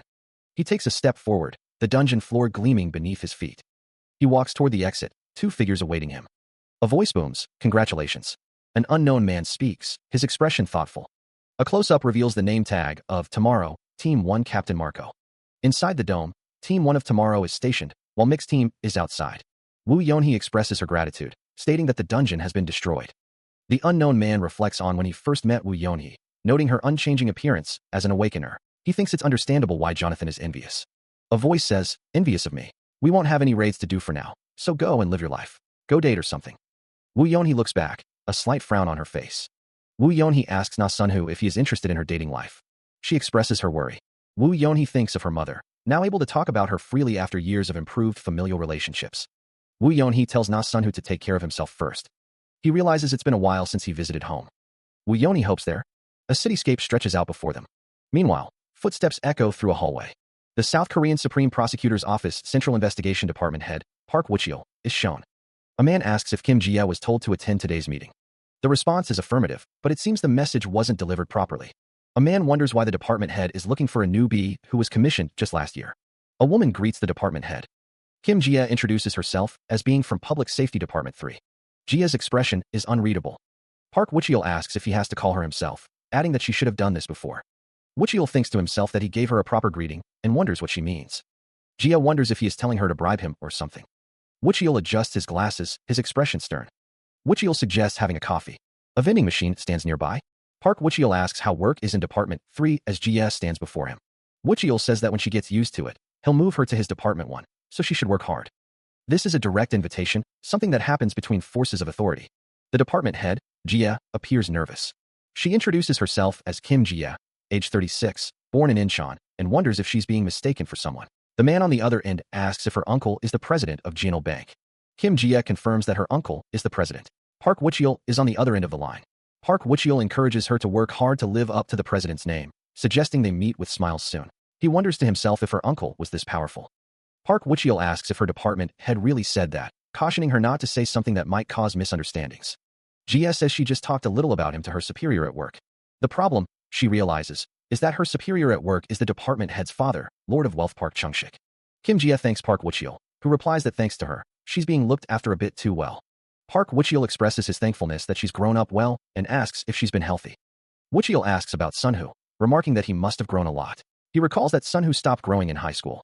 Park Woo-cheol says that Sunho grew up too fast, adding that cousins are practically siblings these days. Park Woo-cheol says he'll tell Sunho that his Ji-ye Nuna is curious about his well-being. Kim Ji-ye says goodbye, wishing him health as well. The quick-witted ones would have noticed that although the names of the casinos and hotels didn't change, the insignia of the group had. With that, Las Vegas became a part of my small empire. A man in a suit stands with a slight smile. The man's expression is questioning. One man says, "We just finished our talk. Please send them in." A voice wonders, Edward Zuckerberg? A face note. Edward is told, "Don't worry about the additional investments, Edward." Ethan is thanked. "Thanks to you, I'll be able to change the world a little faster." First is in regards to the Great Recession of the world economy. The subprime mortgage crisis will soon happen, sweeping up Jonathan. A drop in the ABX index draws sharp criticisms from economic experts. The warning signs popping up everywhere are being ignored in favor of the gains right in front of them, as a man gestures amidst falling money. But the day this huge nuke, bigger than ever before, explodes, my financial strength will reach its final stage. Second is the Destiny Group. The scientists who succeeded in harnessing energy from magic stones will reveal themselves this year. Thanks to their existence, electricity existed in the world after the fall. One could upgrade their gear even without the seal of strengthening, and even civilian soldiers could protect their cities with magic stone weapons. The leader of that Destiny Group, Stephen, came to me. That's the reason we need to operate under fake names. The leader of Destiny Group states that Na Sunho went out of his way to expose them, adding that the reason he accepted the invitation was to tell him that this is very rude. The leader of Destiny Group explains that the Destiny Group only succeeded in drawing energy from magic stones, but they weren't able to secure their rights or interests. A flashback shows a group of researchers, labeled as the Mavericks of Academia, who researched shady pseudoscience while being assistant professors at an Ivy League college. The narration continues, stating that before their magic stone research became a success, they were just outcasts, and their theories were ridiculed. They were a group that didn't even have ambition like the founders of Google or FaceNote. Na Sunho responds that things change if they work with him. He understands, but he didn't have any other way. The leader of Destiny Group replies that they know Na Sunho, but they don't know him. He adds that they at least know that Na Sunho has a lot of money and enough authority within the academic circles. The leader of Destiny Group stands up from the table. A man, standing behind the leader of Destiny Group, introduces himself. "I am Ethan." The leader of Destiny Group says that he can't reveal everything to Na Sunho yet. He then asks why Na Sunho called him, stating that he is being rude. The leader of Destiny Group adds that he doesn't think Na Sunho did it to flaunt his wealth. The leader of Destiny Group holds up a bag, stating, "Because of this." Na Sunho guesses that it is a new material that hasn't been reported to the academic world. The leader of Destiny Group presents a multifaceted gemstone. A text bubble declares that the problem will become serious if this is a completely new material. Steven looks on, his expression a mask of shock. A voice wonders where the material came from. The leader of Destiny Group sits across from Na Sunu, the gemstone resting on the table between them. He tells him that he can touch it if he wants. The leader of Destiny Group explains that if he follows their security protocols, his original research will be funded by them, and he'll also get an opportunity to research this. Steven asks what the security protocol entails. The leader of Destiny Group tells Na Sunhu that he'll give him some time to think about this, asking him to please return. The leader of Destiny Group suggests that he discuss it with his colleagues. Steven asks if he could call his colleagues here. The leader of Destiny Group mentions simple equipment. The research facility bustles with activity. Advanced equipment hums with power. 2 more pieces of this simple equipment, and the hotel will become the research facility. Ethan sips his wine. The older scientist states that the material is not a mineral, but closer to an organism. He asks if Ethan knew that. The scientist exclaims that it's a great discovery for the new era, then asks where Ethan got it. Ethan says that's difficult for him to tell, but they can provide a consistent supply for the research. Ethan continues, stating that on top of treating him the best in the industry, depending on his success, he'll open a way for him to become a billionaire. The scientist is told that he needs to look at the numbers, and that even he'll go crazy at this. A text bubble states that the day this material is revealed to the world, they will put their names at the very top. Ethan smiles, holding his glass of wine. A disembodied voice states that that is all they can offer. A helicopter flies overhead. The saying that the West is more carefree than the East is one of the biggest misunderstandings. A grand entrance is prepared. The anticipation builds. If Park Chung-sik is the Lord of Wealth of Korea, then Jonathan is the Lord of Wealth of the world. And the way the people greet him. Jonathan descends from the helicopter, stepping onto a red carpet lined with bowing figures. It is like the advent of a king. The red carpet stretches out before him, a path of honor. A man welcomes Jonathan, his voice tinged with respect. Welcome, Mr. Jonathan. The man inquires, his tone polite, yet probing. For what reason may you be at our hotel tonight? Jonathan replies, a hint of anticipation in his voice. I've come to meet Ethan. Zuckerberg is the one everyone wants to invest in, and now Jonathan as well. The man wonders just who Jonathan is. In the VIP room in Las Vegas, Sun is told that he is pretty rich. Someone asks if they like having fun by themselves. Someone seems to be having the real fun. The newspaper reads that Prey Alpha has collapsed. The sturdy financial empire of the Jonathan Investment Finance Group is collapsing. Someone says they are laughing so hard that their stomach is about to burst. Someone couldn't have failed harder even if they wanted to, idiots. It reminds someone of the old days, back during the Russian financial war. This is similar, but different. It's just a show to escape the battlefield that'll become even bigger than this. The newspaper reads that Wall Street has collapsed. The newspaper headline blares, the Prey Alpha. This stage, the text reveals, was created after a long period of work. The article emphasizes that for investments, entry times are important, but exit timing is also important. The graph shows the future prices of oil already broke through the previous high point. During the dot-com bubble, the price was lower, but now they are at $120. The annual $2 trillion oil industry is being dominated by Jonathan, Zillian, and Rothschild. Jonathan stands tall, surrounded by stacks of money. If Jonathan and Zillian's group suddenly pull out, the market won't be able to sustain the transactions. If they try to force their way out of the market, they'll lose all the gains they had built up until now, even if that was in regard to a market that will soon become a wasteland. A reason to naturally hand over this bomb. The operation they worked hard on for the last 5 years was to escape the oil and mortgage loan market. To make one axis of the Jonathan Group. The building looms, a message scrawled across the image, Prey Group, go bankrupt. Another building stands in the distance. To select a hedge fund with some reputation, but not too big, the Prey Hedge Fund was chosen. After switching out the board of directors, an operation was enacted to create a portfolio that would minimize the after-effects of the bankruptcy soon to come. Over a period of 5 years, the Prey Hedge Fund had grown into the Prey Group.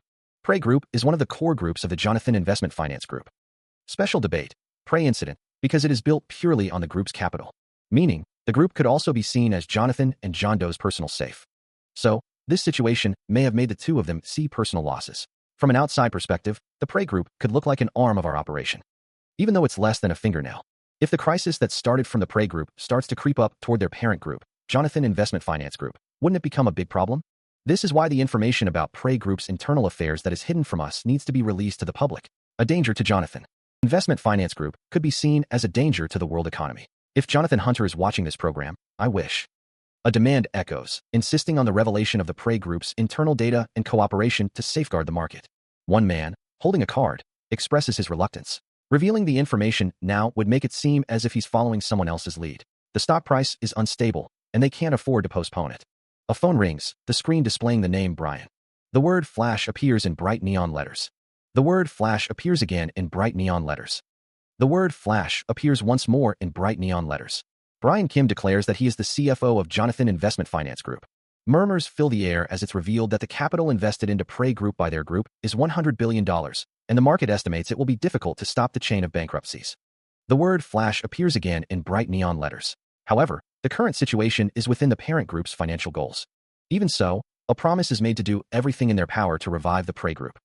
Brian is urgently asked how he will procure $100 billion. The question is posed, is the group going to sell their assets? The crowd demands Brian to answer. The man walks down a hallway, his expression unreadable. News articles float in the air, headlines screaming about the Prey incident bankruptcy and its potential impact on Jonathan Investment. The articles question whether Jonathan Investment Finance Group's son of bank will also falter. A disembodied voice emphasizes the importance of catching whichever asset the Jonathan Group sells off to acquire their $100 billion. Brian Kim, holding a newspaper, exclaims that catching this will give them a fortune. A man on the phone relays that all businesses Jonathan invested in are at risk. He mentions that FaceNote is expanding into the messaging industry, making the shares in GOL worthless. Another man on the phone asks about Google, stating that they will have to buy it if they sell, no matter what, knowing how much Jonathan loves Google. The man with a beard checks his phone for information on last month's financial data of the mortgage loan division for Son of Bank. The man on the phone states that it's unlikely they'll clean up their mortgage, citing an estimated $300 billion on August 3rd. Another man states that among Son of Bank's investment operations, their mortgage loan division has the best ratio. A man with glasses says that if they decide on cleaning their mortgage loan division, it's the same as them saying that they'll remove themselves from the banking industry, then asks about their oil. They're practically one of its dominating pillars, so there's no way they'll let go of that. As expected, it's probable that they'll solve this through stocks. If I were Jonathan, it was oil. There is too much supply. They started accepting transactions. Let's give them only a little breathing room, since they seem so desperate. Click. Iraq restoration operation, oil development operation. Raw material wave, I lost the initiative on them all to the Jonathan Investment Finance Group. The North American mortgage loan industry was most painful. I had a plan as well. But seeing how the situation is, Na-sun who must be human, too. They should know now that the only person who can help them right now is me. The man with blonde hair listens intently to the voice on the other end of the phone. The voice introduces himself. Greetings. I am Isaac Rothschild. The man on the other end is identified as Jonathan Hunter. This is Jonathan Hunter. It's our first time talking, but... Isaac continues, it also doesn't feel like it. We should have started doing business much earlier, but I don't think we're too late.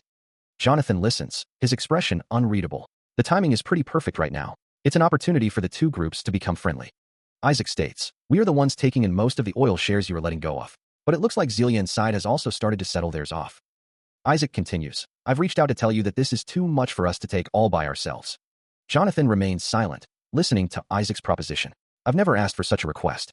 The market will decide the outcome. Isaac presses, and for how long will that be? It may be difficult for you to accept, but without our cooperation, you won't be able to sell enough to reach your goal. Aren't you going too far in our first conversation? Jonathan's patience wears thin. He barks, I'm not taking this call just to be insulted by you. Get to the point. Isaac's voice hardens. You'll need to return the oil industry to its rightful owner, Jonathan. I wish for you to withdraw from all current and future transactions. Jonathan explodes in anger, even excluding, Isaac, aren't you going too far? A crash echoes as he slams the phone down. Did you really think I'd accept a deal like that? He attempts to defuse the situation. Please calm down. This won't apply to just the Jonathan Investment Finance Group. The voice on the other end of the line delivers a chilling message. Please send this message to your boss, Jonathan. If the Zillion Investment Finance Group doesn't withdraw, as well, Prey won't be the last victim of the Prey incident. Jonathan's eyes narrow. Are you threatening me right now? The unseen figure's response is cold and absolute. Complete withdrawal won't be happening. Jonathan's expression hardens as he states, I will say this clearly now. The day when the Rothschild family monopolizes the oil industry will never come. The figure on the other end of the line reveals, most people call me John Doe, but you know my name. Jonathan retorts, his voice laced with menace. I will show my respect to you, irrespective of age. Mr. Nasunu. Nasunu snaps back, shut it. Jonathan continues, undeterred, because if the Jonathan Investment Finance Group falls, the world will meet its worst end. Is that what you want to say?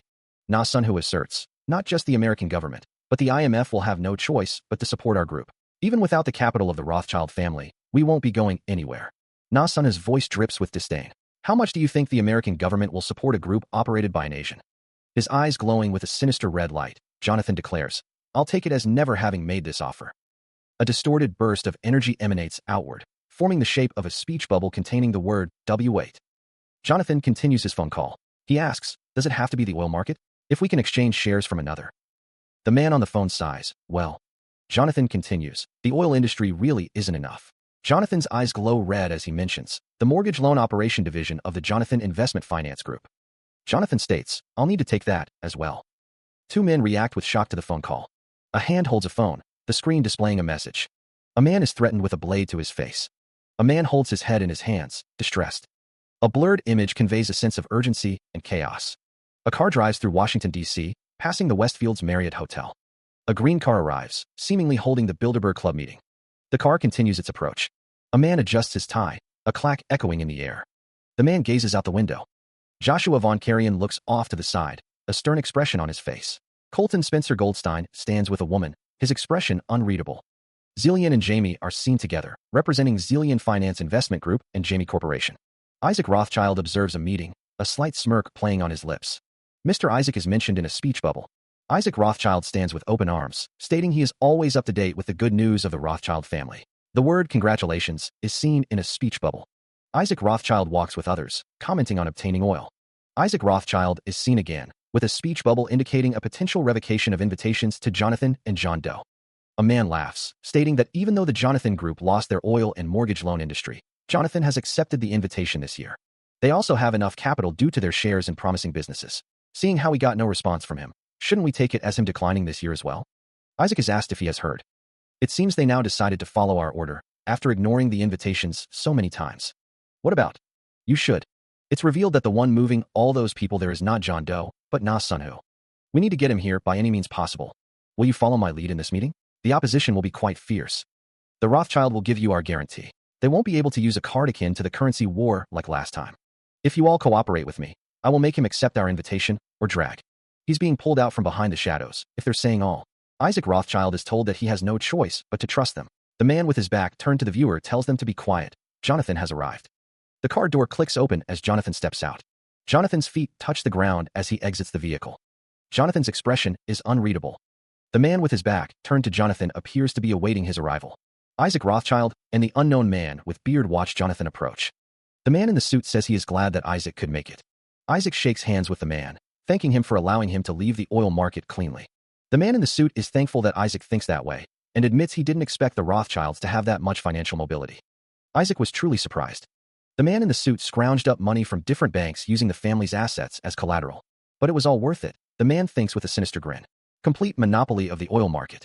The age has come where even the oil-producing countries won't be able to ignore them. The man in the suit thinks that Isaac is now in a position where he can only look upon the might of his family, and that he must be dying inside. He is asked if he is okay.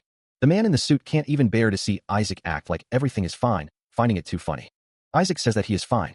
The man in glasses pauses, then continues. A visible tremor runs through him. He states that the price of oil will fall for a while after. And for at least 10 years, at that. The economy reels. The man's face contorts with worry as sweat beads on his forehead. There are 3 ranks of personal credit in North America: prime, alt-A, and subprime. The subprime mortgage loan crisis created a massive wave in the world economy. The act of overissuing mortgage loans to people of the subprime rank who hadn't any assets. A dangerous game of hot potato. Asia debt crisis.com bubble burst. Terror attacks on American soil. Due to the continued worsening of the economy, the American government continued decreasing interest rates. As people found it easier and easier to borrow money from the banks, regular people began borrowing money to buy houses as house prices skyrocketed. They used the houses there to investors going to buy as collateral, which allowed for a 100% loan on the mortgage. A magical scenario where one could buy a house without a single cent. This was stage 1. After approving too many of these extreme loans, the banks started to run out of cash. So they sold the houses used as collateral as security again to investors. And when the cash was secured, they overissued more loans again. This was stage 2. A masterpiece created by the banks who were blind to the potential interest from the loans. And the common people who were blinded by the real estate bubble. Continued to repeat. The weight of the enlarged market was pushed onto the subprime rank. It began a cycle where they would lose their house, and then lose everything else the house was collateral for. The structure of the financial system was tied up so complicatedly that nothing seemed wrong on the surface, but it had already all rotted away internally.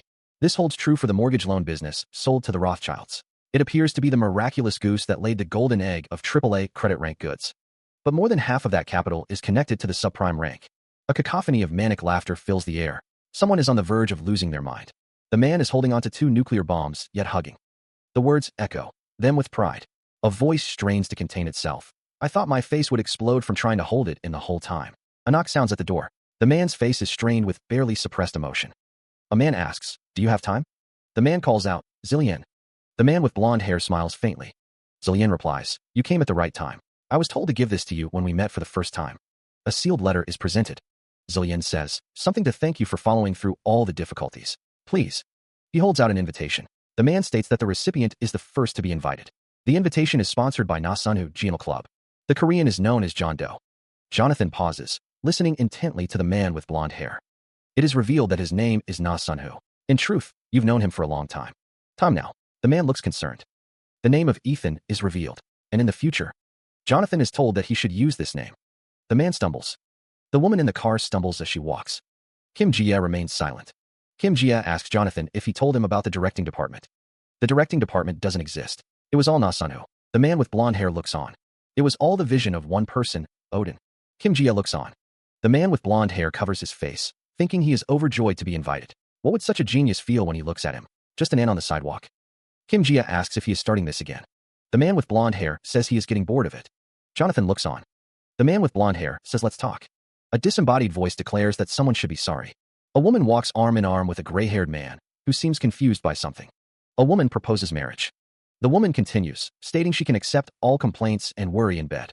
The gray-haired man looks up, uttering a confused eh. The gray-haired man and the woman descend a staircase, their conversation continuing. The man rejects an idea. A man insists that something cannot be postponed any longer. Jaden Powell, chair of the Federal Reserve, slams his fist on a table, the impact echoing through the room. Another man, balding and red-faced, demands to wait just 1 or 2 more years. The balding man argues that the market is still unstable, questioning how anyone could say otherwise after seeing their data.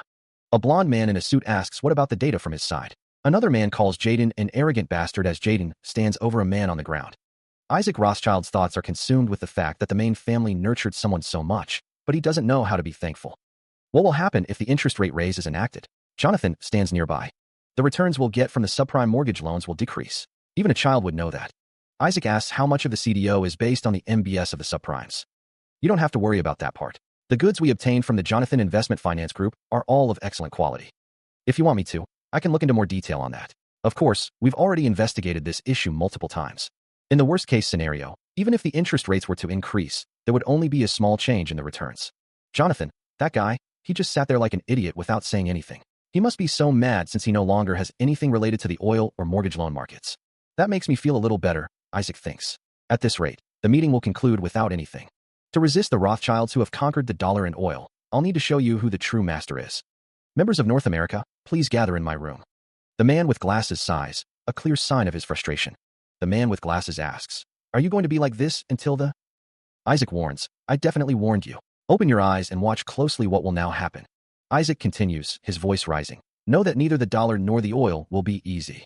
The man with glasses is taken aback by Isaac's outburst. The tension in the room thickens. Isaac stares intently at his phone, his expression hardening. Isaac's anger boils over. "Isaac, have you gone mad?" The man with glasses, alarmed, asks, "What do you think you're doing?" Isaac's face contorts with rage. Even considering the situation, to do something like that. Isaac declares, his voice booming, "Fine. We won't stay still either." Isaac grabs his phone with a sudden, forceful motion. He stares at his phone, a news article about Bear Stearns filing for bankruptcy protection displayed on the screen. A question mark hangs in the air, heavy with unspoken dread. One of the top 3 stock firms in all of North America? The thought echoes in his mind, laced with disbelief. But Isaac Rothschild's eyes widen in horror as the implications of the news crash down upon him. Sweat beads on his brow, betraying his inner turmoil. Why? The man's eyes widened as he read the urgent message. Bear Stearns, one of the top 3 stock firms in all of North America, is going bankrupt. Clutching his pen, the man wondered, but why? The subprime mortgage goods, they've exploded. The man answered his phone, sweat beading on his brow. Why the subprimes right now? It was confirmed to be why Bear Stearns went down. Don't say that. Idiots. They were blinded by quick gains and were probably handling low-ranking goods, right? I'm sorry, collapse. The man's hands trembled as he braced himself against the desk. Please, it can't be. The problem came from. He clutches his head, a sharp pain lancing through his skull. AAA ranking goods. He thinks, the words echoing strangely in his mind. A memory surfaces, distorted and fragmented. Like the ones we took from the Jonathan Investment Finance Group. A voice whispers in his mind. Dizziness washes over him, the world tilting precariously. A wave of nausea rises in his throat. He stammers, his vision blurring at the edges. He manages, his voice a mere whisper. Stumbling, he loses his balance, the floor rushing up to meet him. The memory of the Jonathan Investment Finance Group lingers, a dark cloud in his mind. The ceiling lights blur into streaks as he falls, the world spinning around him. He plummets backward, another man watching him fall, seemingly unconcerned. The polished wood of the office door flashes past, a blur of brown and gold. The word doctor echoes in his mind, distorted and menacing. His vision tunnels, the world shrinking to a pinpoint of light as he continues to fall. Upside down, he remembers something about mortgage loans and deed division. Sell them, chew quickly. He thinks, his voice trembling in his mind. A crowd of protesters hold signs, demanding the dissolution of the Bilderberg Club. A flag is torn, the word dissolve it, echoing the crowd's sentiment. The protest continues, a sea of signs and voices united in their demand. A text bubble declares, "We are not your slaves." A man watches the protesters, a look of disdain on his face. He scoffs, thinking that this is the entrance to the great. An empty room, bathed in a warm, golden light. Elsewhere, two men sit in a well-appointed office, engaged in conversation. Dresner Rothschild is identified as the Rothschild family's second-in-command. Jonathan Hunter introduces himself. He gets straight to the point, stating that the goods they sold have a lot of problems. He looks at Jonathan Hunter, a hint of concern in his eyes. Edward asks, "Really?" Jonathan Hunter's expression hardens. He commands, "Don't feign ignorance." Jonathan Hunter's gaze intensifies as he presses, "Didn't you sell them to the family because you knew this would happen?" Edward inquires, "How is Isaac?" "From what I'm hearing, he's paralyzed from his legs down. TSK. But he should still be able to talk, so you should have heard this from him." Jonathan Hunter gestures dismissively, stating, "The one who went mad about buying them was your family head. He enjoyed seeing my group being." Jonathan Hunter suggests, "Find common ground." Jonathan Hunter offers, "I'm giving you an opportunity here." Edward asks, his tone laced with skepticism, "Opportunity? What opportunity?" Jonathan Hunter declares, "Taking on interests and always paying them back. We are a family that was built on such credibility." Meanwhile, an unknown man with a beard sits in a chair, a purple aura emanating around him. The man warns, "I am warning you nicely to not earn our family's grudge." Edward, his face shadowed, smirks. "It looks like you don't know what mess your family had created before he collapsed." A flashback reveals that someone turned the Rothschild away from the North American members. The man with blonde hair remarks that it was quite the spectacle. The man asks if Dresner still doesn't get it. Dresner states that the Rothschilds have been isolated. The sound of a cigar lighter clicks. The man asks what kind of opportunity Dresner is trying to give him. The man says that they will return the mortgage loan operation division for $1 billion. The man asks if Dresner thinks that is a pile of trash. Dresner says that it's a pile of trash he created. The man says that they can't find common ground like this. The man suggests that they each yield some point to line up their thoughts. Tapping his cigar on the ashtray, the man says that they can give financial aid to the Rothschild family if Dresner gives them something suitable in return. The back of a man's head is visible. Dresner Rothschild asks, "What are you saying?" A man with glowing red eyes declares, "Stakes in the Federal." It has been 3 months since the club meeting ended with an atmosphere worse than that of 2003. Dresner was unable to return to the UK and instead went between Washington and Wall Street and worked hard to recover relationships with the North American members. A man walks in the rain. About 30% of the American banks and stock firms went bankrupt, and bank runs continued happening. The situation soon became uncontrollable. A man looks concerned. The back of a man in a suit is shown. The man with glasses says, "It's me." The man with glasses continues, "Could you come to the White House right now?" Rothschild's chain business occupies over 80% of the subprime market. Dresner Rothschild states, "They must never collapse no matter what." It was agreed that they would activate the emergency financial aid system, providing at most $200 billion. The question hung in the air, how much does the chain business need? The men stood in a tight circle, the weight of the situation pressing down on them. The man with the slicked back hair stated the staggering figure, $3 trillion. A wave of shock rippled through the room, each face etched with disbelief and concern. "Dresner, you're talking about our government's entire annual spending," the man with glasses pointed out. "This is still just financial aid in the end. If it seems that the Rothschilds aren't willing to fix this problem by themselves." Dresner could only utter, "We can't." "Pardon." A voice from the shadows echoed, "Can't you tell? We can't." The man with the slicked back hair stated, "It would have been done already if it were possible." He continued, "Most of the family's assets were taken as security. I'm saying that." The words hung in the air. "To save the chain business, we'll need more than $3 trillion in aid." Dresner's eyes widened in horror as the realization dawned on him. "You're the Rothschild family." The thought echoes, a chilling prelude to what's to come. We were. A sinister smirk spreads across the face of a man in a suit, the letters he glowing ominously on his back. Dresner's face contorts in a mixture of shock and disbelief. "Hey, Dresner, what's with that attitude?" A phone is held aloft, the screen glowing with an eerie light as the gravity of the situation begins to sink in. A figure sits with legs spread wide, a posture of dominance and control amidst the unfolding chaos. A voice echoes, a silent acknowledgement of the events unfolding. Dresner's eyes widen in horror. "Dresner?" Did you just? The man's smirk deepens, a chilling confirmation of the family's desperate measures. Now, we applied for bankruptcy protection. The stark reality of the situation is laid bare, a $3 trillion nuke. A slow clap echoes, a mocking applause for the family's downfall. Clap for you here if you accept it.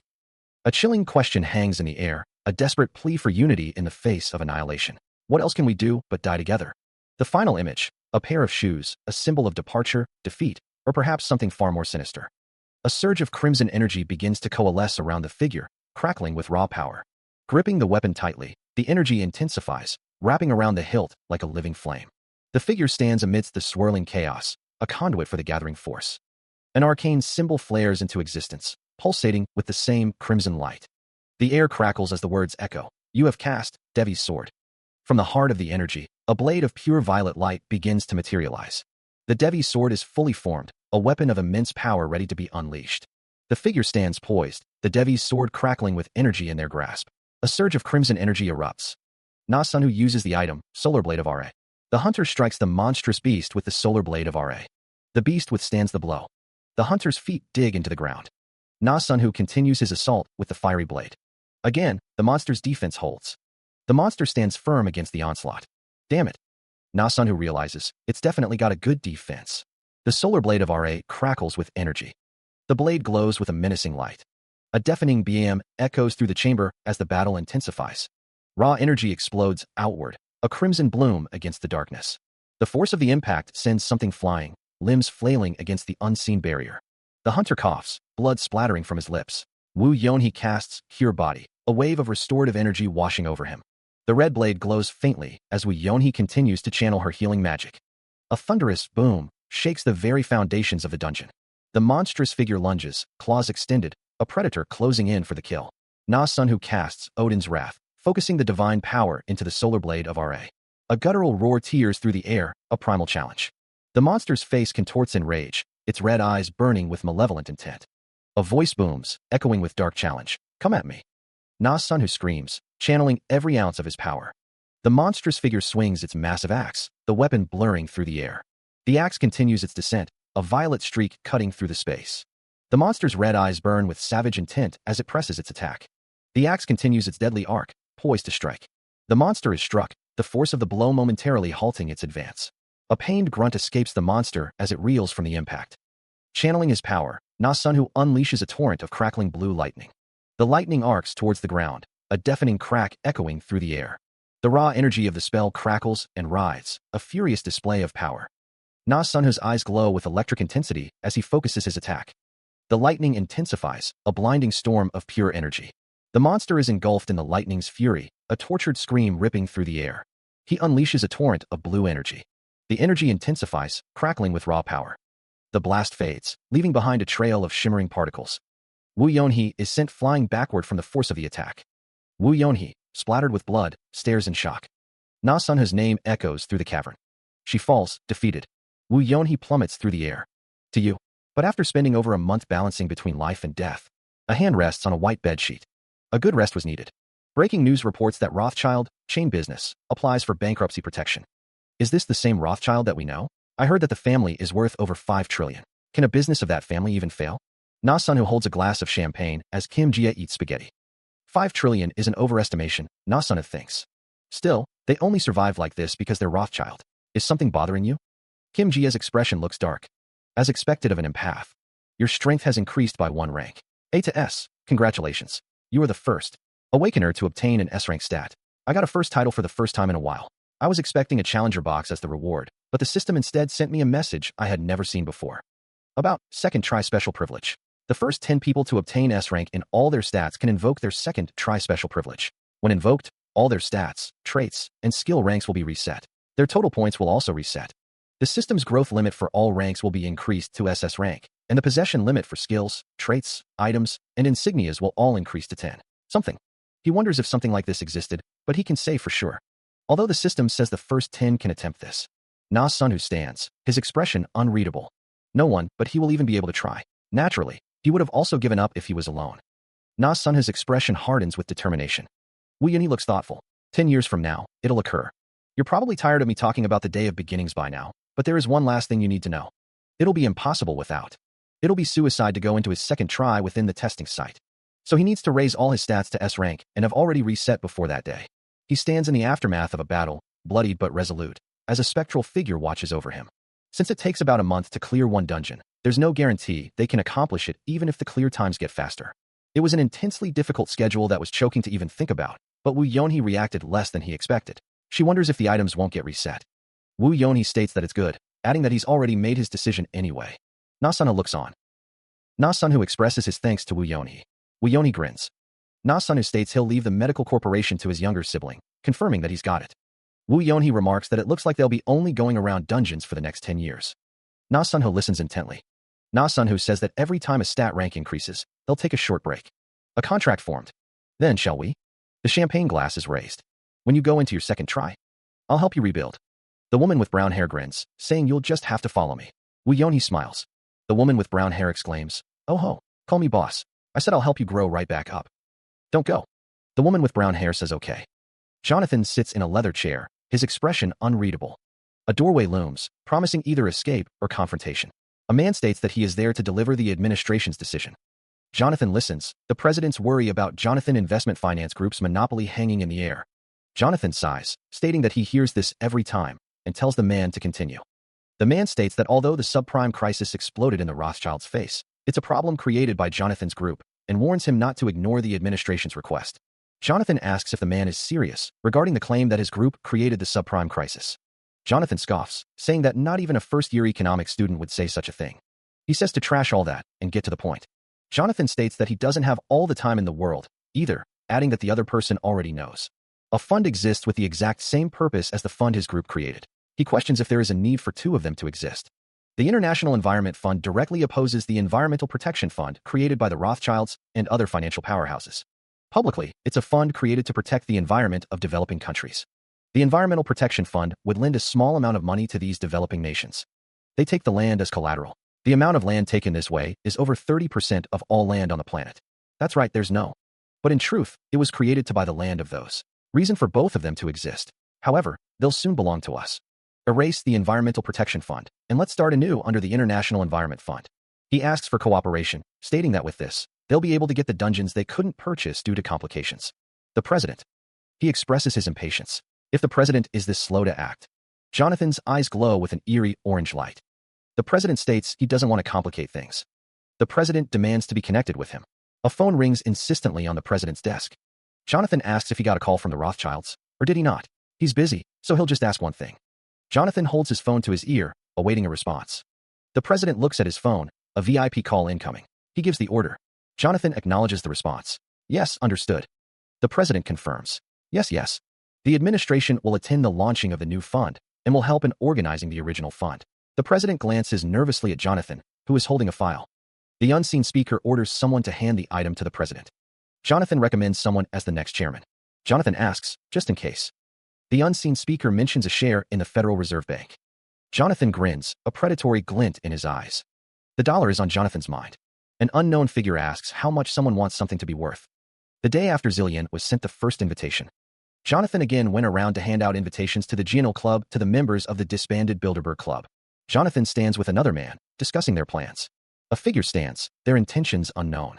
He sat in his wheelchair, the vast, ornate hall echoing around him. Jonathan reminisced, we backed the International Environment Fund. He continued, and handed over all the U.S. Federal Reserve Bank shares as well. Dresner acknowledged, you worked hard in my stead. Dresner stood nearby, listening intently.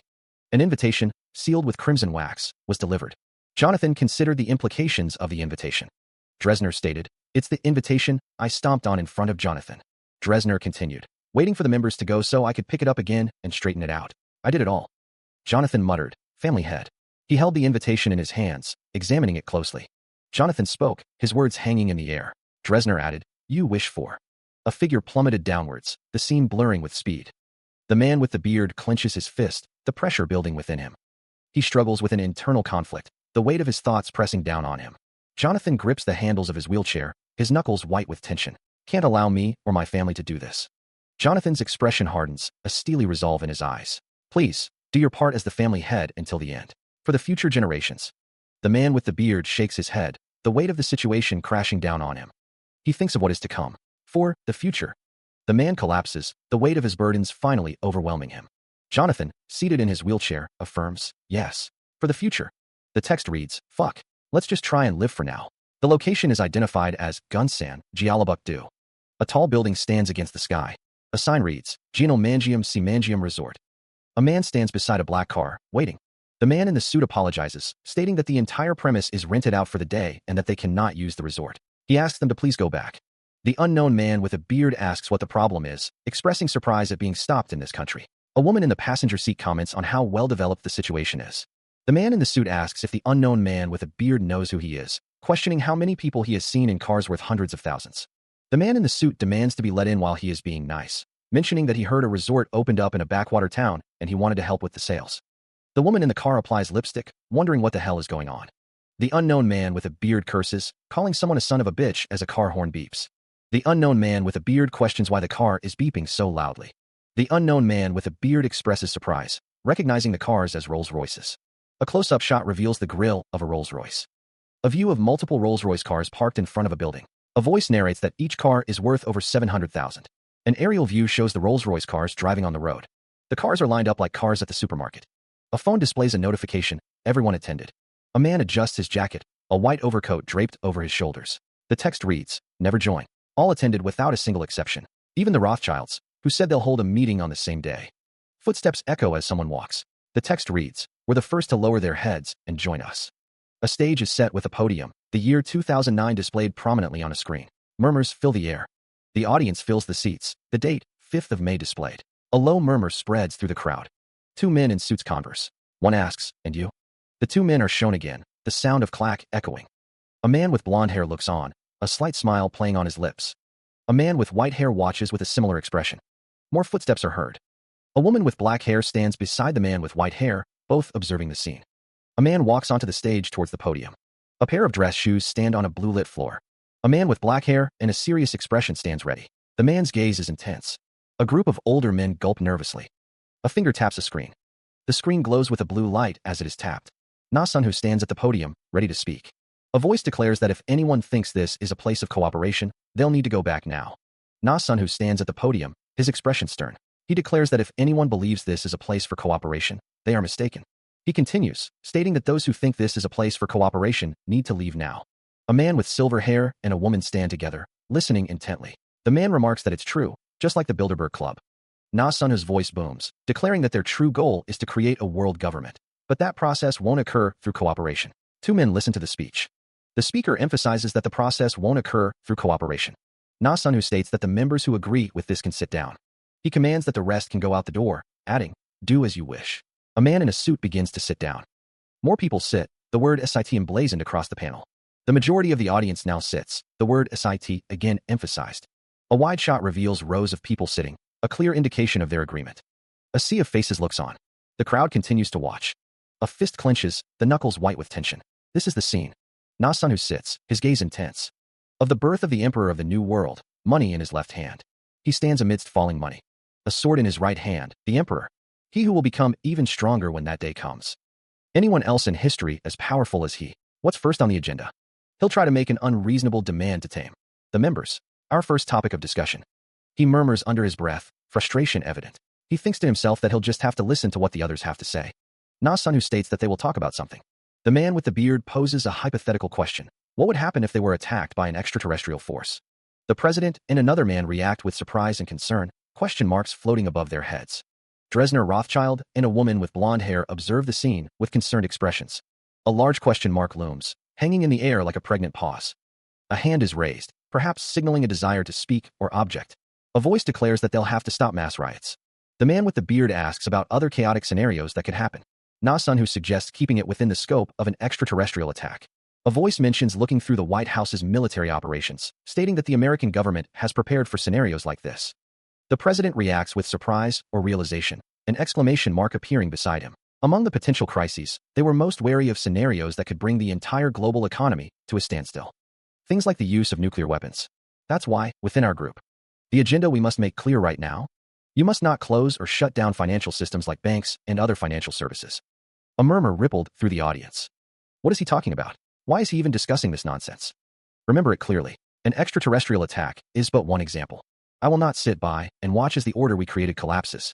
Even if something like an extraterrestrial attack happens, I will stand with my entire wealth on the line. Transition. That day, a wave of shock washed over the audience. So it was that in the end. Even if an alien were to come and try to destroy the order he's creating, he'll fight back with full force. Two men in suits stand side by side, their expressions unreadable. What a frightening level of pressure. Liquidate all the capital. A man's face is contorted in shock, his eyes wide with disbelief. A close-up reveals the sharp lines of a tailored suit. One of the men says, "Don't get too excited. It's not going to start right now." Another asks, "Zillion, can you accept this?" Na Sunhu states, from 2016, "If we let go of things too fast, a much more dangerous economic situation than the subprime crisis will occur." One of the men asks, "So why?" One of the men asks, "How much cash are you trying to accrue? Is there a market left in existence that requires this investment?" The topic they had discussed on the first day was resurfacing, the first agenda. It was probably thought that it was just for intimidation. But not long in the future, when that day comes, they'll need cash beyond their imagination. Someone wondered what they were talking about. Delusions? Madness? If someone who has this much money goes crazy? Do you know why I'm using the name Odin? Abstract energy crackles in the air. Na Sunhu sits, surrounded by the crackling energy. The energy intensifies, forming sharp, lightning-like patterns. A man's face is filled with fear and concern. Another man looks on, a question mark hanging in the air. A man's face is contorted with worry. The energy continues to crackle, illuminating the scene.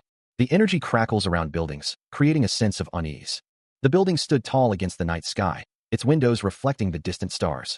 A blurry image obscures the view, a moment lost in time. He stood amidst swirling blue energy, a determined look etched on his face. Figures surrounded by crackling energy exclaim in surprise. Na Sunhu thinks back. On that day, he hoped to be ready to save the world. Na Sunhu stood with two other figures, the blue energy swirling around them. Meanwhile, 8 years later, the year was 2017. The building stood in the rain, a symbol of power and wealth.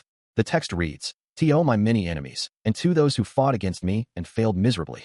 A man resembling Donald Trump smirked, unaware of what was to come. A disembodied voice echoes, contemplating what to do about it, and to everyone else. On a screen, a man resembling Donald Trump appears, promising a better future together and wishing a happy new year. A sudden, violent impact resonates with a resounding BAM. The determination of the club broke for the first time. Another forceful impact, accompanied by a sharp HUP. A man's face contorts as a powerful blow lands, the sound of bang, echoing. They made it obvious that their businesses are doing a little better. Pathetic fools. A figure moves with force, the sound of HUP, punctuating the air. A brutal clash erupts, the sound of baboom, shaking the scene. A figure plummets downwards, accompanied by a rushing WSH. The sound of boom reverberates. Jonathan says he can't beat that. The man's legs are shown. He asks if the other wants to keep going, noting that the other is matching him even though he has lived his entire life on the battlefield. He wonders how the richest man in the world can do this. Jonathan suggests stopping for today. He says good work. Jonathan walks down the stairs. Jonathan says the other's movement has gotten pretty good. A sound effect is heard. A man waves. Someone says he's here as well. Jonathan says he's always a little jealous when he sees Woo Yeonhee, wondering who'd think they're the same age. Woo Yeonhee responds that she's honestly jealous of Jonathan. Someone says the other has gotten more handsome, calling it the so-called beauty of middle age. The two men find each other again in the new world. Jonathan stands face to face with Na Sunhu. Feet pounding against the ground, Na Sunhu dashes forward, a blur of motion against the dim backdrop. The ground crumbles beneath him as he continues his headlong rush, dust and debris swirling in his wake. Launching himself into the air, Na Sunhu prepares for an aerial assault, his eyes fixed on the path ahead. The cavernous space stretches before him, a silent testament to the dangers that lie within. A cluster of grotesque monsters lurks in the shadows, their red eyes gleaming with malevolent intent. Their bodies, a twisted mass of metal and flesh, stand as a silent warning to any who dare trespass. Tendrils of dark energy swirl around the monsters, a palpable aura of dread filling the air. Descending upon the monsters, Na Sunhu slashes through one with blinding speed, a trail of crimson energy marking his path. He prepares to strike again, his movements a symphony of lethal grace. The air crackles with energy as he unleashes another devastating blow. The force of the impact sends the monster reeling, its metallic body groaning under the assault. Crimson slashes fill the air, a testament to the recent battle. He stares at his status screen, the numbers a stark reminder of his limitations. Sorry, the reward isn't that good since it's a D-rank dungeon. Standing over a fallen body, the figure wonders what to do next. Na Sunhu smiles grimly, a flicker of determination in his eyes. With the items I have on top of my experience, a normal B-rank shouldn't. Tears well in his eyes, a wave of self-reproach washing over him. I couldn't raise a single stat to D-rank for you. A close-up reveals the character's despair, blood staining their clothes as they sob. I'm trash. He clutches his head, overwhelmed by the weight of his failure. Na Sunho embraces the other, offering a comforting word. Don't worry. The other character cries out, clinging to Na Sunho. We'll definitely survive. A text box appears, stating, everyone wishes they could return to when they were younger if given the chance. Meanwhile, Na Jianil, the Bond president, holds a document, a steely glint in his eyes. But not me. Social status and wealth are highlighted, along with the importance of a great relationship with a wife and an excellent child. Na Sunho holds a photo, his thoughts swirling with doubt. He isn't confident he could make things better, even if he tried again. Na Sunho reflects, stating that it's about time he retired, acknowledging that he can't just work until his body gives out. A resignation letter is shown, a sense of shame lingering in the air. Kim Jia holds a resignation letter, noting that it can't be helped, since he even rejected offers to be transferred to other companies. Na Sunho expresses his gratitude for the consideration, adding that everyone has their time to leave, right? The response is simply, understood, leaving a lingering question. A stack of tickets is presented, with the statement that this will be his last duty. Kim Jia and Na Sunho look at the tickets, which are for 100-day VIP lodging at the Simangium Resort. She wonders how many there are. The tickets are shown in detail, with the message that the group prepared something for him as a show of thanks, inviting him to please visit. The tickets are meant to be used with friends and family. There are a total of 100 tickets in the bundle, but they say not to worry about the amount. Kim Jia looks on, the amount intended for people who. A voice details the benefits provided, including paid vacation and compensation for business losses during their stay. The man in the suit appears surprised, questioning the offer. The bank president smiles, having worked hard for the group. The woman states that this will be the last assignment. A voice booms, demanding fulfillment. The cityscape glitters at night, prompting a question about the company's nature and foreign origins. The woman expresses gratitude but finds it a little too much. The man acknowledges that the resort is already vacated, making it difficult to refuse, and wonders about Sunho. The doorbell rings, and the woman with brown hair smiles, hoping Sunho can join them. Na Sunho arrives, carrying shopping bags. The woman embraces Sunho, calling him son. Sunho jumps in the air, celebrating. A figure leaps into the pool with a joyful shout. The towering building stands as a backdrop to the festivities. People relax and swim in the pool, enjoying the day. Laughter echoes through the air. A group of people celebrate with drinks, their faces alight with joy. The awakeners of revolution and tomorrow looked nervous as they prepared for the day of beginnings. But the Destiny research team, important people in their group, and all of their families were able to enjoy a spontaneous vacation. Gratitude is expressed for taking care of family. A figure is embraced. Two figures walk together. Wu Yonhee will stay in the United States until the testing site opens up, naturally. He apologizes for leaving the other with a heavy mission.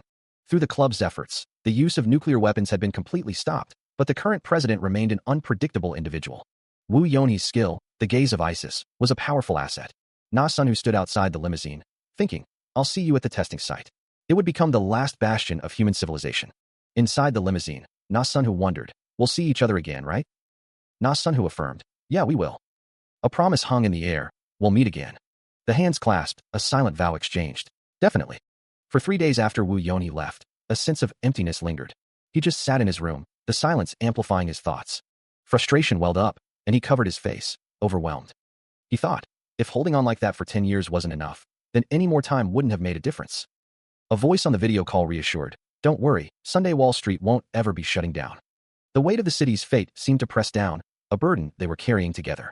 He stood firm, a quiet resolve etched on his face. We've prepared everything we could, Na Sunho thought. Now, the only thing left to do is wait. Dresner Rothschild swallowed hard, the gravity of the situation settling in. The president watched, his expression unreadable as the gears of the market turned. The ticking clock echoed the desperate need to survive the looming bank loan crisis. The stock market needed to project strength, a facade of trust to reassure the people. The unknown man with the beard tapped his finger, acknowledging that some forces remained beyond control. The ticking grew louder, a relentless countdown. The cogs of the financial market, within his reach, needed to keep turning. Dresner Rothschild's face contorted in a shout. It started. Na Sunho's eyes widened, a jolt of shock running through him. He pauses, a tremor of unease rippling through him as the air crackles with unseen energy. The Ministry of National Defense broadcasts a warning. The crisis is centered 13 kilometers northeast of Seoul and spreading. The announcement continues, urging everyone to return to their homes and follow the army's commands due to the appearance of unidentified creatures. Feet pound the pavement, a frantic rhythm of escape echoing through the streets. A woman's voice pierces the growing chaos. Sunho, she cries, her voice laced with panic. Dear, Sunho is here. Sunho turns, his expression hardening as he takes in the unfolding emergency. A man shouts, his voice raw with fear. Sunho, some foreigners with weapons got in. A hand grips his shirt, urgency tightening its hold. We need to get to safety quickly. The voice continues. laced with confusion and dread. I don't know what the news is talking about with monsters and... The grip tightens, knuckles whitening with the force. He is pulled along, the unseen hand guiding him through the chaos. A woman stands ready, a blade of shimmering energy crackling in her grasp. Those are the people who will protect us. A bald man with a stern expression stands with a sword. He says, I know you're confused right now, but please calm down. A speech bubble declares, right here. A man and a woman look up with expressions of shock.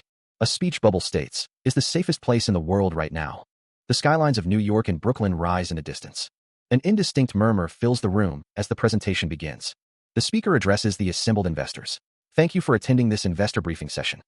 The speaker continues. As you all know, the fact that Jonathan Group is pulling out from the market is, a man with blonde hair states, a definite trend. The speaker explains, they're now unconfident that they can provide you with the gains they had before. The speaker continues, thanks to that, my gains have reached their highest since I bet on their decline.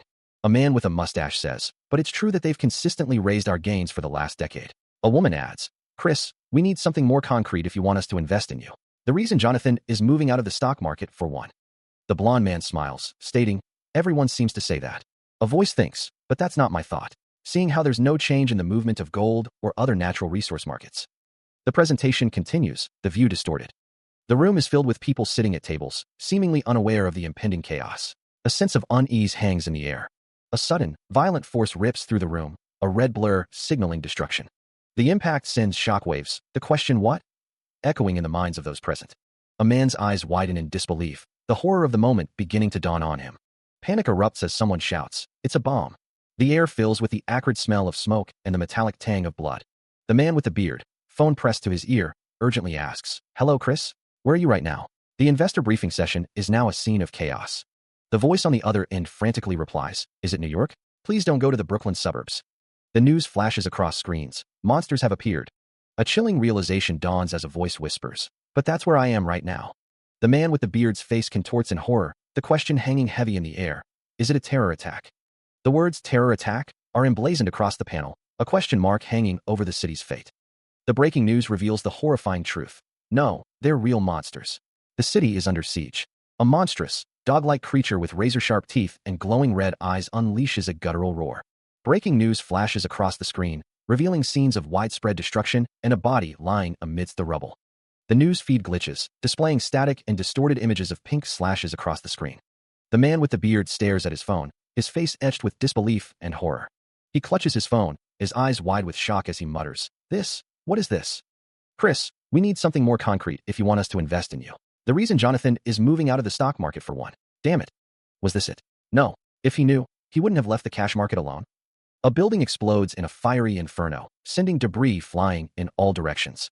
A figure plummets through the air amidst the chaos, a victim of the devastating blast. The scene is punctuated by a stark exclamation point, emphasizing the gravity of the situation. Even if SOB Bank's external facilities are destroyed, your financial information is stored in many different servers across the nation. The man with the beard lies injured amidst the rubble, a stark reminder of the devastation. This was put in place after the 8.11 incident, so your deposits can be safe. He groans, blood trickling down his face. A message appears on his phone, urging him to come to an SOB branch, promising they will do their best to maintain everyone's precious wealth. A monstrous creature lurks amidst the rubble, a symbol of the chaos that has been unleashed. The words money and wealth are displayed above. He expresses his confusion and shock at the unfolding events. The scene is one of utter devastation, with debris scattered everywhere and signs of a violent struggle. A hand reaches out towards a phone, a desperate attempt to connect amidst the chaos. The screen displays a message. Your wealth is safe, and you still own everything you own. He is visibly disturbed, questioning why a contingency plan wasn't enacted. He speaks on the phone, learning that a circuit breaker was put on the stock market, but it will reopen in 20 minutes. He is shocked to hear that Jonathan and the other financial powerhouses have enough power to take all this shock. A disembodied voice wonders what they are doing with all their money right now. A man speaks on the phone, seemingly unaffected by the chaos around him. He expresses his disbelief at the situation, holding his phone tightly. The monstrous creature looms large, a reminder of the destructive forces at play. He clutches his phone, blood streaking down his face. Pick up. His voice rises in desperation. Please pick up. Meanwhile, the woman with brown hair speaks into her phone, her voice trembling. Chris. Tears well in her eyes as she continues, her voice cracking with emotion. Did you see? The end is here. The man's voice is strained, urgency lacing every word. It's not. Focus and listen. He barks into the phone, desperate to be heard. Don't dispose of our capital, and use all the capital we have to catch the goods flowing out of the market right now. She sniffles, her voice barely a whisper. Are you listening? A pause, then, I'm listening. The man's voice is frantic, the sound of shattering glass echoing in the background. We need to, as much as we can. The sound of his heavy footsteps reverberates through the ruined building. He stomps on the rubble, his anger palpable. His face contorted in rage, he screams into the phone. Damn it, I survived for so long on Wall Street. His voice cracks, a hint of desperation creeping in. I won't just die like this. Is anyone? The man's face is streaked with blood as he shouts about a herd. An eye peers from behind cover, a silent exclamation hanging in the air. Amidst the rubble, a soldier calls out, questioning what's happening. The soldier urges someone to cash out their stock holdings. A disembodied voice commands, this way. A desperate plea echoes. We should be trying to. The man and woman urgently discuss canceling and focusing on guaranteeing. The man shouts about physical goods. Someone yells for Jonathan to say something. Jonathan appears calm, his expression unreadable. Jonathan speaks of returning to places if the financial system collapses, returning to the Stone Age. A voice declares that everyone should understand better than anyone else. Two men stand together, one stating that this place is the foundation of their civilization. A cityscape is visible through a window, as a voice suggests that they may have come to the doorsteps of a new civilization and that they should do what they can. The scene shifts to a meeting, followed by a man's frustrated reaction to the chaos unfolding. Na-sun who sips from a mug, stating that he has calmed the executives down. A man asks if the circuit breaker was put in place. Silverman and AP Morgan are selling everything they have, not even following the club's decision. Na-sun who is told to send over the authority for the third and fourth programs, as Japan is about to collapse. Someone is told to keep focusing on the London city side. The futures market in London shut down and then opened again. Isaac looks on with concern. A cityscape is shown.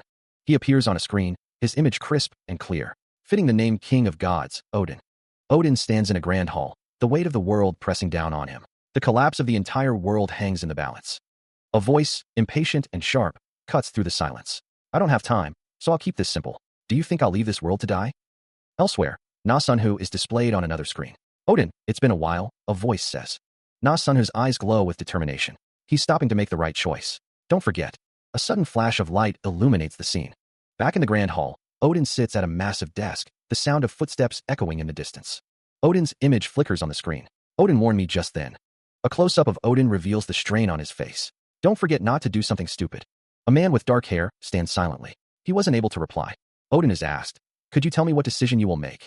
The man with dark hair is shown amidst a scene of chaos and monsters. The monsters are ferocious and violent, but that seems to be it. Dresner Rothschild stands firm, a grim expression etched on his face. News is spreading worldwide. The threats are being neutralized. The time has come for a change in the family's leadership. Dresner Rothschild reflects, a hint of weariness in his eyes. It has been 10 years. In a distant office, a lone figure stands before a large desk. Now, he understands the decisions made during the subprime incident. Na-sun who takes a swig from his drink, his gaze fixed on the news. The Rothschilds have stopped selling everything and returned to buying. It doesn't matter if they took his warning seriously or not. Tapping away at the keyboard, someone works to stabilize the markets, one step at a time. Fear will start to subside.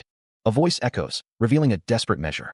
They had it so the bank can take emergency bonds from them and pay them back later. Hands slam down on a desk in frustration. Damn it. If not for them, the entire world system would have collapsed in a few hours. The monster attacks have stopped. Na-sun who speaks, a hint of unease in his voice. They've come to a lull, but you know, calming down from the panic, the groups will start to sell off their capital. The heads of each family have returned too. A man speaks urgently on the phone. The managers who return to their companies. The man with the beard, his face contorted in anger, declares, they'll all be shouting to sell everything as fast as they can. But a counter-strategy emerges, but we'll shout the opposite way. But a pair of glowing red eyes appear, a silent command echoing. Buy it all. The earth is shown surrounded by falling money, the message becoming clear. Buy the ultimate goal is revealed. By the entire world. A frantic warning echoes. Too many goods are flooding the market. On the phone, a man relays dire news. The city's funds have been drained as well. At a computer, a man urgently commands, son, let's pause the stock market for a moment. Breaking news flashes, declaring it's too much at this rate. The report continues, Russia's nuclear strategic bomber is moving its target the gate that opened in the northern province of Moscow, saying they can no longer hold back. Sweat beads on a man's brow as he stares intently at the breaking news. A desperate question hangs in the air. Did our agent in Russia fail? The answer comes as a resounding no. The ominous words, at this rate, loom over a scene of destruction. The chilling prediction, the same thing will happen. A man gasps, reeling from the unfolding events. A week after the capture of the unidentified organisms, Na-sun who sits in a room, a large screen displaying financial data. The global financial market has started to regain its stability. The New York stock market successfully rebounded overnight due to a strong buying force. Na-sunu sits up, blinking. Had he fallen asleep? The Kospi index has finished transacting at 801.30, an increase of 0.51%. A close-up reveals the word team emblazoned on a woman's neck. The woman, her expression grave, speaks. Ethan, no, Odin, if not for you, what would the world have become? A man with dark hair, his brow furrowed, exclaims, no, it's too early to relax. From tonight onward, monsters that can't be fought using humanity's current firepower will start appearing.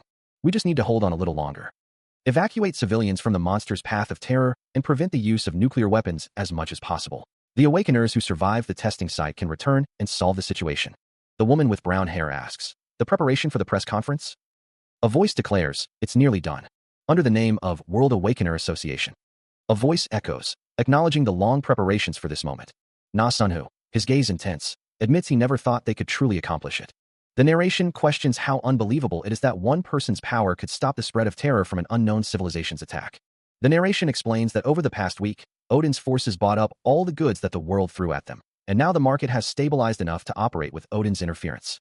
A hand shakes, the narration wondering if it's from joy or fear. A woman's voice asks if someone is hurt somewhere. The camera focuses on Na-sunu from behind. She states that she is fine, as the woman with brown hair informs him that the press conference is ready. Na-sunu is told to deal with the situation using his main team and tomorrow's Team 1. He thinks to himself that no one should doubt their ability to control the situation, questioning if he is the right person to talk to the press about such an important matter. Joshua, the man with white hair, is told that he is someone who can be trusted to use the reputation of being the association's leader. Na-sunu thinks to himself that there are only a few hours left until the testing site opens, stating that this is the last thing he can give. An unseen figure expresses gratitude to their master. The sound of footsteps echoes as someone approaches. A figure stands with arms outstretched, bathed in a blue glow. The blue glow intensifies, enveloping the figure. A week ago, flashes of light illuminate a scene. Joshua stands at a podium, surrounded by people. More flashes of light fill the scene. A stark declaration. Humanity was invaded. A figure cries out Jonathan's name. He is being called out by name. The crowd chants, Jonathan. Jonathan glances to the side, a flicker of concern in his eyes. The man's voice booms, echoing the same name, Jonathan. Brian's face is grim. He thinks to himself, as always, there's no one who can cheer for Sunday. A man urgently asks, you'll need to help me. The man continues, you should know too. If people will thank us for saving the world. Two men stand side by side. One says, or if they'll reproach us for using the danger as an opportunity. Jonathan smirks. The moment the holding of stocks is revealed, everyone will condemn us. That's human nature. A man replies, understood. We should thoroughly spread out our shares. The man explains, through cross-trading, we'll fragmentize into the ghost companies and erase the transaction records. The New York Stock Exchange isn't a government institution, so it shouldn't be that difficult. The text explains, cross-trading, a practice where buy and sell orders for the same asset are offset without recording the trade on the exchange. I heard that in a few hours, the rate of monster incursion will be on an entirely different level. Jonathan stands at a desk, listening intently. The man states that it'll reach a point where even the military won't be able to stop them, so they'll initiate it then. Brian questions if that's the case, shouldn't they be talking about manipulating their shares instead? Another man states that the higher-ranking monsters aren't for the military to handle. A voice retorts that it's their job. Jonathan stands at the World Awakener Association press conference. Meanwhile, a man with white hair states that they will be attacked again, but this time, they cannot stop them with their current firepower, be it guns or nukes. A voice booms that there is only one way to oppose them. Chaos erupts as an unseen force attacks. People are thrown through the air by the unseen attack. The attack continues, leaving a trail of destruction. The force of the attack sends people flying. Someone cries out in pain as they are struck. A cacophony of destruction erupts as flames engulf everything in sight, the sound of shattering glass and collapsing structures echoing through the inferno. The blaze intensifies, consuming all in its path with an insatiable hunger, the heat radiating outwards in oppressive waves. Standing at a podium, a man in a pristine white suit addresses an unseen audience, his expression unreadable amidst the unfolding chaos. The fiery cataclysm continues unabated, a maelstrom of destruction that threatens to obliterate everything in its wake. Fear contorts the faces of onlookers as they witness the unfolding horror, their eyes wide with disbelief and terror. A wave of panic washes over the crowd, their mouths agape as they struggle to comprehend the magnitude of the disaster. Emerging from the inferno, a message declares, it will be the fervor of those granted with supernatural abilities. The man in the white suit remains at the podium, the flames behind him casting an ominous glow as he continues his address. The words "The Awakeners" loom large, a stark declaration amidst the chaos. Watching a screen, the group's faces are etched with dread as they hear the chilling words. It will happen exactly an hour after the monsters invade. The man in the suit reappears amidst the flames, the message now declaring, at that time, the testing site will open. A close-up reveals the man's unwavering gaze, his expression a mask of cold determination as the world crumbles around him. A selection process is underway, where some viewers will be chosen to enter the same stage. The screen displays images of a man, suggesting a different flow of time. Even if time flows differently elsewhere, the time in our world will not. For everyone else, it will appear as if they suddenly appeared at the right time. The enemies were eliminated as if they had been preparing for them. A man with white hair and a stern expression urges others to wait for their turn. One man asks if that is the man from the Carrion family, while another responds that there's no reason for him to lie in this situation. The man looks up, a bead of sweat trickling down his face as he thinks about this testing site. The situation might be real, as the clock ticks closer to 1700 hours. A monstrous figure with glowing red eyes stands amidst crackling blue energy. Higher-ranking monsters have started to pour out of the gates. The scene shows a cityscape with a time of 1730, suggesting an impending event.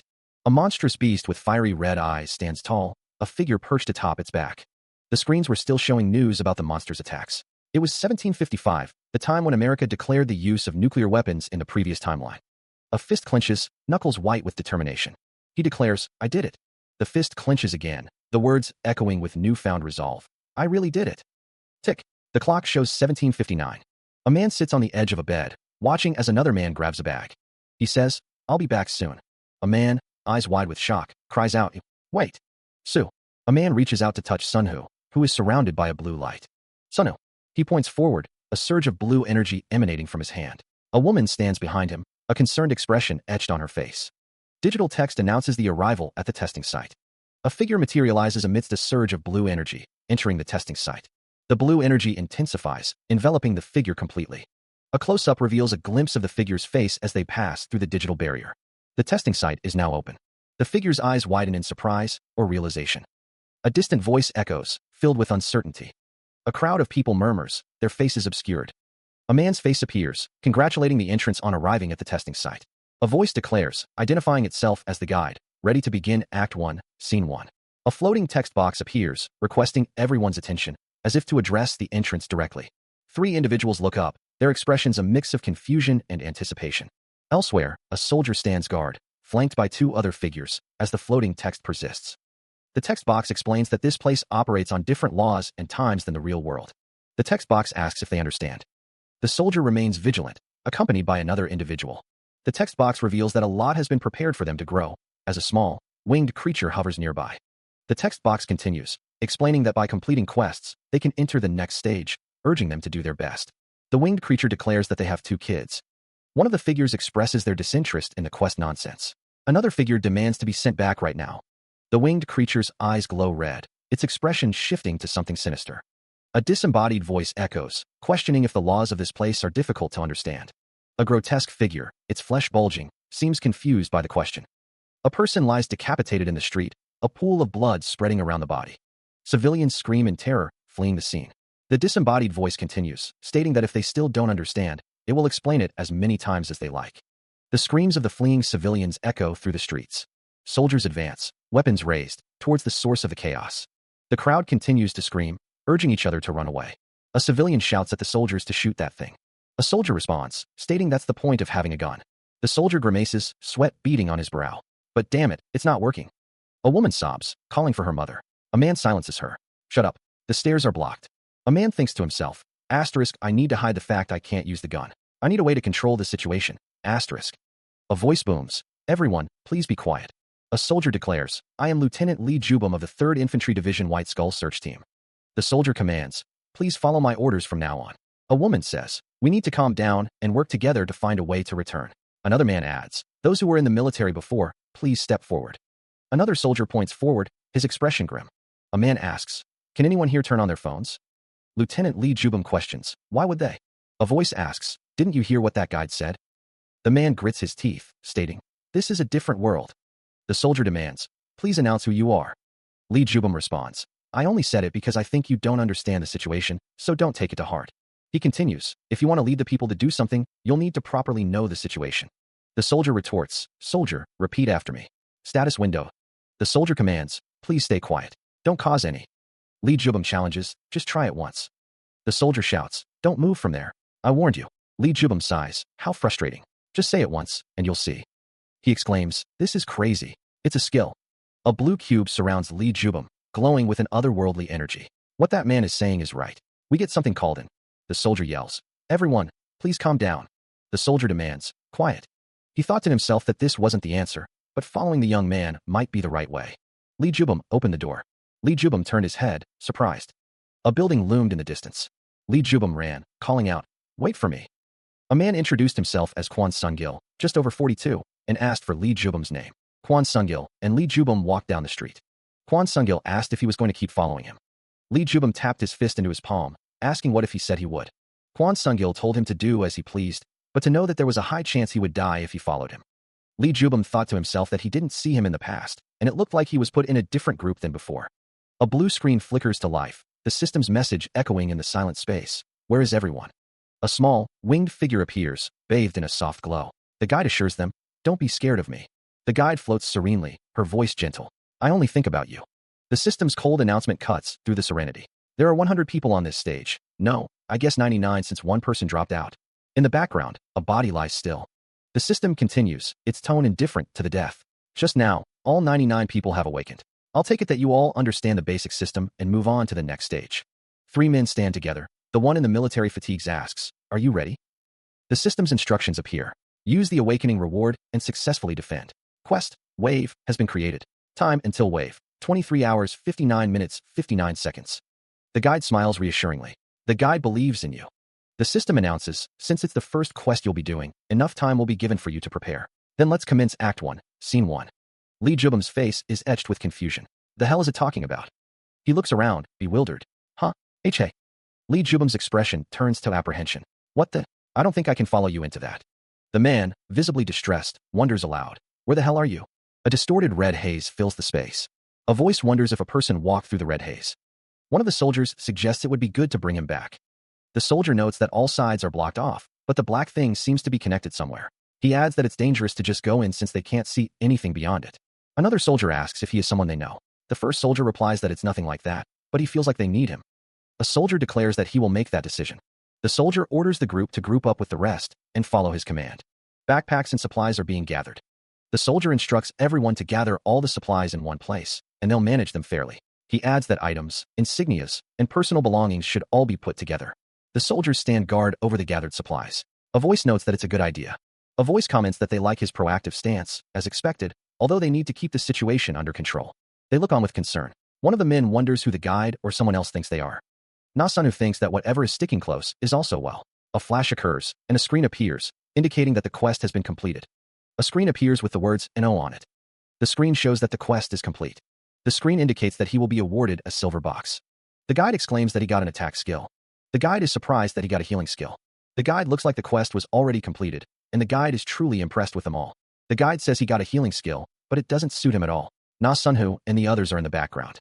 Na-sunhu asks the guide a question. Na-sunhu asks if they can exchange skills, but the guide says no, and asks if he could exchange his skills at all. The guide asks if the challenger wants to edit the system. The challenger listens intently, a slight furrow in his brow. A disembodied voice explains that if one fulfills the conditions, they can become the challenger, too. The challenger states that it won't be easy. The guide says that everything is a secret that they need to figure out themselves, adding that telling him this is also a service he's providing for completing the quest so quickly. The challenger remains silent, his expression unreadable. The challenger states, then I guess we'll be going into Act 1, Scene 2 now. The guide asks who said that, adding that the preparations haven't ended yet. The challenger asks if he could just rest for the remaining time, but are you too bored to wait around? The challenger says that he'll create a quest for him. The challenger is shown holding a gun, a determined look on his face. The guide says to enjoy it while you wait. He stares intently at the screen, his eyes glowing with an unnatural blue light. The intensity in his gaze deepens as he continues to observe the information displayed before him. Na-sun's eyes widen. Tich this is? He mutters, a mixture of surprise and disbelief coloring his tone. The screen displays a stark message. Quest, no name, has been created. Too many people survived. Choose a dropout among the survivors. One of the men wonders what the system message means. The other man questions if they have to choose someone to die. The two men look surprised. A voice booms, demanding they stop and follow martial law. One of the men states that he will inform the platoon leader and tells the other to stay there while he does. The two men continue walking. One of the men asks the hooded figure to explain what happened. The hooded figure thinks to himself that he could deal with it on his own, and that it was. But it was too quick. A problem occurred because of that, the man stated. The man added that they should have seen the new quest as well. You'll have to get used to it. The hooded figure stood silently. Those things will do that whenever they feel like it. the man in the military uniform said. He guessed the other man was a member of the World Awakener Association. The man in the military uniform said that he was right, but told him to listen closely. He asked if he could call him platoon leader. You guys will need to decide on how to select the sacrifice. Just don't be an idiot and interfere with what I'm trying to do. If you want my help, it'll be better for you to lower your head a little more, the man stated. I can't let that happen. What is it? The man in the white shirt looked up at the man in the military uniform. An unseen man's voice booms, questioning if they weren't listening. The man with the stubble shouts, reminding someone that this lad was the one who told him about the awakening reward. He continues, stating that they should be thankful, but someone went around talking nonsense. As expected, the platoon leader smirks in the shadows, confident that they wouldn't have survived without him. Another man states that's not the case, asking them to wait until the situation calms down. The man with the stubble says he's getting pissed off, believing that the guide is messing with them. He continues, saying that it wants to confuse them. Another man asks if he's not going with them. The man replies that he doesn't know what might happen to him if he goes there, adding that they only know how to take care of themselves. The man with the stubble says they're going mad. He adds that they'll need to prepare for them, too, as soon as the platoon leader changes his mind. The other man warns that if the platoon leader charges at them with his gun, they should run back in there, emphasizing the real danger. Na-sunu states that he cannot understand the man's reasoning. He warns that working with a targeted person will also make him a target. The man laughs, stating that he couldn't understand her either. The man continues, saying that Na-sunu needs to live his life and say the things he wants to say. Na-sunu asks what the man wants. The man replies that he got an item. The man thinks that compared to the others, it looked like he got the highest strength score. The man thinks that a man is his strength. Na-sunu asks if he said he is Kwon Sungil, smirking. The man asks if Na-sunu is going to tell him his name now, stating that it is an expensive name. The man thinks that the item is more expensive than Na-sunu thinks. Na-sunu asks again if the man is really going to keep following him. A dark omen appears, stating that Na-sunu's life will be in constant danger. Kwon Sungil says that he will follow Na-sunu, trusting him more than those other guys. Kwon Sungil apologizes for running away by himself before. He stated that it would be a problem if Kwon Sungil were reckless enough to follow him that far, and then introduced himself. The voice echoed, stating that it was a little grand. Na-sunu, with a smirk, declared that he should be called Odin. A soldier marched forward, his footsteps heavy on the ground. Someone observed that it looked like he personally selected and executed them, finding it impressive. He then requested cooperation. A voice requested that the next wave be left to their militia. The soldiers stated that they needed real fighting experience, too. The man stated that he would say this again, and that they would not. He assured them that they wouldn't need to worry, and that they would have their fill. A warning flashes. The enemy is attacking from 2 directions this time. A quest wave has been created, with 19 hours, 59 minutes, and 59 seconds until the second wave. The city stands battered, a testament to the relentless assault. One soldier tells another, I'll leave the south to you. The order rings out, try and survive, build up the barricade. A soldier directs others to reinforce the northern side. A grim realization settles in. There is no guarantee they will succeed this time.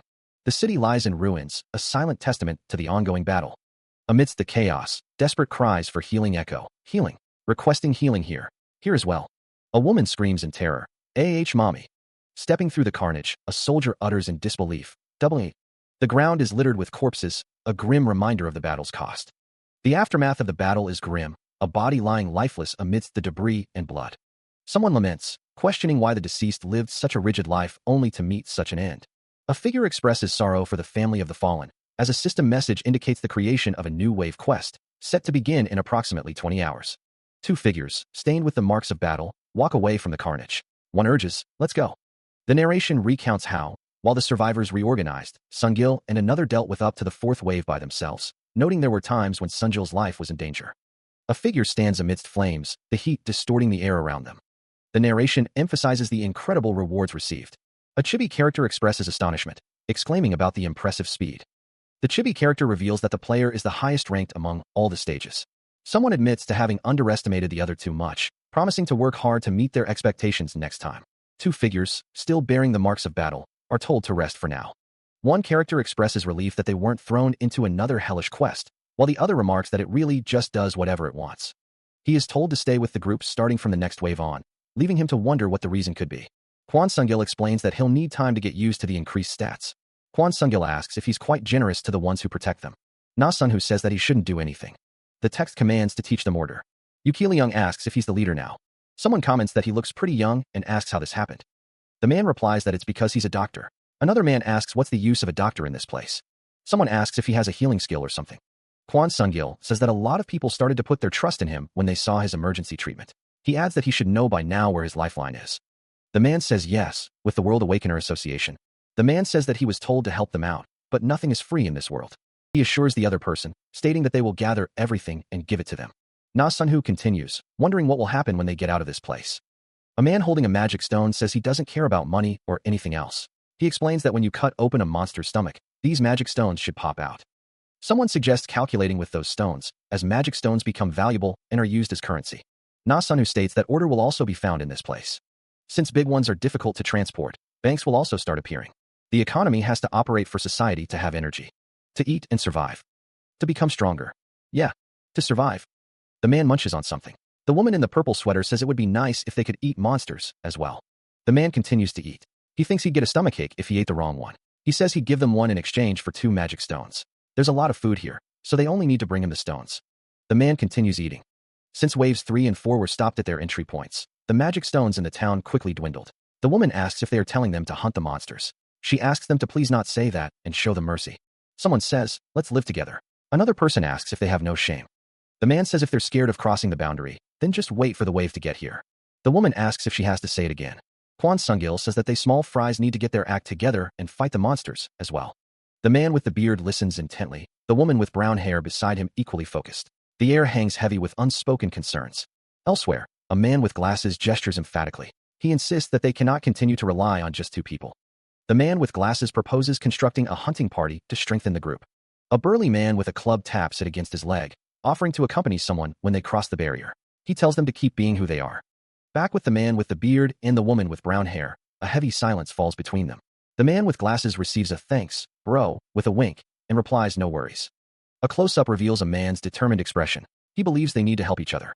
Someone remarks that the man is pretty good at talking, and that the more they see him, the more they like how he does things. They guess doctors really are a different breed. The burly man with the club stands over another man, discussing putting aside 20% of all magic stones to be used as common funds for the town. Blue barrels stand in the background, hinting at the resources available. One man asks, right? While another advises not to trust people too easily, suggesting they should meet someone later.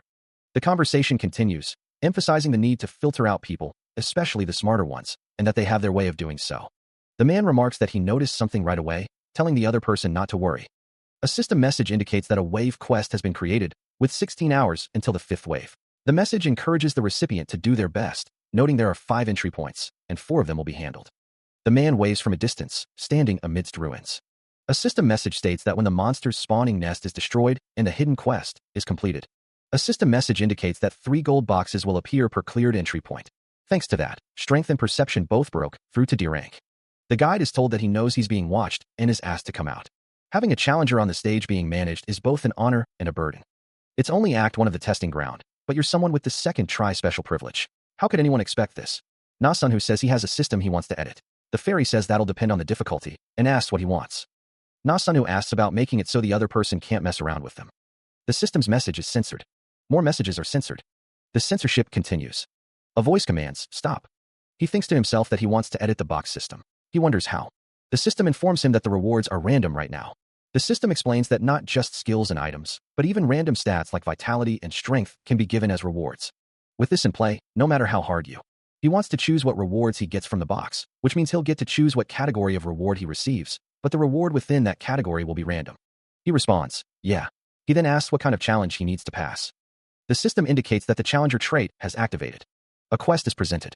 A solemn challenge has been created without interference.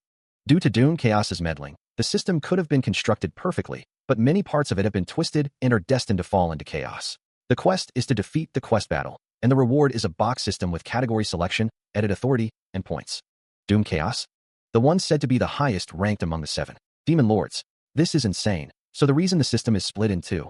Move to the quest location? Warning, gather as many people for the attack force as possible. No, not now.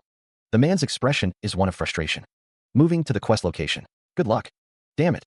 Battle victory condition. Destroy the altar of Doom Chaos or kill all enemies. Battle loss condition. Death of all allied forces. A swarm of winged creatures descends from the sky. The system announces the enemy's formation, confirming an invasion. 1 Declan aerial force approaches. 2 sorcerer squads advance. 1 giant monster squad joins the assault. The invasion includes ground and air forces. There are about 1,000 of them. He recalls his first dungeon experience, a stark reminder of facing overwhelming odds alone.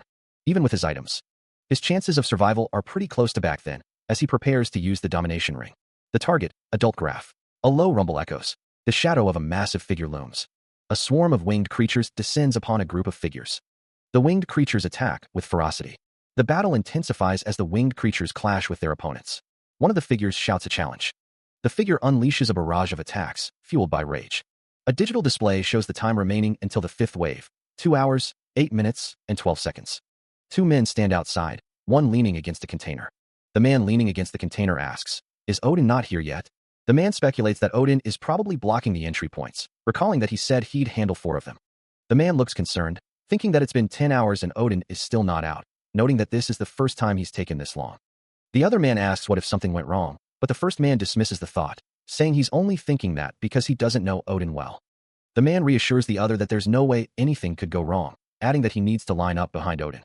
If he had noticed that Odin dealt with the first wave, if he'd known the financial system would stay intact when the monsters first invaded. He laments having missed too many big opportunities. Kwon Sung-gil reflects that when they return, the Awakener Association will be a major source of power. He thinks that if he can hold on to Odin, even just Kwon Sung-gil. A quest wave has been created, with time until the 5th wave. Entry point 2 is being overwhelmed. Entry point 3 is also under heavy assault. Entry point 5 is calling for help. He reflects on all that confidence. He thinks that someone died after only stopping one monster.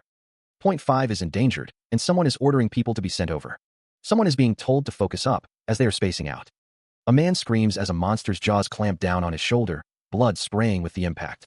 The air vibrates with a monstrous shriek. The man's eyes widen in terror as he witnesses the carnage. He curses under his breath, his face contorted with fear. Another man cries out for help as the monsters tear at him. The monsters swarm, their purple energy crackling as they overwhelm their victim. "Get these things off me," he screams. Yu Keelyong, his face etched with desperation, pleads, "Fuck, please, Keelyong." Another man, his face pale with dread, mutters, "We're doomed. I need to get out of here." A man is thrown to the ground, his scream echoing as the monsters descend. Forget about Odin and Sung-gil. They're done for. A man, clutching his bags, decides to flee. Since the monsters are gathered on this side, I'll escape toward entry point 1. The monster's jaws clamp down again, the crunch of bone a sickening sound. Yu Keelyong's expression shifts, a sinister smile spreading across his face. He snaps his head around, a sudden noise cutting through the air. Scrambling onto the roof of a truck, he desperately tries to put distance between himself and whatever is chasing him. A face contorted with rage, a pink glow emanates from his eye. Amidst the chaos of a shattered cityscape, a man is sent hurtling from a building, surrounded by grotesque, winged monsters. Elsewhere, a man sprints through the ruined streets, a backpack and duffel bag clutched tightly in his hands. A disembodied voice echoes, a single word hanging in the air. The man continues his desperate flight, the word "stop" painted ominously on the street before him. The man with glasses wonders if there are even more monsters behind this. He questions if he should go back, but then thinks that Kwon Sung-gil is already dead. He pauses, a question mark hanging in the air above him. The air crackles with unseen energy. A searing blast of blue energy slams into a man's face, blood erupting from the impact. The blue energy explodes outwards, obliterating everything in its path. Two figures are caught in the blast, their faces contorted in agony. Consumed by the blue energy, a figure plummets downwards, a trail of lightning marking his descent. A blinding surge of blue energy rips through the air, the sound like tearing fabric. Kwon Sung-gil, bloodied and wide-eyed, cries out, "Oh Odin! Odin, is it you?" A stark blue screen flickers to life, displaying a system-wide alert. System has been altered. Box category has been divided. The system message continues, listing potential targets, random skill boxes, item boxes, and insignia boxes, along with specific ability, skill, and trait increase boxes. The message concludes, Odin's returned. Panic spreads through the crowd as they witness the unfolding events. The announcement echoes, Odin is back. A voice, seemingly internal, urges, keep calm. Kwon Sung-gil, sweat beading on his brow, thinks, make it look like I'm thankful for Odin. The crowd murmurs, concern etched on their faces. Be worried about Odin's injuries. Turning away, Kwon Sung-gil steels himself, thinking, let's not make a mistake this time. A man, covered in blood, pleads, protect me until I wake up. A second figure responds, sure, don't worry about it. A third voice whispers, wait, Brother Sung-gil. Kwon Sung-gil, his expression grave, says, please listen to what I have to say. With a fearsome war cry, a figure raises a massive weapon, the air shimmering with violent intent. A figure comforts another, their faces obscured by shadow. Na-sun, who sits cross-legged, surrounded by glowing cubes, while another figure rests on a mat nearby, bandages wrapped around their arms. He considers his options. 5 silver boxes shimmer before him. A man should strive to be strong, he thinks, reflecting on his near-death experience. Na-sun, who decides, this is what I need to improve right now. I'll choose the dexterity increase box.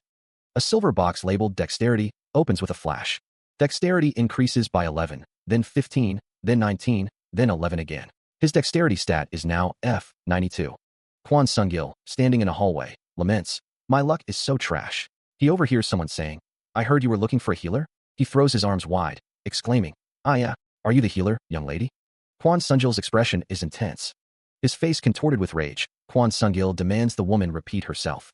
The woman, unfazed by his anger, calmly states that magic stones are going to be required. Kwon Sung-gil asks if she expects him to pay her to heal Odin. He reminds her that Odin saved her life as well. The narrator explains that Odin's logical nature and use of magic stones as currency suggests he might work in the financial sector. The woman, looking slightly concerned, hears Kwon Sung-gil say that he'll bet on that. Kwon Sung-gil demands that Odin be healed for free, questioning what she means by free. Frustration mounting, Kwon Sung-gil covers his face with his hand. The woman, Sua, reminds him that Odin saved her life. Kwon Sung-gil explodes, lamenting the loss of the magic stones he was going to have.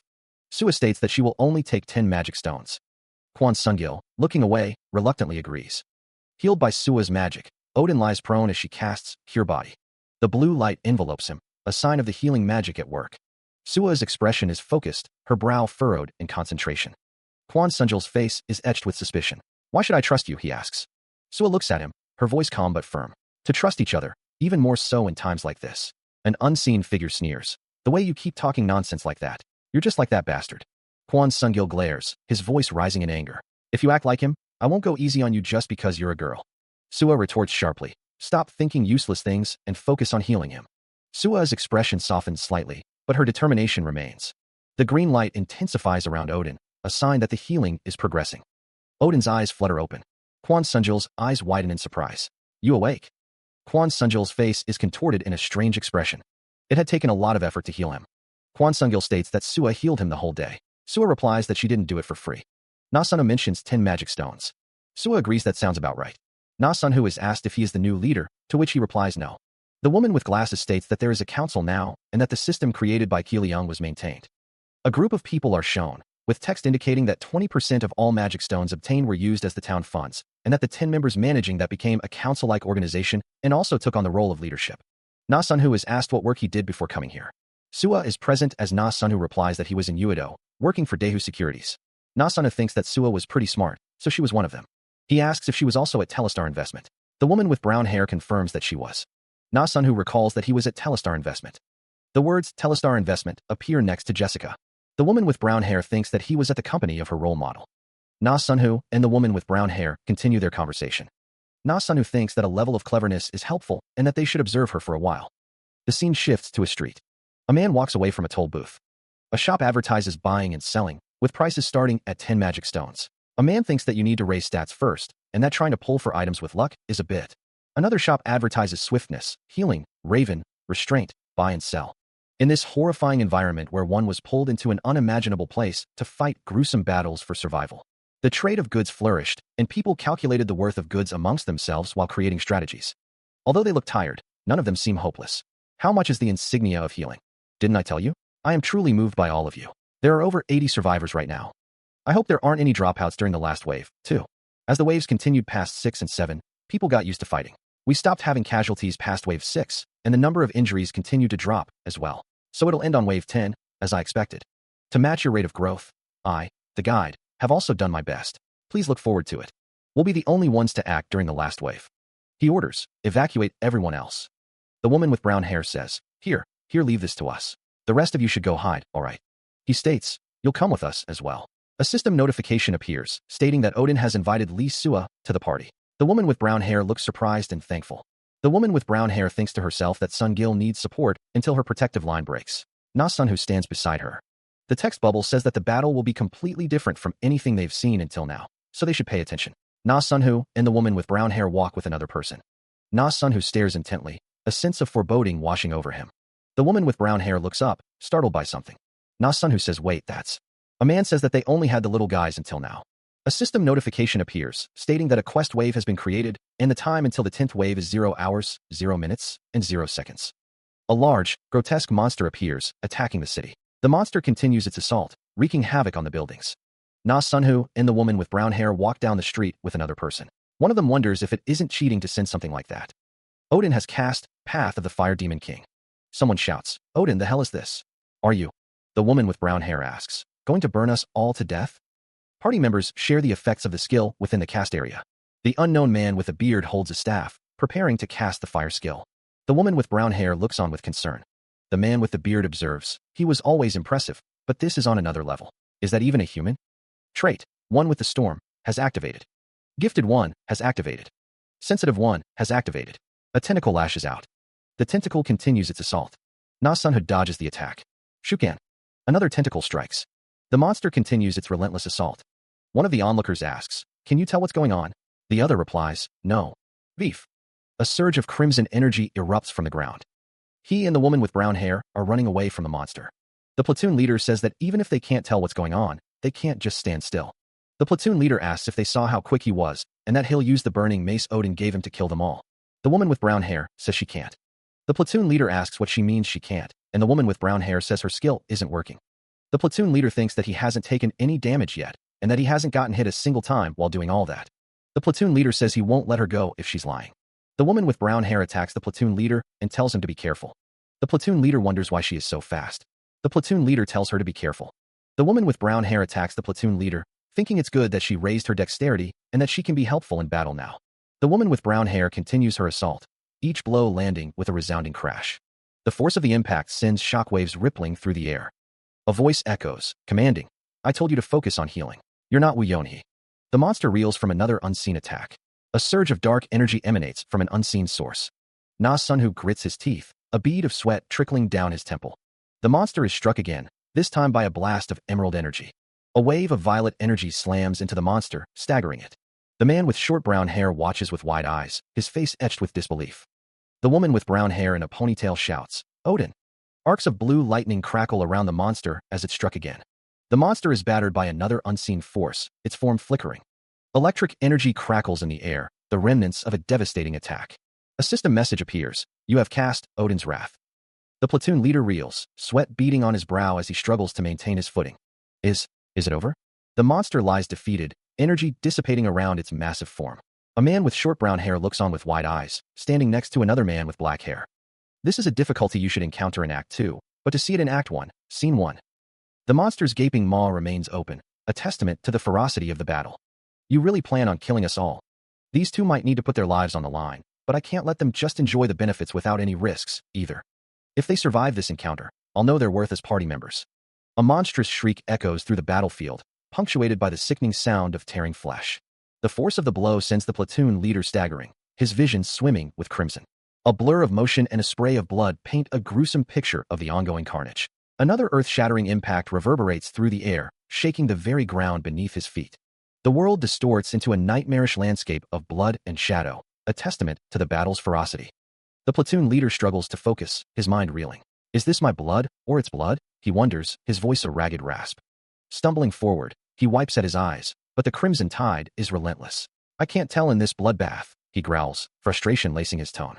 His face contorted in a mask of pain and fury, the platoon leader grits his teeth against the agony. His boots splash through the pooling blood, each step a testament to his grim determination. A ragged cough racks his body, expelling a mouthful of crimson. The metallic tang of blood fills his senses. He slams his weapon against the ground, the sound echoing his mounting rage. Where the hell is the girl? He bellows, his voice cracking with desperation. Clenching his fist, the platoon leader glares into the bloody haze. Why isn't she helping at this time? He snarls, his frustration reaching a boiling point.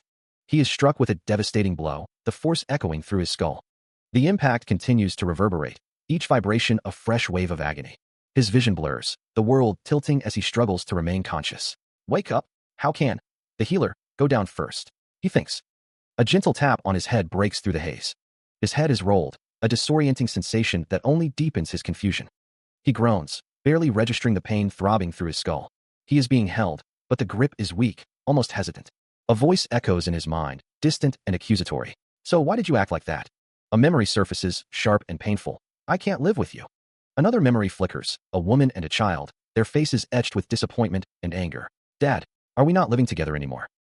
You're making me so angry. Jikyol, you're coming with me. His surroundings swim back into focus, the grim reality of his situation crashing down on him.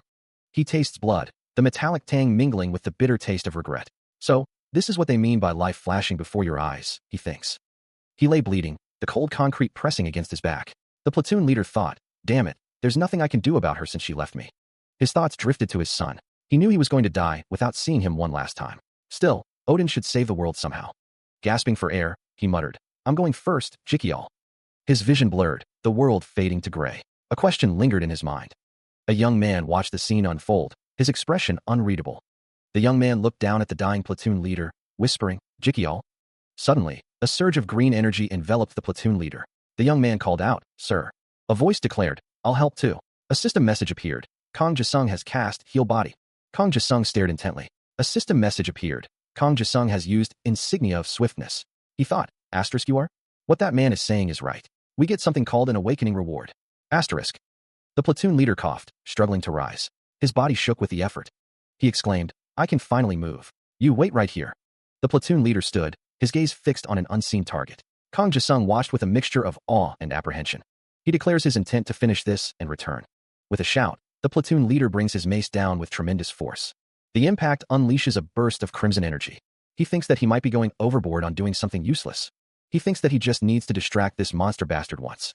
The platoon leader continues his assault, swinging the mace again. The mace strikes, creating a burst of violet energy, hoping to create even a small opening. He thinks that it is because that's his role. Another strike, another explosion of energy, this time a mix of red and blue. The mace slams down, the energy crackling around the point of impact. The platoon leader grits his teeth, swinging the mace once more. The final strike unleashes a wave of violet energy. He thinks to himself, a sinister chuckle escaping his lips, that his plan has succeeded. A brutal barrage of attacks slams into the platoon leader, each blow accompanied by a deafening crack. The onslaught continues, the force of the impacts threatening to tear him apart. His body goes limp, collapsing under the relentless assault. A close-up reveals the platoon leader's bewildered expression as he wonders what's happening. A blue screen materializes before him, displaying the words, Quest Wave has been completed.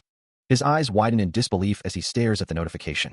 He whispers, a sense of finality washing over him. It's over. A massive explosion erupts, engulfing the surrounding area in flames. Standing amidst the inferno, the platoon leader faces a colossal, grotesque monster. The monster looms, its terrifying visage a testament to the horrors he has faced. The platoon leader thinks to himself, it's finally over. Quest Wave has been completed. The platoon leader stares in disbelief at the screen. He mutters that it's over. Na-sun who stands before the monster, declaring that it's over. The monster is defeated, it's finally over. The platoon leader is confused. The scene blurs. The platoon leader lies on the ground, covered in blood. Na-sun who walks away. A figure lies prone, blood staining the ground around them. Na-sun who looks on, muttering that someone is reckless. He lets out a small chuckle. A voice declares that everyone wants him to manage the magic stones. Odin states that he has no intentions of being an active member. Meanwhile, a man lies in bed, seemingly asleep. A voice says that after magic stones started to hold value, crimes such as robbery and burglary began popping up, and that the council isn't enough to control the situation. It concludes that they just need to let Sungil deal with it. Na-sun is told that by that, he'll make a bank. The man in bed is asked if that isn't his specialty, and he confirms that it's true. The man's eyes snap open, a flash of light illuminating his face. A voice declares that he's awake. He is asked if he is okay by the woman with brown hair. An unseen figure offers an apology. The woman with brown hair admits she lost track of him during the battle. The unknown man with a beard, sweat beading on his brow, cries out, "Oh!" A hand trembles, the word haha echoing in the air. The man with a beard clutches a severed head, blood staining his hands and clothes. He clearly sees a girl. The woman with brown hair states that her head was chopped off, and she died. Na-sun mutters that it's probably a hallucination, then asks how much he drank. The man with a beard looks confused, uttering wah. Na-sun replies that he is talking about monster blood, adding that he wouldn't have drunk it on purpose. Na-sun advises him to be careful in the future. The text explains that when you drink monster blood, it has the effect of showing you illusions and hallucinations. Since it was spraying everywhere, some would have gotten into his mouth. Another man stands behind the man with blood on his face. He wonders if that was all an illusion. He is then told to tell everything he remembers. The man with the beard is shown in 2 panels, looking distressed. Elsewhere, a man with multiple arms sits cross-legged on a mat, while 2 people sit nearby.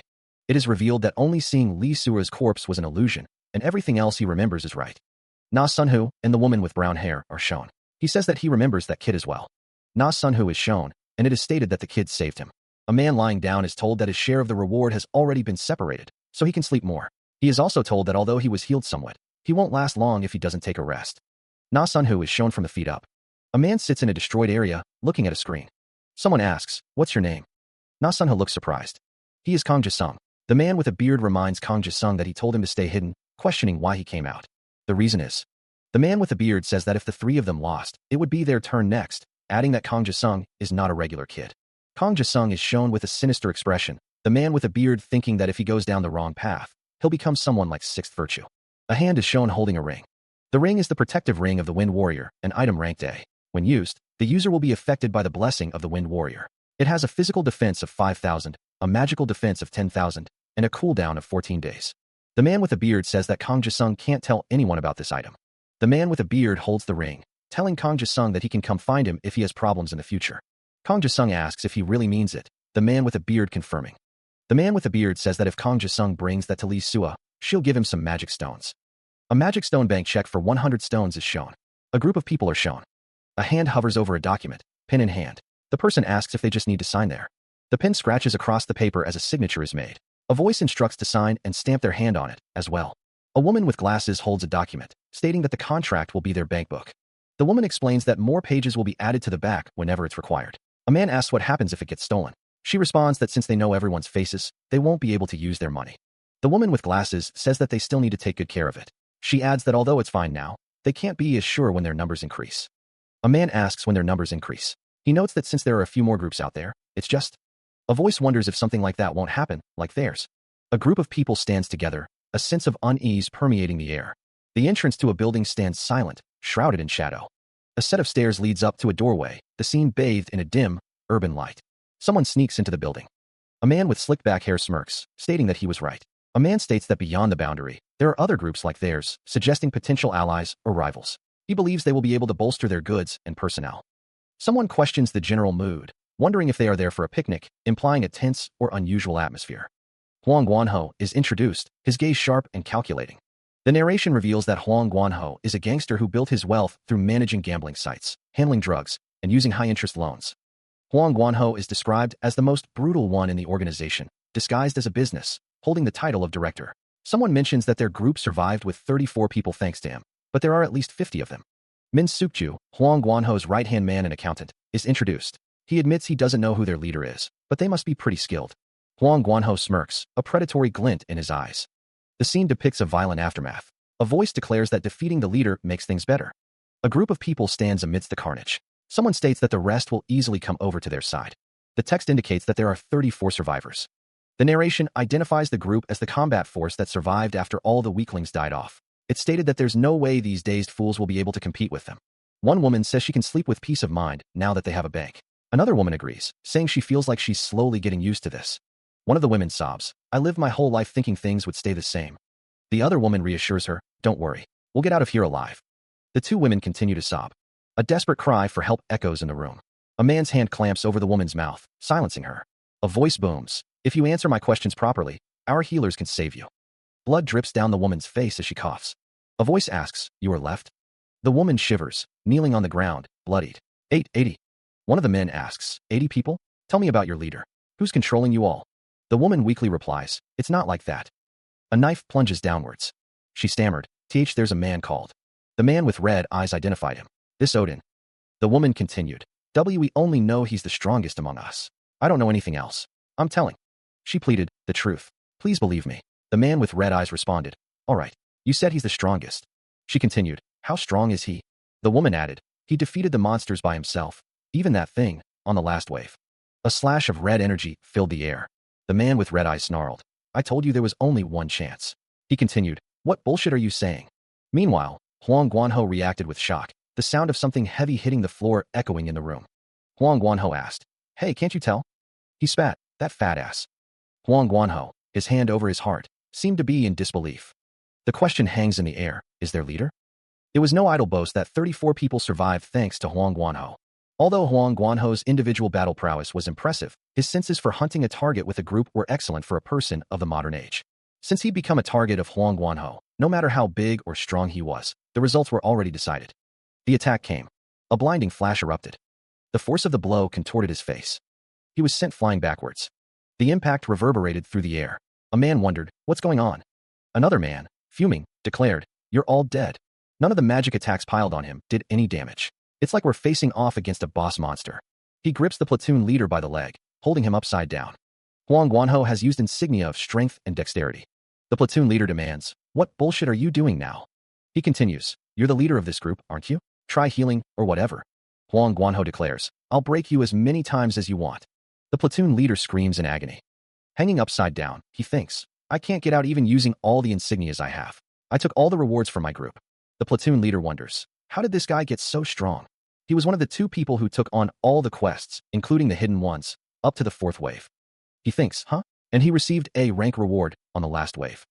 The narration explains, as compensation for the wave's difficulty being arbitrarily raised, the rewards were better than those of other stages, so currently, the only ones who could fight against Sungil. Huang Guanho continues to hold the platoon leader upside down. The narration states it would be those in the Awakener Association who'd awakened earlier. Someone dashes forward, a glint of metal flashing in their hand. The pursuer's feet pound the pavement, closing the distance. Voices echo through the city streets. Suinuna, Sungil is over here. One of the figures curses under their breath. Damn it, more people are coming. A desperate plea escapes the man's lips. Spare me, please. Odin. He lies prone, defeated and vulnerable. Bloodied and confused, Odin whispers, I'm not Odin, though. We're dead. A voice questions, you hear about that name? Someone shouts, old man. Ms. Jinhui gasps, her eyes wide with alarm. Ms. Jinhui was... A low rumble vibrates through the air. A man's face contorts in rage, his eyes burning with a crimson light. A voice filled with rage shouts, you damned bastard. The title card displays the series name, Past Life Returner. A desperate voice echoes, claiming they had no choice under Huang Guanho. Another voice insists that they would have died if they had refused his orders.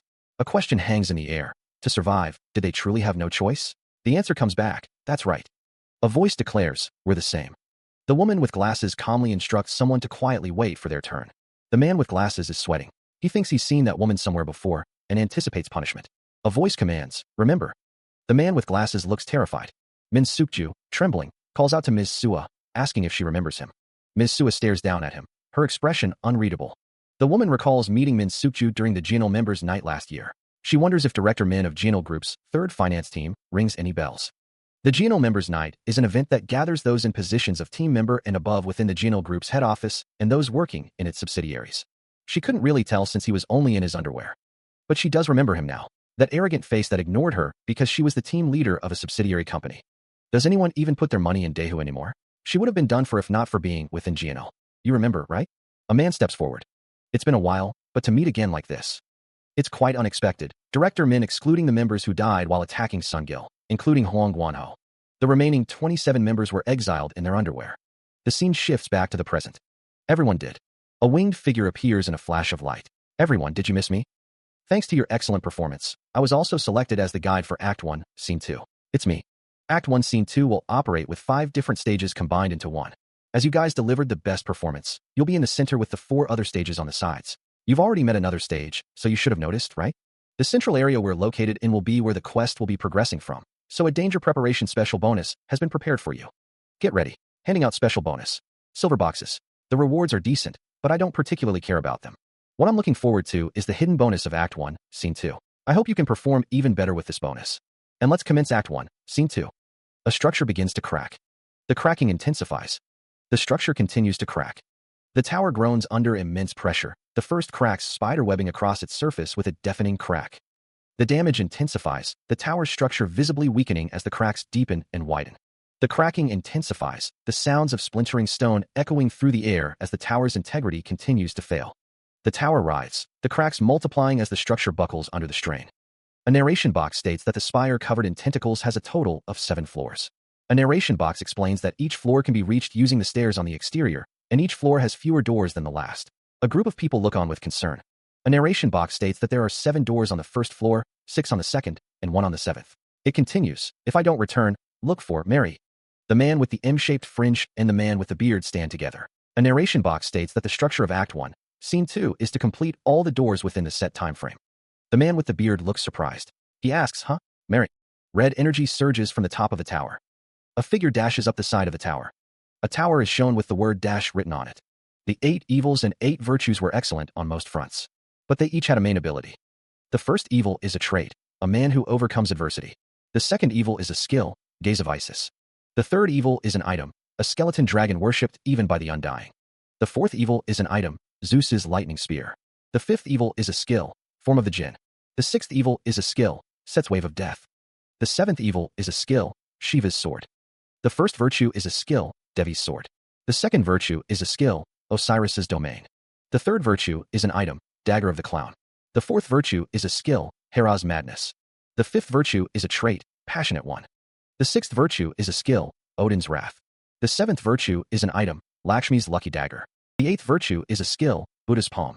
Among them, there is only one thing I'm sure was obtained within the testing site. Skeleton dragon worshipped even by the undying. The strongest monster you can obtain is at the top of this spire. It seems that it wants me to clear them in order. A voice declares that they do not care. One of the figures notes that he's planning on clearing the top one first, as expected of Odin.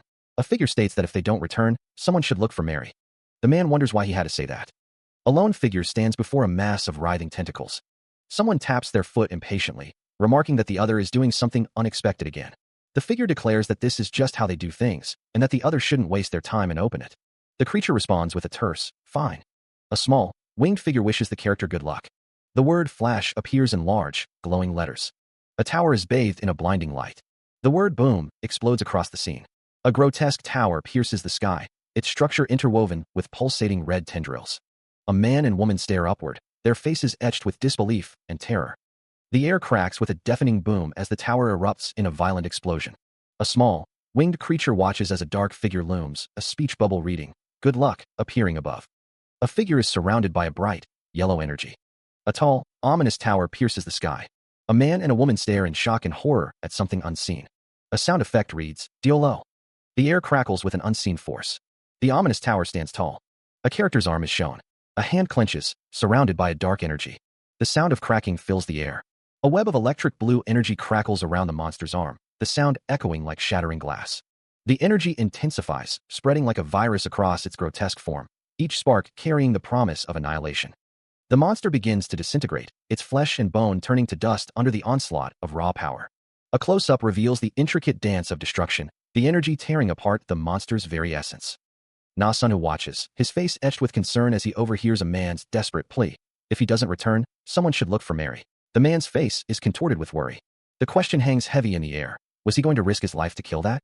The energy continues its relentless assault, the monster's form now barely recognizable amidst the chaotic display. A close-up on the monster's head shows the final moments of its existence, the energy consuming every last trace of its being. The energy surges, a final burst of power signaling the complete annihilation of the monster. With a final, echoing whoosh, the monster is gone, leaving only the lingering scent of ozone in the air. The last tendrils of energy dissipate, leaving behind a void where the monster once stood. The tower looms in the distance, a silent sentinel watching over the aftermath of the battle.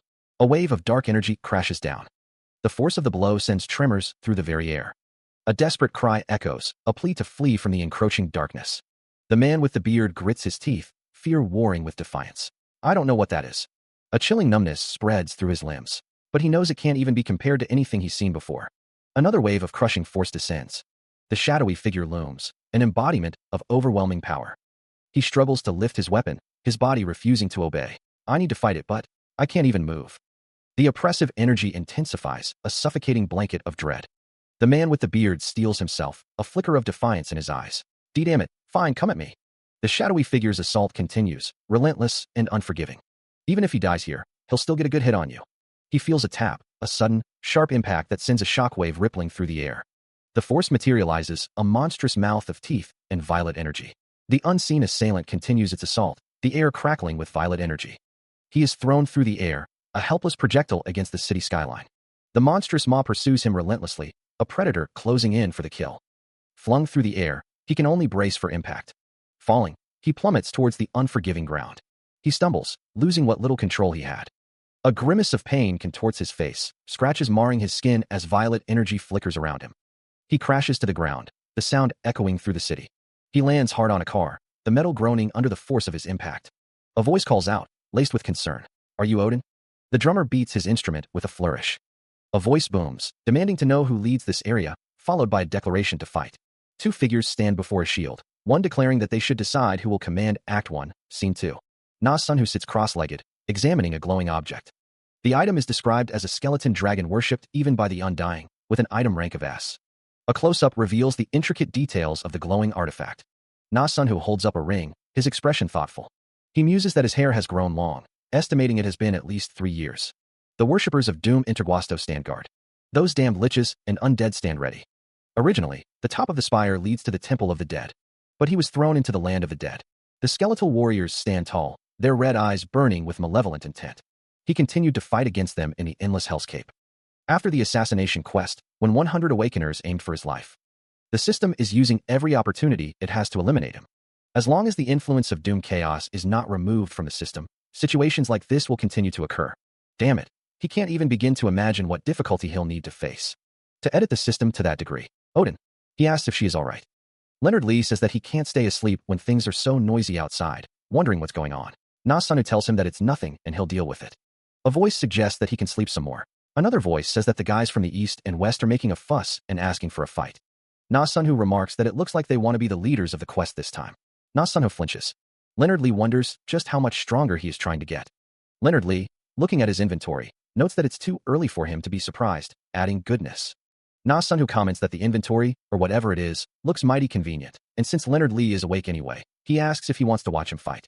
Na Sunhu says that it'll look like child's play to Leonard Lee, chuckling. A man with a flag and a drum stands before a crowd. Another man with a flag stands before a crowd. A crowd of people stands on a platform. A crowd of people moves along the street. The city looms in the background. Na Sunhu's expression is thoughtful. He reflects on the system edits. Editing the random system seems to have been effective. A lot more people survived than he remembers. He continues to walk. Na Sunhu thinks to himself, the survival rate of the other stages should have also gone up. He wonders, where is Wu Yoni? Had our stages combined, she would have come looking for me already. He stops, a flicker of recognition in his eyes. Wait, is that? A close-up of Na Sunhu's face shows his surprise. A man approaches him, exclaiming, Yo, it's you.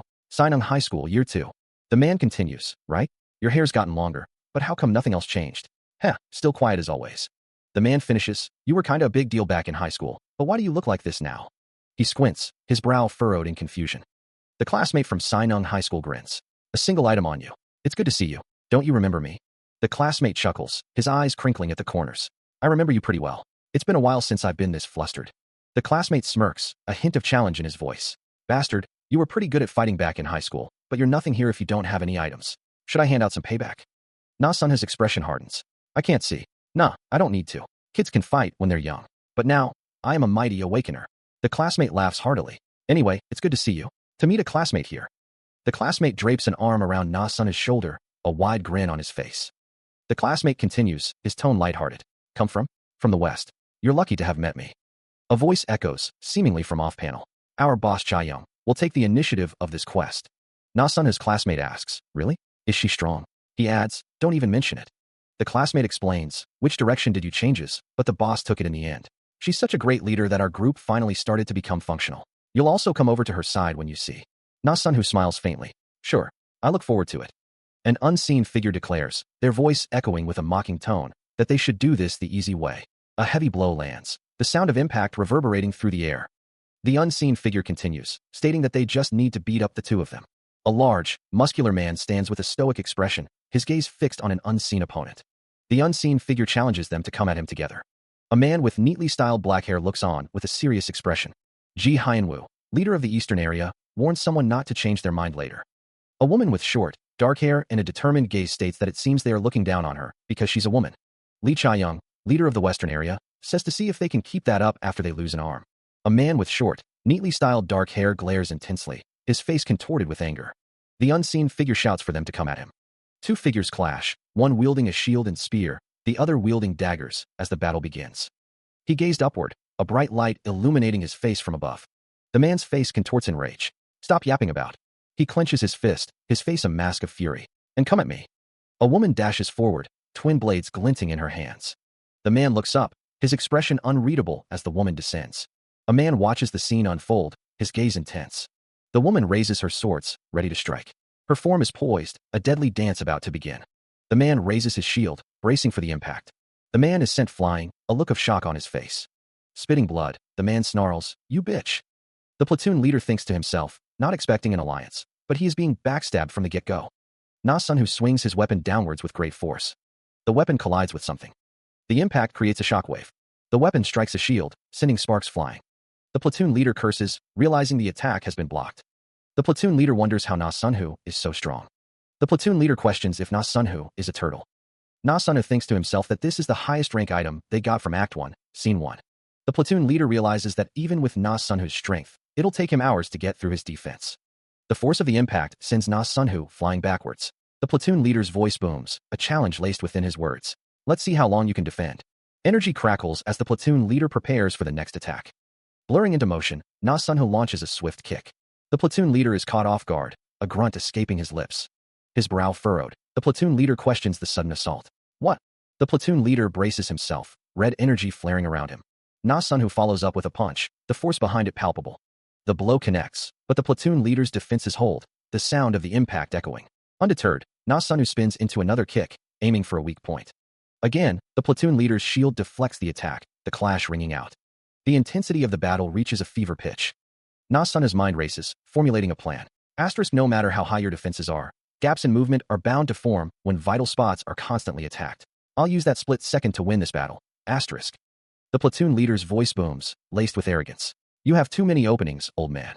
The platoon leader prepares to strike, his expression a mask of cruel anticipation. All right. The platoon leader continues his taunt, a sinister grin spreading across his face. Let's deal with this fatty first. Steel clashes against steel, the impact reverberating through the air as the two warriors collide.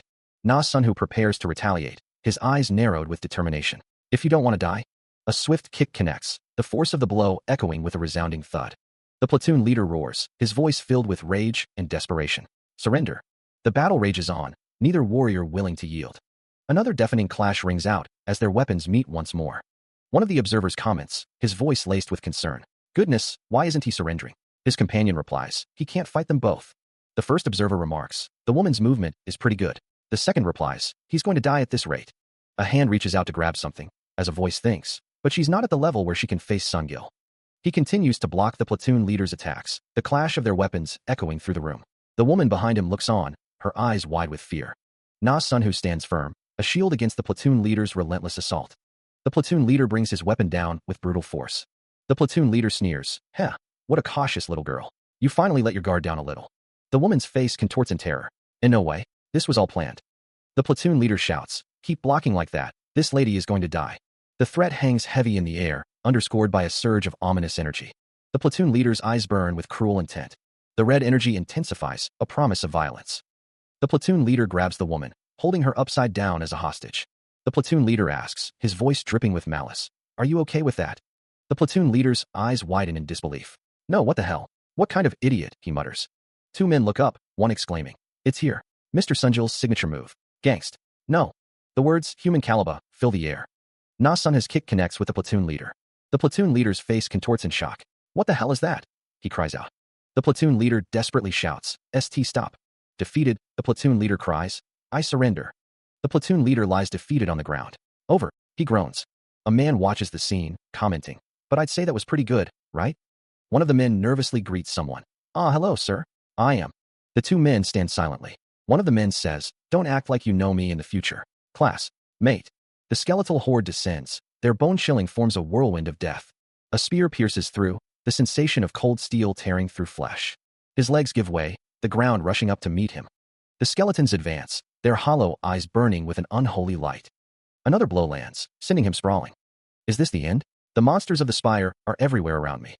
Lying prone, he wonders if anyone has ever cleared the spire. A skeletal warrior raises its spear, the point glowing with malevolent energy. He flinches, bracing for the inevitable. The spear plunges down, a crimson bloom erupting from the wound. Staggering back, he is immediately set upon by the skeletal horde. Elsewhere, a group stands on a ledge, watching the battle unfold. A man takes aim, declaring, "Bullseye." A woman below him exclaims, "Ooh, nice aim." A voice commands, "Wipe them all out." Another group charges forward, shouting, "Shield raid force, charge."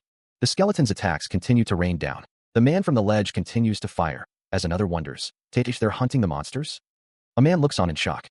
Kong Jasung has cast, Cure Body. Na Sunhu is thankful. Thank you. Someone asks, "You from?" Another replies, "We're from Area 58. He finds that pretty far-fetched. Na Sunhu is asked if he is from Area 12. He responds that it's old news, and that they are the Heavenly Sky Guild. The man is shocked, realizing the rumors about the Heavenly Sky Guild are true.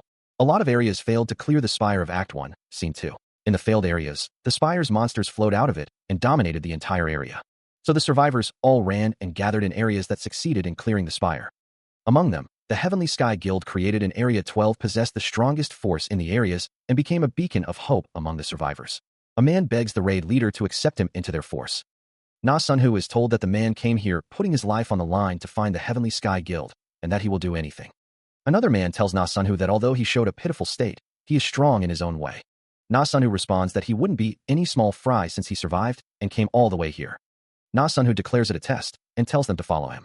Na Sunhu leads the group forward. A voice echoes, expressing gratitude. The aftermath of a battle is visible, bodies strewn across the ground. A lone soldier stands amidst the fallen. The soldier's face contorts in disbelief. Impossible.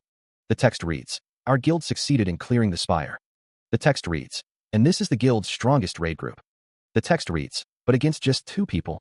Hey, let's not spill any more blood." The text reads, "No, we were defeated by just 1 person. Just give me the answer I want to hear." A soldier demands, "The name of your leader." The soldier asks, "Is it Mary or not?"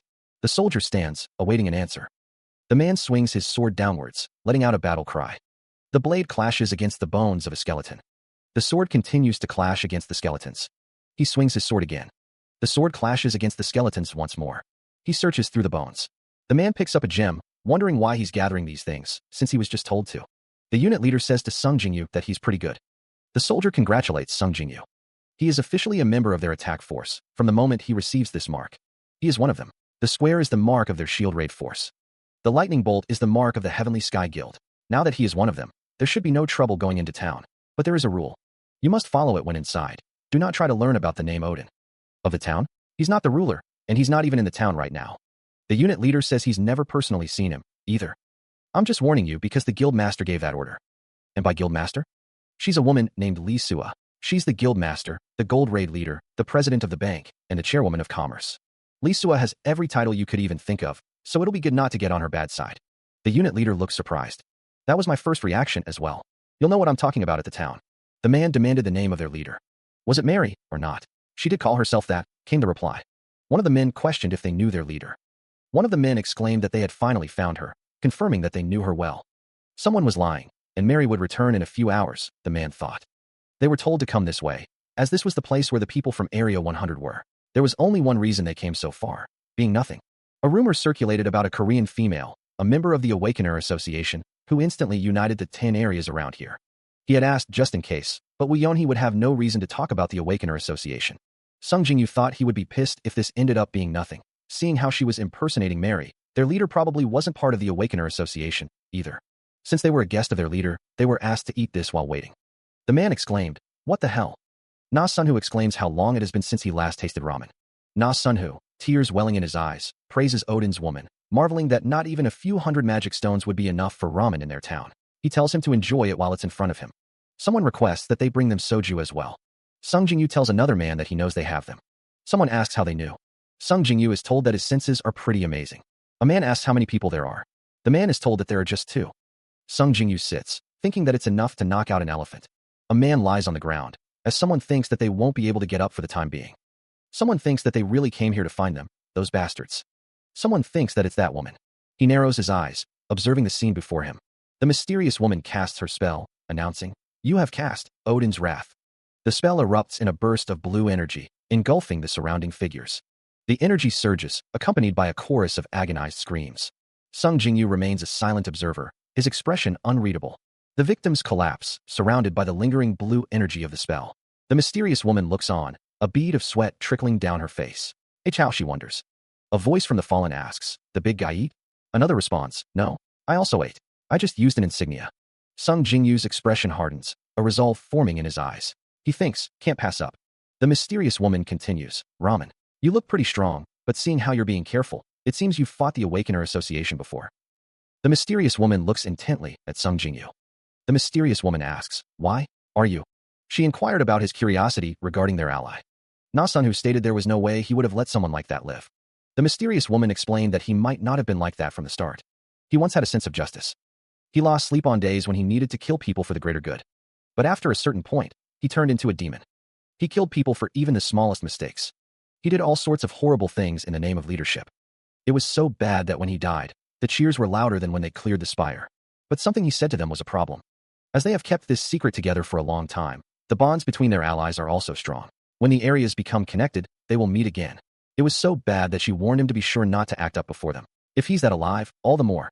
She declares that her opponents won't even listen to her story, preparing to summon 12 faceless stone statues with the intent to kill or be killed. The summoning begins, the stone statues materializing with a surge of purple energy. More of the towering stone figures rise from the ground, their forms becoming increasingly defined. The statues fully materialize, connected to what looks like the Temple of the Dead, the ones guarding the final boss there. Na Sunhu observes the summoned statues, thinking that his skeleton dragon is the divine relic the boss was protecting. He declares that these guys aren't a match for him, casting Tale of Hanuman. With a burst of speed, Na Sunhu launches himself into the fray, ready to confront the stone guardians. The battle erupts, stone and energy clashing in a chaotic display of power.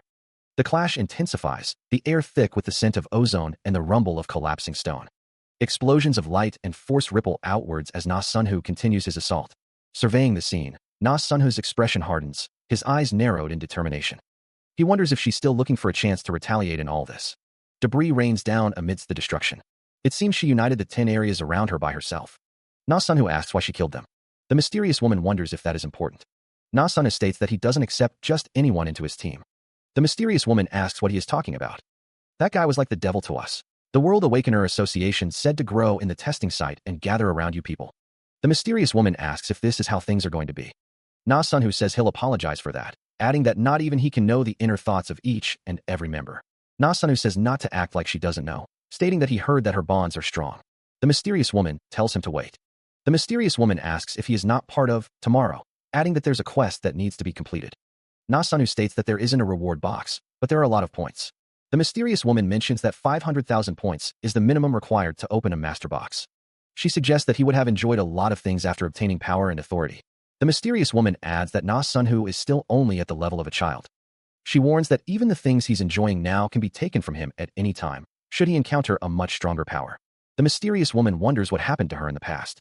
She wonders how many skills and items he has. The mysterious woman states that he can reach a world incomparable to where he's at right now. Na Sunhu stands, surrounded by a purple aura. A world with the name of a god is mentioned. She asks if he isn't curious. Na Sunhu calls her a brat. The edit to the reward system increased the number of survivors, but there was an unresolved problem. People became complacent in the economic system he created. These people avoided combat and lived lives no different from an ordinary person's. What he needs is an army of strong, motivated awakeners who can face the 7 demon kings and their forces. The battlefield is chaotic, filled with monstrous creatures. He needs to quickly edit the system to give them a reason to fight. If the gap between combatants increases, their desire to catch up will ultimately be destroyed. Shin Gyunga declares that she is a close-quarters combatant. The diagram shows the ideal team composition, 1 healer and 2 damage dealers. A voice promises to make things easier, as someone snores deeply. The man continues to snore, oblivious to the world around him. He stirs slightly, muttering about needing a bit more. He wakes up, realizing he ended up sleeping pretty deeply. Shin Gyunga asks if he is awake. The man wonders aloud who she thinks she's talking to. She retorts, warning him not to try to intimidate her just because he's older.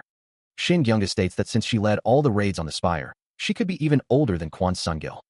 Kwon Sungil questions her statement. She asks why. Kwon Sungil responds that it's not a problem. The man named Kwon Sungil admits that having a younger lady call him Mr. makes him feel a certain way. Kwon Sungil tells everyone to move, stating they can become friends later. Shin Gyunga asks where they are going.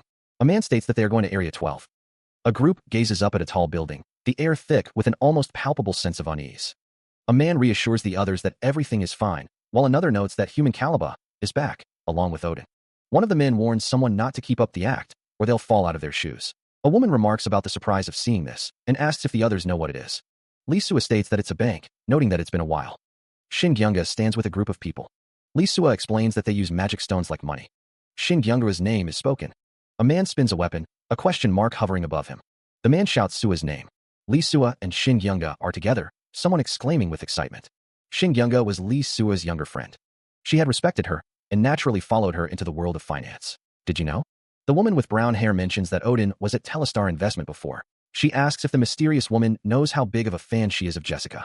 The woman with brown hair thinks she might be able to meet her through him, just thinking about it. Sua states that's not the problem. The World Awakener Association is divided into 2 organizations, Tomorrow and Revolution. The mysterious woman states that Odin is a part of Revolution. And the leader of Revolution, you might know him better. It's Joshua von Carrion.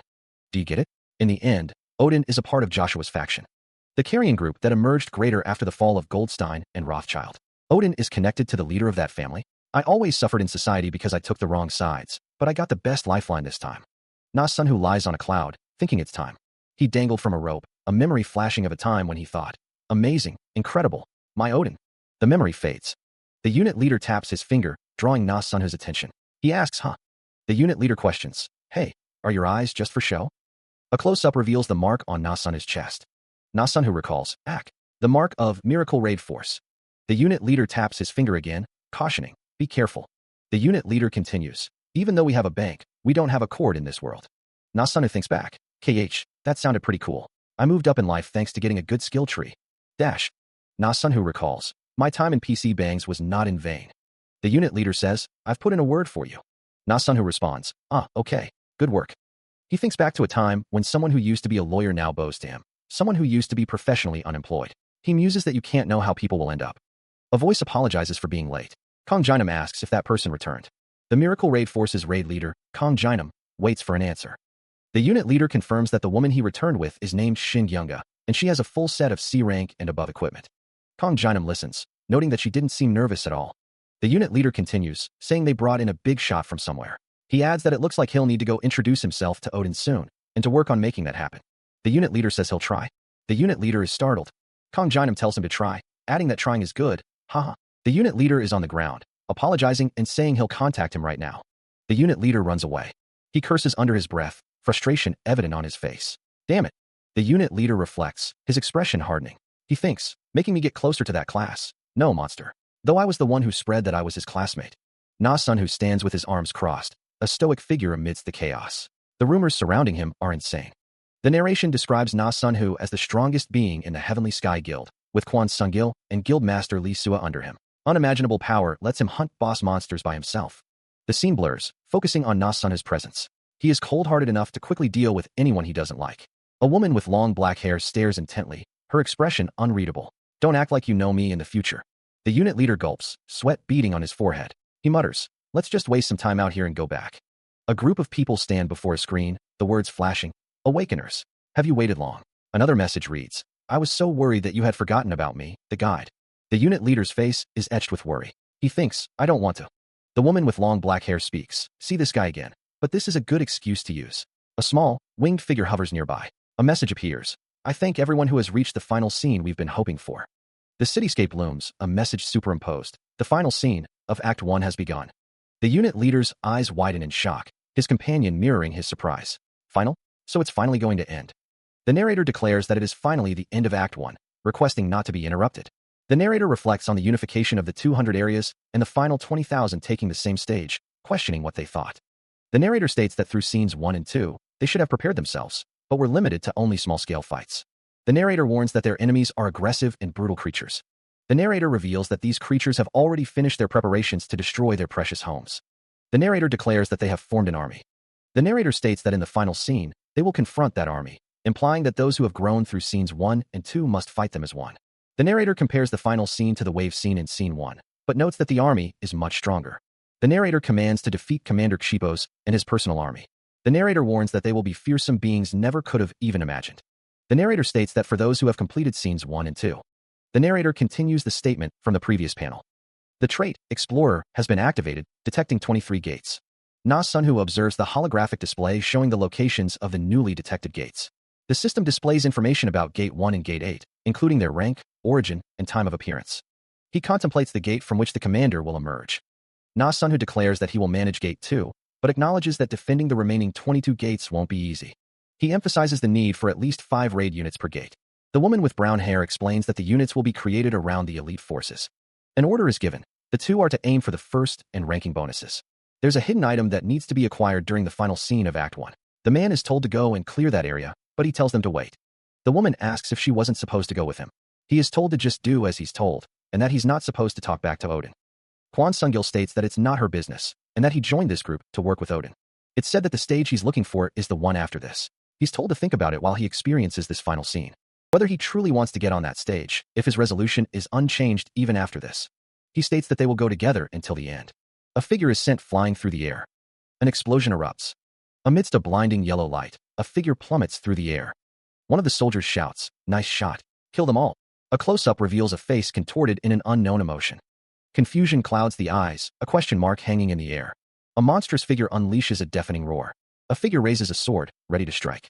The archer continues to fire, arrows flying towards their targets. One of the monsters cries out, what is this? Another monster pleads, save me. The figure with the sword stands poised, ready to deliver a final blow. A close-up shows a determined expression, blood splattered across their face.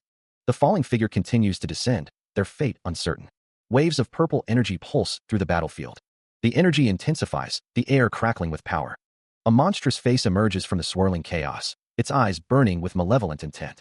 The purple energy continues to surge, a sign of the immense power being unleashed. A soldier's voice echoes, realizing the dire situation. These bastards are on a completely different level. The monsters rumble, their strength far surpassing what the soldiers anticipated. A system notification appears. Kill the commander. Rank B. They're much stronger. The antagonist commander stands tall, radiating power. The quest notification persists. Quest. Kill the commander. First bonus, 1 challenger box. Panic sets in as a soldier shouts, retreat, run away. The system displays, ranking bonus, 1 master box. General bonus, 100,000 points. Fear grips the soldiers as one exclaims, "A commander is here." The woman's eyes widen in terror, her face a mask of dread. Another soldier's face contorts in disbelief and fear, a silent question hanging in the air. With a resounding swoosh, a figure descends from above, wings spread wide. The soldiers look up in alarm. One asks what the hell that is, while another wonders if it's a dragon.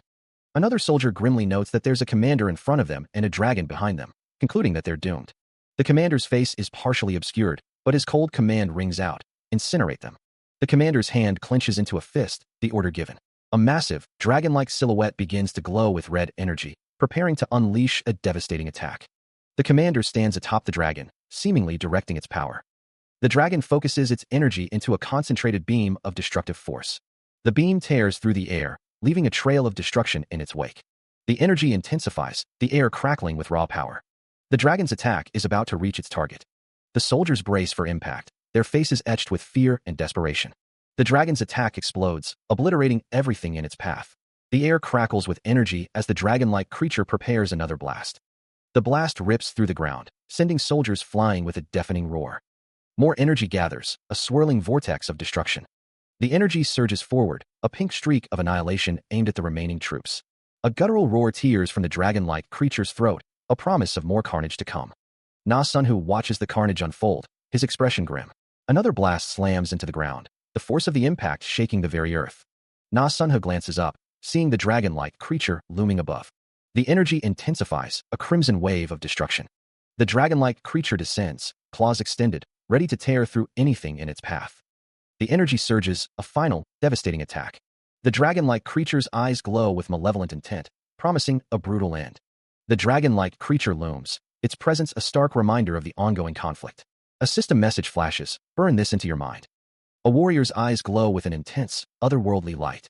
The dragon-like creature stands tall, a vengeful figure against those who extinguished its race. A figure gazes upward, questioning, are they humans? The system announces, congratulations. You were the first to complete the Kill the Commander quest. The commander's death was made known to all members of the army. A system message declares, the army's strength and morale have fallen significantly. A soldier barks, deal with the small fries. Confusion spreads among the soldiers. The dragon was on our side? Just who is it? The system announces, Challenger box will be given as the first bonus. The dragon-like creature descends, a dark silhouette against the fading light. Na Sunhu considers the situation. Box is good, but there's something more important. Would Sungil have completed his mission by now? He hoped the information from his memories was correct as he stood atop the skeletal dragon. Even if it was right, the consequences loomed. The weight of the mission pressed down.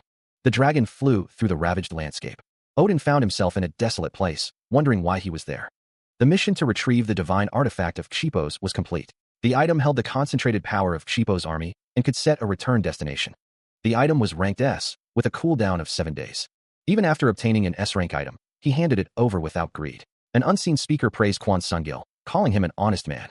Rain lashed down on the ruined city. A figure walked through the debris-strewn streets, passing fallen bodies. Although everyone was beaten and tired from the battle, both Li Sua and Shin Gyunga didn't change their minds.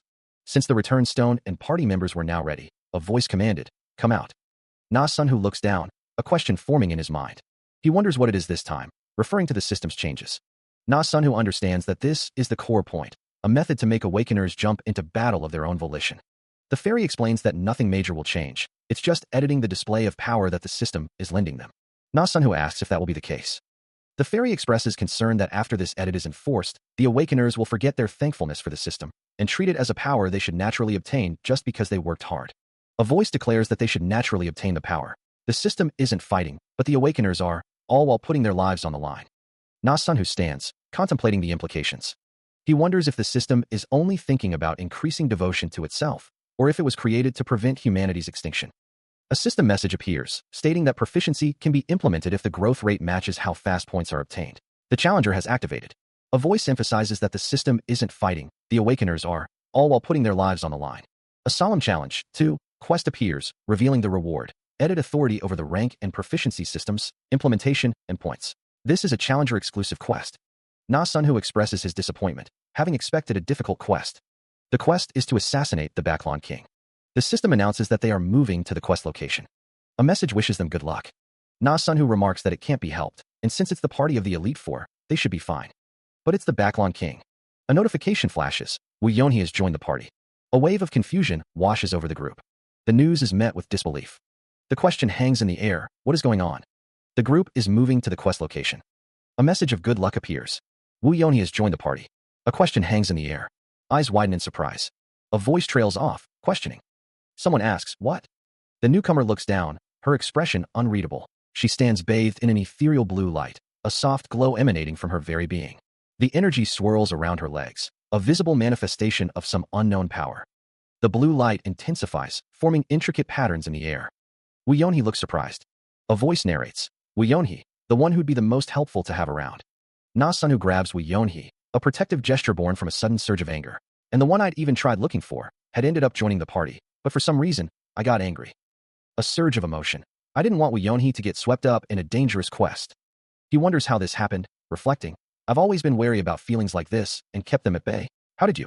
Na-sun, who holds Wu Yonhee close, a mix of concern and affection evident in his expression. A notification appears. I got a quest. Na-sun's eyes widen with a mix of surprise and determination. The system announces, a quest connected to you.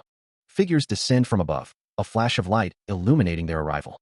Na-sun and Wu Yonhee stand before a man, who asks about their group members. The man's thoughts are revealed, wondering if the person he's addressing is Mary. Kwon Sung-gil declares he has heard a lot about someone. A figure with glowing red eyes observes that someone looks like they are favored. A hand is offered, and a voice says that they can be called Mary. The group stands together, a sense of unease permeating the air. The red-eyed character ominously states that they will be watching. A sinister smile spreads across a face. The words, best lifeline, appear, accompanied by a feeling of chills. A woman with glasses looks on with a concerned expression. The group stands together, the tension palpable. Na-sun halts the group, instructing them to wait there. Wu Yonhee and Leonard Lee visibly shiver, a chill running down their spines as they hear the words, Odin's girl. Wu Yonhee's expression is a mix of fear and confusion. A voice questions, Gyunga? A red-tinged fist slams into something with a resounding smack. Wu Yonhee's eyes widen in shock, her mouth agape. Someone shouts, what are you doing? A voice assures, don't worry, I didn't put any strength into it. Wu Yonhee observes Shin Gyunga waking up. The question hangs in the air, she's Odin's woman? A voice declares, I've never heard of her. How much do you know about her? Leonard Lee, looking spooked, says, don't ask me that. I got pretty spooked too. The woman with glasses states that Shin Gyunga will be part of their team going forward. Wu Yonhee expresses her need to know as much as she can, questioning if they are on the same team. Leonard Lee looks concerned. Na-sun chuckles, telling someone they dream too big. Someone asks if they can't tell after seeing her. Leonard Lee states that the three of them will be the one team. The woman with glasses says there's too big of a gap between them and others. Na-sun says that Kwon Sung-gil is fine, but Lee Sua and Shin Gyunga aren't. A narration box describes how while training Wu Yonhee, someone looked forward to her becoming something like this, but after seeing her changed state, they feel differently. Leonard Lee asks how someone joined the party. Wu Yonhee says that the reason she approached someone a long time ago, while they were in primary school, was because of a life quest she had. Na-sun stands holding a sign that reads, Na-sun, Owatown Supermarket, April 5, 92. A text bubble appears, stating, help the one designated by the system. I told you to get rid of that quest since the woman with glasses replies, mission and the reward were too vague. I didn't get it. She continues, I nearly forgot about it, as well, but a chain quest telling me to help you appeared. There's. Na-sun thinks to himself, something off with the system. I feel like it's slowly being changed as well. He states, I'm the. A text bubble reads, the system. The quest this time is a part of that. The woman with glasses responds, I see. Na-sun continues, after the system changed, many more awakeners survived in my area than I expected. The woman with glasses listens intently. Na-sun adds, but is making the awakeners stronger. The woman with glasses asks, and letting more of them survive a good thing? He looks down, a troubled expression on his face. The system changes them completely, damn it. Na Sunwoo's eyes widen slightly, realization dawning on him. He understands why the tests were so harsh. A memory flashes. She had a tough time, those damn traitors. Na Sunwoo apologizes, understanding the situation. The woman with glasses rests her chin on her finger, a thoughtful expression on her face. Na Sunwoo looks down, thinking that the world is full of trash. The woman with glasses explains that they can't make it with just the two of them. That's why they created the World Awakener Association, to control people like them. Na Sunwoo looks concerned, asking the woman with glasses not to push away the people he brought with him, even if they make mistakes. A voice announces that the briefing will begin. They are reminded that everyone's lives are on the line. The group is warned to be sure to remember it. Many foreign races exist, and each has its own dimension it calls home. However, one thing is the same for all of them. The text declares that they worship the 7 demon kings, noting that it's different from regular religions. Their gods, the 7 demon kings, exist as the most elite beings and directly affect the civilizations of their worshippers. Among the 7 demon kings, the Backlon Corps worship Doom Arkuta. High-ranking members like the commanders receive the authority of Doom Arkuta directly. So fighting the entire Backlon army on their home ground is suicide. The only way to kill the Backlon king is to force the king into a 1v1. The group considers their options. Someone declares they will now hand out the equipment the group can use. Kwon Sungil, Lee Sua, and Shin Gyunga are called forward in that order. A-rank items are presented. Someone remarks that Odin didn't drag them here for nothing. A voice booms, declaring, "Our leader, Odin." Shin Gyunga states that since Ms. Mary is also present, she doesn't need to worry about the quest. Na Sunwoo and Woo Yeon-hee are together. She was shaking when she first made eye contact with Woo Yeon-hee, but what is this look of faith now? Someone says that it's Ms. Mary and asks her to tell them what she knows. Na Sunwoo is with Woo Yeon-hee. Someone says that it looks like they need to give them the details, and that it's rude to Ms. Mary. A voice demands to get on with it. Ms. Mary says that if she is to describe her, a man with a mustache is shown. Someone mentions a cool mustache who might like to surf. Na Sunwoo demands to know what Mary looks like, pressing for details. If he could only. Shin Gyunga considers how to describe her. A dashing young man. A cool mustache who. The group is being watched. Shin Gyunga joined the party to get the spoils, but she didn't have the resolve for death. Na Sunwoo asks why Woo Yeon-hee messed with her mind, adding that he'll revert it if he went too far. He notes that people like her always cause problems. Woo Yeon-hee asks if it isn't better to leave it as it is, for Shin Gyunga's sake as well. Second evil. In exchange for not having any forces of her own, she enjoyed controlling the other forces on the battlefield as her toys. A brutal demon stands amidst the bodies of those he annihilated with overwhelming force. Though her identity remains a mystery, First Evil's slip of the tongue revealed that she was a woman. Because of this, First Evil nearly died many times. The being whom he believed needed to disappear as much as he did for First Evil. No, there's no way Woo Yeon-hee is Second Evil. Na Sunwoo clutches his head, overwhelmed. He also has First Evil's trait, plus Second Virtue and Fourth Virtue skills. But if in the future, she really does become like Second Evil. 10 days later. Oops, I fell behind again. The horned figure moves quickly. The horned figure continues to move. The air cracks with a monstrous roar. A hulking beast, Ma Agape, unleashes the sound. Rings of arcane energy slam into an unseen target. A voice, filled with rage, shouts, "You damned cowheads." Another combatant declares, "You're not the only ones who are strong." The sound of bone on bone echoes through the battlefield. A swift punch connects with the monster's jaw. A desperate cry rings out. "Sua?" A powerful kick sends the beast reeling as someone shouts, "Lil Sua, where are?" A voice calls out, "You? Over here." Two figures stand ready for battle. A fighter throws a punch, green energy crackling around his fist. The unknown dragon bares its teeth, a menacing snarl twisting its features. A blur of motion signals the start of the assault. The attack connects, sending shockwaves rippling through the air. The force of the blow sends the woman with glasses flying backward. The unit leader barks, "Kid, I told you not to leave my side. Didn't you hear me?" The unit leader's face is contorted with anger as he scolds the woman. The woman with glasses shouts, "Behind you." The unknown dragon unleashes another devastating attack. The unit leader is struck, the force of the blow echoing through the chamber. The dragon's attack rips through the air, a crimson haze surrounding its claws. Blood splatters as the attack finds its mark. The unit leader's eyes widen in shock as he realizes the severity of the situation, the woman with glasses looking on with concern. A figure plummets through the air, twin blades glinting in their hands. The falling figure descends further, the ground rushing up to meet them. A voice booms, addressing someone by name. "Mr. Sungil, it seems you've seen some dramas in your lifetime." The camera focuses on the lower half of a figure, standing amidst what appears to be a battlefield. The unit leader and the woman with brown hair stand together, the sound of a tap echoing nearby. Shin Gyunga stands confidently, a gleaming knife held in her hand. The sound of laughter echoes as Shin Gyunga's feet touch the ground. The unit leader looks on with concern. The woman with brown hair says, she doesn't know fear because her brain's messed up. The unit leader and the woman with brown hair continue their conversation. And she's been down ever since we met up with Odin's woman. The woman with brown hair reflects. Even though she schemed a lot before, it was better than whatever this is. The unit leader, looking grim, is told, your role's going to be more important from now on.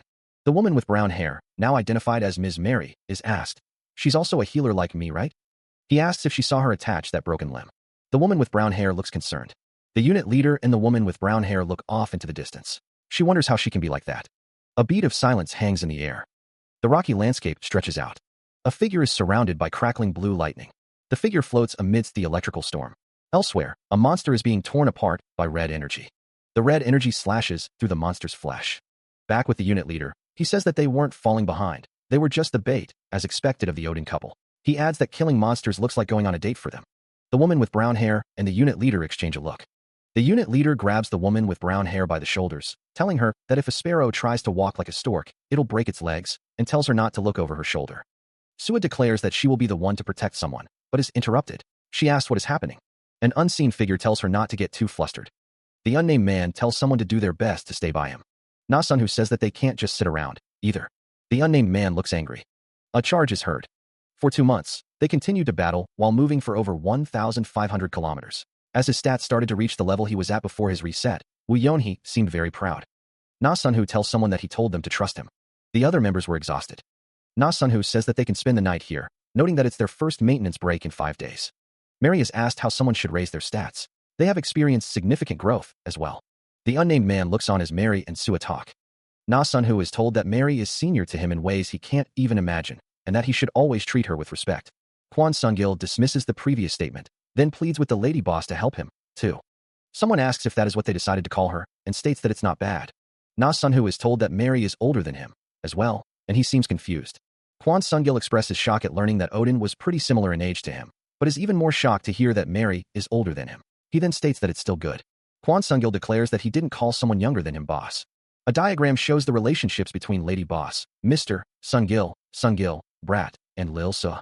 Kwon Sung-gil says that the names are all over the place. Kwon Sung-gil asks Lil Sua how she feels about calling him Appa, since Gyunga always calls him Mr. Sung-gil. The woman with glasses responds with sure. The woman with glasses says Appa. Na-sun states that it is peaceful. Na-sun sits, legs outstretched, lost in thought. Na-sun and Kwon Sung-gil sit together, the air thick with unspoken feelings. And Kwon Sung-gil has a heart for.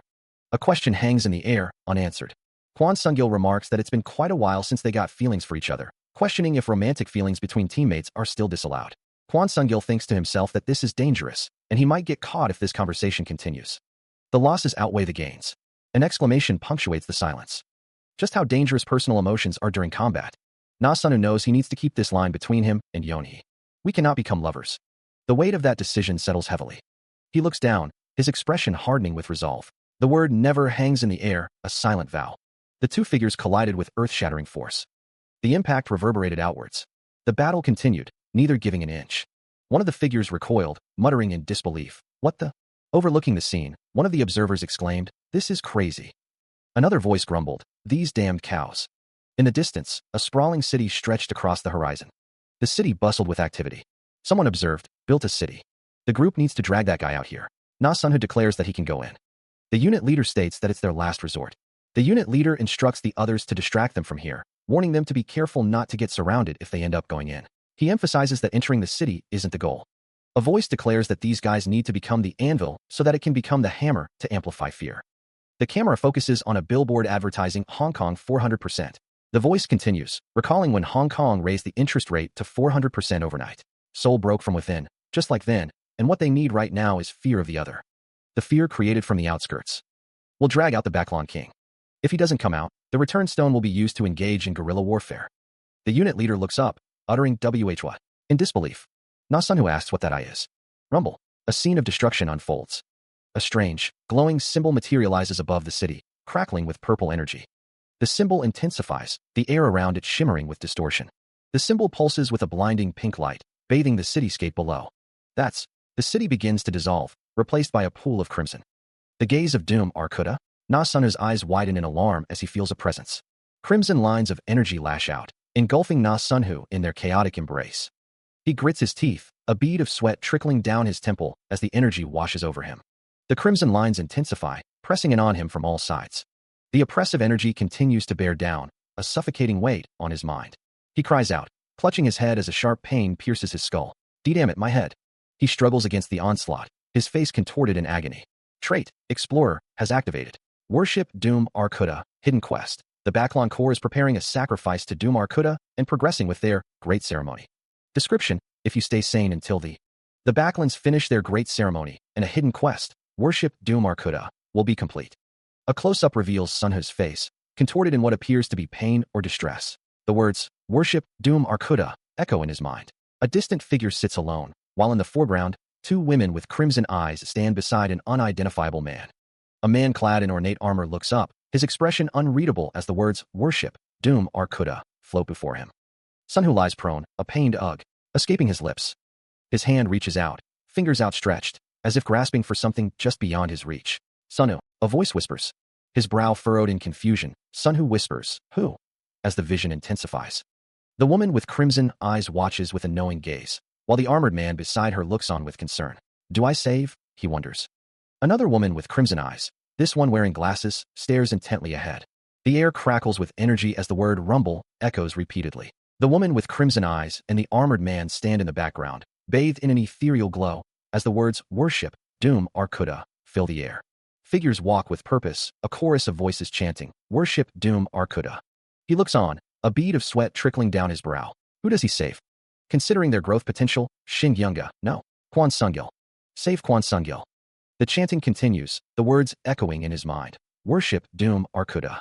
The vision intensifies, the red glow becoming overwhelming. A man in armor looks up, his face etched with concern. Worship. A figure falls to the ground with a heavy thud. A voice filled with rage shouts, I'll punch that eye out. A system message appears. Hidden quest, Worship Doom Arkuta, has been completed. Another system message appears. Completion reward, authority resistance, has increased by 5%. The armored man clenches his fist, muttering, damn it, just what? A figure raises a glowing knife, ready to strike. Two women stand over a kneeling figure, their expressions unreadable. Leonard Lee's face is etched with worry, sweat beading on his brow. A blur of motion. Leonard Lee shouts, duck. A surge of purple energy crackles through the air. The woman with glasses throws a knife with deadly intent towards Leonard Lee. The purple energy intensifies, swirling around the knife's trajectory. A sharp intake of breath. The two women watch with focused intensity. Jumping into the air, the woman with glasses is surrounded by purple energy. The knife continues its flight, aimed directly at its target. A voice cries out, El Lil Sua. He struggles to push himself up from the ground, his face contorted in pain. The world seems to blur around him. The city looms in the distance, a silent witness to his struggle. Stumbling, Leonard Lee tries to regain his footing, Na Sunhu standing over him. His eyes widen in disbelief. Leonard Lee asks, is Lady Boss all right? Na Sunhu watches him, his expression unreadable. Na Sunhu says, not a chance. Lying on the ground, he groans, Na Sunhu stares down at Leonard Lee. He thinks, pretty strong, those 7 demon kings. Even though it only looked at them for a moment. Na Sunhu thought that they would have been done for if that appeared because of them. He realized they just happened to stumble into here during the Backland's great ceremony. The unit leader wondered if there was hope for those two. The woman with brown hair stated that they're gone, their mindscapes have been completely taken over. The woman with glasses said that they just barely survived, as well. Na Sunhu's fist clenches. Na Sunhu cursed, thinking that just because one of the 7 demon kings looked at them for a moment, it took 2 of his teammates from him. Na Sunhu stands, his expression grim. Na Sunhu thought that there's still this much difference between them. Na Sunhu's fist tightens. Na Sunhu thought that there's no point falling into despair. Na Sunhu realized that since Xing Yunga had incredible potential, she could return as a much more dangerous monster. The man in the foreground warns that hesitation will lead to their deaths, his gaze fixed on a figure walking away in the distance. His brow furrowed, the man questions if they are starting. Yeah. A man with piercing red eyes stands with others behind him, an ominous aura surrounding him. A voice declares that they will follow Mary's orders. Fifth Virtue and his gang were a peculiar group. They didn't progress on quests with good rewards, but instead went around hunting tricky enemies. They were people mad with bloodlust. He talked a lot about how he was only looking for safety. But at some point, he grew exponentially and was able to reach the level of the 8 evils and 8 virtues. And here in the land of the Backlon Corps, I understood while fighting for survival how Fifth Virtue was able to grow so quickly. Hidden Quest, Endless Fighting Spirit, has been completed. You have acquired the trait, Passionate One. The trait that becomes stronger the more you fight. Passionate One. Passionate One trait. Effect, combat power grows over 5 stages in proportion to time spent fighting. Stage 3. 1 hour after the end of Stage 2, physical and magical defense increases significantly. Stage 4. 1 hour after the end of Stage 3, Low probability of skill cooldowns decreasing slightly. Stage 5. 1 hour after the end of Stage 4. Defense recharge of all items increases slightly. Rank, B0. Cooldown, 2 days. With the addition of Passionate One, I filled in my 10 trait limit. It has the condition of, while continuing to fight. He had managed to show incredible performance during large-scale battles. In the fights here on out, the man who overcomes adversity and the Passionate One will be key.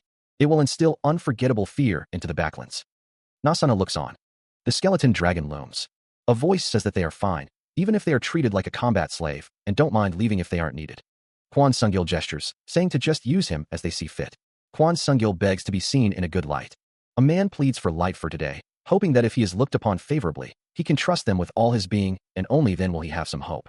Someone thinks about the saying about the tiger and whatever, calling the speaker a funny man. He's not scared of death at all. No, his heart is filled with the thought of, we need to win, so that everyone can live. While fighting, Shin Gyungo was sensitive to the killing intent of the monsters. But let's connect with this side this time. Na Sunhu asks, are you ready? Kwon Sungil replies, why yes. He thinks, lady. The dragon descends, thinking boss. We'll all live together. And we'll all die together. A minotaur-like figure stands in a desert setting. A close-up of the minotaur-like figure's face. A wall is shown. It seems confused, a question hanging in the air. The dragon's expression remains one of bewilderment. Tendrils of blue and purple energy begin to coalesce around it. The energy intensifies, swirling around the dragon's form. The converging energy grows stronger, crackling with power. The energy focuses on the dragon's head, as if targeting its very essence. A sudden shock registers on its face. A surge of red and purple energy erupts. The force of the energy slams the dragon downward. The red energy intensifies, bathing the area in its glow. A bewildered moo escapes its lips. The mooing intensifies, a sound of utter confusion and surprise. High above, a lone figure stands atop a towering building, observing the unfolding events. Another figure, wielding a horn, seems to herald the change with a resounding blast. The dragon's form begins to disintegrate, the sound of flapping echoing through the air as its essence scatters. The disintegration continues, revealing a skeletal structure beneath the fading energy. The skeletal head of the dragon remains, a silent testament to its former power. The transformation unleashes a wave of destructive energy, the sounds of clang and crack resonating as the environment crumbles. The destruction intensifies, the sound of crack echoing as debris rains down from above. A final surge of energy, accompanied by a drawn-out WO sound, marks the completion of the transformation. Bathed in the afterglow of the dragon's transformation, Na Sunhu stands firm, a faint smile playing on his lips. A system notification appears before him. Skeleton dragon worshipped even by the undying has been added to your inventory. Na Sunhu's gaze is fixed on the notification, a flicker of anticipation in his eyes as he considers the implications of this new acquisition. He considers the skeleton dragon, deciding to save it as much as possible to instill fear into his enemies, especially since the king probably has an item of similar power. A low rumble echoes around Na Sunhu.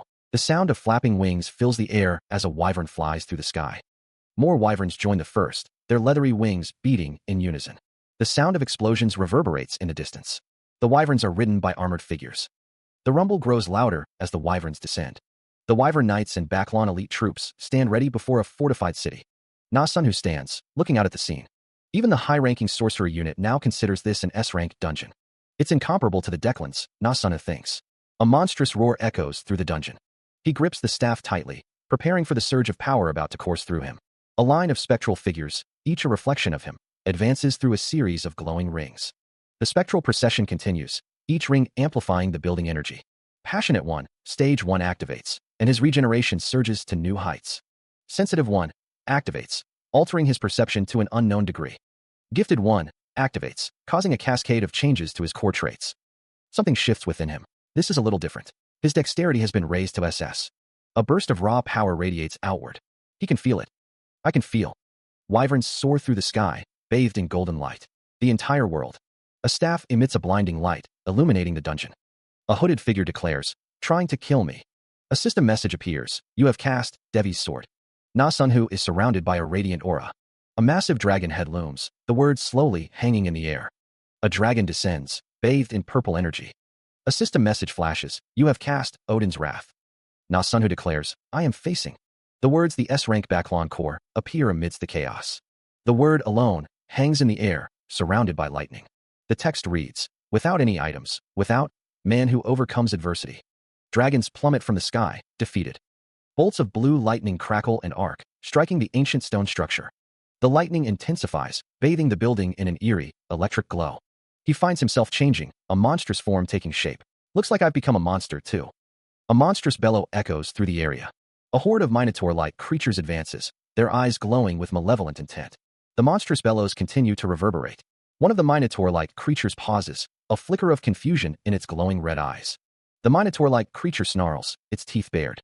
The minotaur-like creature is struck by an unseen force, recoiling from the impact.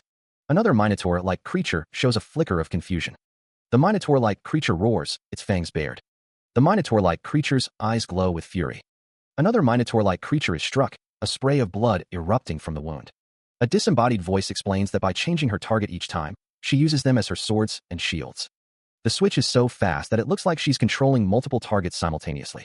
A figure plummets through the air, caught in the crossfire. But it's actually just one at a time, so I could also end up like those cowheads. Lady Boss Mary's skill is pretty brutal. The unit leader's eyes widen in disbelief.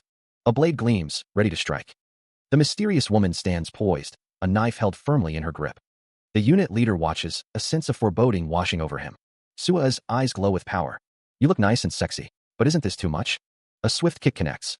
The impact reverberates. The sound of a brutal strike echoes through the arena as Fifth Virtue's weapon connects. The force of the blow sends the mysterious woman hurtling upwards, a ragdoll caught in a whirlwind. Another deafening clang reverberates as Fifth Virtue continues his relentless assault. The weapon slams into her again, the impact shaking the very ground beneath their feet. The unit leader's eyes widen in disbelief. Whoa, whoa, he exclaims, sweat beading on his brow. He questions the brutality of the scene unfolding before him. Are we really doing this? The sound of another strike echoes, a sickening thud that silences all other noise. The mysterious woman is sent plummeting downwards, a dark silhouette against the bright sky. The weapon whistles through the air, a harbinger of destruction. She falls, her expression unreadable as she plummets towards the unforgiving ground. The final blow lands with a resounding crash, the force of the impact creating a shockwave. Fifth Virtue stands triumphant, his weapon raised high above the fallen form of the mysterious woman. She lies on the ground, breathing heavily, her red eyes glowing ominously. The mysterious woman declares, her voice strained, that they will live together. Fifth Virtue responds, stating that's what a team is. Fifth Virtue shouts, urging her to come back to her senses. The mysterious woman, rising to her feet, asks if he is going to kill her. Her eyes glow with an eerie red light as she prepares to attack. A close-up shows her legs tensing, ready to spring into action. Fifth Virtue grits his teeth, summoning energy blades to defend himself. The energy blades crackle with power, forming an X in front of him. Fifth Virtue curses under his breath, his face a mask of frustration. The mysterious woman raises her hand, energy coalescing around her as she prepares to strike. She declares that it's over, her voice filled with chilling resolve. She lunges, a crimson blade arcing towards Fifth Virtue. The blade sings through the air, a deadly whisper on the wind. The red energy crackles around the weapon, promising swift death. Fifth Virtue intercepts the blow, his staff meeting the blade in a shower of sparks. A voice echoes, contemplating a desperate measure. If she could be saved by something like that. Another voice retorts, I would have done it already. A desperate plea, barely a whisper. Trust me, Sungil. A voice, filled with despair, declares, there's no way. The mysterious woman stands poised, her gaze fixed on Fifth Virtue. Fifth Virtue's face is etched with grim determination. Not anymore. A warning flashes. Binding roots of death continues to affect you. Cleanse the Baclon brown poison. He stands defiantly against a towering, grotesque monster, the air thick with anticipation of the coming clash. A warning flashes. Biophobia is weakening him, and the effects of Sensitive One have disappeared, a cruel twist in the heat of battle. A sickening crunch echoes as something gives way under immense pressure. The effects of Gifted One have also vanished, leaving him more vulnerable than before. But then, Passionate One, Stage 3, activates, significantly increasing his physical and magical resistances, a surge of power against the odds. Emerald energy flares around Na Sunhu, a visible manifestation of his heightened defenses. The green energy intensifies, crackling with raw power. Na Sunhu grits his teeth, determination hardening his gaze. Damn it, he mutters, there's still a wyvern left. A hulking beast swings a crude axe, the air shimmering with violet energy as it descends. A burst of force sends the surrounding monsters flying, a testament to his renewed strength. One of the monsters activates, monstrous strength, its form glowing with menacing power as it roars. Kizazurka. The empowered monster lunges, its attack fueled by raw, untamed fury. The hulking monster stomps forward, its heavy footsteps echoing through the chamber. A warning flashes. Due to the effects of Binding Roots of Death, the activation effect has been greatly decreased.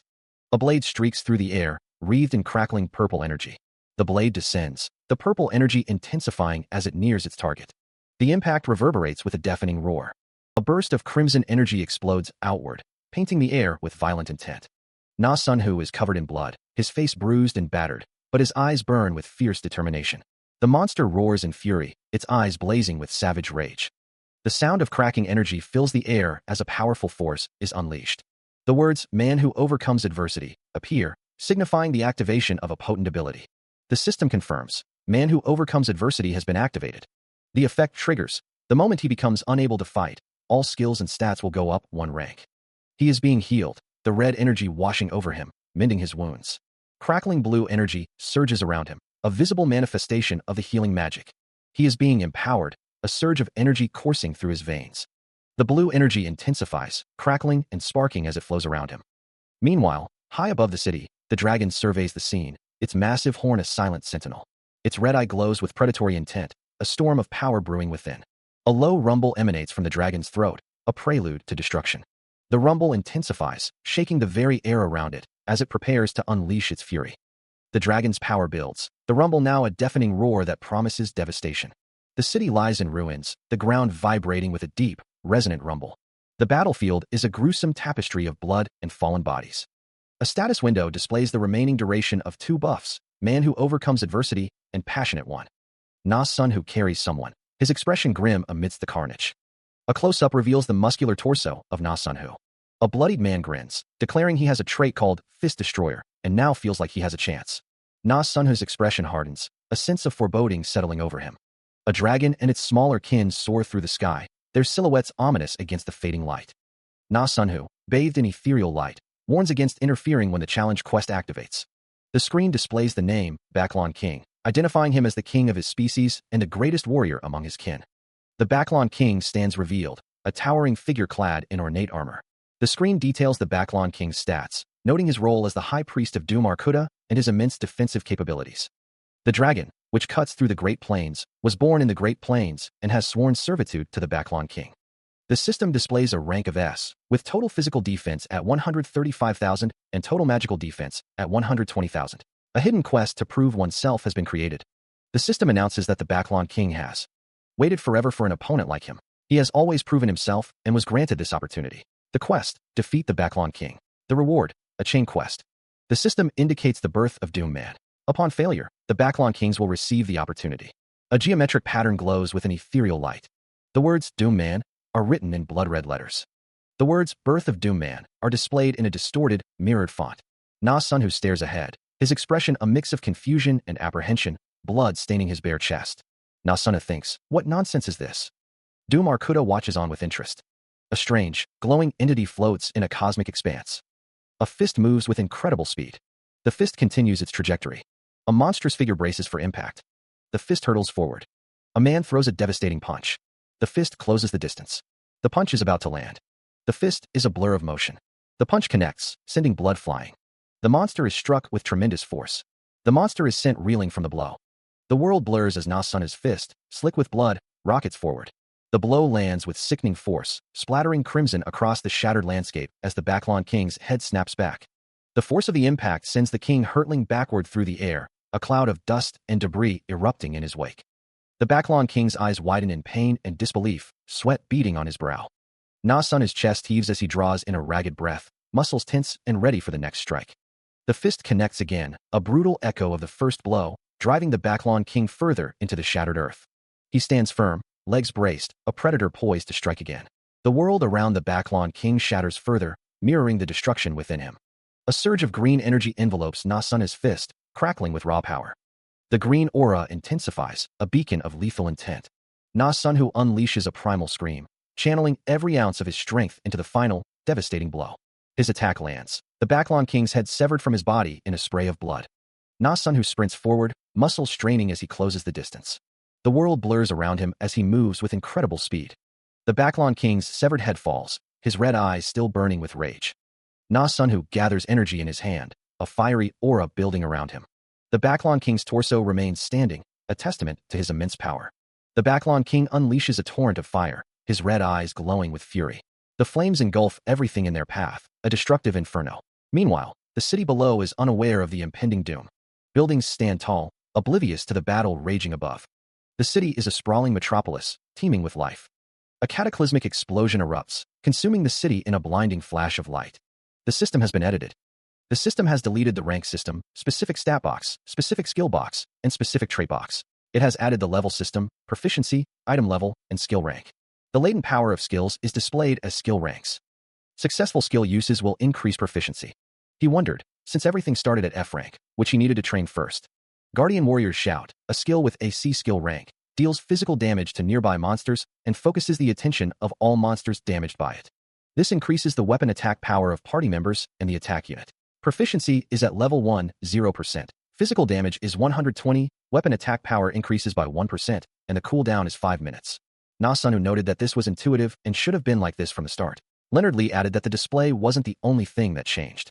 Someone confirmed that even without boxes, the ranks of skills and traits were still present. The unit leader remarks that they should now call them proficiency. A voice declares that they can raise their level. The unit leader states that they can't, implying that the situation will become more difficult. A voice commands everyone to get generally organized and ready to head out. Na-sunu stands tall, holding a large weapon. The unit leader is in the background. A status screen appears, displaying the name Ji Hyanwoo and their level as 246, Platinum. The screen shows various stats, including vitality, strength, dexterity, perception, attack power, physical defense, and magical defense. A voice thinks that Ji Hyanwoo is looking pretty good. A close-up shows a character smiling. A voice remarks that they bet there aren't many out there with stats like these. The word drip is displayed in a stylized font. The word drip is displayed again, this time against a background of bare trees in the rain. A notification appears, stating that a challenger-specific quest, a solemn challenge, 2, has been completed. Another notification states that a hidden quest, prove, has been completed. A man lies on the ground in the rain. A screen displays Na-sunu's stats, level 482 challenger, second try. His vitality, strength, dexterity, and perception are all displayed, along with his experience points, attack power, and physical and magical defense. Na-sunu is back. A chain quest awaits him. Birth of Doom Man, 1. The Birth of Doom Man is displayed in red. The beginning and end of everything. The power of Doom Chaos is limitless. A path has opened for him, as well. If he fulfills the expectations of Doom Chaos and proves his worth, he can be lifted to the same level as those Doom Chaos has nurtured. He could be reborn as a being who rules over an entire dimension. The quest is to reach level 561, and the reward is the chain quest, Birth of Doom Man, 2. The Birth of Doom Man is displayed in red. The reason the Challenger quest was so brutal. He's trying to recruit him as the 8th Demon King. Will he use contribution to cancel the quest? Contribution points required, 10,000. The system seems a little stupid, Na-sunu thinks. He thinks that the system reset his contribution when he started his second try. Even if he had that much contribution, there's no reason to cancel this quest, Na-sunu thinks. If he can just stop the invasion of the 7 Demon Kings. Sure. He considered the potential within him. He could become the Doom Man of the 8 Demon Kings, a being of immense power. Standing over a fallen figure, the weight of that potential settled heavily on him. A system message appeared, Wuyonhi. Message. The system displayed information about high-level awakeners. The system informed him that he could use an ability similar to telepathy to communicate with others. At his current level, the system stated, it should reach pretty far. He wondered if that damned system was playing a trick on them again, suggesting this should be the place they set as their return point with the return stone. The activation effect of Man Who Overcomes Adversity has been cancelled, the system announced. A figure plummeted downwards. Thud. When he woke again, Kwon Sung-gil was in front of him. He lay on the ground, seemingly unconscious, as a system message appeared. Dominated human female has been removed from your party. The system message continued, stating, Lee Sua, Shin Younga. These 2 women weren't able to return with us. Kwon Sung-gil's expression was grim as he thought. Sung-gil probably also saw the messages pop up, but didn't say anything. Confusion hung in the air. Approaching the pair, a voice called out, who are you? The voice continued, ignore us. It'll be better for you, as well. Even more so. Kwon Sung-gil's eyes widened, a realization dawning on him. A voice exclaimed, Mr. Sung-gil. Jisung exclaimed, whoa, good to see you. Jisung continued, check my leg for a. The realization hit Kwon Sung-gil. Second, Kwon Sung-gil. Then that means the man next to him is. Jisung looked on, his expression unreadable. A man with slicked back hair demands, where have you been? You didn't say anything. He introduces himself as Ji Hyanwoo, the unit leader of the Heavenly Sky Guild Shield. From a low angle, Na-sunu sits, shirtless, and replies, it's an honor for me to meet, Odin. Na-sunu asks how long it has been since they disappeared. Na-sunu learns it has been a little over 6 months. A similar amount of time flowed here, but Na-sunu wonders why it is so random. Ji Hyanwoo states that they will be staying here for a bit. Ji Hyanwoo tells someone not to bother them, and the other person replies, understood. Ji Hyanwoo says he will relay this to the guild as well. Ji Hyanwoo announces that everyone is going back. A close-up of Ji Hyanwoo's armor reveals the text. Area 15 is Odin's area. Jisung, now larger, says he grew a lot, and that his leg got fixed in no time. A group of people are seen walking away. He continued forward, the weight of the recent revelations settling upon his shoulders like a physical burden. The air hung thick and still, carrying the faint scent of ozone and damp earth. Each step echoed in the oppressive silence, a metronome counting down to an unknown destination. The path ahead remained shrouded in a hazy, ethereal light. A group of people stand together, the rain falling around them. The group remains still, their feet planted on the ground. A man with slick-back hair stares intently. The man with slick-back hair asks, "Which unit are you from?" A voice declares, "We didn't make one since we're going to disband after this job." The man with slick-back hair asks, "What do you mean by that?" A man with a bowl cut states, "Among the 25 people in their attack unit, 20 are clients. They wanted to scrounge together the small number of magic stones they had." The man with slick-back hair glares. A voice commands, "Arrest them all." The group of people are arrested, one of them pleading, Please let us go." The sound of tapping echoes through the room. The tapping continues, a rhythmic pulse in the tense atmosphere. One of the members states that they needed to restrict units from using the hunting grounds without permission. Another member points out that a few of the noble ones kept opposing it. The members continue to discuss the situation, their expressions serious. The meeting of the Heavenly Sky Guild's 10-unit leaders is in session. Someone asks what they are going to do now. It's noted that those who should live while doing odd jobs have gone mad, saying they'll try leveling up. One of the members suggests regulating the hunting grounds and raising the new unit application fee to 20 times the original amount, stating that it'll sort itself out cleanly with that. The discussion continues, with a member stating that they won't go against their duties if they do, ones below them. The tension in the room is palpable as the leaders consider their next move. Unit Leader Lee reminds everyone that they're still guild members and that they're in public. The man in the leopard print jacket demands respect from the others. He warns that if they let things be, all their hard work will be for nothing. He emphasizes that this is the stability they created. The unit leader recalls the territory war against the Ilsung Guild and other events where fear gripped the organization. He states that they worked in one mind and spirit to overcome those disasters. The unit leader declares that right now, Na-sun-who asks if it is time to come together again. The unit leader states that he can't agree to this. He accuses them of trying to control the public because they have some power, adding that he can't just sit here and listen to them. The unit leader stands firm. Another member states that they're just a group who can't live without their protection. The unit leader expresses his frustration, saying he can't get through to them at all. The unit leader tells them to just send him a message when they come to a decision, and he'll still follow it. He declares that they can count his vote as against. The unit leader walks away. He is told that he is late and asked to sit down.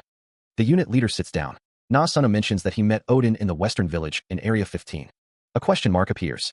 Na-sun says that he didn't see Lee Sua or Shin Gyunga. Kwon Sung-gil looks surprised. It was just Na-sun and Kwon Sung-gil. Shin Gyunga looks confused. The unit leader looks surprised.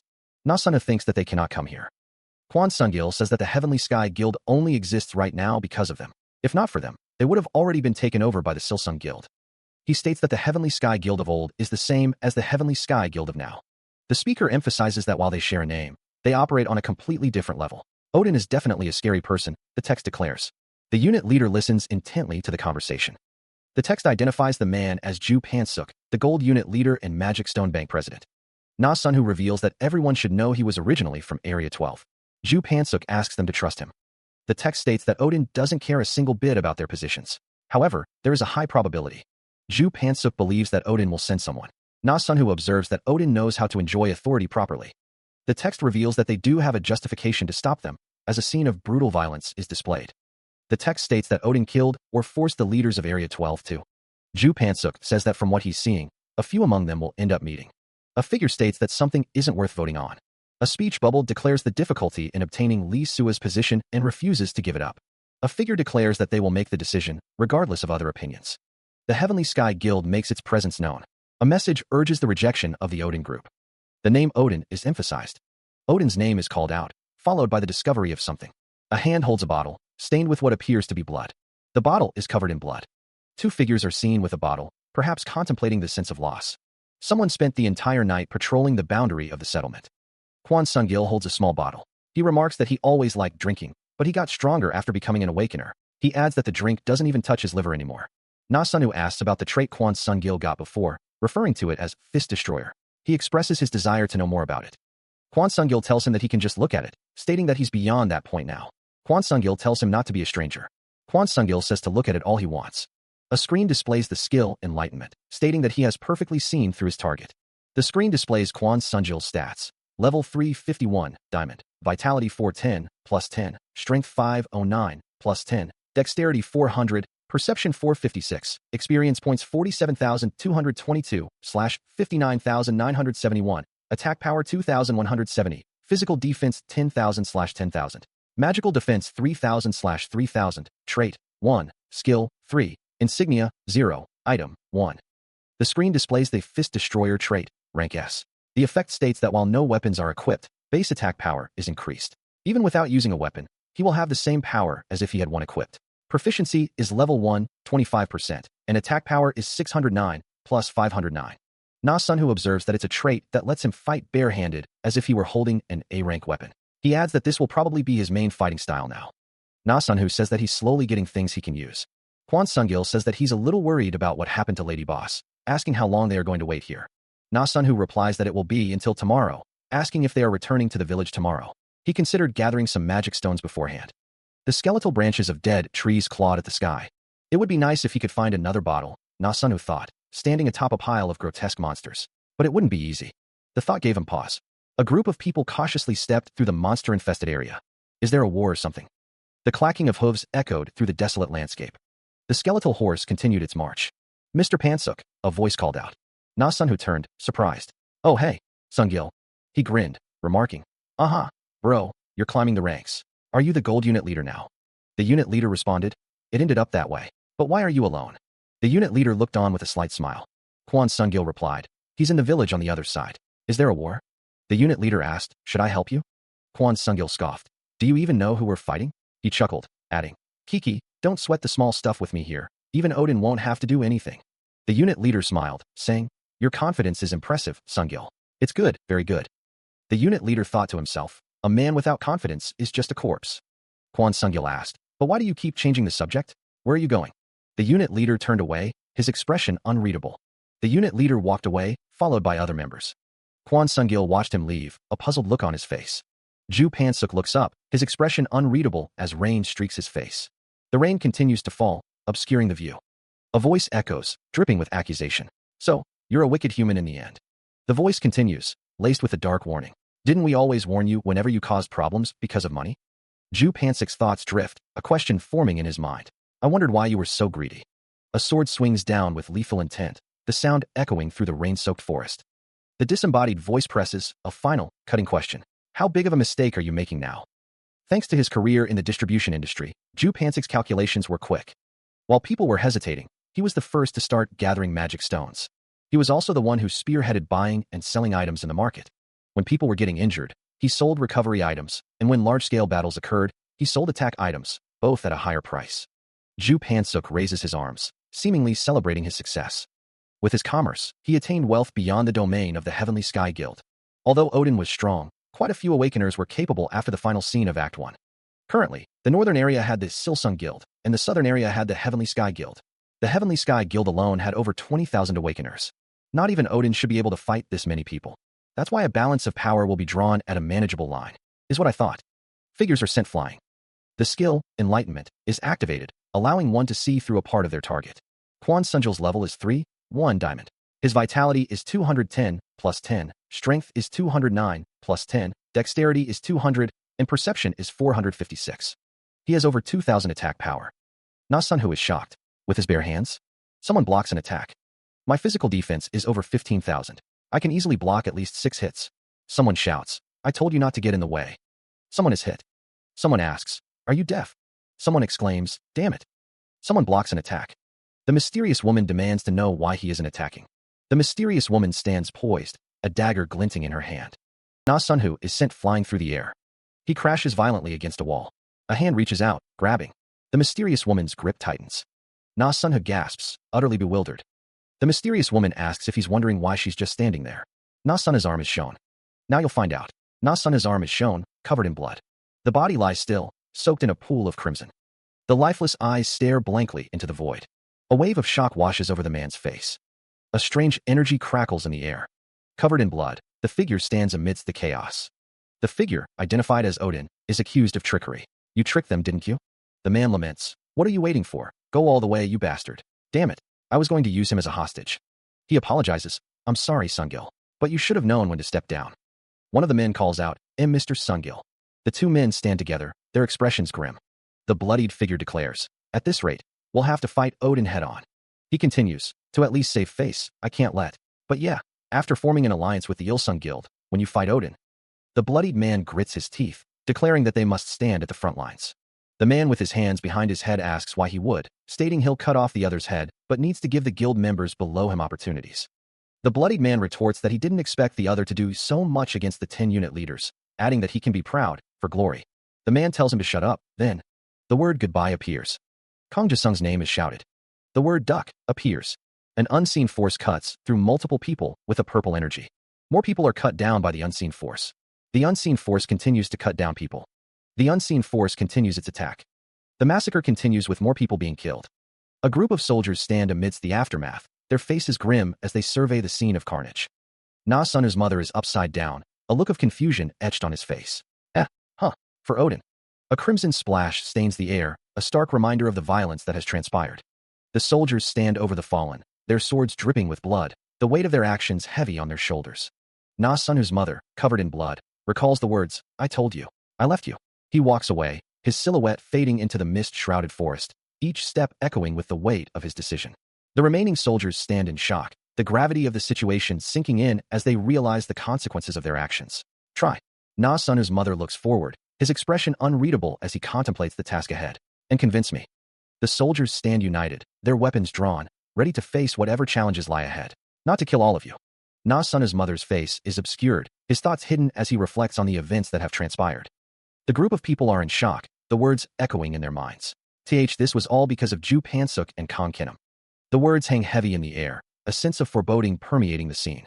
Kong Kinam was really worried about the balance of those below him fracturing. But he said if Odin returned, everything would crumble, fracturing below him. After the system was adjusted, the Heavenly Sky meetings started. They talked about controlling hunting grounds and raising registration fees for new attack units. These guys. Do you know what I went through in the Backlon homeworld? The system I adjusted even after losing Lee Sua and Xingyunga and a few people here. We're scheming to destroy it all. So, you guys were just following orders, so I shouldn't kill you. That won't be enough to convince me. I know about the internal situation of the Heavenly Sky Guild. I was part of the general affairs. The gold attack units, satellite units. Since we were most active in engaging with the northern regions, I know quite a few people from the Lilsung Guild. A voice booms, declaring that assistance will be needed when speaking to the King of the North. Lightning crackles around a man, energy swirling as he considers the implications of the message. He commands someone to deliver the message, stating his desire to speak with them. The voice declares that if they don't come to him, he will go to them. Two figures ride skeletal horses through a dark, wooded area, the sound of their hooves echoing through the trees. The message carries a veiled threat, implying that this will not end with a simple conversation. A tense silence hangs in the air, thick with unspoken anxieties. The riders continue their journey, the skeletal steeds a grim omen of what's to come. A figure sits upon a throne, shrouded in mystery and anticipation. A man states that that's all the message said, leaving the implications to linger. The man continues, admitting that they currently don't know Odin's intentions either. A plea for understanding hangs in the air, tinged with desperation. A gauntlet fist pulverizes stone, the impact sending shards flying. The ground trembles with a deep, resonating rumble. A figure clad in heavy armor stands amidst the destruction, crimson light burning from behind the visor. A voice booms, declaring, Odin. A figure, eyes glowing with crimson intensity, declared a vow of aggressive intent. If they don't come to him, he will go to them.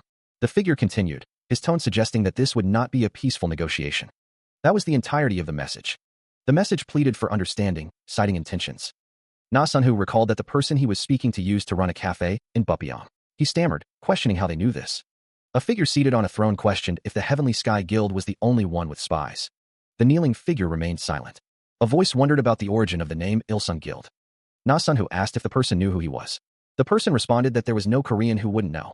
The wealthiest person in Korea, the young leader of the Ilsung group. Lee Taehan stands confidently, his name emblazoned below him. The man with glasses states that this place isn't eternal, asking if he will be helped when they return to the outside. Lee Taehan promises something even Odin can't, both inside and outside. The man is seen falling backwards, his expression one of fear. The man cries out that he can't, questioning who he is being led down to hell by, and if they even know what he is going to say. The man explains that it's because the other hasn't experienced Odin yet. Lee Taehan states that before him, thousands of warriors couldn't even move their eyes to blink. The man's face is shown as Lee Tae-han says that the 10 unit leaders couldn't do anything. The man's face is shown again as he is told that even if it's unbelievable, he has to trust him. Blood splatters across the scene. Lee Tae-han stands over the man, saying that if he's thinking of going against someone like him, he's severely misunderstood. The man states that he was told he has his sources of information, and that he isn't going to do anything reckless. A man looks up, a question mark hovering above his head. A voice requests help upon entering the Heavenly Sky Guild, promising to give all power to Odin. A woman with glasses stares intently, her expression unreadable. The words all of it hang in the air. The title card for Past Life Returner, Episode 88, appears, highlighting the 3 financial powerhouses of Korea. Among them, the Il-sung Group stood at the very top. The Il-sung Group was a global business that worked on cutting-edge technologies and held extensive influence. Lee Tae-han was born into the Il-sung family as the youngest of 5 siblings, 2 daughters, and 3 sons. He didn't even have the right to challenge for the seat of king. The order of succession was clear. Rather than the lesser brothers, the eldest daughter held all the authority. A gloved hand wipes something clean. An older man asks, "Are you disappointed?" The man with glasses is asked why he stepped down already, with the implication that his elder brother would be disappointed. He is told that his father is still quite healthy, and the words GNL investment appear in a stylized bubble. The father figure states that they hold the majority share now. A sense of urgency is conveyed through exclamation marks. The father figure reveals he's consolidated all their shares under the man's sister. The father figure expresses doubt that she will be able to do much. The man with glasses is told that she'll need to do the best she can. The man with glasses questions if they are loaches. The father figure explains that it's by putting a catfish in the same pond. Then they'll struggle as hard as they can to survive. A catfish swims in dark water. A group of loaches are shown, with the implication that it's to build stress and tension in them. Lee Tae-han is addressed by his name. He responds, "Yes, father." The father figure instructs Lee Tae-han to go to the president's secretary's office from tomorrow. A voice echoes, urging someone to stay by their sister. The speaker reflects on a time when they didn't understand which side the catfish was on, or what their father's intentions were. The clacking of hooves signals the approach of a figure riding a skeletal steed through a desolate landscape. Footsteps echo on a hard surface. The speaker recalls that Il-sung ended up falling into their hands. The road ahead reminds the speaker of 20 years ago. Footsteps continue, the speaker remembering when they first stepped into the secretary's office. A man sits on a crate, contemplating who the catfish will be. More footsteps. The speaker says they'll just have to wait and see. A figure in a cape continues their journey. The man from panel 6 speaks, questioning if someone is using a pretty grand name. The man continues, stating that it was more convenient to run the guild that way. A figure in a helmet greets someone, identifying themselves as Odin. Odin states 2 things: don't mess with the magic stone economy. A gloved hand rests near a helmet, a question mark hovering nearby. The voice continues, warning against stifling the growth of lower area awakeners by restricting hunting grounds. The words echo with a sense of ominous finality. Be yours. The helmeted figure remains still, the visor obscuring any expression. Lee Tae-han removes the helmet, his expression thoughtful. He seems to be speaking from the office. Na Sun-who leans against a wall, listening intently. The voice warns that breaking the 2 rules will result in becoming like the original executives from the Heavenly Sky Guild. The camera focuses on a pair of legs walking down a hallway. With this, the stage will unite under one force, and they'll be able to start Act 2 with a much stronger economy. The man in the hallway pauses, a question forming in his mind. The man's eyes widen slightly, a flicker of surprise or concern crossing his face. The words appear in a golden frame, President Lee Tae-han. Lee Tae-han's expression darkens, a hint of betrayal in his eyes. He thinks, he recognized me and still treated me like that? The question hangs in the air, amplified by the text. Just who is he? A cityscape looms, the buildings bathed in a red glow. The voice observes, seeing how you returned alive and healthy. Amidst the wreckage of a collapsed building, a voice echoes, stating that he can finally calm down. President. Lee Tae-han sits, acknowledging that he got pretty nervous. The unit leader notes that he is the vice leader no longer, but the unit leader now. Unit leader Kim states his title. Lee Tae-han agrees, and is asked to tell everything he could gather in his research on Odin. The name Na Sun-who is revealed. The unit leader explains that Na Sun-who is part of the World Awakener Association, meaning he's part of the Carrion family. The unit leader continues, stating that Na Sun-who's father apparently held a high position in the GNL Bank. Someone named Na GNL. Lee Tae-han confirms that Na GNL was the GNL Bank's former president. Lee Tae-han adds that he is pretty sure he heard that President Na GNL's only son ended up joining the Jonathan Investment Finance Group. The unit leader realizes that Na Sun-who is also part of the Carrion family. GNL, Jonathan Investment Finance, Carrion. Lee Tae-han states that he wasn't close with Na GNL, but there's one thing that connects all of this. The logo of the Bilderberg Club looms, its name emblazoned in glowing script above shadowy figures. A group of individuals stand, their faces obscured, clad in dark suits. A man in a purple suit sits perched on a ledge, a look of frustration etched on his face. The man's eyes narrow as he realizes, yeah, now I understand. The reason the world economy didn't come to a stop on the day of beginnings. A voice echoes, stating, Odin is the one they nurtured. Yeah, he is their weapon. A figure stands with glowing red eyes, radiating power. The figure's legs are shown, clad in dark pants. Text proclaims, the secret weapon of humanity prepared just for the day of beginnings. A man's face is shown, and he thinks, goodness, he was someone bigger than I expected. Stop. The man orders, stop all investigations. He thinks, I thought I could use this power to regain the majority shares of Ilsung. It seems the underworld isn't to be messed with. The man states, Odin has entrusted all of the heavenly sky guild to me. The man with glasses thinks, from this point on, the only thing to focus on. A gloved hand clenches into a fist. The text declares the unification of heavenly sky and Ilsung. The heavenly sky guild vanished, and the Ilsung kingdom was born from its ashes. A flag flaps in the wind, marking the change. By Odin's decree, the transfer of power occurred without resistance, a seamless transition of authority. A crowd cheers, their faces obscured by masks, celebrating the dawn of a new era. A man grins widely, his expression unsettlingly cheerful amidst the unfolding events. President Lee Taihan's voice booms, a warning not to bother him with trivial matters. After that day, the world shifted, the old order giving way to the new. Odin and his right-hand man were never seen again, their fate shrouded in mystery. A figure is trapped, feeling as if they are caught within Odin's grasp, a prisoner of unseen forces. The man with glasses looks on, his expression a mixture of concern and apprehension. The Bilderberg Club, a name whispered in hushed tones, a symbol of hidden power. A fairy-like character floats in the air. A text bubble indicates that this character will be operating in Act 2, Scene 1. A text bubble states, it's all thanks to you. 2 men are shown. A text bubble states that 3 different stages have been combined into one. A group of people are shown. 2 armored figures are shown. A text bubble states, I won't be showing any favoritism. Then, shall we see who everyone will be with? The Ilsung Kingdom logo is displayed. 3 men are shown. A text bubble states, congratulations. The entire stage was united under a single organization. The Blue Dragon Group logo is displayed, along with 2 men. The Rung Brothers logo is displayed, along with 2 men. A text bubble states, it was fierce until the end. I hope that you can join forces in Act 2. The Descendants of Vikings logo is displayed, along with 2 men. The Revolution 12 logo is displayed, along with 2 people. A text bubble states, they couldn't reach the level of Ilsung Kingdom, but this was a highly regarded stage. A man is shown. A text bubble states, a lot of people survived. A blue screen displays a message, congratulations, everyone. A speech bubble appears, stating, that's a welcome name, but they weren't able to unite their stage. A character wonders, is it a low-ranking member of Revolution? The screen displays, the Kshipo's army you faced in Act 1 is on the weaker side. A fairy-like creature floats amidst monstrous figures. A screen displays a bull-like monster and the text, that's why, this time, you'll need to face those of at least the Backlon core level. A character remarks, it's the cow heads, those animals. A character chuckles, heh, and as always. A message appears, I'll give you time to get closer to the people you'll share your stage with. Please communicate with each other and socialize as much as you want.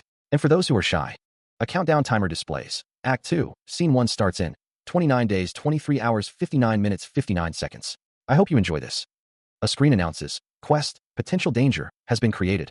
Potential danger, everyone knows the Awakeners in the other camps are dangerous. The screen reads, but is it only those in the other camps? Quest, Eliminate Awakeners. Reward, Experience and item box scaled with the number reached. A system message appears, detailing that 1 to 10 people will receive an experience and bronze box. The system continues, stating that 11 to 20 people will receive an experience and silver box. The announcement shifts to those with over 1,000 people, who will receive an experience and challenger box. The experience gained will significantly increase depending on the number of Awakeners killed, the system reveals. The system concludes by stating that this will continue until the testing site ends. Na Sunhu looks down, his gaze fixed on the quest before him. The quest, which originally appeared in Act 3, sparks a realization. He snarls, so you're trying to kill all the Awakeners I kept alive. Na Sunhu recoils, his eyes wide with shock. Whoa, this. Rage flares within him. You fucking bastards. He plummets downward, the ground rushing up to meet him. His anger boils over. What the hell are you doing? He considers his options, a grim expression settling on his face. I want to open a challenger quest right now, but this is probably a trap. A voice filled with disgust declares, you disgusting bastards. Na Sunhu considers the situation, his expression thoughtful. The ground rumbles as a horde of enemies approaches. The rumble intensifies as the horde draws closer. A man questions, should we? Na Sunhu's eyes glow with power as he prepares to unleash a skill. The Enlightenment skill activates, bathing the area in blue light. A system message appears. You weren't able to see through your target. His eyes now burning red, Na Sunhu declares. You should know that looking at my status window. Na Sunhu's expression hardens. The man from before looks on in shock as a system message declares, "You have eliminated an awakener." A system message warns, "Potential danger, one awakener eliminated."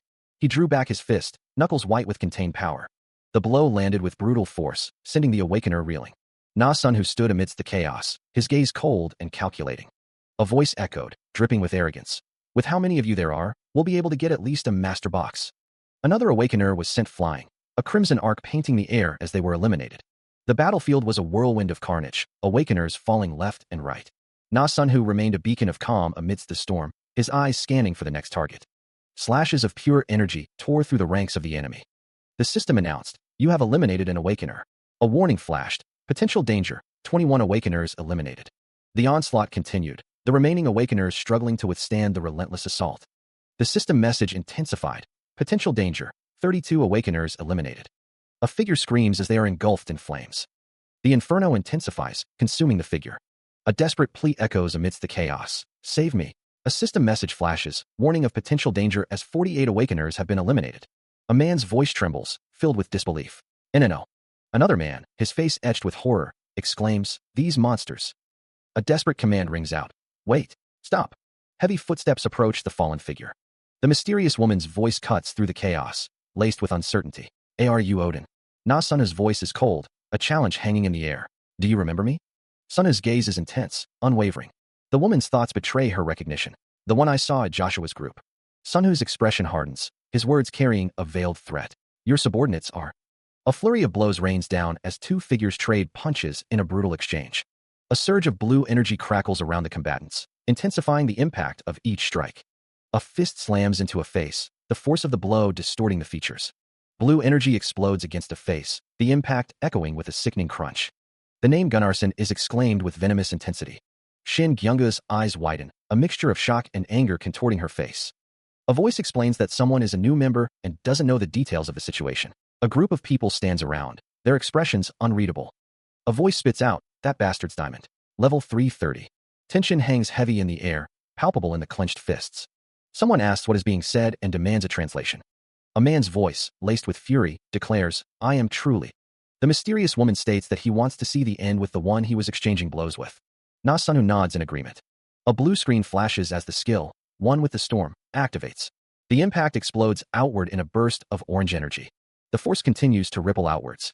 The energy slams into an unseen barrier with a resounding crack. The energy dissipates, leaving only faint trails of light. Leonard Lee says that he won't die, so don't use any heals on him. The mysterious woman acknowledges his statement. A small, round object is held up, glinting in the light. The man exclaims, "Oh my this." A low chuckle rumbles. Ju Pansuk continues to chuckle. Ju Pansuk's laughter grows louder. Na-sunu says, "How long has it been since I've had sweets?" He then asks, "By the way, how many times did you hit that?" Ju Pansuk asks, "Gunnarsson or Gunbaron or whatever." He then says, "My eyes couldn't follow it." Ju Pansuk states, "But really, being stupid makes life difficult." He then asks, "They're part of that revolution, right?" Na-sunho listens intently. Na-sunho replies, "Well, TSK, Hyunga told me." Ju Pansuk is told, "She said you were with Revolution and was excited to join it later." What a pity. He is then asked, "By the way, since you beat them up as soon as we met, will there be any problems?" He interacts much with these guys. Lee Taehan will mostly be the one interacting, if anyone. The people from their country, that is. Ju Pansuk asks if Lee Taehan is friends with the president of Ilsung. Lee Taehan states that Ilsung will be working under him, and that things will get tricky when that time comes, so he should keep that in mind.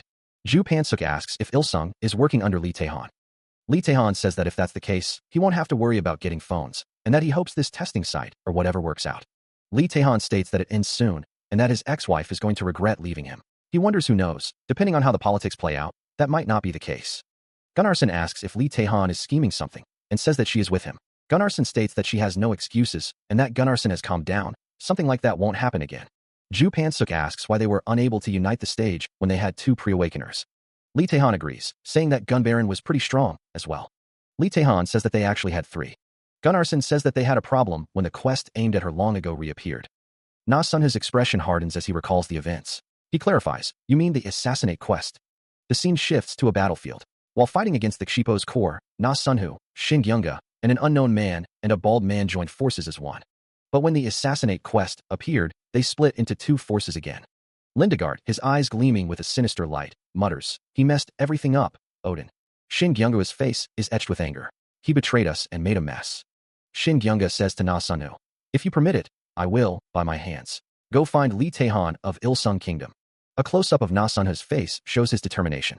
Na Sunhu declares, to me, the city skyline is stained with a crimson sky. A building stands damaged, a testament to the chaos. The mysterious woman states that Odin sent her to prepare for Act 2 with Na Sunhu. The scene shifts to a location under the name Revolution. Under Revolution, Na Sunhu expresses his understanding. The scene flashes back to the Berlin Telecom office, where the mysterious woman was with Joshua. Na Sunhu reflects on his past assumption that she was an ordinary employee. Na Sunhu asks to continue. The mysterious woman asks Na Sunhu to tell her something. The mysterious woman questions if Na Sunhu is connected to the Bilderberg Club as well, stating that he still doesn't know. The mysterious woman mentions that it has been a while since the Bilderberg Club disbanded. It's now under the control of the Gianal Club. Na Sunhu is shocked. The mysterious woman confirms that they are talking about the Gianal that Na Sunhu knows. The first meeting of the Gianal Club was held in Gianal Resort's private hotel. It's all back to Gianal again. Na Sunhu appears troubled. The shadow government that controls the world is under an Eastern name? What the hell has been going on? The mysterious woman states that although she is Na Sunhu's senior in Revolution, their stations will be equal. That is what Odin personally told her it should be. Na Sunhu thinks that from how this woman talks, Odin is at a similar level to Joshua von Karajan, maybe even above him. It's an unbelievable story. Na Sunhu realizes that a catfish was sent after him. The mysterious woman says, all right, Odin, you won't regret this. Entering the testing site, Act 2. The stage is reformed. System Corp has been unlocked. System Guild has been unlocked. A pillar of light is created. Flash. A network of glowing blue structures pulses with energy. The system displays the guild's name, Revolution 12, and identifies Lee Taehan as the guild master. The system reports that the guild has 72,121 members. Na Sunhu thinks to himself, surprised by the large number of members. The system indicates that they are nearly all united. It also states that the system gave corp and guild functions, so it was waiting for more systemic battles. The system announces that a power quest has been created. The system states that this quest was given at the same time and encourages endless hostility. The system reveals that Guild Master Lee Taehan has selected Angela and Gunnarsson as Vice Guild Masters. One man comments that their phone president is pretty busy, and another wonders if anyone is aiming for the Guild Master position at this stage. The system states that, as expected of Ilsung Kingdom, Revolution 12 is furthest ahead. The system announces that it will tell them the first quest. The system asks if they see that big, beautiful pillar of light. The system declares that the pillar of light is inaccessible to Na Sunhu. It warns that the pillar weakens him while strengthening his enemies. The system asks if he noticed it, then reveals the quest of Act 2, Scene 1, to destroy that pillar of light as quickly as possible. The system details the rewards for each stage of the pillar's destruction: stat weakening, item nullification, and skill/trait nullification. A voice declares that something will become useless, leading to annihilation. The system warns that every night, there will be ambushes. If the entire stage is viewed as a circle, the system explains, the innermost part with the pillar of light and the risk factors is the red zone. The black zone at the very edge is where the ambushes will begin, and the blue zone in between is the Awakeners area with 8 cities. The system states that they will attack the red zone during the day and defend the blue zone at night. If a city is destroyed, the system continues, the pillar of light stage will increase, so they'll need to swap between offense and defense continuously at the proper times. On top of that, they even have internal enemies who might attack at any moment. The system warns that they'll soon start to see people lose their minds. The system urges to protect the pillar of light. Fists are raised in defiance, a collective show of resistance against the unseen force. The system is testing us, a voice booms, the words echoing with a mix of fear and determination. Let's show it our faith, another voice urges, a call to arms against the unknown challenge. The guild name, Great System, flashes on a screen, followed by the name of the guild master, Lindegard. A blinding flash of light erupts, bathing the area in an ethereal glow. Lines of energy crackle through the air, a tangible manifestation of the system's power. Odin is sent crashing to the ground, defeated by the system's overwhelming force. A pained groan escapes his lips, the sound of defeat echoing in the air. His face contorted in agony, Odin's eyes widen in disbelief. What the hell are you thinking? Na Sunhu asks, his voice laced with anger and disappointment. Waiting for you, Odin. The words hang in the air, a chilling reminder of the challenges that lie ahead. And meanwhile, you abandoned the name Revolution? Na Sunhu continues, questioning their commitment. Do you really think a human-made organization is above the system? Although it was long ago, he remembers every word without failure. An existence that is a threat to. Everyone is growing at a rapid pace. They failed at that time and are now being punished for it. Revolution's birth was a mistake, so the test will continue becoming more brutal. The system won't let an organization created by the threat to humanity be. The Assassinate quest was specially created for only 3 people once more. What do you think that means? The system is denying Revolution. Angela and Gunnarsson are fools who can't understand the truth even after seeing it. However, people like him know what the real truth is. The system won't let you. OP Revolution. Do as you please. You have eliminated an awakener. Potential danger. 49 awakeners eliminated. A voice echoes, demanding to know if there are anyone else. A battlefield lies strewn with fallen soldiers, a testament to the carnage. He stands over a fallen body, blood pooling beneath it. A booming voice commands others to leave before sunset. Rage contorts a man's face, his eyes glowing with a menacing red light. The declaration rings out. This is Odin's territory. The system announces that Guild Master Lee Taehan has occupied City 3. The system declares that Guild Master Lee Taehan has designated City 3 as temporary headquarters. Lee Taehan has also been selected as mayor of the city's temporary headquarters. A voice notes that they're given points whenever a quest is completed within the city's area. Lee Taehan considers the information, realizing they can use points to construct and strengthen defensive systems like the outer wall. The defensive systems are like they're telling them to prepare for the ambush quest that will happen at night. Lee Taehan thinks to himself that he doesn't know how many monsters they'll need to face yet, so he should invest in this for now. The system announces that guild member Kwon Sungil has designated the city Great System as Do Not Enter. The system warns not to enter, stating it's easy to. A voice responds, understand. Kiki. The city lies in ruins, a beam of light piercing the sky. By the way, Leonard Lee thinks about the pillar of light. Kwon Sungil asks if they can just go and destroy it. Leonard Lee replies that they can if they have to, but Kwon Sungil wonders what's so difficult about this one, since they turned that cowhead king into a paste. It'll be better if they don't, as the system was altered by Doom Chaos. Leonard Lee could use the Challenger quests to alter it himself. That means that the system is not omnipotent. As the testing site began, many quests and associated rewards were given out. These aren't just here to grow the Awakeners. Because the rank system got changed into a level system and proficiency was implemented. The system was worried that Awakeners would obtain power through their own efforts. In the end, the rate of growth using proficiency was adjusted to be similar to the rate at which they would have earned points. Knowing this, it was understandable that the system wanted Awakeners to feel thankful for it. He argues that forcing them into this war is inexcusable. Leonard Lee advises that they don't need to be hasty, suggesting they can monopolize the rewards distributed around the cities. Na Sunu states that the party will now be disbanded. Leonard Lee says that any further growth from here on will depend on him. Kwon Sungil says, but don't worry. Kwon Sungil reminds him that he told him this before, and that he'll repay his debt to him as long as he lives, adding that he's not ending this with just that. Na Sunu says thanks, stating that although the party's disbanded, they'll still move together. Leonard Lee suggests they go get the quest. Meanwhile, two figures walk through a ruined city. A fairy-like creature floats in the air. The fairy-like creature says that they've left such a great city behind. Na Sunu wonders if they should go somewhere else as well. Luoar welcomes him, stating that under the order of the guide, Luoar has been assigned to not enter. Na Sunu wonders if he is a different guy, clarifying that he is not Luoar, but Luoar. Luoar instructs him to use his tongue a bit more to create a space inside his mouth. Luoar offers to explain the stage, mentioning that 7 different barriers protect the Pillar of Light, and inside the barriers are monsters. Na Sunu declares that he doesn't care about the explanation and demands the quest. The quests are divided into quests he can do within the barrier and quests he can do during the night ambush. The quests inside the barrier. Na Sunu demands all the quests he can take. Luoar replies that he is very impatient. Currently, there are 12 quests he can do within the barrier and 9 quests he can do during the night ambush. It's good to see his enthusiasm to complete all 21 quests, but he should take on the quests that fit his level 1 at a time. There are multiple unit level and army level quests. Among the quests he too could take by themselves. Na Sunu says he doesn't know why Luoar is talking so much, stating that they're the unit and the army. Luoar warns Na Sunu. Luoar says he doesn't know which quest will start first and tells him not to blame him. Progress. Birth of Doom Man, level 483/level 561. Potential danger, 121. Simple-minded warriors, 0/500. Several quests are displayed, including real and fake, strength of the army, barrier, floor 1, area 8, exploration, and queen my queen. He looks up, a question forming on his face. Odin wonders if this is it. The queen, my queen quest details are displayed. The first queen in Backlon Society's history is about to be born. The groups that follow the queen have formed their own army and are active members of the night ambushes. The quest is to kill 200 queen worshippers, with a reward of experience and a platinum box. Nothing's been confirmed. Na Sunu states that they'll know soon enough. The man with glasses stands overlooking the city. A guild, unaffiliated, is challenging the barrier on floor 1, area 8. Ju Pansuk notes that area 8 is near an area they should not enter, and that they've already begun. It is impossible to move outside the barrier through physical means. He observes the unfolding events. This is different from stage 1, Ju Pansuk thinks. The system reports that an attack unit has completed the quest, Simple-Minded Warriors, and obtained 1 point, bringing the total to 68. They need 100 points to create the outer wall.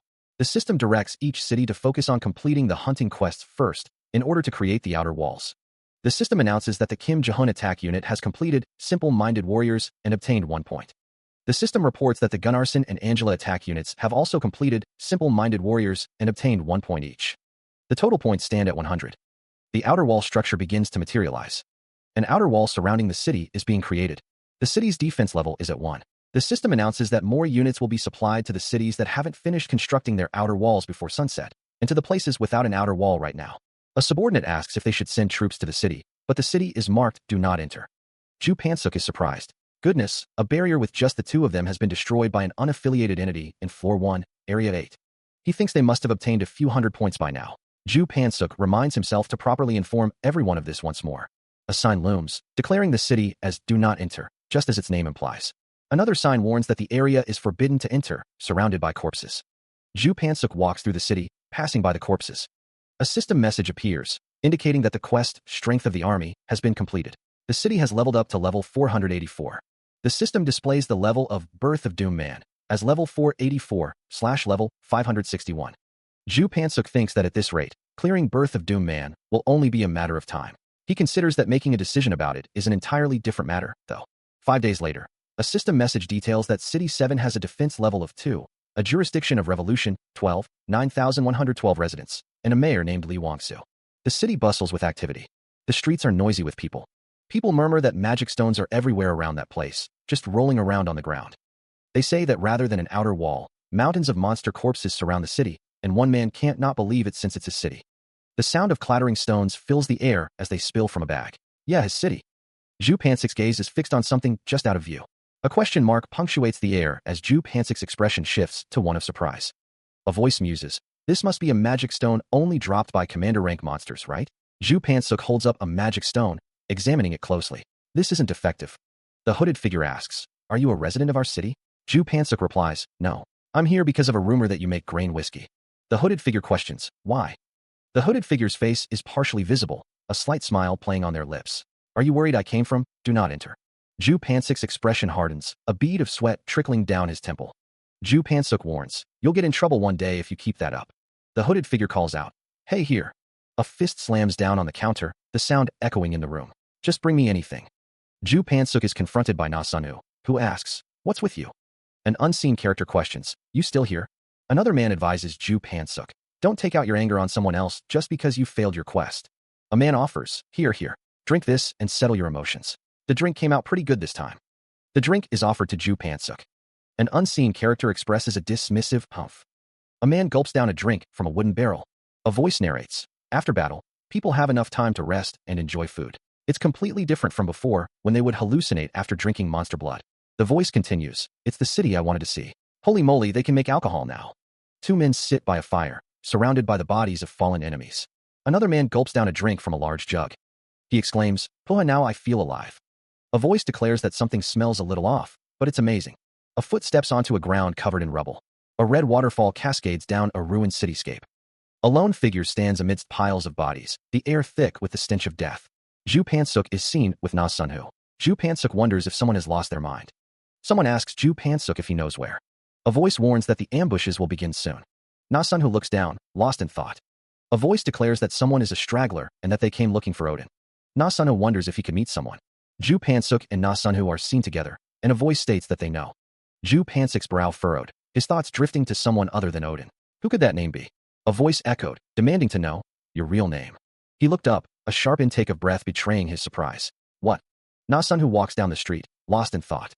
Ju Pansuk speaks to Na Sunhu. Na Sunhu states he decided to stop looking into Odin, then asks if Ju Pansuk found something. Ju Pansuk replies that he used to be a district attorney and remembers hearing an odd rumor around the office.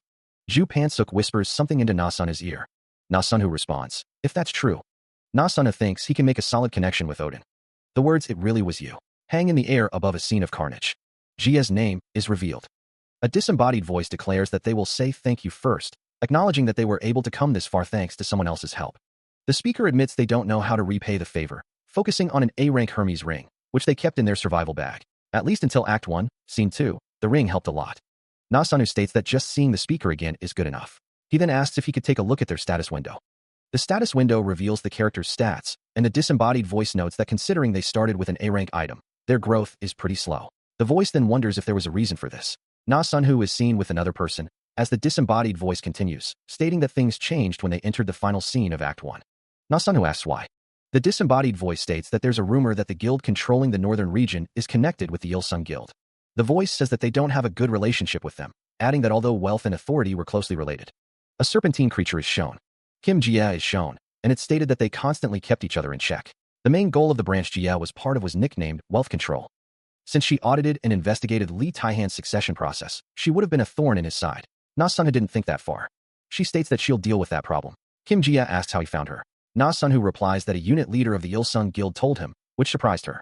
Kim Jia explains that she thought he was there to capture her, then asks if he knows Kim Jihun. Kim Jia looks at Na Sunhoo, awaiting his response. Na Sunhoo thinks that Kim Jihun says he's her classmate. Na Sunhoo thinks to himself that he connected Kim Jihun with his cousin, who's been avoiding Ilsung for a while, and hopes everything goes well. Na Sunhoo thinks this could either go really well or terribly wrong. Suddenly, Odin is attacked. The force of the blow sends him reeling. Odin is thrown back. He begs for his life. The attacker states that he'll spare him. He asks, just tell me one thing. A man lies on the ground, looking up at Na Sunhoo. He asks, is there anything you want?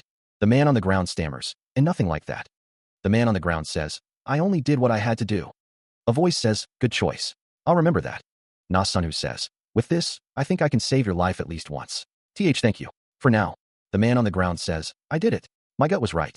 A system message appears. Odin has invited Kim Jia to the party. Na Sunhoo walks with two other people. He says, stay with me. Na Sunhoo says, don't stray too far from me. A system message appears. Quest, Night Ambush, has been created. One of the men says, Miss, you won't need to worry with us around. The system announces a level up. Another level gained. Kim Jia continues to level up. The system continues to announce level ups. She wonders if she leveled up 20 times in 2 hours. Ju Pansuk asks Kim Jia if she is hurt anywhere. She replies that she is fine, but Ju Pansuk thinks to himself that this man isn't even a member of their party, so why is he risking his life here? He also thinks that he's so strong, he could be a leader anywhere else to be in a less dangerous situation. A structure where one commanded the attack unit to gain all the benefits. Ju Pansuk says to Kim Jia that it looks like Odin helped her out a bit today. Kim Jia thinks to herself that helped a bit isn't enough to explain what happened. She also thinks that this feels like when she got transferred to the Supreme Prosecutor's office. It's too much for me to handle. She thinks to herself that she could at least hold her ground and do her part at the Department of Public Peace. That's how Kim Jia was able to seem confident in the eyes of others, even with her accelerated promotion. Na Sunhoo stands with two other men in a destroyed city. One of the men says he can't do anything but run around after Sunhoo. A voice echoes that if he didn't waste time because of her, things would be different. Na Sunhoo thinks that he could have dealt with them much more easily. Kim Jia thinks to herself that she is too useless. A voice asks if someone is going back. A voice says that just seeing her again was enough, and that it was comforting. Na Sunhoo asks Kim Jia if she's going back. Kim Jia says that he knows her dad cared a lot about him, right? She adds that at this rate, she won't be able to face him. She tells him to tell her if there is anything he needs. Kim Jia says that she didn't like it, and looks at Na Sunhoo. Na Sunhoo thinks to himself that level 262 is still a top class, and that he won't lose anywhere he goes. He tells her to then stay here until she gets to. The woman states that she won't hold him back after that, knowing she is very. In a flashback, Kim Jia recalls that the monsters knew she was the weakest and constantly focused on her. The memory continues, explaining that of course, Sunhoo dealt with them before they got to her, but she was one mistake away from death so many times. Kim Jia reflects that only people like Mr. Kwon Sungil can stay by her side. She needs to be where she belongs, and she doesn't need to be scared of President Lee Tae-han anymore, either. Kim Jia smiles, thinking that there is nothing to be worried about, because Odin is her cousin. Na Sunhoo replies with a simple, yeah. The scene shifts to a distant figure standing amidst a ruined city. Na Sunhoo reveals that he messaged Lee Tae-han about her, and had no choice but to send her back with a few more items. Kim Jia says that was the first time hearing him talk like that. Na Sunhoo tells her to come look for him if she has the strength. A strong man should always be kind to his family, a man among men, as always. Na Sunhoo asks how he could not respect her. As soon as he returns outside, he'll be like that with his family, too. Lee Tae-han smiles, seemingly touched by the sentiment. A dangerous signal was detected from the Pillar of Light. The system indicates that there are 24 hours until Danger Stage 1. The quest is to destroy one floor of the barrier. The Angela attack unit and Kim Jia's unit are challenging the barrier on Floor 1, Area 1.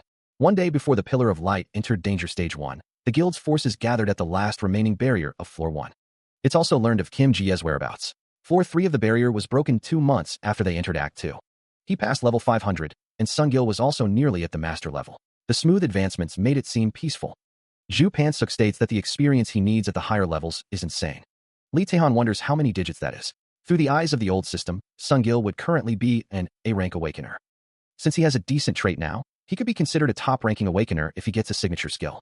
Lee Taehan is also more passionate about quests, seemingly motivated by the awakeners in Revolution. Thank you for always coming to Luar. Luar thinks this is odd. The guide said there was a message that needed to be relayed to you two awakeners. Leonard Lee wonders why he's quiet and what he is up to. Luar thinks if she was promoted, things like this wouldn't be happening. Na-sunu wonders what the message could be. A system message announces that an explorer has activated a trait. The explorer reward is about the exchanged guide. It's the same as when he saw Doom Arkuda's eye. The trait that tells him about hidden quests and information is ringing loudly. A guide who refuses the order of the great system has no right to be a guide. What the? Why did it turn red? Within it, it altered the system that could have been perfect. However, it didn't stop there. Now, Doom Chaos uses the authority planted inside the system to answer the ritual of the Maruka tribe. Authority spent. The influence of Doom Chaos in the system was greatly reduced. Is everyone ready to have some fun? This will proceed in the name of the great system. A man with glasses shouts, "Let's all shout." A speech bubble asks, "What's going on?" The word fight is displayed prominently as figures are seen in the background. The word flash is displayed prominently as figures are seen in the background. Text reads, "Until only one is left." Two men and a woman look on with concern. Text reads, "Fight, fight. Until only one is left. The strong grow by fighting on the border of life and death. Quest, in each separated space, only one of the three can leave alive." Text reads, "If the quest isn't completed before time runs out, everyone will disappear with their space. Time limit, 2 hours." An eye is shown with text around it. Two men are kneeling in front of screens. A man is kneeling in front of a screen. Two men are talking. Two men are standing with text that reads, "Answer the ritual of the Maruka tribe." Na-sun's face is cast in shadow as he looks down. He wonders if the system used its authority to greatly reduce its influence. Na-sun's expression hardens. He thinks that is how far they'll go to try and reduce the number of people on this stage to a third. Na-sun's eye glows red as he thinks that he doesn't know what they are plotting. Na-sunu thinks that now he knows. He vows that he cannot let them live. Na-sunu vows that he'll rip them apart himself.